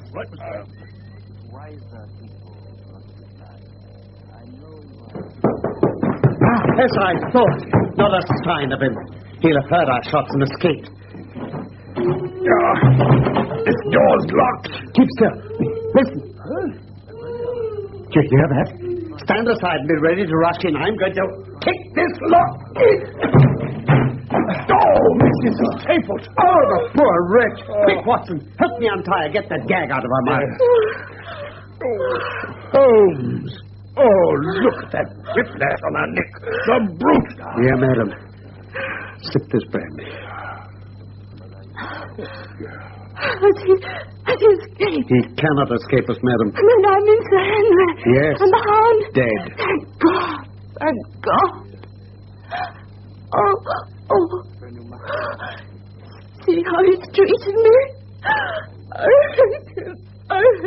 Then help us. Tell us where we can find him. There's only one place he can have fled to. The old tin mine. Where? On an island in the heart of the mire. That's where he kept the hound, and that's where he'll be. But look at the fog. No one could find his way into Grimpen Mire tonight. Yes, he couldn't see the guided wands tonight. What do you mean?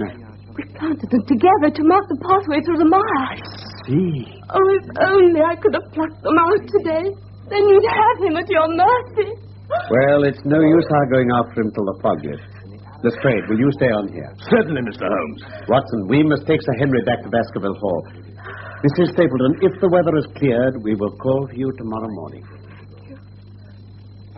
The next morning, Mrs. Stapleton guided Holmes, Lestrade, and myself to the edge of the bog. We left her standing on the firm, peaty soil and began to follow the small wands that showed the zigzagging path through the foul quagmire. Its grip clutched at our heels as we walked, as if some malignant hand were tugging us down. We're nearly there, Watson. Here comes for that, eh, Lestrade? Give me a good firm London pavement every time. Hello? What? Look, Watson. There's something in the mud. Just to the right. Yeah, now leave it, Holmes. You'll get caught. Look out, sir.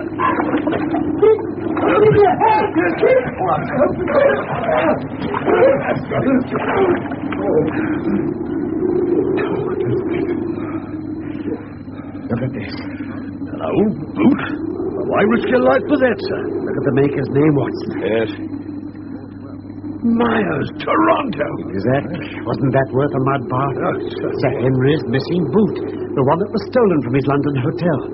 Stapleton must have used it to set the hound on his track and then thrown it away in his flight when he knew the game was up. He got as far as here, then? Yes. Come on. Let's see what else we can learn. Let's see. It can't be that far now. But more than that, we were never destined to know. When we reached the firmer ground, we looked eagerly about us. There were many traces of Stapleton's habitation. The chain where the animal was kept, the bones that it gnawed, the remains even of Mortimer's poor little curly-haired spaniel, and the tin of luminous paint that had been used to make the hound glow with fire. But of the man himself, no sign met our eyes. If the earth told a true story, then he never reached that island of refuge. Somewhere in the foul slime of Grimpenmire, this cold and cruel-hearted man is forever buried. Towards the end of November, Sir Henry Baskerville and Dr. Mortimer were in London, on the first stage of a voyage round the world to calm Sir Henry's shattered nerves. They called on us one raw and foggy afternoon, and the four of us sat and talked round a cheerful fire in our sitting room in Baker Street. Hello, Mr. Holmes. There are still one or two things about the case that puzzle me. I'll do my best to clarify them. Well, was Stapleton really a relative of mine? Oh, yes, beyond all question. He was the son of Roger Baskerville, old Sir Charles's younger brother, who fled under a cloud to South America. Ah, and Mrs. Stapleton? She was a Costa Rican beauty by name Beryl Garcia. He stole some money, changed his name to Vandeleur, and brought her to England with him. And was his knowledge of Lepidoptera all a pretense? He seemed such an expert. No, that was the one true thing about him. The British Museum recognized him as an authority. Why, he even has a moth named after him. The Vandeleur. Tell me, where on earth did he find that fearsome hound? In London. He bought it from Ross and Mangles, the dealers in Fulham Road. He took it down by the North Devon line and walked it over the moor so as to get it home without exciting notice. But then one thing upset his plans. He had to decoy Sir Charles onto the moor at night, but his wife refused to help him. Threats and even, I'm sorry to say, blows failed to move her. So, as we know, he laid his plot with Mrs. Laura Lyons. But did neither of these ladies suspect anything? Probably both did. But they were both under his influence. And his main accomplice was a dumb animal who could never give him away. Indeed. Then your arrival on the scene, Sir Henry, brought him to London with his wife. He dared not leave her behind. Then she sent me that note of warning. Yes. I knew all along that it had been sent by a woman. How could you know that? Do you remember when I examined that piece of notepaper for watermarks? Yes. In doing so, I was conscious of the scent known as white jessamine. It's very necessary for the criminal expert to be able to distinguish between the 75 perfumes. Mr. Holmes, tell me, was Mrs. Stapleton in love with her husband? She certainly feared him. She may have loved him. The two are by no means incompatible. But on the day of the crisis, she turned against him. Well, now, gentlemen, may I suggest that for the rest of the evening we turn our thoughts into more pleasant channels? I have a box for Les Huguenots. Oh. Have you heard the Duresquis? No, I Well, don't. perhaps we can stop at Marcini's for a little dinner on the way.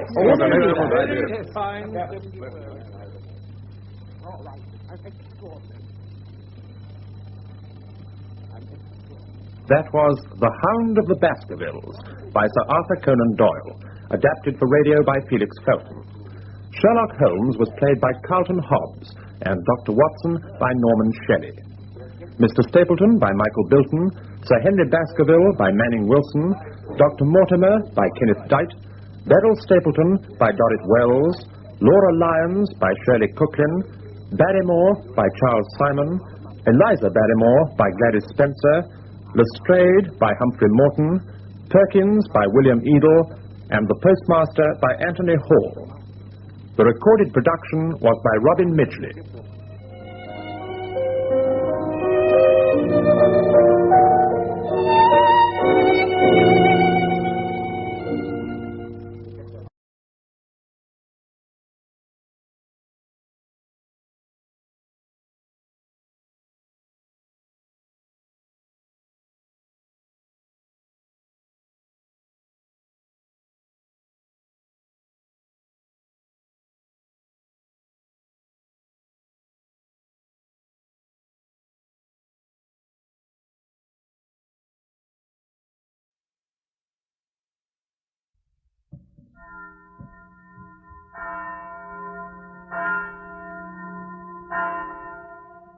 Almighty God, we sing our praise. To Almighty God, we sing our praise. Hymns from Home, a program of the world's most favored music and featuring soloists Marjorie Myers and Bruce Foote, and readings by Franklyn MacCormack.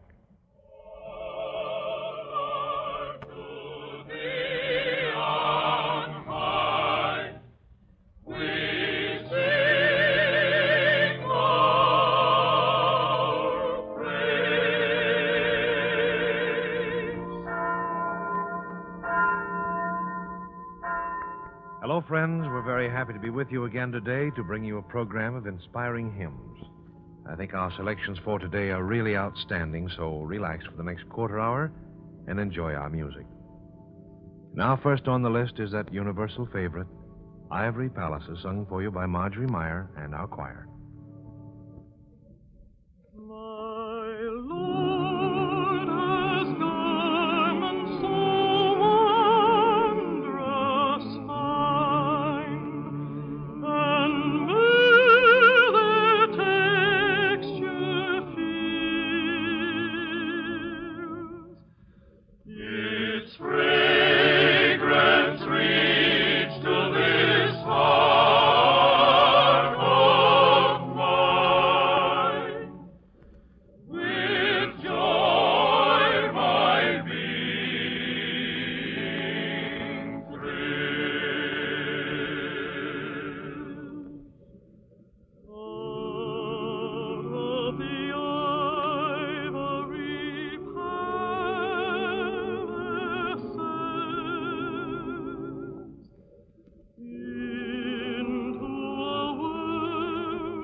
Very nice, Marjorie. That's always been one of my favorites.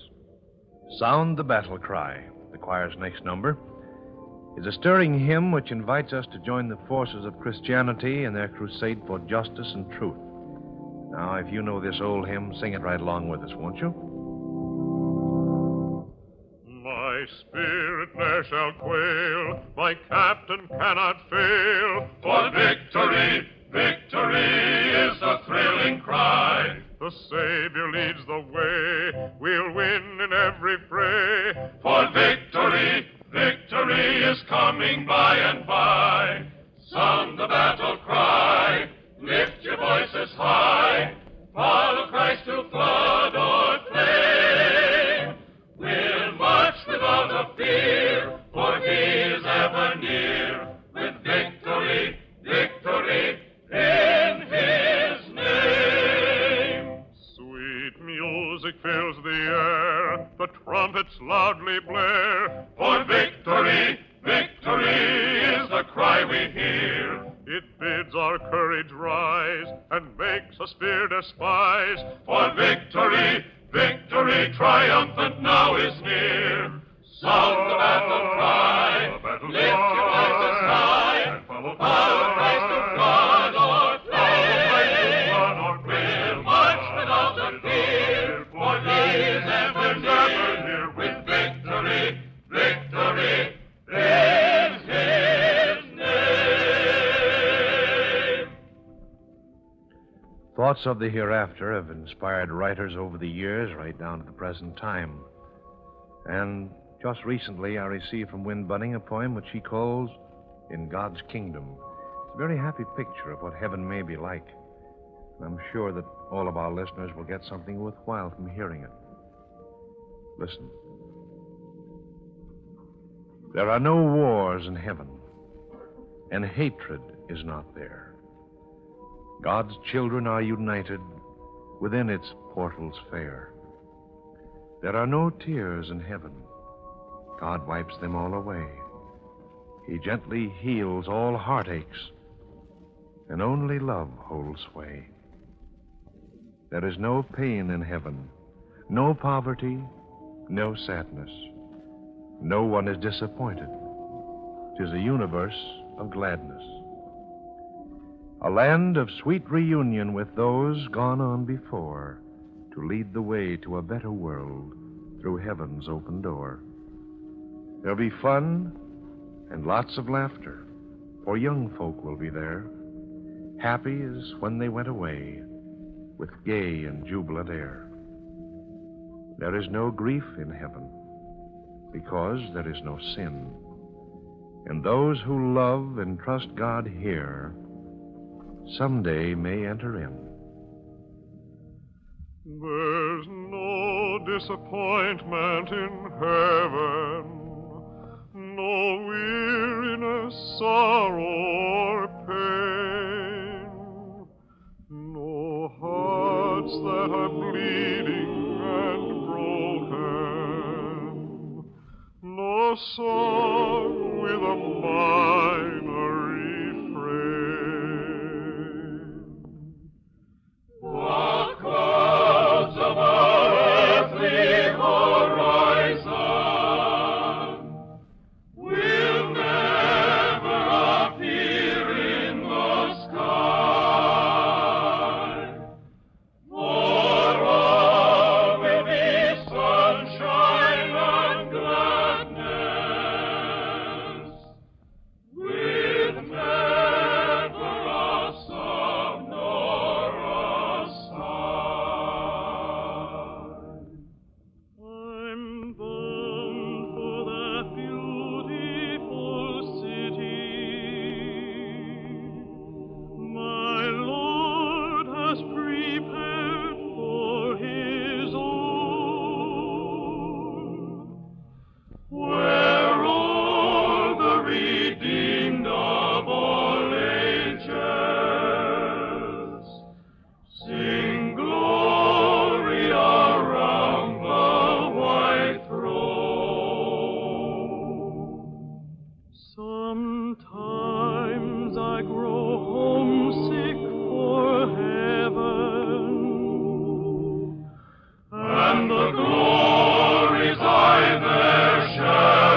Finlandia is stirring and inspiring in its own right.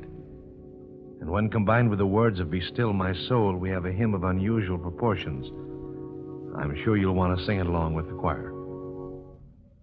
Be still, my soul, the Lord is on thy side.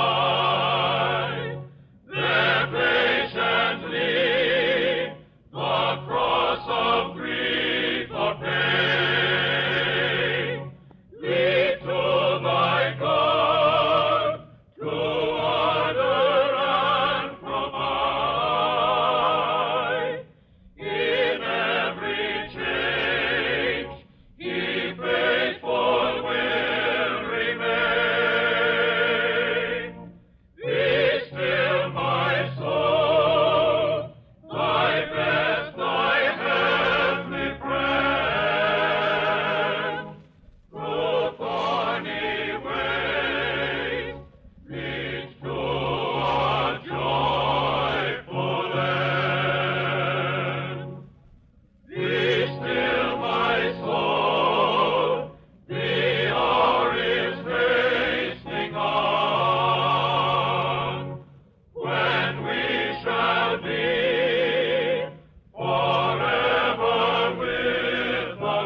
Remember that it is only when one is thoroughly true that there can be purity and freedom. Falsehood always punishes itself.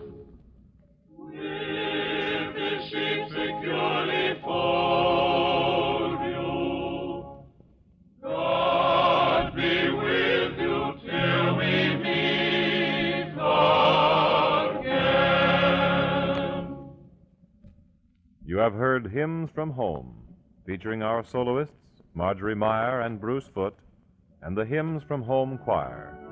The readings were by Franklyn MacCormack.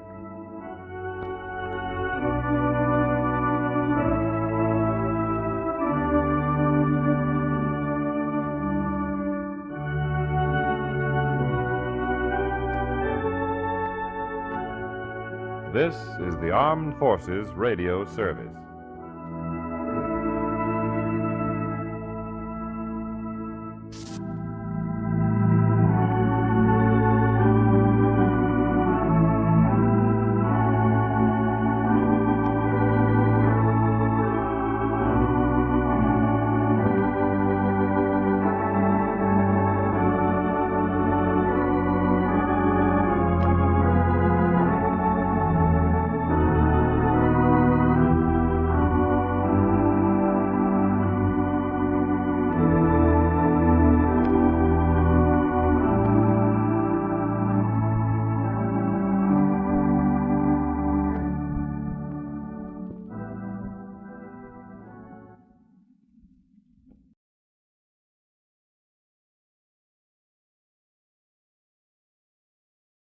C presents transcribed Frank Lovejoy in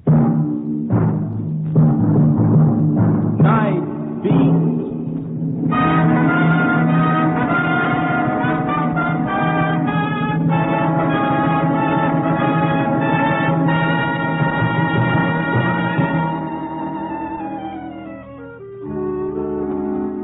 Hi, this is Randy Stone. I cover the night beat for the Chicago Star. Statistically speaking, someone once said a story is born every 15 seconds. It could be. But you've got to go out in the night and dig for it. Dig behind the love and the hate and the fear. And probe for that story that fills up tomorrow's paper.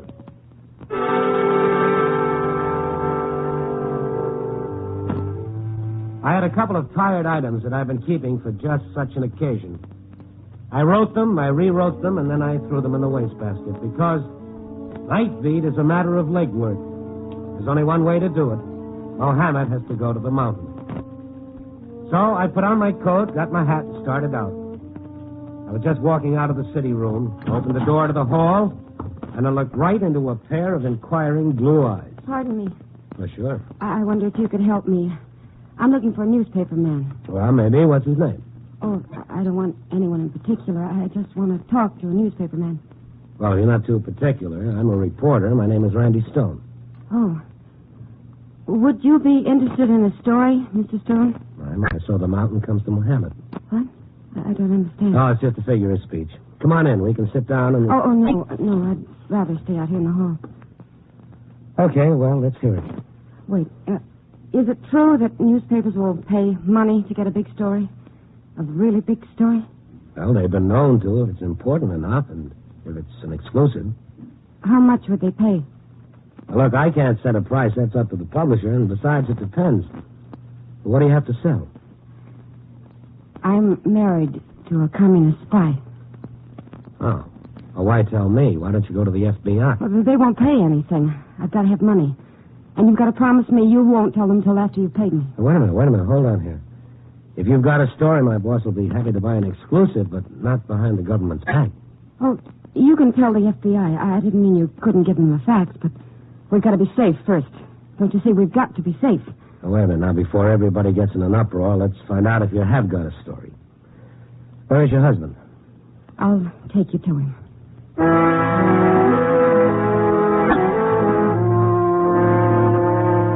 In my trade, you can't ever afford to overlook a lead because the most implausible thing turns out to be true and the most plausible, phony.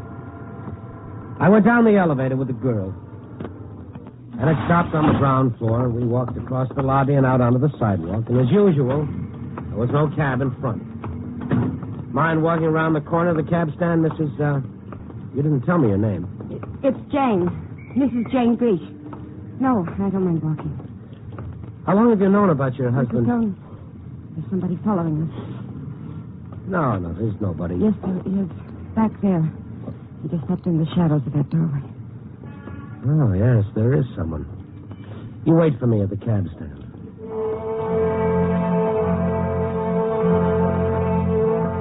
She went on ahead. I stopped and went through my pockets like I'd forgotten something, and then I started back, walking close to the buildings. When I came to the doorway where the man had melted into the shadows, I stopped. Something I can do for you, bud? Hello, Stone. Louis Martel. Aren't you in the wrong neighborhood? I want to talk to you. I'm busy. See me tomorrow. You'll see me now. You're in my pointed enough. Louis, when are you going to quit sticking a gun in people's ribs? Don't you know that smart thugs don't do that anymore? Maybe I'm not smart, but I'm effective. You know what I mean?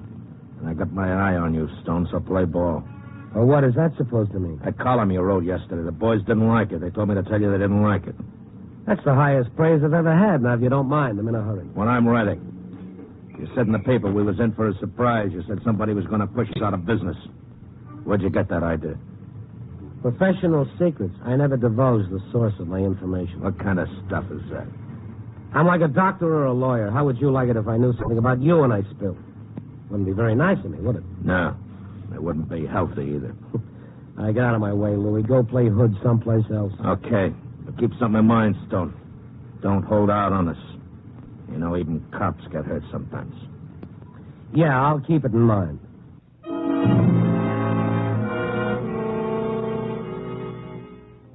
I walked away from the Gunsel.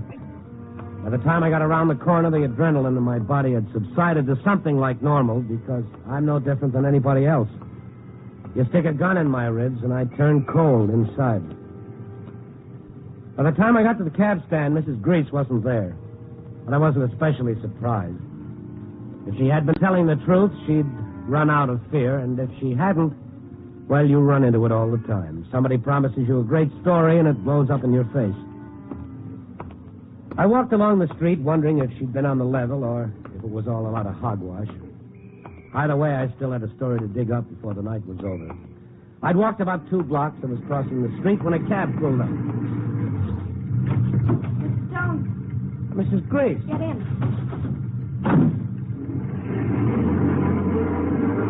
I thought you'd taken a powder on me. Who was that man who was following me? Wasn't following you. He was following me.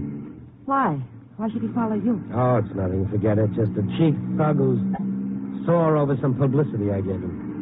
I think we've shaken him. I don't see him anywhere. You know, I'm beginning to believe you're serious about this cloak and dagger stuff. Yes, Mr. Stone. I'm dead serious. And you'd sell your husband down the river for a few pieces of gold. Must be a great love. You don't understand. Rudy wants to quit. He wants the American people to know. He must make them realize the danger before it's too late. He wants to help them. He does? Oh, he realizes he's done a lot of harm to America, but he couldn't help himself. Oh, they twisted his arm? They sent him here from Czechoslovakia. They told him all kinds of lies. I see, and now he's seen the light. I'm afraid you don't believe me. Well, if what you say is true and he's so anxious to square the books, why didn't he come himself? He's afraid. He's in constant fear. Of what? The secret police. What, in Chicago? I know what you're thinking. When I lived in Kansas, I wouldn't have believed it either. But Rudy's country, well, things are different. You can't know what it's like, Mr. Stone, to know you're being spied on, to wonder who's going to kill you and when. It seems to me what you need is protection, not money. If you're not interested, Mr. Stone, maybe I ought to go to another paper. No, I didn't say that I wasn't interested, but one thing I don't quite get, and it makes me skeptical. When we splash the story on the front page, what good is the money going to do you? With money, we can lose ourselves. I know where we can get a little farm, way off the beaten track. In Kansas? Please don't ask me. I can't tell you. Incidentally, where is this cloak and dagger operation going on? At the circus. The circus? Yes. Rudy's the clown. The high-wire clown.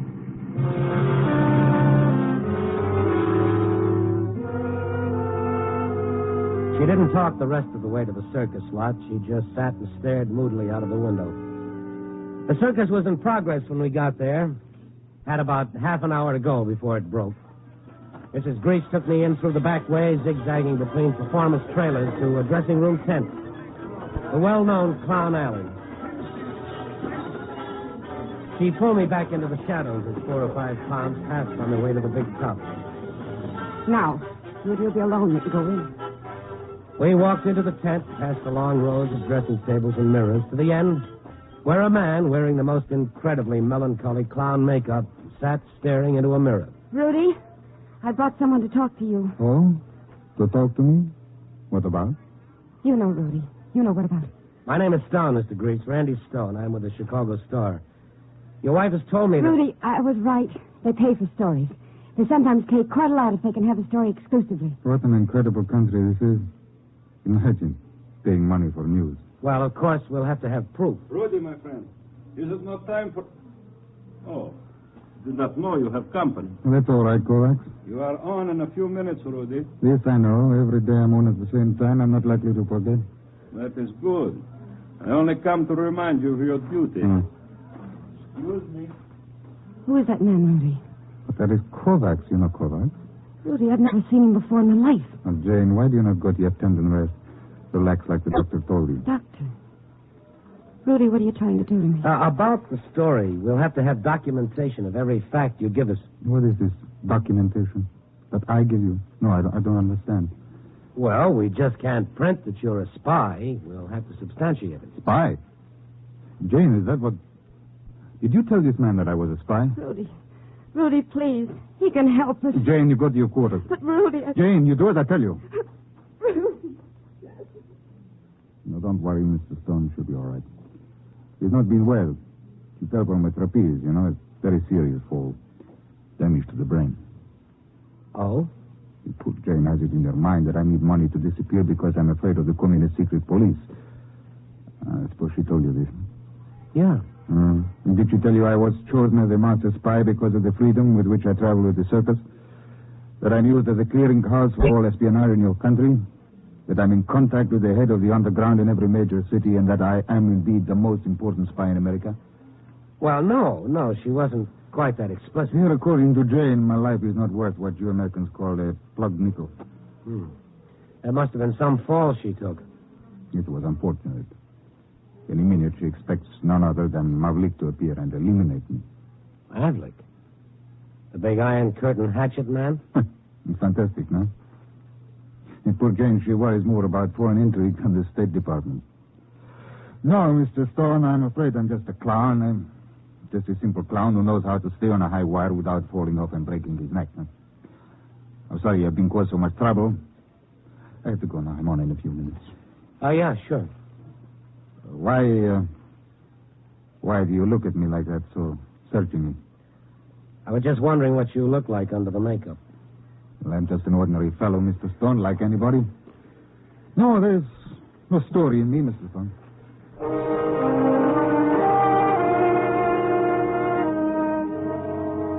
He walked out of Clown Alley, and I stood there a while, feeling like a left tackle had been taken out of the play.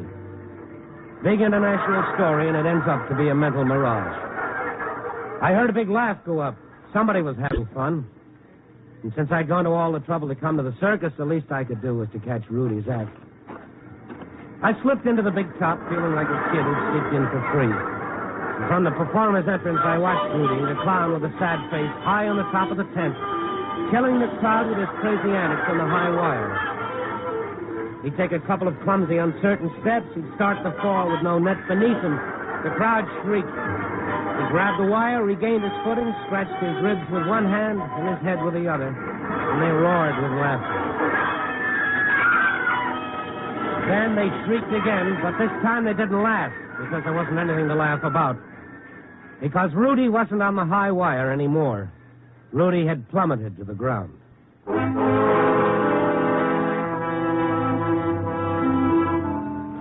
I pushed my way through the tan bark to the ring. I was in the inner circle of the circus people who stood looking down at Rudy with the awesome realization that it might have happened to any one of them. He wasn't dead, but his back was broken. They carried him on a stretcher to the medical tent. I waited outside. A worried-looking, red-faced man came out. How is he? bad. Doc says it's just a matter of minutes. Say, I don't know you, do I? I'm Randy Stone, a newspaperman. Jumping Djibouti, I need you like I need a hole in the head. Soft pedal this, Mac, will you? Go easy.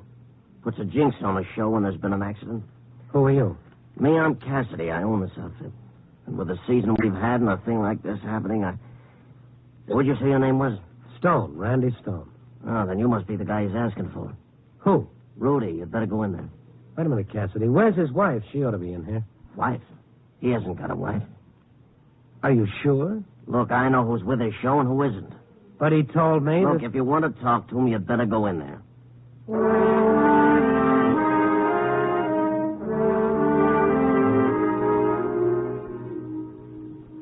Stone? Mr. Stone. I'm here. I'm right here. Are you alone? Yeah. Haven't much time. Listen carefully. Don't let anything happen to Jane. They mustn't do anything to Jane. Who, Rudy? Who would hurt Jane? Kovacs. Mavlik. It's all true what I said. Jane imagined. It's all true. She thought we could get a farm. It would have been nice. Farm. Lose ourselves. But you don't... You can't... There's no hiding. Easy. Now, take it easy. Get her, Mr. Stone. You must protect her. I'll do what I can. Kept it secret, our marriage, to protect her, but it was wrong. Wrong to dream. There are no secrets from Maverick. Rudy, what happened up there on the high wire? How did you fall? My shoe. My shoe? Rudy. Rudy. He was all through talking. His eyes, the only real part of his grotesque, chalk-white face, closed as I stood looking down at him. The whole thing seemed like a fantasy. It was weird and unreal. I felt like the ball in a pinball machine that's been bounced off every post without scoring. As I stepped back away from him, I saw the only thing that made sense. His shoe. The sole of it had been cut and stitched back, but off-center. This was no accident. This was murder. Yeah, the clown is dead. Long live the clown.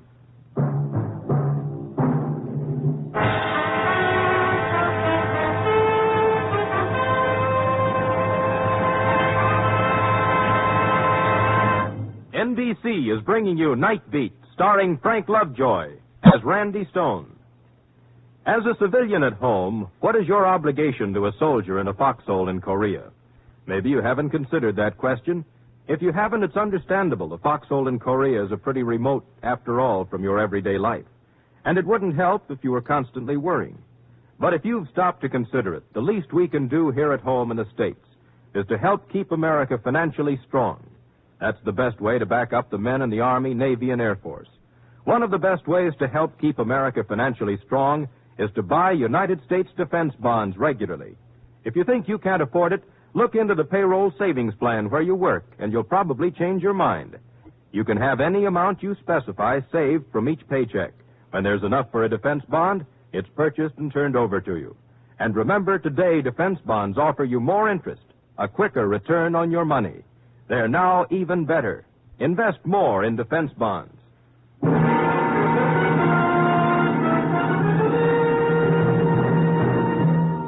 And now back to Night Beat and Randy Stone. A clown falls off a high wire and dies. This is a story. But not the story that pulled me to the circus. I was interested now in his wife.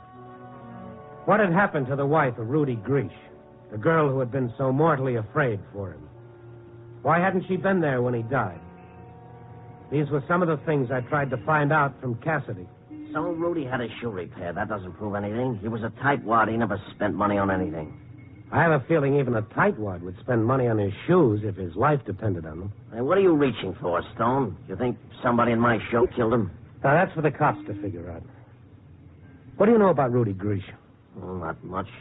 He was a good performer. How'd he happen to come with you? He was in this country on a visa. He was anxious to work, so I hired him. I got him cheap. When he was on the road, you ever notice anything suspicious about him? Did he meet people on the outside? Did he leave the circus a lot? Now, look, I've got my hands full pushing this pile of canvas around the country without worrying where my performers go. His wife claims that he was a communist spy. That's crazy. That's absolutely nuts. He didn't have a wife. Well, he said different. How about a tall blonde girl named Jane? Used to be an aerial. Jenny? Yeah. Well, she's not married. Oh, Rudy was nice to her, but then we all were. She took a bad fall last year, hit her head. Has never been the same since. We keep her around here because we're sorry for her. Well, where is she now? Where can I find her? And you might try the wardrobe tent. That's where she works.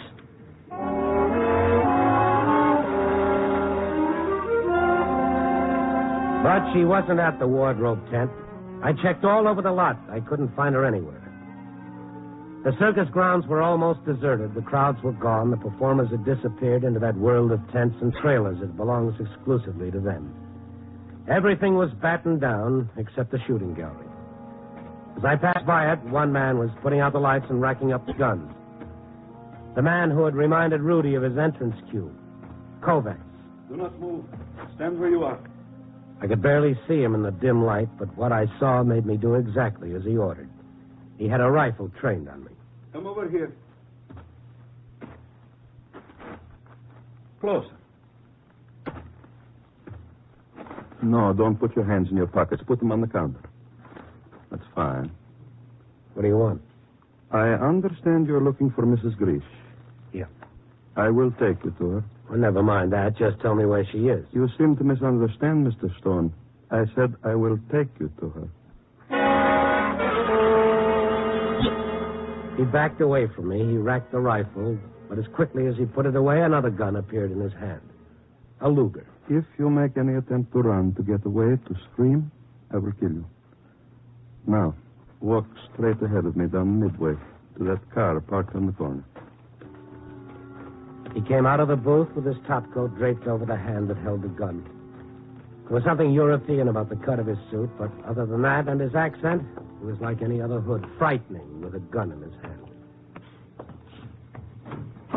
No, you drive. Well, why don't you drive? Or don't you know how to handle an American car? There is no need to be insolent. Get in. Drive. I will tell you where to go.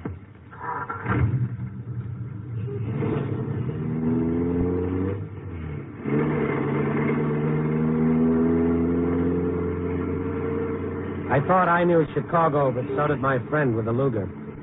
He gave the directions, and I followed them. North on Lakeshore Drive, left on Randolph, down Michigan, over to State Street, and back to Michigan. We didn't cover much territory. Actually, we kept circling around the same area.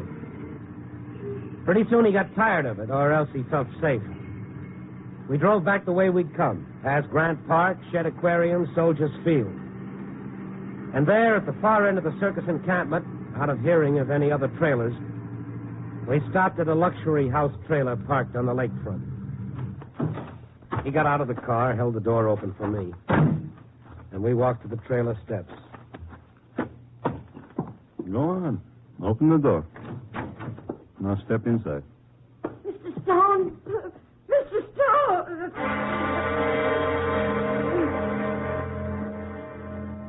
It was Mrs. Jane Grish. I recognized her from the clothes she wore.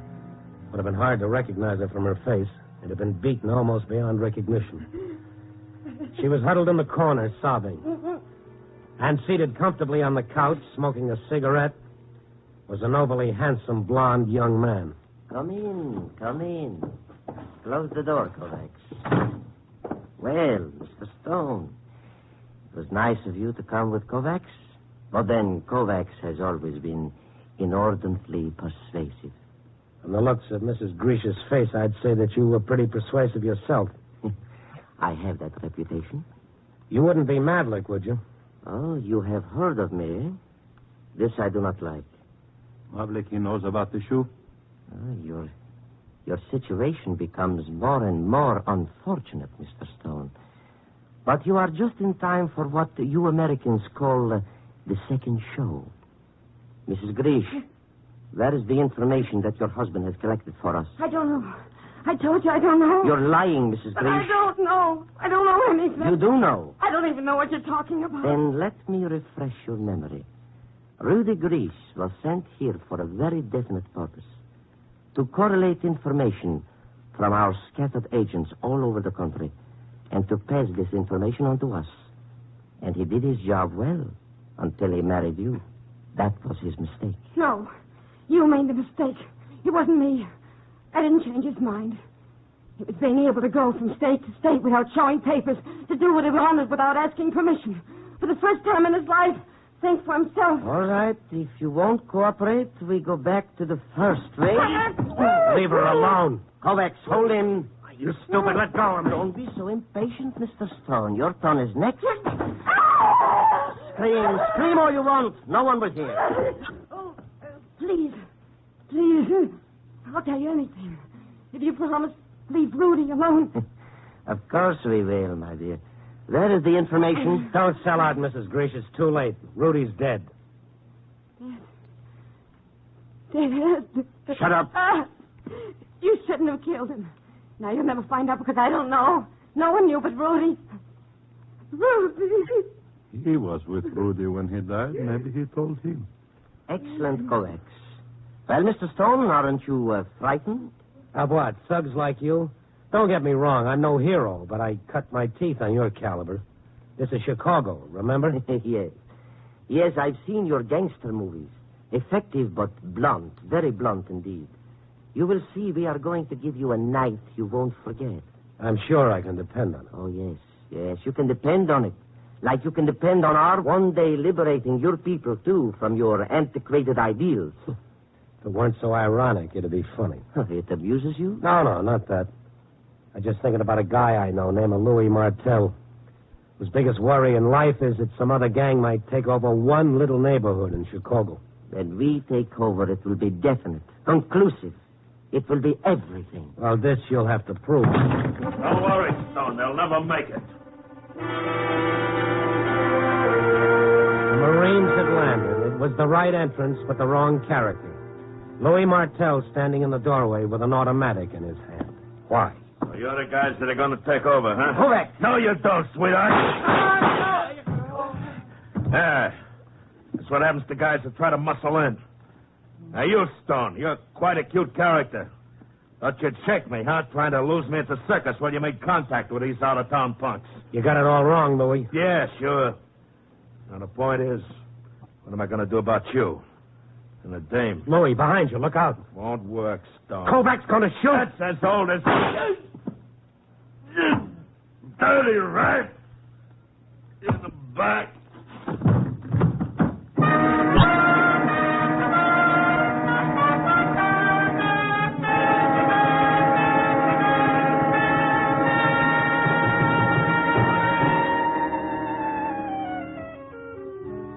A great international story. I believed it. I bought it. But I couldn't print it because I couldn't prove it. The cops, they pegged it for a gang killing, and you couldn't blame them. That's how it looked. 3 dead hoodlums. I told them the blonde man was Mavlik, and they thought it was plausible and interesting. But his identification read, Herman Kennedy, Pittsburgh. They almost believed me when Mrs. Greaves backed me up, that is, until they checked and found out that she'd had a bad fall and hadn't been the same since. Oh, they were nice about it. They told me to come back if I ever got any proof. Fat chance. But there is one interesting slant to the whole case. Louis Martel, gangster, killer. Yet, although we never got to know it, in life's crazy way, he was the right guy in the right place at the right time. And for a brief moment, became a hero. Copy, boy.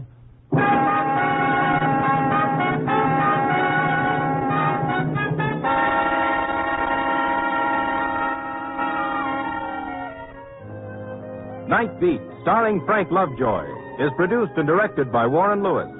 Tonight's transcribed story was written by John and Gwen Bagney with music by Robert Armbruster. Featured in tonight's cast were George Ellis, Bill Conrad, Ben Wright, Sidney Miller, and Lou Merrill.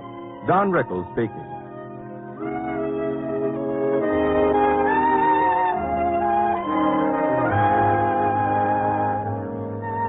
Listen next week at this time and every week as Randy Stone searches through the city for the strange stories waiting for him in the darkness.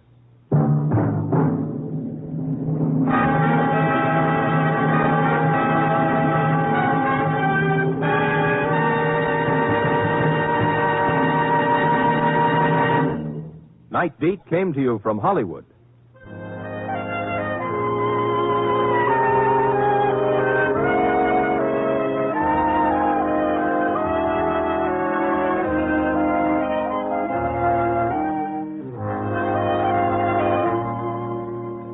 Three chimes mean good times on NBC.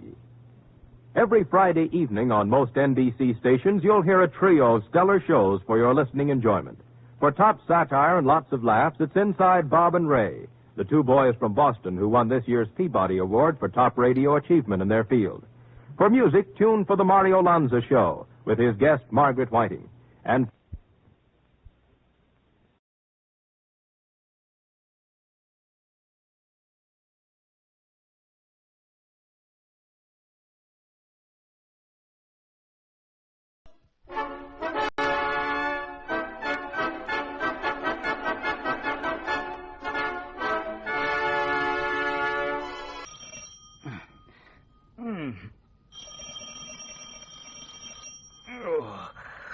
Oh, dear, who can that be? Oh, it's a fine time to call. Blimey, it's late. I must have slept longer than I thought. Oh, dear. All right, I'm coming. Hello, dear. You back then? Oh, yes, thank heavens. Oh, talk about rush. I don't think I've been off my feet all day. And you never saw such a queue for the bus. Oh, that's why I'm a bit late. I hope you weren't worried, Henry. No, love. I was just doing a few jobs, you know. Oh, look, there's my key. It was on the mantelpiece all the time. I knew I'd left it somewhere. You were a long time answering the doorbell. Yes, I was on top of the steps. What were you doing up there? Oh, cleaning. Well, it needed doing, you know. Oh, how nice. And all the time I was ringing the bell, I was saying to myself, I bet the old devil's asleep. No. As a matter of fact, I've had a busy day. I've worked up quite an appetite. Oh. Well, it won't be a very exciting supper tonight, I'm afraid. Cheese omelette be all right? Oh, yes, I suppose so. Did you pay the milkman? Well, no, I didn't. I didn't have enough money, daughter. I left you 10 bob. Yes, I know you did, dear, but, well... But what? Oh, you didn't spend it, did you? Of course I didn't. Not all of it. But there was Sam and Charlie down at the local at dinner time, so, well, I had to buy them one, and Why? Do they know you're out of work? No, I don't think so. Well, we didn't talk about it. Oh, why you had to go to the pub at all, I don't know. Well, I thought I might hear of something going. Oh, yes. Well, it happens sometimes, you know. You mix around and you hear something. It's not likely anyone would think you were interested if they didn't know you were out of work. You'd have been better off at home, looking through the wanted ads. Yeah, I looked this morning. Nothing doing. Oh, well, I brought the evening papers. Here you are. You better have a go at them. Dora, I am trying, you know. Oh, yes. Yes, I know, Henry. Well, I'm just out of luck, that's all. Everyone's out of luck at some time or another. I'll have a job soon, you see. Yes, Henry, of course you will. Oh, well, I mustn't stand here all day talking. I'll get your supper ready. Yeah, well, let's see what there is tonight. What did you have for lunch today? Tomato soup and a buttered roll. You ought to have a proper meal. I'll have a proper meal when we can afford it. Where's anything doing? No, same old stuff. You need qualifications for all these. No qualifications, that's my trouble. Well, what about that job on the building site? If you had enough qualifications then, you've enough now. Times have changed, Dora. We're living in a competitive age. They said that the other night on the radio. You've got to have knowledge. Knowledge to pay for nowadays. Hello, what's this? Oh, have you found something? Well, I'm not sure. Well, what does it say? Big financial reward for right man. No qualifications necessary. Well, it sounds all right. Well, doesn't it say what the job is? No. Oh, I expect it's a joke. One of those cranks with nothing better to do. I've seen them before. Is there a phone number? No, it's a box. Well, I don't suppose there'd be any harm in writing, would there? No, I don't suppose so. Shall I? You've got nothing to lose, have you? All right, I'll do it now. Nothing ventured, nothing gained, eh? Where's the writing paper? This may be the chance of a lifetime. You never know. I thought you'd have been in bed by now, James. Oh, I was writing some letters. Is it very late? Well, it's nearly 12. Oh, I didn't realize. I can't be long, darling. You know what the doctor said about early nights. Oh, he's an old fusspot. He thinks the whole world would feel better if it slept more.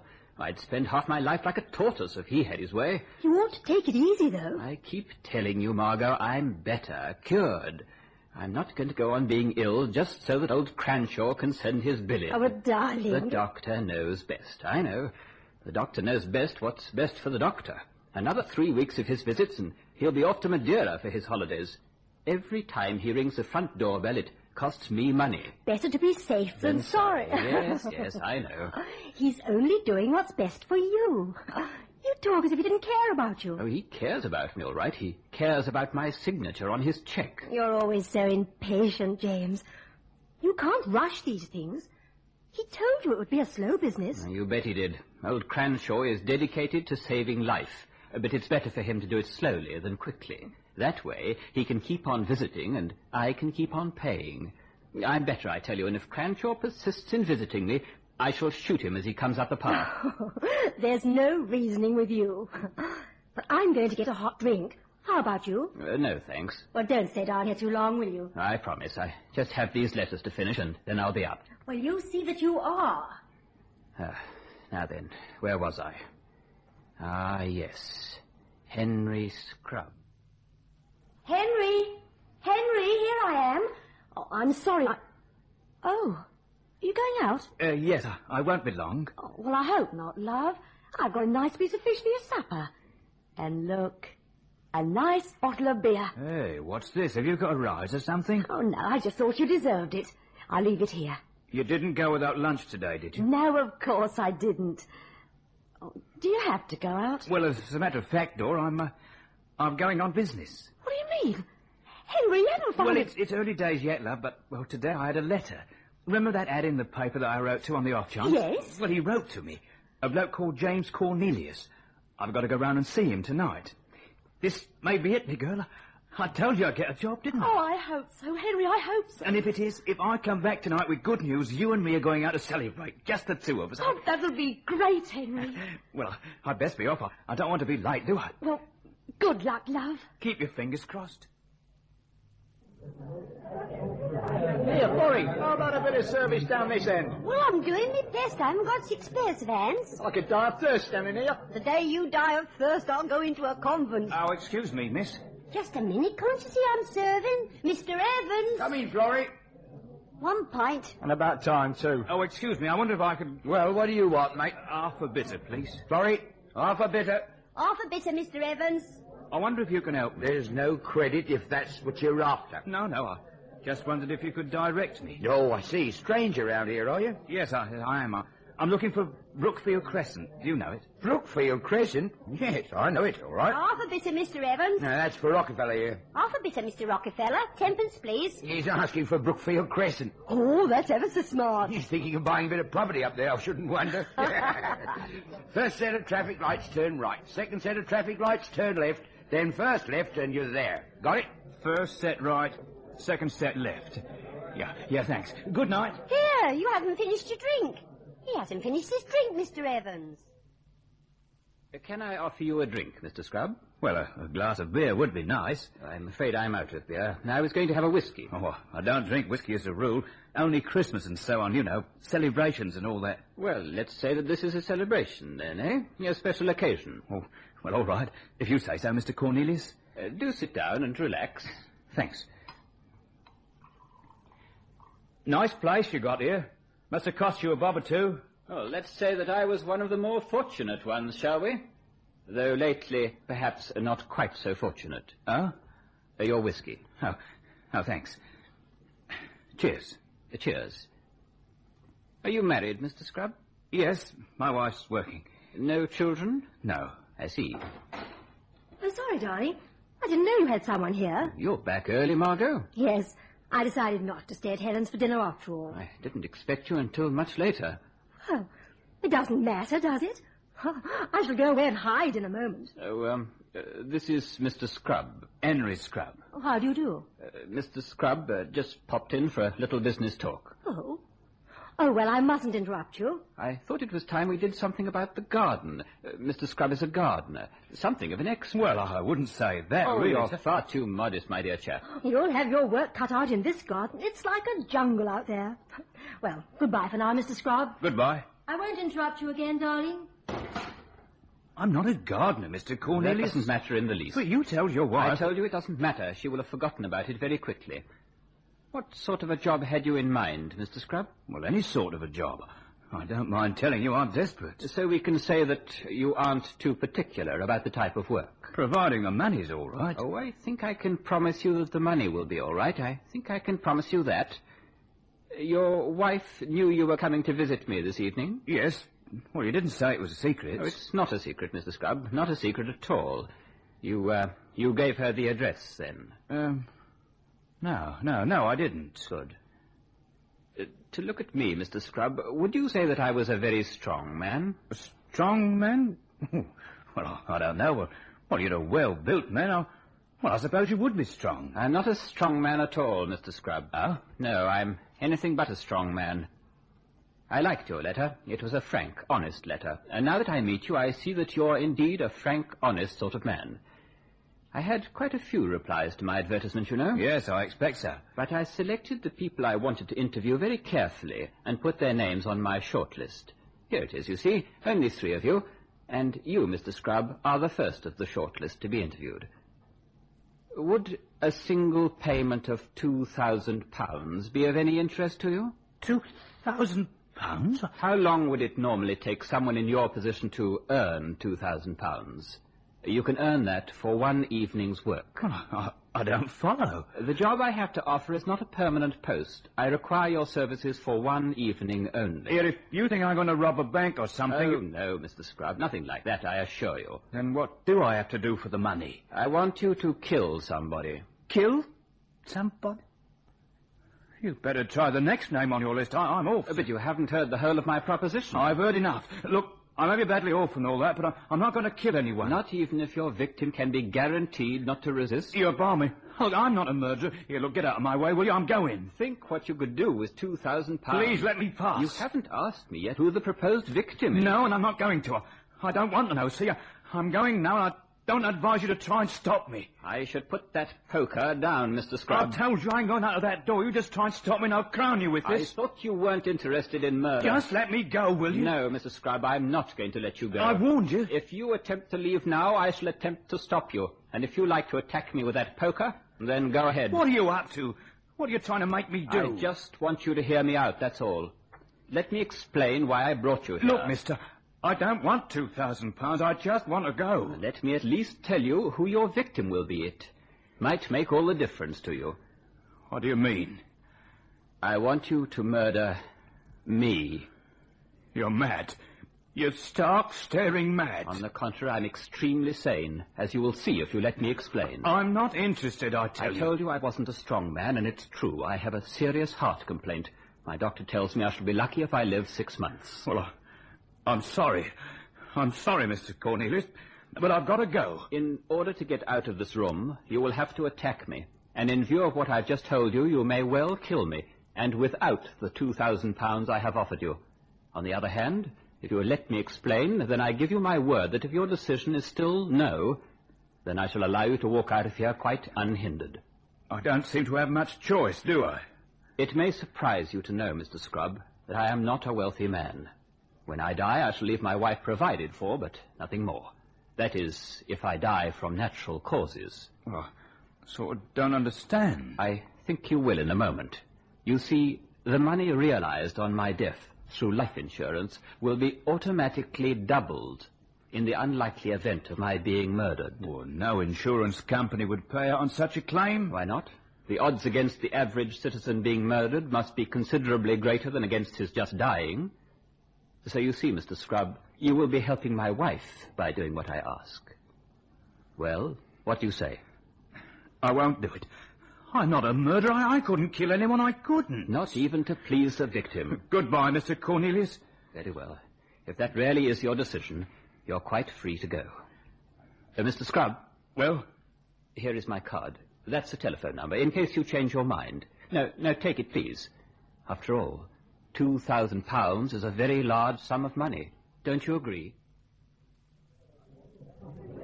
That'll be 1.60, sir. Well, hello, look who's here. I say, Mr. Evans, look who's here. It's that Mr. Rockefeller again. Come to finish his beer, I shouldn't wonder. You find Brookfield Crescent all right, then? Yes, thanks, I found it. You didn't stay long. Were they expecting you after all? Oh, Mr. Evans. What'll it be, then? A whiskey, please. Whiskey, eh? Well. What have you been doing up there? Pinching the silver? One whiskey, Florrie. One whiskey, Mr. Evans. You look as though you could do with it too, mate. You feeling all right? Yes, I'm fine. One whiskey, Mr. Rockefeller. That'll be 2 bob. Thanks. Here. Are you feeling all right? You look quite pale. I'm all right, I tell you. Well, there's no need to snap. I only asked. Oh, I'm sorry. He quite snapped at me, Mr. Evans. Who did? The funny little chap. Ever see him around here before? No, I don't think so. Well, we're not likely to forget him in a hurry, are we? Oh, he's going already. He never seems to stay long, does he? I think he's coming back for another. I wonder if you could tell me where the nearest phone box is. Oh, you can use the one in here in the bar, if you like. Well, I think that would be a bit noisy, wouldn't it? Well, it's very kind of you and all that. All right, outside to your right, you'll find a kiosk on the corner. Oh, thank you, that would be better. Good night. Good night. Funny little chap. Seems in a bit of a state about something. Wonder what he's up to. Henry, where have you been? I thought you were never coming. Well, it's not very late, is it? Well, it's 10:30. Whatever took you so long? Well, it was quite a long way, and, I had to wait for a bus. You weren't worried, were you? You know me, love. I get so anxious. Was it no good, Henry? No. Oh, well, better luck next time, eh? What sort of a job was it? What kind of a job? Oh, well, it was nothing. Sort of gardening job. Well, that would have been all right. No. You wanted an expert, like I said. You've got to be qualified, see? Pity didn't say what it was in his ad. Would have saved you the bus fare. Yeah. How long were you with him? Oh, I don't know. Well, about half an hour, I suppose. Whatever for? If you were no good for the job, why didn't he say so and let you go? I don't know, Dora. Look, why do we have to keep on about it? I haven't got the job, and that's that. I bet you went into a pub. I didn't need to. He gave me a drink when I was there. Gave you a drink? Yeah, well, we talked. Henry, are you telling me the truth? Sergeant Meadows speaking. What? Oh, just a minute. What name? Yes. And the address? Right. Don't touch anything. I'll have someone over right away. What was that, Sergeant? About a Mr. James Cornelius, sir. I know that name. He's head of some big paint firm, isn't he? Not anymore, sir. That was his wife. He's been found dead. It looks like murder. Mrs. Cornelius, about what time was it when you discovered your husband? I think it would be about 10 o'clock. I'd had a bath and was going to bed early. I came down first to see if there was anything he wanted. Go on, please. Well, I came in through that door. I didn't see him at first. He was lying on the floor near the desk. In the position in which we found him? Yes. You didn't move him at all? Oh, no. I could tell that he was dead. And then you telephoned the police? Yes, that's right. When you went up for your bath, Mrs. Cornelius, what was your husband doing? I mean, was he working or what? He was reading, I think. I see. You called in here, then, on your way up to the bath? Yes. What time would that be? Oh, I don't know. Well, the bath would take you how long? Possibly half an hour or so. So if you came down from your bath about 10 o'clock, then it would have been about 9:30 when you looked in on your way up. Would that be correct? Oh, yes. Well, yes, I suppose it would. Mr. Cornelius, I take it, was alone at that time? Yes. Yes, he was. What is it, madam? You looked as if you'd thought of something. I don't suppose it's at all important. Let me be the judge of that, please, madam. You never know what may be important. Just tell me anything you remember. Well, it was just that my husband did have a visitor earlier in the evening. A friend? Well, no, it was a business acquaintance. Something to do with the garden, my husband said. Had you ever seen him before? Well, no, he was a strange little man. In what way strange? Oh, I don't know, really. I was just surprised to see him, I suppose. When was it, then, that you met him? Well, when I came in from visiting a friend earlier in the evening. They were in here talking. But when you went for your bath, this visitor had gone. Oh, yes. I heard him leave. I see. Could you tell me this gentleman's name? I don't know if I can remember it. My husband did introduce us. It was an unusual name. At least the surname was unusual. Try to remember if you can, Mrs. Cornelius. We like to follow up every lead. Scrub. That was it. Henry Scrub. I remember him repeating the name as he stood up to meet me. I see. Henry Scrub. Henry, wake up.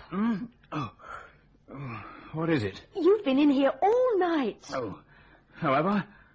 I must have fallen asleep in the chair. What time is it? It's just after 8:30. I'll have to dash or I'll be late for work. Well, you better have some breakfast. Oh, it doesn't matter. I'll have a coffee when I get to work. Are you sure? Yes, I'll be all right. Well, so you get a good meal at lunchtime, then? Oh, our bell at this time of the morning. I wonder who that can be. Oh, I should let it ring. We don't want anyone coming in here at this time. Oh, no, I'd better go and see who it is. It might be important. Well, you said yourself you'd have to dash. No, it won't take a second. Mrs. Scrub? Yes? I wonder if I could have a word with your husband. Now? Yes, it's important. Well, I suppose you better come in then. Funny time to call, though. Yes, I know. Now, I'm sorry to trouble you, but it is rather urgent, and I wanted to catch your husband before he left for work. I haven't got no work. Oh, I'm sorry. I'm a police officer. Here. And Here, what do you want with us? I'm coming to that, Mrs. Scrub. Do you mind if I ask you a few questions, sir? What's all this about? I haven't done anything wrong. I didn't say you had, sir. Just a few routine inquiries, that's all. Do you know a man called James Cornelius? No. No, I don't. Didn't you visit him last night? No, I told you I've never heard of him. Mr. Scrub, we know you visited Mr. Cornelius last night. His wife gave us your name. She said she came in when you and her husband were talking. So, you see, there's no point in denying it. All right. All right, suppose I was there. There's nothing wrong in that, is there? I was after a job. Mr. Cornelius is dead. He was murdered last night. Murdered? Yes, Mr. Scrub. Murdered. Well, what's that got to do with me? I went about a job, that's all. What's it got to do with me? We're only trying to establish times, that's all. We thought you might be able to help. Could you tell me what time it was that you visited Mr. Cornelius? Well, it was about 8 o'clock. 8 o'clock when you arrived? Well, yeah, about 8. And when you left? Oh, I didn't notice. Well, did you have a long talk, or was the interview over quickly? Well, we talked sort of quite a bit. About half an hour, I suppose. So you left round about 8:30? Oh, I suppose so, yes. And Mr. Cornelius was alive then? Yes, of course he was. What are you trying to say? What kind of a job was it Mr. Cornelius had to offer? Sort of a gardening job. Did Mr. Cornelius offer you the job? No, he didn't think I was suitable. How did you get in touch with Mr. Cornelius in the first place? There was an advertisement in the evening paper. Well, why did you apply for a gardening job when you knew you weren't enough of an expert? Well, the advertisement didn't say what a job was, just said there was good money. I see.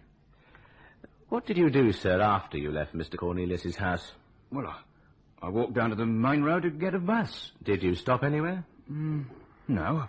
No, I don't think so. There's nobody you spoke to on the way to the bus who might be able to help us about the time. Well, I did go into a pub for a drink. I was feeling a bit shaky. Shaky, Mr. Scrub? Why shaky? I don't know. I don't know why. I just felt like a drink. So you went into a pub? Yes. What did you drink? Whiskey. Well, I told you I felt a bit shaky. Yes, I know, yes. Do you remember the name of the pub? Well, it was the Fox and Geese, I think. It's quite near Mr. Cornelius's house. I expect we'll be able to find it. How long does it take to get from here to where Mr. Cornelius lived? Well, about an hour. Well, a bit less, perhaps. Depends on the buses. So, getting there at 8, you left here about 7ish. Well, yeah, that's right. Mrs. Scrub, what time did your husband get back last night? Well, about 10:30, I think. So, if you left Mr. Cornelius's house at 8:30, as you said, it took you twice as long to get home as it did to get there. Well, I told you I went into a pub. For a whole hour? That's all right, Mr. Scrub. We'll check with the publican. I think that'll be all for now, sir, and, well, thank you for being so cooperative. A good day, Mrs. Scrub. It's all right. I'll let myself out. Henry, you never told me he was dead. Well, I didn't know. He was all right when I left him. I swear he was. You believe me, don't you? Of course I believe you, Henry. That inspector thinks I did it. No, he doesn't. He's only trying to get the facts, that's all. Look, you best get off to work. You'll be late. I'll stay at home if you'd rather. No, it's all right. You better go. All right, love. Why don't you cook that fish for your lunch? It's all ready. Yeah, all right. I'll see to it. Henry, Yes? why did it take you 2 hours to get home?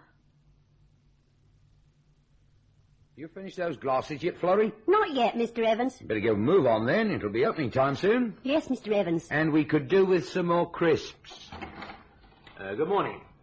Are you the landlord? I am, and I don't serve out of hours. Well, I'm very glad to hear it. I'm a police officer. Yeah. Well, all right, Florrie. You run along. Yes, Mr. Evans. What's it all about? We've had no trouble here. I only want some information. Do you happen to remember a little fellow coming in here last night about 8:30? Or about 5 feet 8, a bit down at heel, but drinking whiskey? Funny you should mention that. There was a little bloke like that in here. Came in a couple of times. Strange little fellow he was. About what time would his first visit have been? Oh, about 7:45, I should think. He wanted to know the way to Brookfield Crescent. We had a good laugh. I mean, he didn't look the type for Brookfield Crescent, you know what I mean. Yeah. And the second visit? About 8:30, like you said. I remember he had a whiskey that time and not beer, because I made some remark about him having pinched the silver. Reckon he needed a strong drink, too. He seemed in a bit of a state about something. How long did he stay? No, not more than a couple of minutes. You're sure of that? Of course I'm sure. Ask Florrie, she'll tell you the same. I see. And that's all you can tell me about him? I'm afraid so, yes. Well, thank you. You've been most helpful. Now, perhaps I... Wait a minute. Yes? Well, I don't suppose it's important, but there was something else. Look, I've told you exactly what happened, Dora. How many times do I have to go over it? But you don't seem certain about the details. Look, Henry, I'm only trying to help. You call this helping going on and on all the time? Why don't you leave me alone? I'm not leaving you alone till we get this thing sorted out. The police are bound to be suspicious if there are things you can't account for. I mean, if you weren't in the pub for long, where were you during that other hour? You've got to be able to explain it, Henry. But I can't. I can't, I tell you. Maybe it just took longer on the bus. I don't know. You're not even telling me the truth, are you? What do you mean? When you came back last night, there was something you didn't tell me, wasn't there? Do you think I don't know when you're hiding something? You didn't tell me everything, did you? Did you, Henry? No. No, I didn't. Well, tell me, Henry, you've got to. What happened? What happened when you saw Mr. Cornelius? Oh, go on, love. You can tell me. Well, it sounds daft, but it was something to do with an insurance policy. Yes? Well, he asked me to murder him. Why didn't you tell the police that? Because they wouldn't have believed me any more than you do. Oh, that'll be them again, you see. Now, look, Henry, you've got to tell him the truth. You've got to tell him exactly what happened. Because if you don't, I don't know what's going to happen to us. But I can't tell him. You've got to. What's the harm? You've done nothing wrong. What does it matter what they find out? They can't hurt you as long as you tell the truth. Oh, look, I'll have to let him in. Dora? Yes, love? I'm not telling him, see? I'm sorry to trouble you again, madam. Is your husband in? Yes, he's in. Then, may I come in? Oh, yes, of course. I'm sorry. Thank you. Good morning again, sir. I hope you don't mind answering a few more questions, Mr. Scrub. I haven't much choice, have I? I found the public house you went to, sir. I had a word with the landlord, and later the barmaid corroborated what he'd told me. He remembered me going in then? Oh, yes, sir. He remembered you very clearly. There you are, Henry. What did I tell you? On both occasions. Oh, yes. I went in on the way to Mr. Cornelius' house as well, that's right. You didn't tell me that, though, did you? Oh, I've forgotten. Inspector, did the landlord agree about the time my husband went there after visiting Mr. Cornelius? Oh, yes. He agreed it'd be about 8:30. There. You see, Henry? And he added that you only stayed there for under 5 minutes. So the mystery of the 2-hour journey home remains unsolved, doesn't it? Let's try and recap a little, shall we? Let's start from when you left the pub, shall we? The second visit. What was the first thing you did? Well, I told you, I walked down the road and waited for the bus. Did you stop anywhere between the public house and the bus stop? No, I didn't. You're sure of that, sir? Of course I'm sure. Not for cigarettes or anything? No. You didn't telephone your wife to say you were delayed? No, I didn't.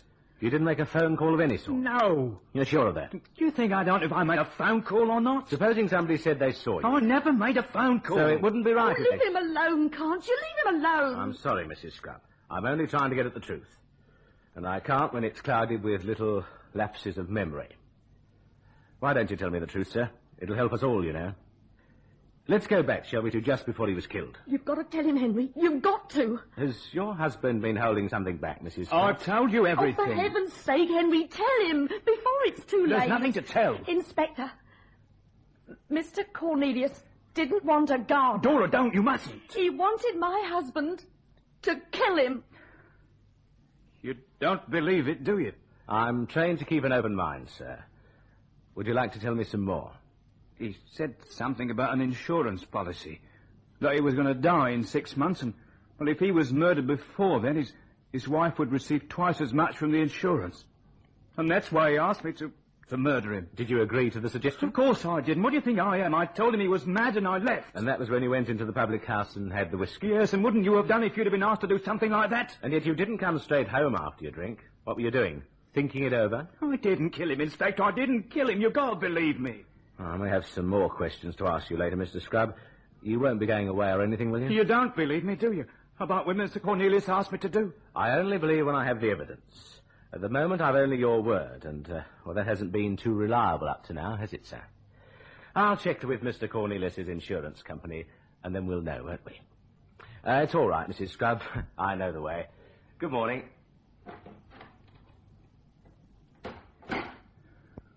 Well, I hope you're satisfied. Now you see where you've landed me. The truth didn't help much, did it? Well, you must admit, it does sound a bit unlikely, doesn't But it? it's what happened. Oh, Dora, surely you believe me. I only said it sounded unlikely, that's all. I'll get you something to eat. It's getting late. Dora? Yes, love? Supposing they never believe me. What'll happen? Will they arrest me? They're not going to arrest you because you tell a couple of lies. They might think I was hiding something. But they'd have to have proof, Henry. They'd have to prove that you were there at the time of the murder and all that. And you weren't there, so you'd nothing to worry about. No, I suppose not. You didn't try to phone me, did you, Henry? Last night, when you left the pub, you didn't try to phone me. No? Why? Oh, I only wondered. It just seemed so certain, that's all. Why would I be phoning you when I was coming home? Oh, no, of course not. But when he said that about someone having seen you, I just wondered. Oh, he was just bluffing. I mean, if you did make a phone call, that would account for a few more minutes, and the more time you can account for, the less suspicious he'll be about you taking 2 hours to get home. He was bluffing, I tell you. But supposing someone did say they saw you. I mean, well, why should he make up a thing like that? Nobody saw me, I tell you. There was nobody near the phone box. All right, so I made a telephone call. Does that make me a murderer? Why did you say you hadn't? Why did you tell him another lie? Because it would have made him even more suspicious. Why? There's nothing wrong in making a phone call. I was telephoning Mr. Cornelius. But why? Why, Henry? Why should you want to ring him? You'd only left him a few minutes before. Well, I wanted to see him again. Did he answer the phone? Yes, he said I was to go back to his house right away. And did you? Did you, Henry? Yes. I went back. Yes, Superintendent? Of course, sir. As soon as I've anything definite. Yes, it's beginning to look that way, sir. Open and shut. I'm waiting for the information from the insurance people now. When I have that, then I think we've got enough to go on. Yes, I'll keep you informed, sir. Goodbye. I'd have quicker results if the super kept off my back. Do you think this man Scrub did it, sir? I don't know, Sergeant. It's beginning to look that way. He had the opportunity and the time, and he needed the money. Detective Inspector Thatcher? Yes? Yes? You're sure of that? I see. Thanks. Come on, Sergeant. Where are we going, sir? Henry Scrub. We'll have to pull him in. How do I know you're telling the truth now? Look, Dora, I tell you, I suddenly remembered that list of names that Mr. Cornelius showed me. I was afraid that the police would find it and be round here asking questions. But they were round here anyway. Only because Mrs. Cornelius remembered my name. I didn't know she'd do that. I just had to go back for that list. How could you be so sure he was going to be killed? He was offering a lot of money, Dora. And I suddenly thought, supposing someone else on that list agrees to do him in, with my name there, I'd be suspected right away. You mean, you think one of these other two names here must be the murderer? Well, it seems likely, doesn't it? Let's have a look. There you are. What did you say to Mr. Cornelius when you went back? Well, I said I was thinking it over. We talked a bit, and when I had a chance, I grabbed the list of names off his desk and put it in my pocket. How long were you in there? I don't know, about half an hour, maybe a bit more. That's where the time went that I couldn't account for. As soon as I got the list, I got up and we shook hands and I left. You shook hands? Well, I think so. Why? Well, what did you say to him? Well, I just said anything just to get out of the house. What did you say to him? Oh, does it matter? What did you say to him? Well, I said I'd do what he asked, but it was only to get out of the house, that's all. You said you'd murder him? Only to get out of the house. I'll see who it is. Oh, come in. Thank you. It's the inspector again, Henry. Good afternoon, sir. I'm afraid I shall have to ask you to come to the station. What? Oh, no. He's done nothing I'm wrong. sorry, madam. Like to get your coat, sir? Does this mean that you're arresting me? No, sir. Simply asking you to come to the station for questioning. But haven't you asked him enough questions already? Perhaps he'll answer them better at the station, madam. How long will I be gone? That depends on you, sir. But I told you what happened. Yes, I know, sir. But it wasn't true, was it? What do you mean? You see, sir, we've been checking Mr. Cornelius's insurance policies. And I have to tell you that in not one of them was there a clause covering the possibility of his being murdered.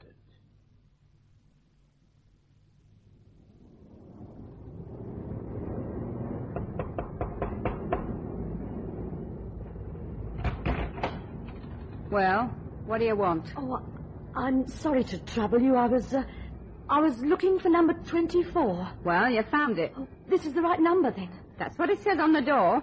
Who do you want? Oh, Mr. Ferrance. What do you want with him? Well, I wanted to ask him some questions. Oh. You one of them Jehovah's Witnesses? Oh, no, nothing like that.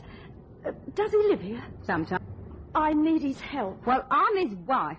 What's it about? A man named James Cornelius about a job on Wednesday night. Cornelius? You know the name, don't you? Yeah, matter of... Visit him. He was going to, I know. He'd been out of work a bit, see? I think he was. This evening? No. Are you sure? Of course, I'm sure he got a ship Tuesday night. He sailed on Wednesday morning. Oh, I see. So I'm afraid he can't help you. No. Oh, well, never mind. Thanks very much. You're welcome. How many times do I have to tell you, Inspector, I didn't make any phone call? So if I told you that both the landlord and the barmaid at the Fox and Geese watched you from the window and saw you go into a telephone kiosk on the corner and make a call, you'd say they were mistaken? Yes, I would. And if I told you that after you'd made the phone call, they saw you come out of the box and go back in the direction of Mr. Cornelius's house, you'd still say they were mistaken? Yes, I would. They were both lying? They must have been. Because that is what they told me, Mr. Scrub. And both of them are prepared to go into the witness box and swear it under oath. Hadn't you better start telling me the truth, sir? I've nothing more to tell you. Very well. Then I'll tell you what I think happened. You went to see Mr. Cornelius about a job, but he told you you were unsuitable. You were angry and you were poor, and after a drink you decided to go back to Mr. Cornelius's house and help yourself to some of his valuables. No, never. Mr. Cornelius had mentioned to you that he was going out, so you telephoned his house to make sure that he'd gone. You got no reply, so you assumed he had gone. And you went back to his house and broke in through the French window. I didn't, I tell you. And as you were busy helping yourself, you were interrupted by Mr. Cornelius, who hadn't gone out after all. There was a struggle, and you hit him with the poker. I never hit him, I swear. There were fingerprints on the poker, Mr. Scrub, your fingerprints. Well, there might have been. I did pick up the poker when I was you there. picked up the poker, you admit that? Yes, but look... What did you pick it up for? He wouldn't let me out of the room. I asked her to let me go, but you did wouldn't. Pick up the poker? Well, only to threaten him. You threatened to hit him with the poker? Yes, but it wasn't the way that you think. Wasn't it, Mr. Scrub? Wasn't it? Excuse me. What do you want? This is the Regent Billiard Hall. That's right. There's no place for you, lady. Better be on your way. I was looking for a man named Fred Pender. That's me. I'm Fred Pender. They told me at your digs that I'd find you here. Why do you want to find me? I need your help. Now, well, look, lady, I'm a busy man, see? I'll be closing up this place in a few minutes, and I can't stand here But talking to it's you. very urgent. Who are you, anyway? It's a funny place for you to be hanging around. You better get off home. It'll only take a minute. I said you better get off home. Now, go on before I call a copper. Did you write to a man named James Cornelius? Cornelius? What do you know about him? All right, Inspector. I did make a phone call. To Mr. Cornelius? Yes. I told him I wanted to speak to him again, and he said to go back to his house at once. And did you go back to his house? Yes. When you knew he was there? Why? There was a piece of paper with my name and address on it. I had to get it. And did you? Yes. It's here in my pocket somewhere. Go on, sir. There's plenty of time. I must have left it on the table at home. Yeah, that's it. I showed it to Dora. I remember now. She never gave it back to me. So it'll be there now? Yes. I'll send the man over, shall I? And then we'll know. You better step in here, lady. Now, look. What are you, one of them female coppers? No. I don't know anything about this bloke, Cornelius, see? So you better get off home. But you did write to him, though. I know you did. You seem to know a lot about me. Maybe too much. You know, I don't like people poking their noses in. But you did write to him. Yes, I wrote to him. Sounded interesting. Plenty of money on that. And he asked you to go and see him. Well, go on. You seem to know everything. Wednesday evening? Yeah, Wednesday evening. Did you go? Look, I don't know who you are, but I've got work to do, see? Now, will you please go? Did you go, Mr. Cornelius? Yeah, well, I tried to. About 10 o'clock it was. But nobody answered the door. Satisfied? So you don't know if he was still alive at 10 o'clock? Still alive? Mr. Cornelius was murdered that night. Didn't you know? Well, Sergeant, did you find Mrs. Scrupp? Still no reply, sir. She didn't say she was going out. Oh, maybe she popped next door to see a friend. I shouldn't worry, sir. We can always find the list of names another time. That is, if there ever was one. Of course there was one. Why else would I go back to the house? Like I said, perhaps, to help yourself. Isn't that what really happened? You were surprised to find Mr. Cornelius was in after all. There was a scene, and you attacked him. You attacked a defenseless man with a poker, and you killed him, didn't you? You picked up that poker and you killed him. No, I didn't. I may have picked up the poker, but I didn't use it. I swear I didn't. No, sir. I know you didn't. You know? Yes, I just wanted to find out whether you knew it wasn't a poker that killed Mr. Cornelius. It wasn't? No, sir. He was stabbed. Well, what did you come here for, lady? Are you trying to involve me in something? Look, I didn't know he was dead until you told me. I never got no answer when I rang the bell. I never went into the house. So whatever happened, it's nothing to do with me. Now you go off home. Would you tell the same thing to the police? Look, lady, if you're in trouble, that's your affair. I ain't done nothing, so I ain't got nothing to worry about. Well, let's call the police then. Now, you're either brave or balmy. Now, suppose I was involved in this murder. Do you think I'd let you call the police? They think my husband killed Mr. Cornelius. Oh, I see. And you were trying to push it onto someone else, eh?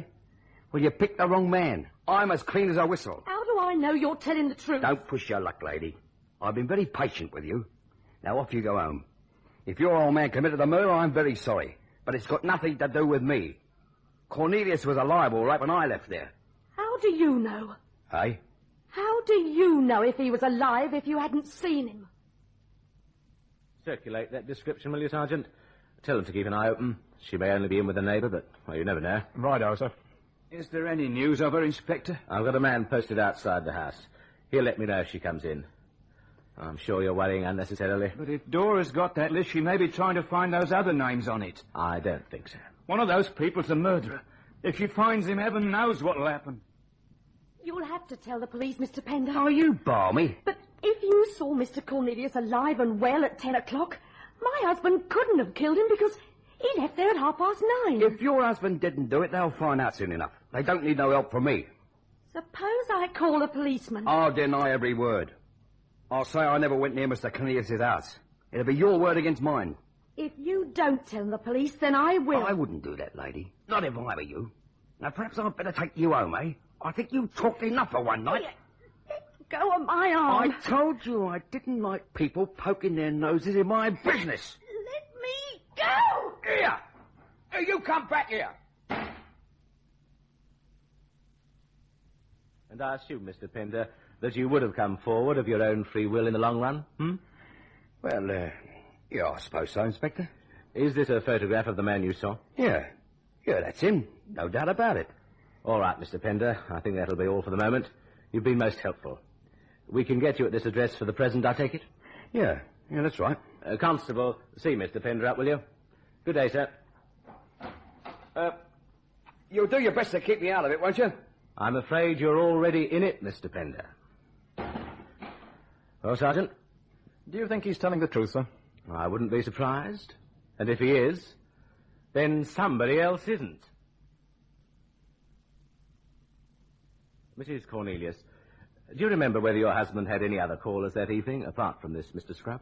I don't think so. At least not while I was at home. He may have had while I was out. What time was it when you got home that evening? About 8 o'clock. So, as far as you know, between 8 o'clock and the time you found your husband dead, the only caller was Mr. Scrubb.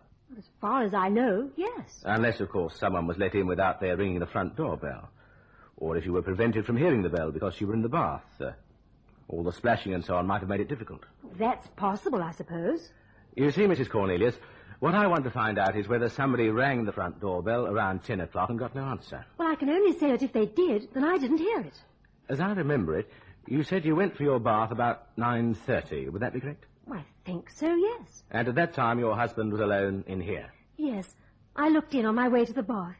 He was alone. Had you heard Mr. Scrubb leave? Oh, yes, I had. About 8:30. Now, between 8:30 and the time you went for your bath, you didn't hear your husband letting anyone in at the front door? No.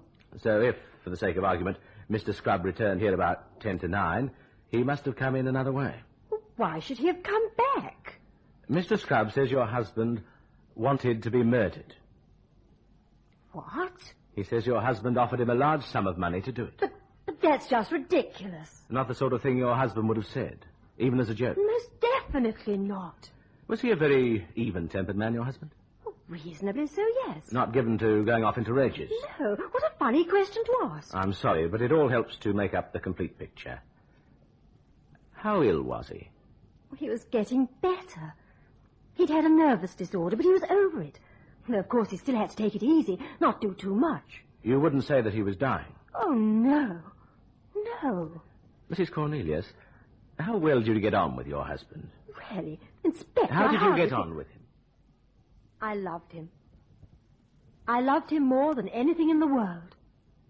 Now, please, haven't we had enough questions? After your bath, when you came down here about 10 o'clock... Do I have to tell you all that again? He was still alive, wasn't he? I don't know what you mean. Your husband was still alive when you came down from your bath. You were wearing a blue housecoat. He was in his shirt sleeves just as we found him. But he was alive. I don't understand what you're getting at, Inspector. I told you how I found him. It wasn't true, though, was it? I know it wasn't. You see, what you don't know, Mrs. Cornelius, is that night at about 10 o'clock, there was a man outside those French windows. What man? A man named Fred Pender. He had an appointment that night to see your husband, but he got no answer when he rang the bell. So he went round the back of the house to see if anyone was in. And there he saw you. Mr. Cornelius was shouting, wasn't he? Getting rather violent. And you were trying to restrain him. Do you want me to go on? It was an accident. I swear it was an accident. It was you who killed him, wasn't it? Wasn't it, Mrs. Cornelius? Yes. Yes.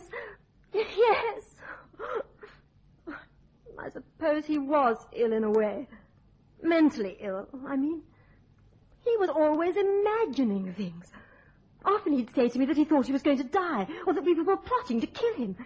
He seemed to enjoy the idea of being involved in dramatic situations. So everything he said to Mr. Scrubb that evening was because of his state of mind, with no foundation in fact at all. Oh, yes.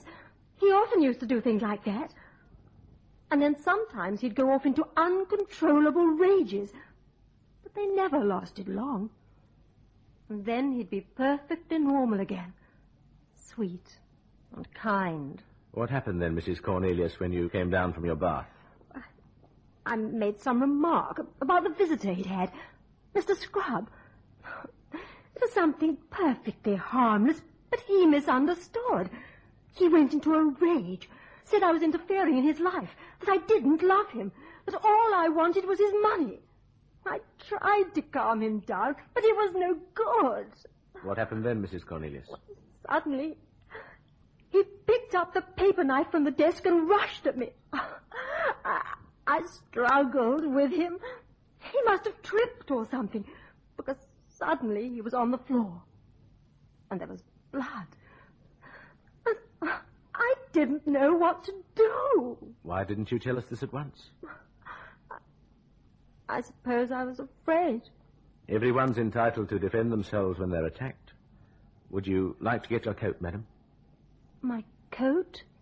I'll have to ask you to make a statement, that's all. It won't take long. Yes. Yes, of course. I'll go and get it.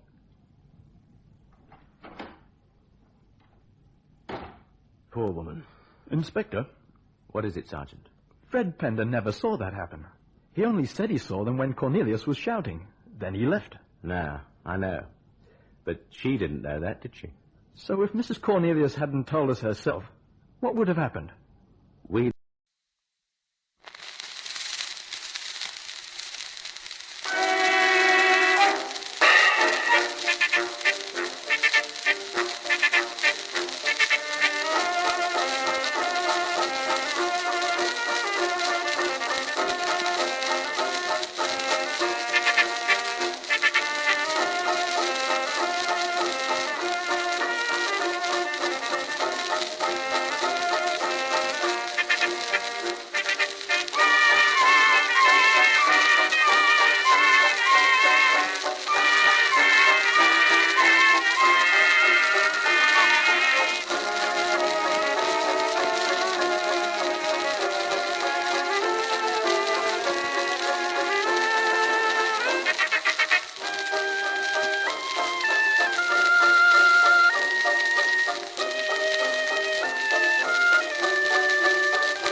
that I found her beneath the shade of an old walnut tree. Oh, I can still see the flowers blooming round her where we met on the Isle of Capri. She was as sweet as a rose at the dawning, but somehow fate hadn't met her for me.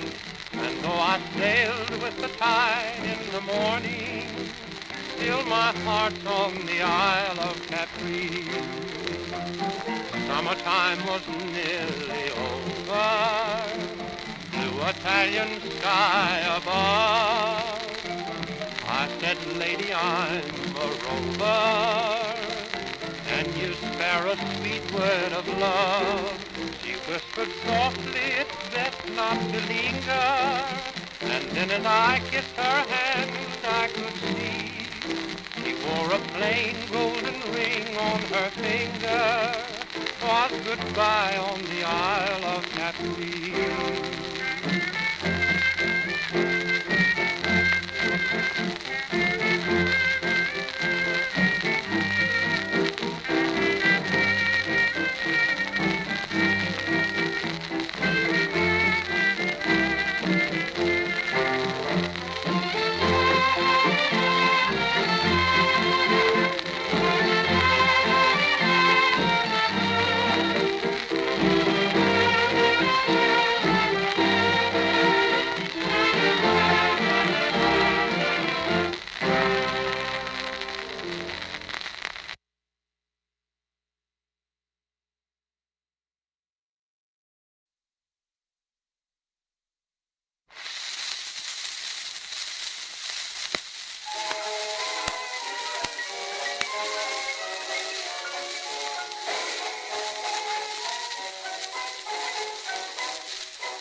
Wheaties presents Night Beat.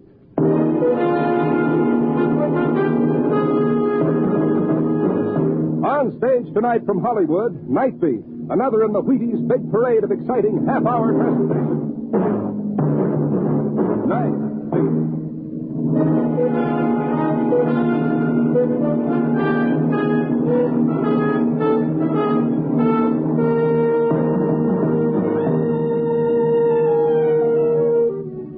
Hi, this is Randy Stone. I cover the Night Beat for the Chicago Star. Stories begin in many different ways. This one began with a strange little man who claimed the most remarkable power. The power to kill with his mind. Night Beat, starring Frank Lovejoy as Randy Stone.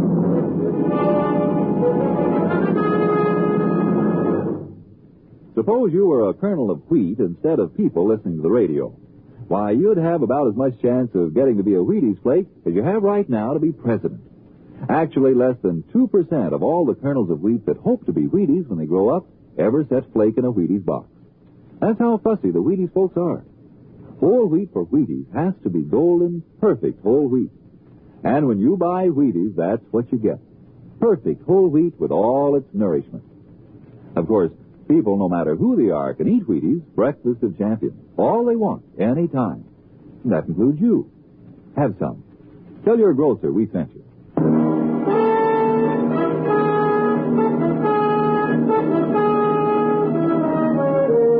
It was one of those lousy moods I had. Spring in the air, 5 o'clock in the afternoon, and nothing ahead of me except another day's work. A broken leg and a month in bed. I should be so lucky. I started to walk down Michigan Boulevard. By the time I reached the art museum, I hated the whole world. Everybody was going home, and I was going to work.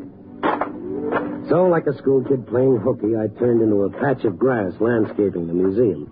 And I sat down on a bench. At the other end of the bench was a little old guy. He was thin as Melba toast, and he was staring at a pigeon perched on the fountain. I was beginning to feel persecuted, like I was the only one in the whole wide city who had to go to work. In a nice, lazy kind of way, I was beginning to wish I was dead. I wish you were dead. At first, I didn't know where the voice came from. There was no one in back of me. There was no one around except the little guy at the other end of the bench. There. I did it again. You know, that's not a very nice thing to say to somebody you don't even know. Oh, I'm sorry. I didn't think you heard me. Oh, certainly I heard you. Why would you wish a thing like that on me? Oh, but I didn't mean you. Not at all. Because if I did, you would now be dead. You mean I would be dead? It's terrible. Just terrible. Well, if it wasn't me who just said that, too, then who was it? The pigeon. Pigeon? The one that was on the fountain. I see. And what happened to the pigeon? He died. The pigeon died? Oh, yes. It'll happen every time. I'll get the bird and show you. Yes, it's dead, all right. You see? Perfectly dead. Oh, now look, Mr. Fettle is my name. Yeah, Stone is mine. Randy Stone, and I guess I'll be running along. Oh, I thought perhaps you could help me, Mr. Stone. You look like the kind of person who would understand. Yeah, I'm the harmless type that's always walking into a confession. Well, you see, it's something I can't tell to just anyone. Yeah, well, some other time. I'll be seeing you. Oh, that's the way it is. Everybody's interested in only themselves. Well, get rid of that bird. It's not very pleasant sitting next to someone holding a dead thing in his hand. Oh, of course. If I put it over there under the bush, would you listen to me? Maybe if I talked about it, it might help. You're not a policeman, are you? No. I'm a newspaper man. Oh, that's good. Yeah, get rid of the bird. And then you'll listen to me? Yeah, I'll listen. Oh, that's very good of you, Mr. Stone. I'll just put it down over here. He was a cute little old guy who didn't seem to fit into a world of aeroplanes and the Geiger counter. He was still wearing a white celluloid collar and a tarnished diamond stick pin and a black tie. He was as clean as grandmother's old lace and just as faded. His white hair bulged from an old fedora hat, and his eyebrows looked like the prank of a makeup artist. They were untouched by age, and they were strawberry red. I was already feeling sorry for him, and I knew if I could, I was going to help him. He put the bird under the bush, and then he looked down at it and sighed. I didn't mean to do it. Sure, I understand. Now, What's bothering you? You see, I killed that bird simply by looking at it and saying that I wished it were dead. Oh? Oh, I see. Mm-hmm. You wished it was dead and it died. You heard me, didn't you? You wouldn't think a thing like that was possible, would you? Well, I don't know. If I remember correctly, there was this fellow King Midas. He had a pretty good thing, too. All he had to do was touch something and it turned into gold. Oh, of course, that was only a fairy tale. You're not poking fun at me, Mr. Stone. You're not implying that I made this up. Well, now, don't get touchy. It's pretty hard to get used to. All you have to do is wish a bird is dead and it dies. Anything. A bird or even a person. And they die. Well, that's quite a power you got. You don't believe me, do you? You ought to get a hold of yourself, don't you think? I knew I shouldn't have said anything at all. All right. Now, let's say I believe you. What do you expect me to do? I'm getting afraid of myself. I can become dangerous. Well, don't wish those things and you won't be dangerous. But if I ever hate like I once did, then I'm not responsible. The words would just come out. It would happen. You mean you could wish I was dead or anybody and they die? That's what I've been trying to tell you. I don't want to hurt anybody, Mr. Stone. You still don't believe me. Oh, I think it's a perfectly wonderful story. Now I gotta go. Oh, please don't go. Don't leave me, Mr. Stone, please. Take your hands off my coat. Do you mind? I want to go to work. But listen, I killed a man. Oh? I killed Mr. Brown. Mr. Brown? Arthur E. Brown, president of the Utilities Loan Company. Uh-huh. You killed him. I was the one. It was the urgency and the way he wrung his hands together that got me. I felt pretty foolish sitting there on a park bench listening to the most fantastic kind of nonsense. For 40 years, he worked for this company. He never married. He lived a lonely life. The only pleasure he had was his job. But he was getting old. And then one day, it was on a Friday, he got his paycheck from the head bookkeeper. Thank you. Oh. But this is a mistake, a terrible mistake, Miss Johnson. This check is too much. Let me see. Oh, I don't think so, Mr. Fettle. Oh, but that's 3 weeks' pay. 2 weeks more than I've got coming. It's not my vacation, you know. I always take mine in July. Yes, I know, Mr. Fettle. Then you better rectify it, Miss Johnson. I'm sorry no one told you. On the back of the check, Mr. Fettle, that slip of paper. Oh? You mean this? Mm-hmm. Why, that's a 2 weeks' notice. Oh, that's a terrible mistake. I hope so, Mr. Fettle. Such a stupid thing. Imagine my being here so long. Why, everybody knows. I better see Smitty about this right away. Smitty's been transferred to the Ohio branch. Since when? 5 weeks ago, Mr. Fettle. Oh. Well, then I see the new fellow. I don't like to embarrass him, but I must bring this to his attention. I'm sorry, Mr. Fettle. But you don't understand. You're new here. Yes, Mr. Fettle, but there's nothing I can do. Well, I'll have to go to someone who can. Who is it that's over you? Well, you might try one of the vice presidents. Of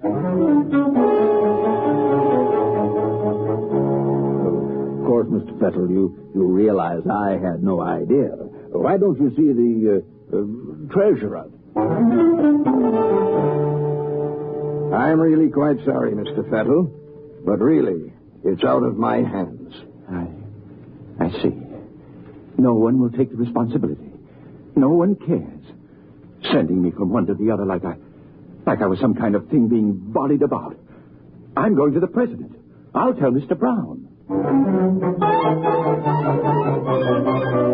Mr. Fettle went up another flight of stairs running, right through a whole pool of minor executives, straight into Mr. Brown's office. Brown was sitting there in an enormous leather chair, a very huge, fat man. His face was red and puffy. Instead of breathing, he seemed to gasp. He was that mad when Mr. Fettle walked in unannounced.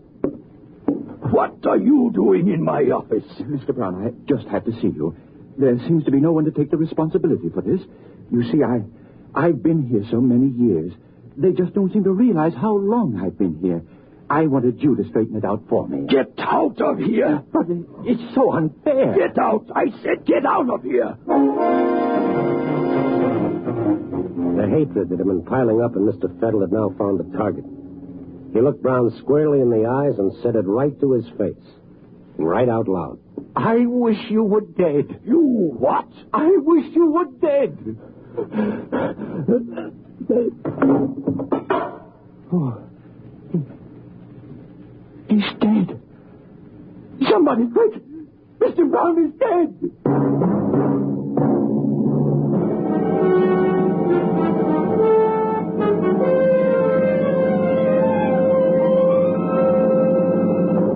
General Mills is bringing you Night Beat, starring Frank Lovejoy as Randy Stone. We know a youngster who asks the kind of questions you have to put the paper down to answer.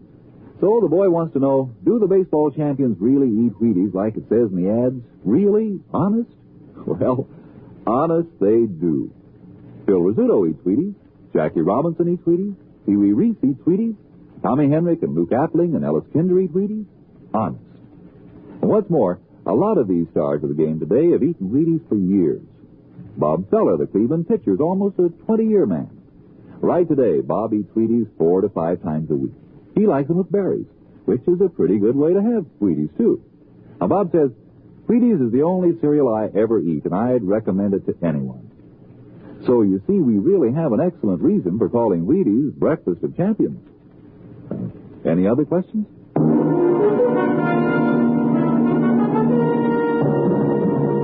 And now, back to Night Beat and Randy Stone. Sure, we've all thought about the idea at some time or other in our lives. And we could look at another person and wish he were dead, and bingo, it would happen. But then we all grew up, and we forgot about it. But here was this little old guy, Mr. Fettle, who not only believed this phenomenon about himself, but was determined to prove it to me. That's what I get for stopping on a park bench when I should have been on my way to the paper. So you see, Mr. Stone, that's how it all started, that day in the office. Well, don't worry about it, Mr. Fettle. Coincidence. Oh, I wish you were right. But what about the flies? I'll bite. What about them? I'd hold them in my hand and say it, and then they'd stop buzzing and keep real still. Dead. Oh, you're taking yourself too seriously. Stop squeezing flies to death and stop telling yourself you're Superman. But what about the bird? It was perched on the fountain. I wasn't even near him. And I looked at him, and I said it. And then, just like that, it fell to the ground. Dead. Mm-hmm. First it's Mr. Brown, then it's squeezing the flies, and finally the pigeon. Oh, go on home, Mr. Fettle.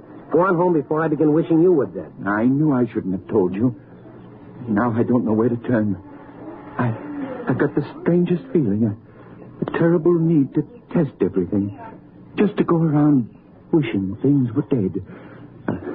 I'm sorry I took up your time, Mr. Stone. What's that? Hey, Wait a minute, Mr. Fettle. That kid over there. Hey, Jerry, over here. I found him. Uh-huh. See that boy with the BB gun? See him? How's that? If I can prove you didn't kill that bird, will you go home and forget about the whole thing? Those boys they're picking up the bird. They shouldn't do that. Hey, kid. What?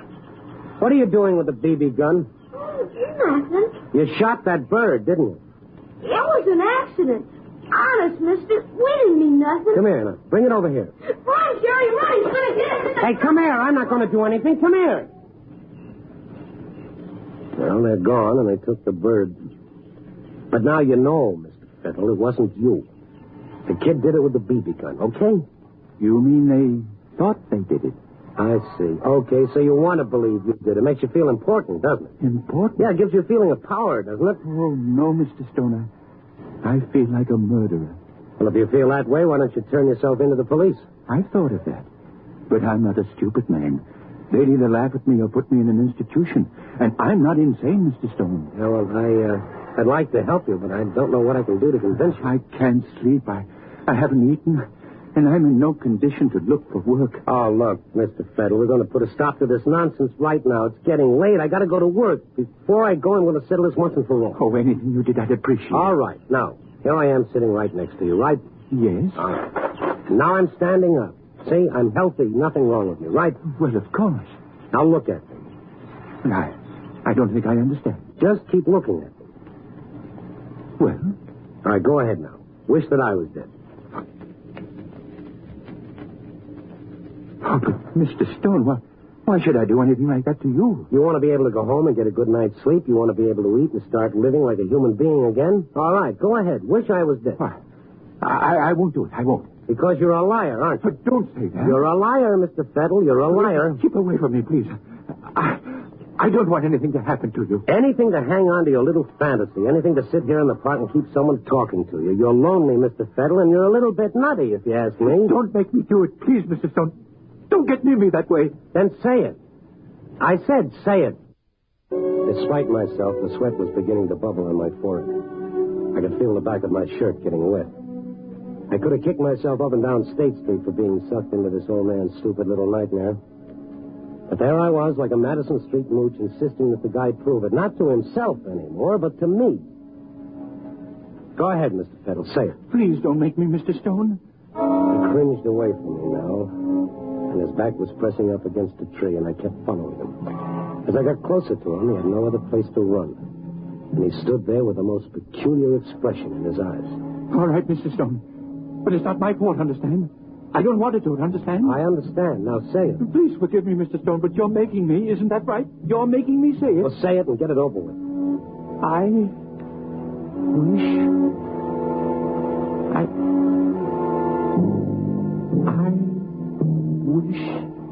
you were... I can't.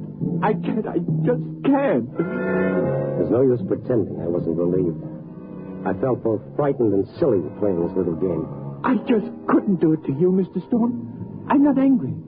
I've gotten to know you and like you. It's become so personal. I wouldn't want anything to happen to you. As he talked, his eyes became fixed on the building opposite the park. It was a tall building, and way up high, about the 18th story, there was a man up there washing windows. You see that up there? You see him? The window washer? There's nothing personal about him, is there? Just a speck crawling on the side of a building washing windows. You're going to start that all over again. Well, there's nothing personal about that. That speck up there, is there? Now, look, you're not going to drive me back. Well, if you'll only believe me, I'll try to show you. You mean with the window washer? He's pretty far away, and it's so impersonal, and, well, it may not work. Of course it won't work. That's what I've been trying to tell you. Well, I mean my not knowing him. Maybe I have to know the person, or be real close. Maybe I have to have an argument with the person, or not like him. Yeah, like the pigeon. Oh, well, that was different. I actually looked into the pigeon's eyes, and he looked at me. And that's when I said it. Yeah. Oh, why don't you go home and go to bed? Read a good book. Forget about yourself. You're going? That's right. Oh, wait. I'll do it. I stood there watching him. He stared at the man on the 18th floor for a long time. As the man started to change his safety belt to move from one window ledge to the next, just as he took off one rope from the bolt on the window frame, Mr. Fettle started to whisper. I wish you were dead. It all happened in a split second. The moment he said it, the man on the window ledge lost his balance. First, the bucket came clattering to the ground. And then, the man hung suspended, dangling by one rope and clawing at the air to get back on the ledge. And then the rope broke. And the man fell to the ground. When it happened, I ran over to the building and got what few facts were available. The item appeared in a late edition, about 10 lines on page 8. Naturally, I said nothing of the little old man on the park bench, or they would have thought I was as insane as I felt the little guy to be. But I couldn't get the amazing Mr. Fettle out of my mind. When I started to feel that I, in some weird manner, were indirectly responsible for the window washer's death, then I knew I was involved up to my neck. I went downstairs to the newspaper library. I found the item I was looking for. Arthur E. Brown, president of the Utilities Loan Association, had succumbed to a heart attack and was pronounced dead upon the arrival of his personal physician, George Watkins. The first thing next morning, I went to see Dr. Watkins. I'll be glad to give you whatever information you want, Mr. Stone, but I'm also rather curious as to your reasons. Well, in a very general way, I'm interested in certain types of death. Oh, coronary, heart fatalities? You might call it that. What is it you wanted to know? Well, as I understand it, there was someone present in Mr. Brown's office at the time he died. I believe so. One of his employees. I'm wondering if this man could have in any way brought on the heart attack. It's possible. But that particular day, not at all probable. Why not? Mr. Brown had complained of a severe constriction across the chest, and his secretary had already called me before that man was in his office. In fact, I was on my way over to his office before he succumbed. Mr. Brown's secretary was in the first aid room getting him some medicine. You mean Brown was already dying before the man even got into the office? Mr. Brown was already dying of the effects of an extraordinary lunch. With the kind of heart condition he had, his death was just as inevitable as tomorrow's sunrise. It couldn't be any plainer than that. Coincidence number one had been taken care of quite neatly. But that window washer still had to be dealt with. For a man who'd been washing windows for so many years to slip off the windowsill and then for the rope to break right at the time my amazing Mr. Fettle wished he were dead. Well, that's a pretty touchy thing to reconcile the coincidence. I went back to the building and located the engineer who was in the basement replacing a steam valve on the hot water tank. At first, he wasn't very cooperative. I suppose you're another insurance man who wants to know more about why we don't have safety measures for our window washers. No. I just happened to be a newspaper man who was sitting in the park when it happened. Well, if you saw it, you know more about it than I do. He worked for you, didn't he? Yeah, that's right. Well, what happened? Why should that man's rope break? I'm tired of answering questions. That's all I've been doing is asking questions. Well, look, mister, I'm not here to make trouble for you. I don't want to give you any bad publicity. I want to know why it happened, but, of course, if you don't want to tell me, then I've got to believe that the building was responsible. If I warned him once, I warned him 100 times. His equipment was rotted through. I told him he couldn't go to work on my building unless he bought new ropes. He was pretty sore, but he went home. At least I thought he went home.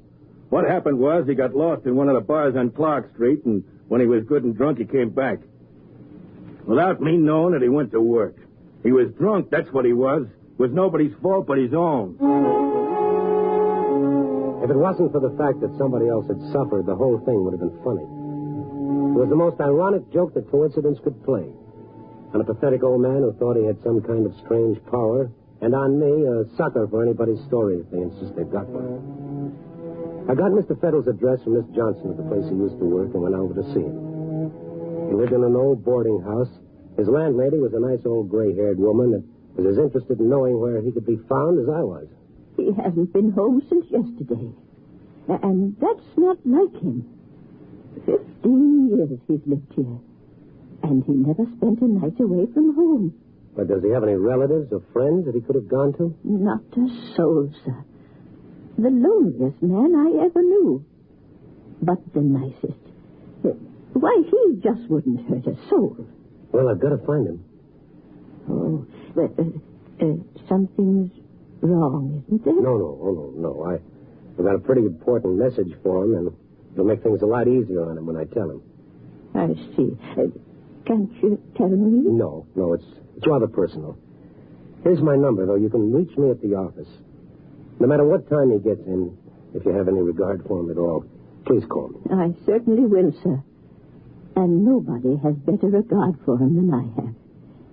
You know, he's been getting awful thin lately. Yes, you'd think a man wouldn't starve himself just because he was out of work. Now, would you, sir? Well, you call me. It'll be a lot different after I talk to him. I went to the office by way of Bughouse Square. I inquired here and there about an old gent with the white hair and the strawberry-colored eyebrows. They knew who he was, all right, but they hadn't seen him. I was getting worried about him. A nice little guy somewhere in the city running away from himself, thinking he was a dangerous killer. When I got to the office, there were no messages. I put my feet on the desk and I waited. And I started to do my column with coincidence playing the villain. I got halfway through, put my feet back on the desk, and dozed off. 2 o'clock in the morning, the phone rang.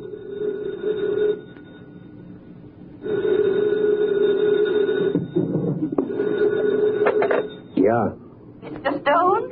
Speaking. He just came in, just now. Who? Mr. Fettle. Oh, okay, thank you. I'm coming right over. When I got to the house, she was waiting and had the door open before I could ring the bell. Is he in bed? No, Mr. Stone. He's sitting in his easy chair. His room upstairs? It's no use going up there, Mr. Stone. Well, what's wrong? Well, as soon as I called you, I put some soup on the stove. You see, I wanted him to have something hot to eat. I knocked on his door, but well, he didn't answer. I opened it, and he was sitting in the easy chair. Before I got to him, his eyes went up at the ceiling. Then they closed, and his head rolled on his chest. He was dead. I can't understand it. He wasn't sick. He was unhappy, but he wasn't sick. It doesn't make much difference now what he was. Poor soul. That's all that happened? Just what you told me? He didn't say anything? Well, he mumbled something, but it's not worth repeating. What? I want to know. Some sort of foolishness, Mr. Stone. Well, tell me. I've got to know. I'm sure I heard it wrong. Well, what was it that he said? Well, as his eyes were on the ceiling, it seemed to me... Now, sir, I can be wrong, you know, but it seemed to me that he said, I wish I was dead.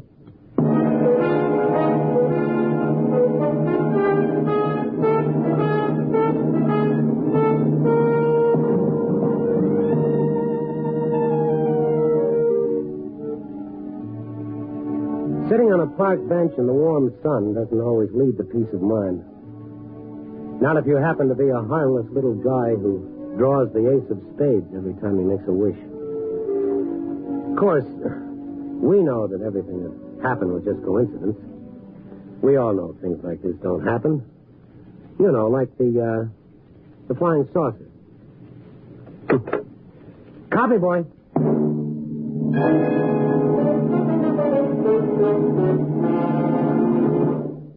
You are listening to Night Beat on the Wheaties Big Parade.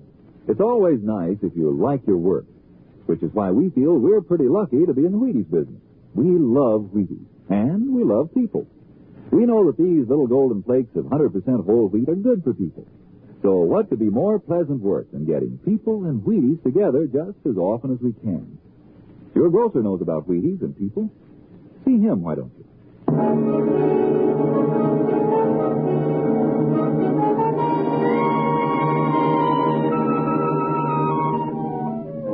Night Beat, starring Frank Lovejoy, is produced and directed by Warren Lewis and edited by Larry Marcus. Tonight's story was written by David Peltz, with music by Frank Worth. The part of Mr. Fettle was played by Bill Johnstone. Others in tonight's cast were Joan Banks, Martha Wentworth, Harley Bear, Charles Seals, Stan Farrar, and Jeffrey Silver. Listen next week at this same time and every week as Randy Stone searches through the city for the strange stories waiting for him in the darkness. And this is your Wheaties man, Frank Martin, inviting you to listen also on Wednesday night to Brian Donlevy in Dangerous Assignment on the Wheaties Big Parade. See you then.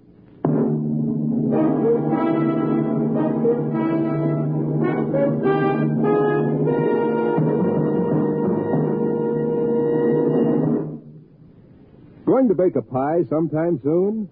Make it with Crust Quick, the Betty Crocker pie crust mix. You know, it's a tender, flaky crust that's at the bottom of every delicious pie, sure as you use Crust Quick. And so easy. Just add water to Crust Quick. And what pie crust? Tender crust, tasty crust, rich, short, lovely crust, just like Betty Crocker makes. And you can make it. Just add water to Crust Quick. Crust Quick, the Betty Crocker pie crust mix.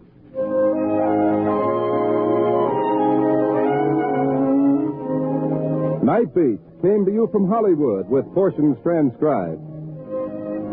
Stay tuned for Christopher London over most NBC stations.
adventures of Sherlock Holmes.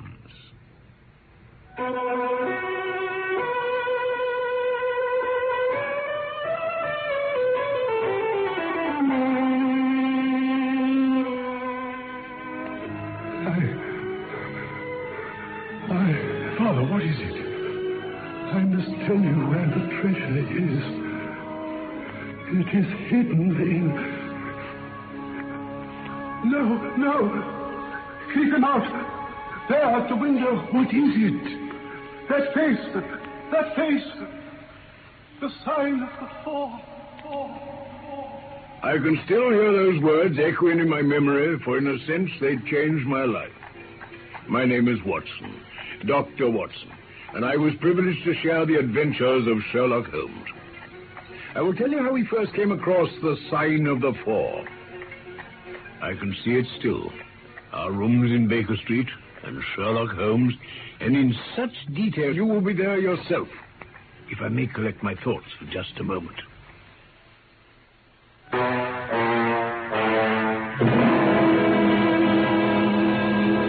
My mind rebels at stagnation, Watson. Give me the most abstruse cryptogram or the most intricate analysis, and I'm in my own proper atmosphere. But I abhor the dull routine of existence. That's why I've chosen my own particular profession. Or rather, created it, for I'm the only one in the world. You're the only unofficial detective? The only unofficial consulting detective. The work itself is my highest reward. But, Watson, you've had some experience of my methods of work. I was never so struck by anything in my life. I even embodied the experience in a small brochure with the somewhat fantastic title of Study in Scarlet. I read it. Honestly, I cannot congratulate you on it. Oh? Detection is or ought to be an exact science and should be treated in the same cold and unemotional manner. You have attempted to tinge it with romanticism, which produces much the same effect as if you worked a love story into the fifth proposition of Euclid. But the romance was there. My practice has extended recently to the continent. I was consulted last week by Francois Lavilla, who, as you probably know, has come rather to the front lately in the French detective service. He's now translating my small works into French. Your work? Yes. I've been guilty of several monographs. Here, for example, is one upon the distinction between the ashes of the various tobaccos. In it I enumerate 140 forms of cigar, cigarette, and pipe tobacco. 140? Here is my monograph upon the tracing of footsteps, with some remarks upon the uses of plaster of Paris as a preserver of impressions. But I weary with my hobby. No, not at all. But you were speaking just now of observation and deduction. Surely the one, to some extent, implies the other. By no means. Observation shows me that you've been to the Wigmore Street post office this morning. But deduction lets me know that when there you dispatched a telegram. Observation tells me that you have a little reddish mold adhering to your instep. Now, just opposite the Wigmore Street post office, they've taken up the pavement and thrown up some earth which lies in such a way that it's difficult to avoid treading in it on entering. The earth is of this peculiar reddish tint, which is found, as far as I know, nowhere else in the neighborhood. Bravo. But how did you deduce the telegram? Well, of course, I knew that you'd not written a letter, since I sat opposite you all the morning. I see also in your open desk there that you have a sheet of stamps and a thick bundle of postcards. Well, what could you go into the post office for, then, but to send a wire? Eliminate all other factors, and the one which remains must be the truth. Dear me.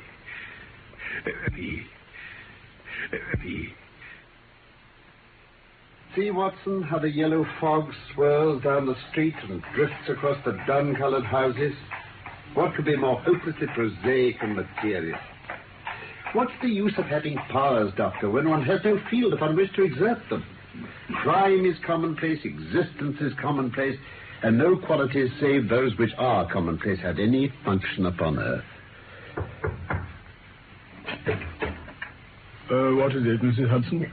A young lady for Mr. Holmes, sir. I have no appointments. Here's her card, sir. Oh, Miss Mary Morstan. I have no recollection of the name. Oh, very well. Ask her to step in, Mrs. Hudson. Very good, sir. Will you go in, please, Miss Morstan? Thank you. Pray come in, madam. It's good of you to see me, Mr. Holmes. This is my friend and colleague, Dr. Watson. How do you do, Doctor? How do you do, Miss Morstan? Will you take the basket chair? Thank you. I've come to you, Mr. Holmes, because you once enabled my employer, Mrs. Cecil Forrester, to unravel a little domestic complication. She was much impressed by your kindness and skill. Mrs. Cecil Forrester. Oh, yes, I believe that I was of some slight service to her. Mr. Holmes, I can hardly imagine anything more strange than the situation in which I find myself. Then pray state your case. Briefly, the facts are these. My father was an officer in an Indian regiment who sent me home when I was quite a child. My mother was dead, and I had no relative in England. So I was placed in a comfortable establishment in Edinburgh. When I was 17 years of age, my father arrived in London on leave and directed me to come down at once. On reaching the Langham Hotel, I was informed that Captain Morstan had gone out the night before and had not returned. From that day to this, no word has ever been heard of my unfortunate father. The date? He disappeared on the 3rd of December, 1878. 1878. Nearly 10 years ago. His luggage? There was nothing in it to suggest a clue. Had he any friends in London? Well, only one that we know of. Major Sholto of his own regiment, the 34th Bombay Infantry. Sholto. Major Sholto had retired some little time before my father came home. He lived at Upper Norwood. Upper Norwood? We communicated with him, of course, but he didn't even know that his brother officer was now in England. I see. I haven't yet described to you the most singular part.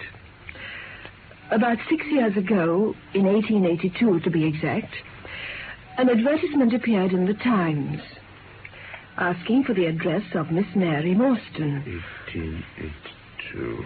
I had just entered the family of Mrs. Cecil Forrester as governess, and by her advice, I published my address in the advertisement column. The same day, there arrived through the post a small cardboard box addressed to me. It contained a very large and lustrous pearl. Remarkable. No word of writing was enclosed.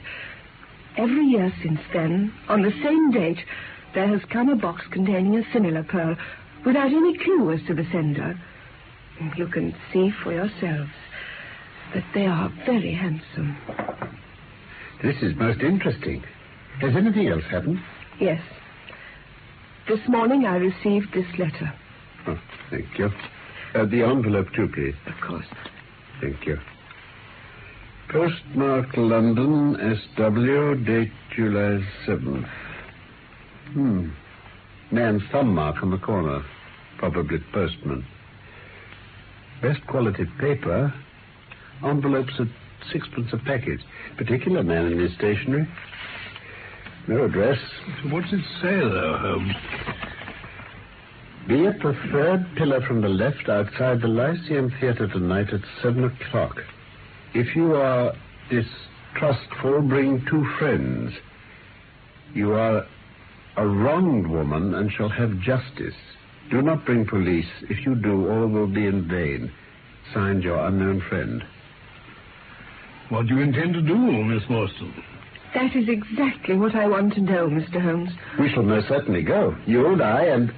Yes, Dr. Watson's the very man. We've worked together before.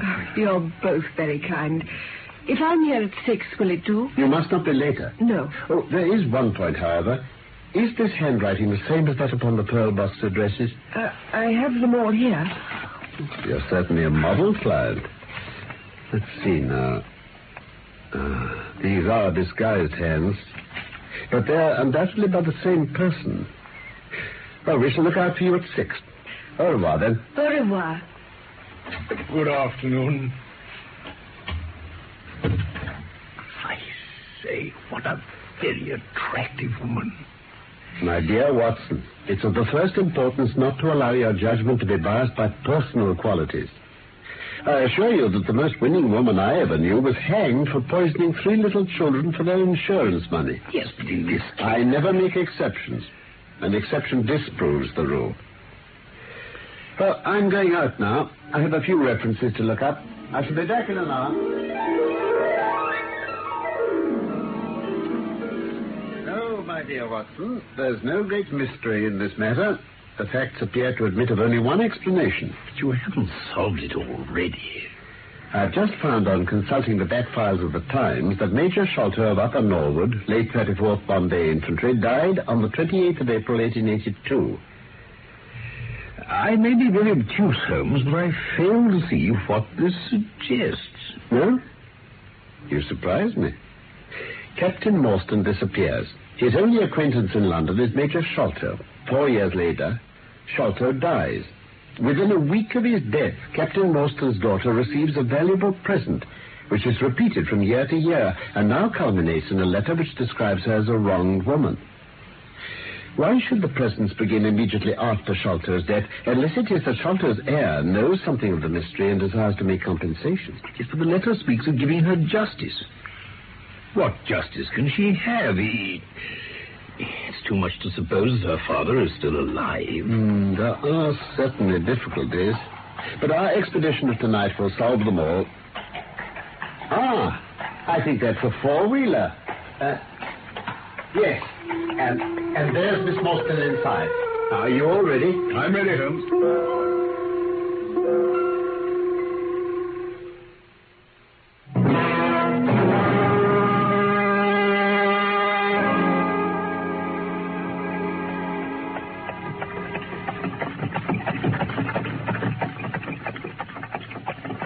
Yes, Major Sholto was a very particular friend of Papa's.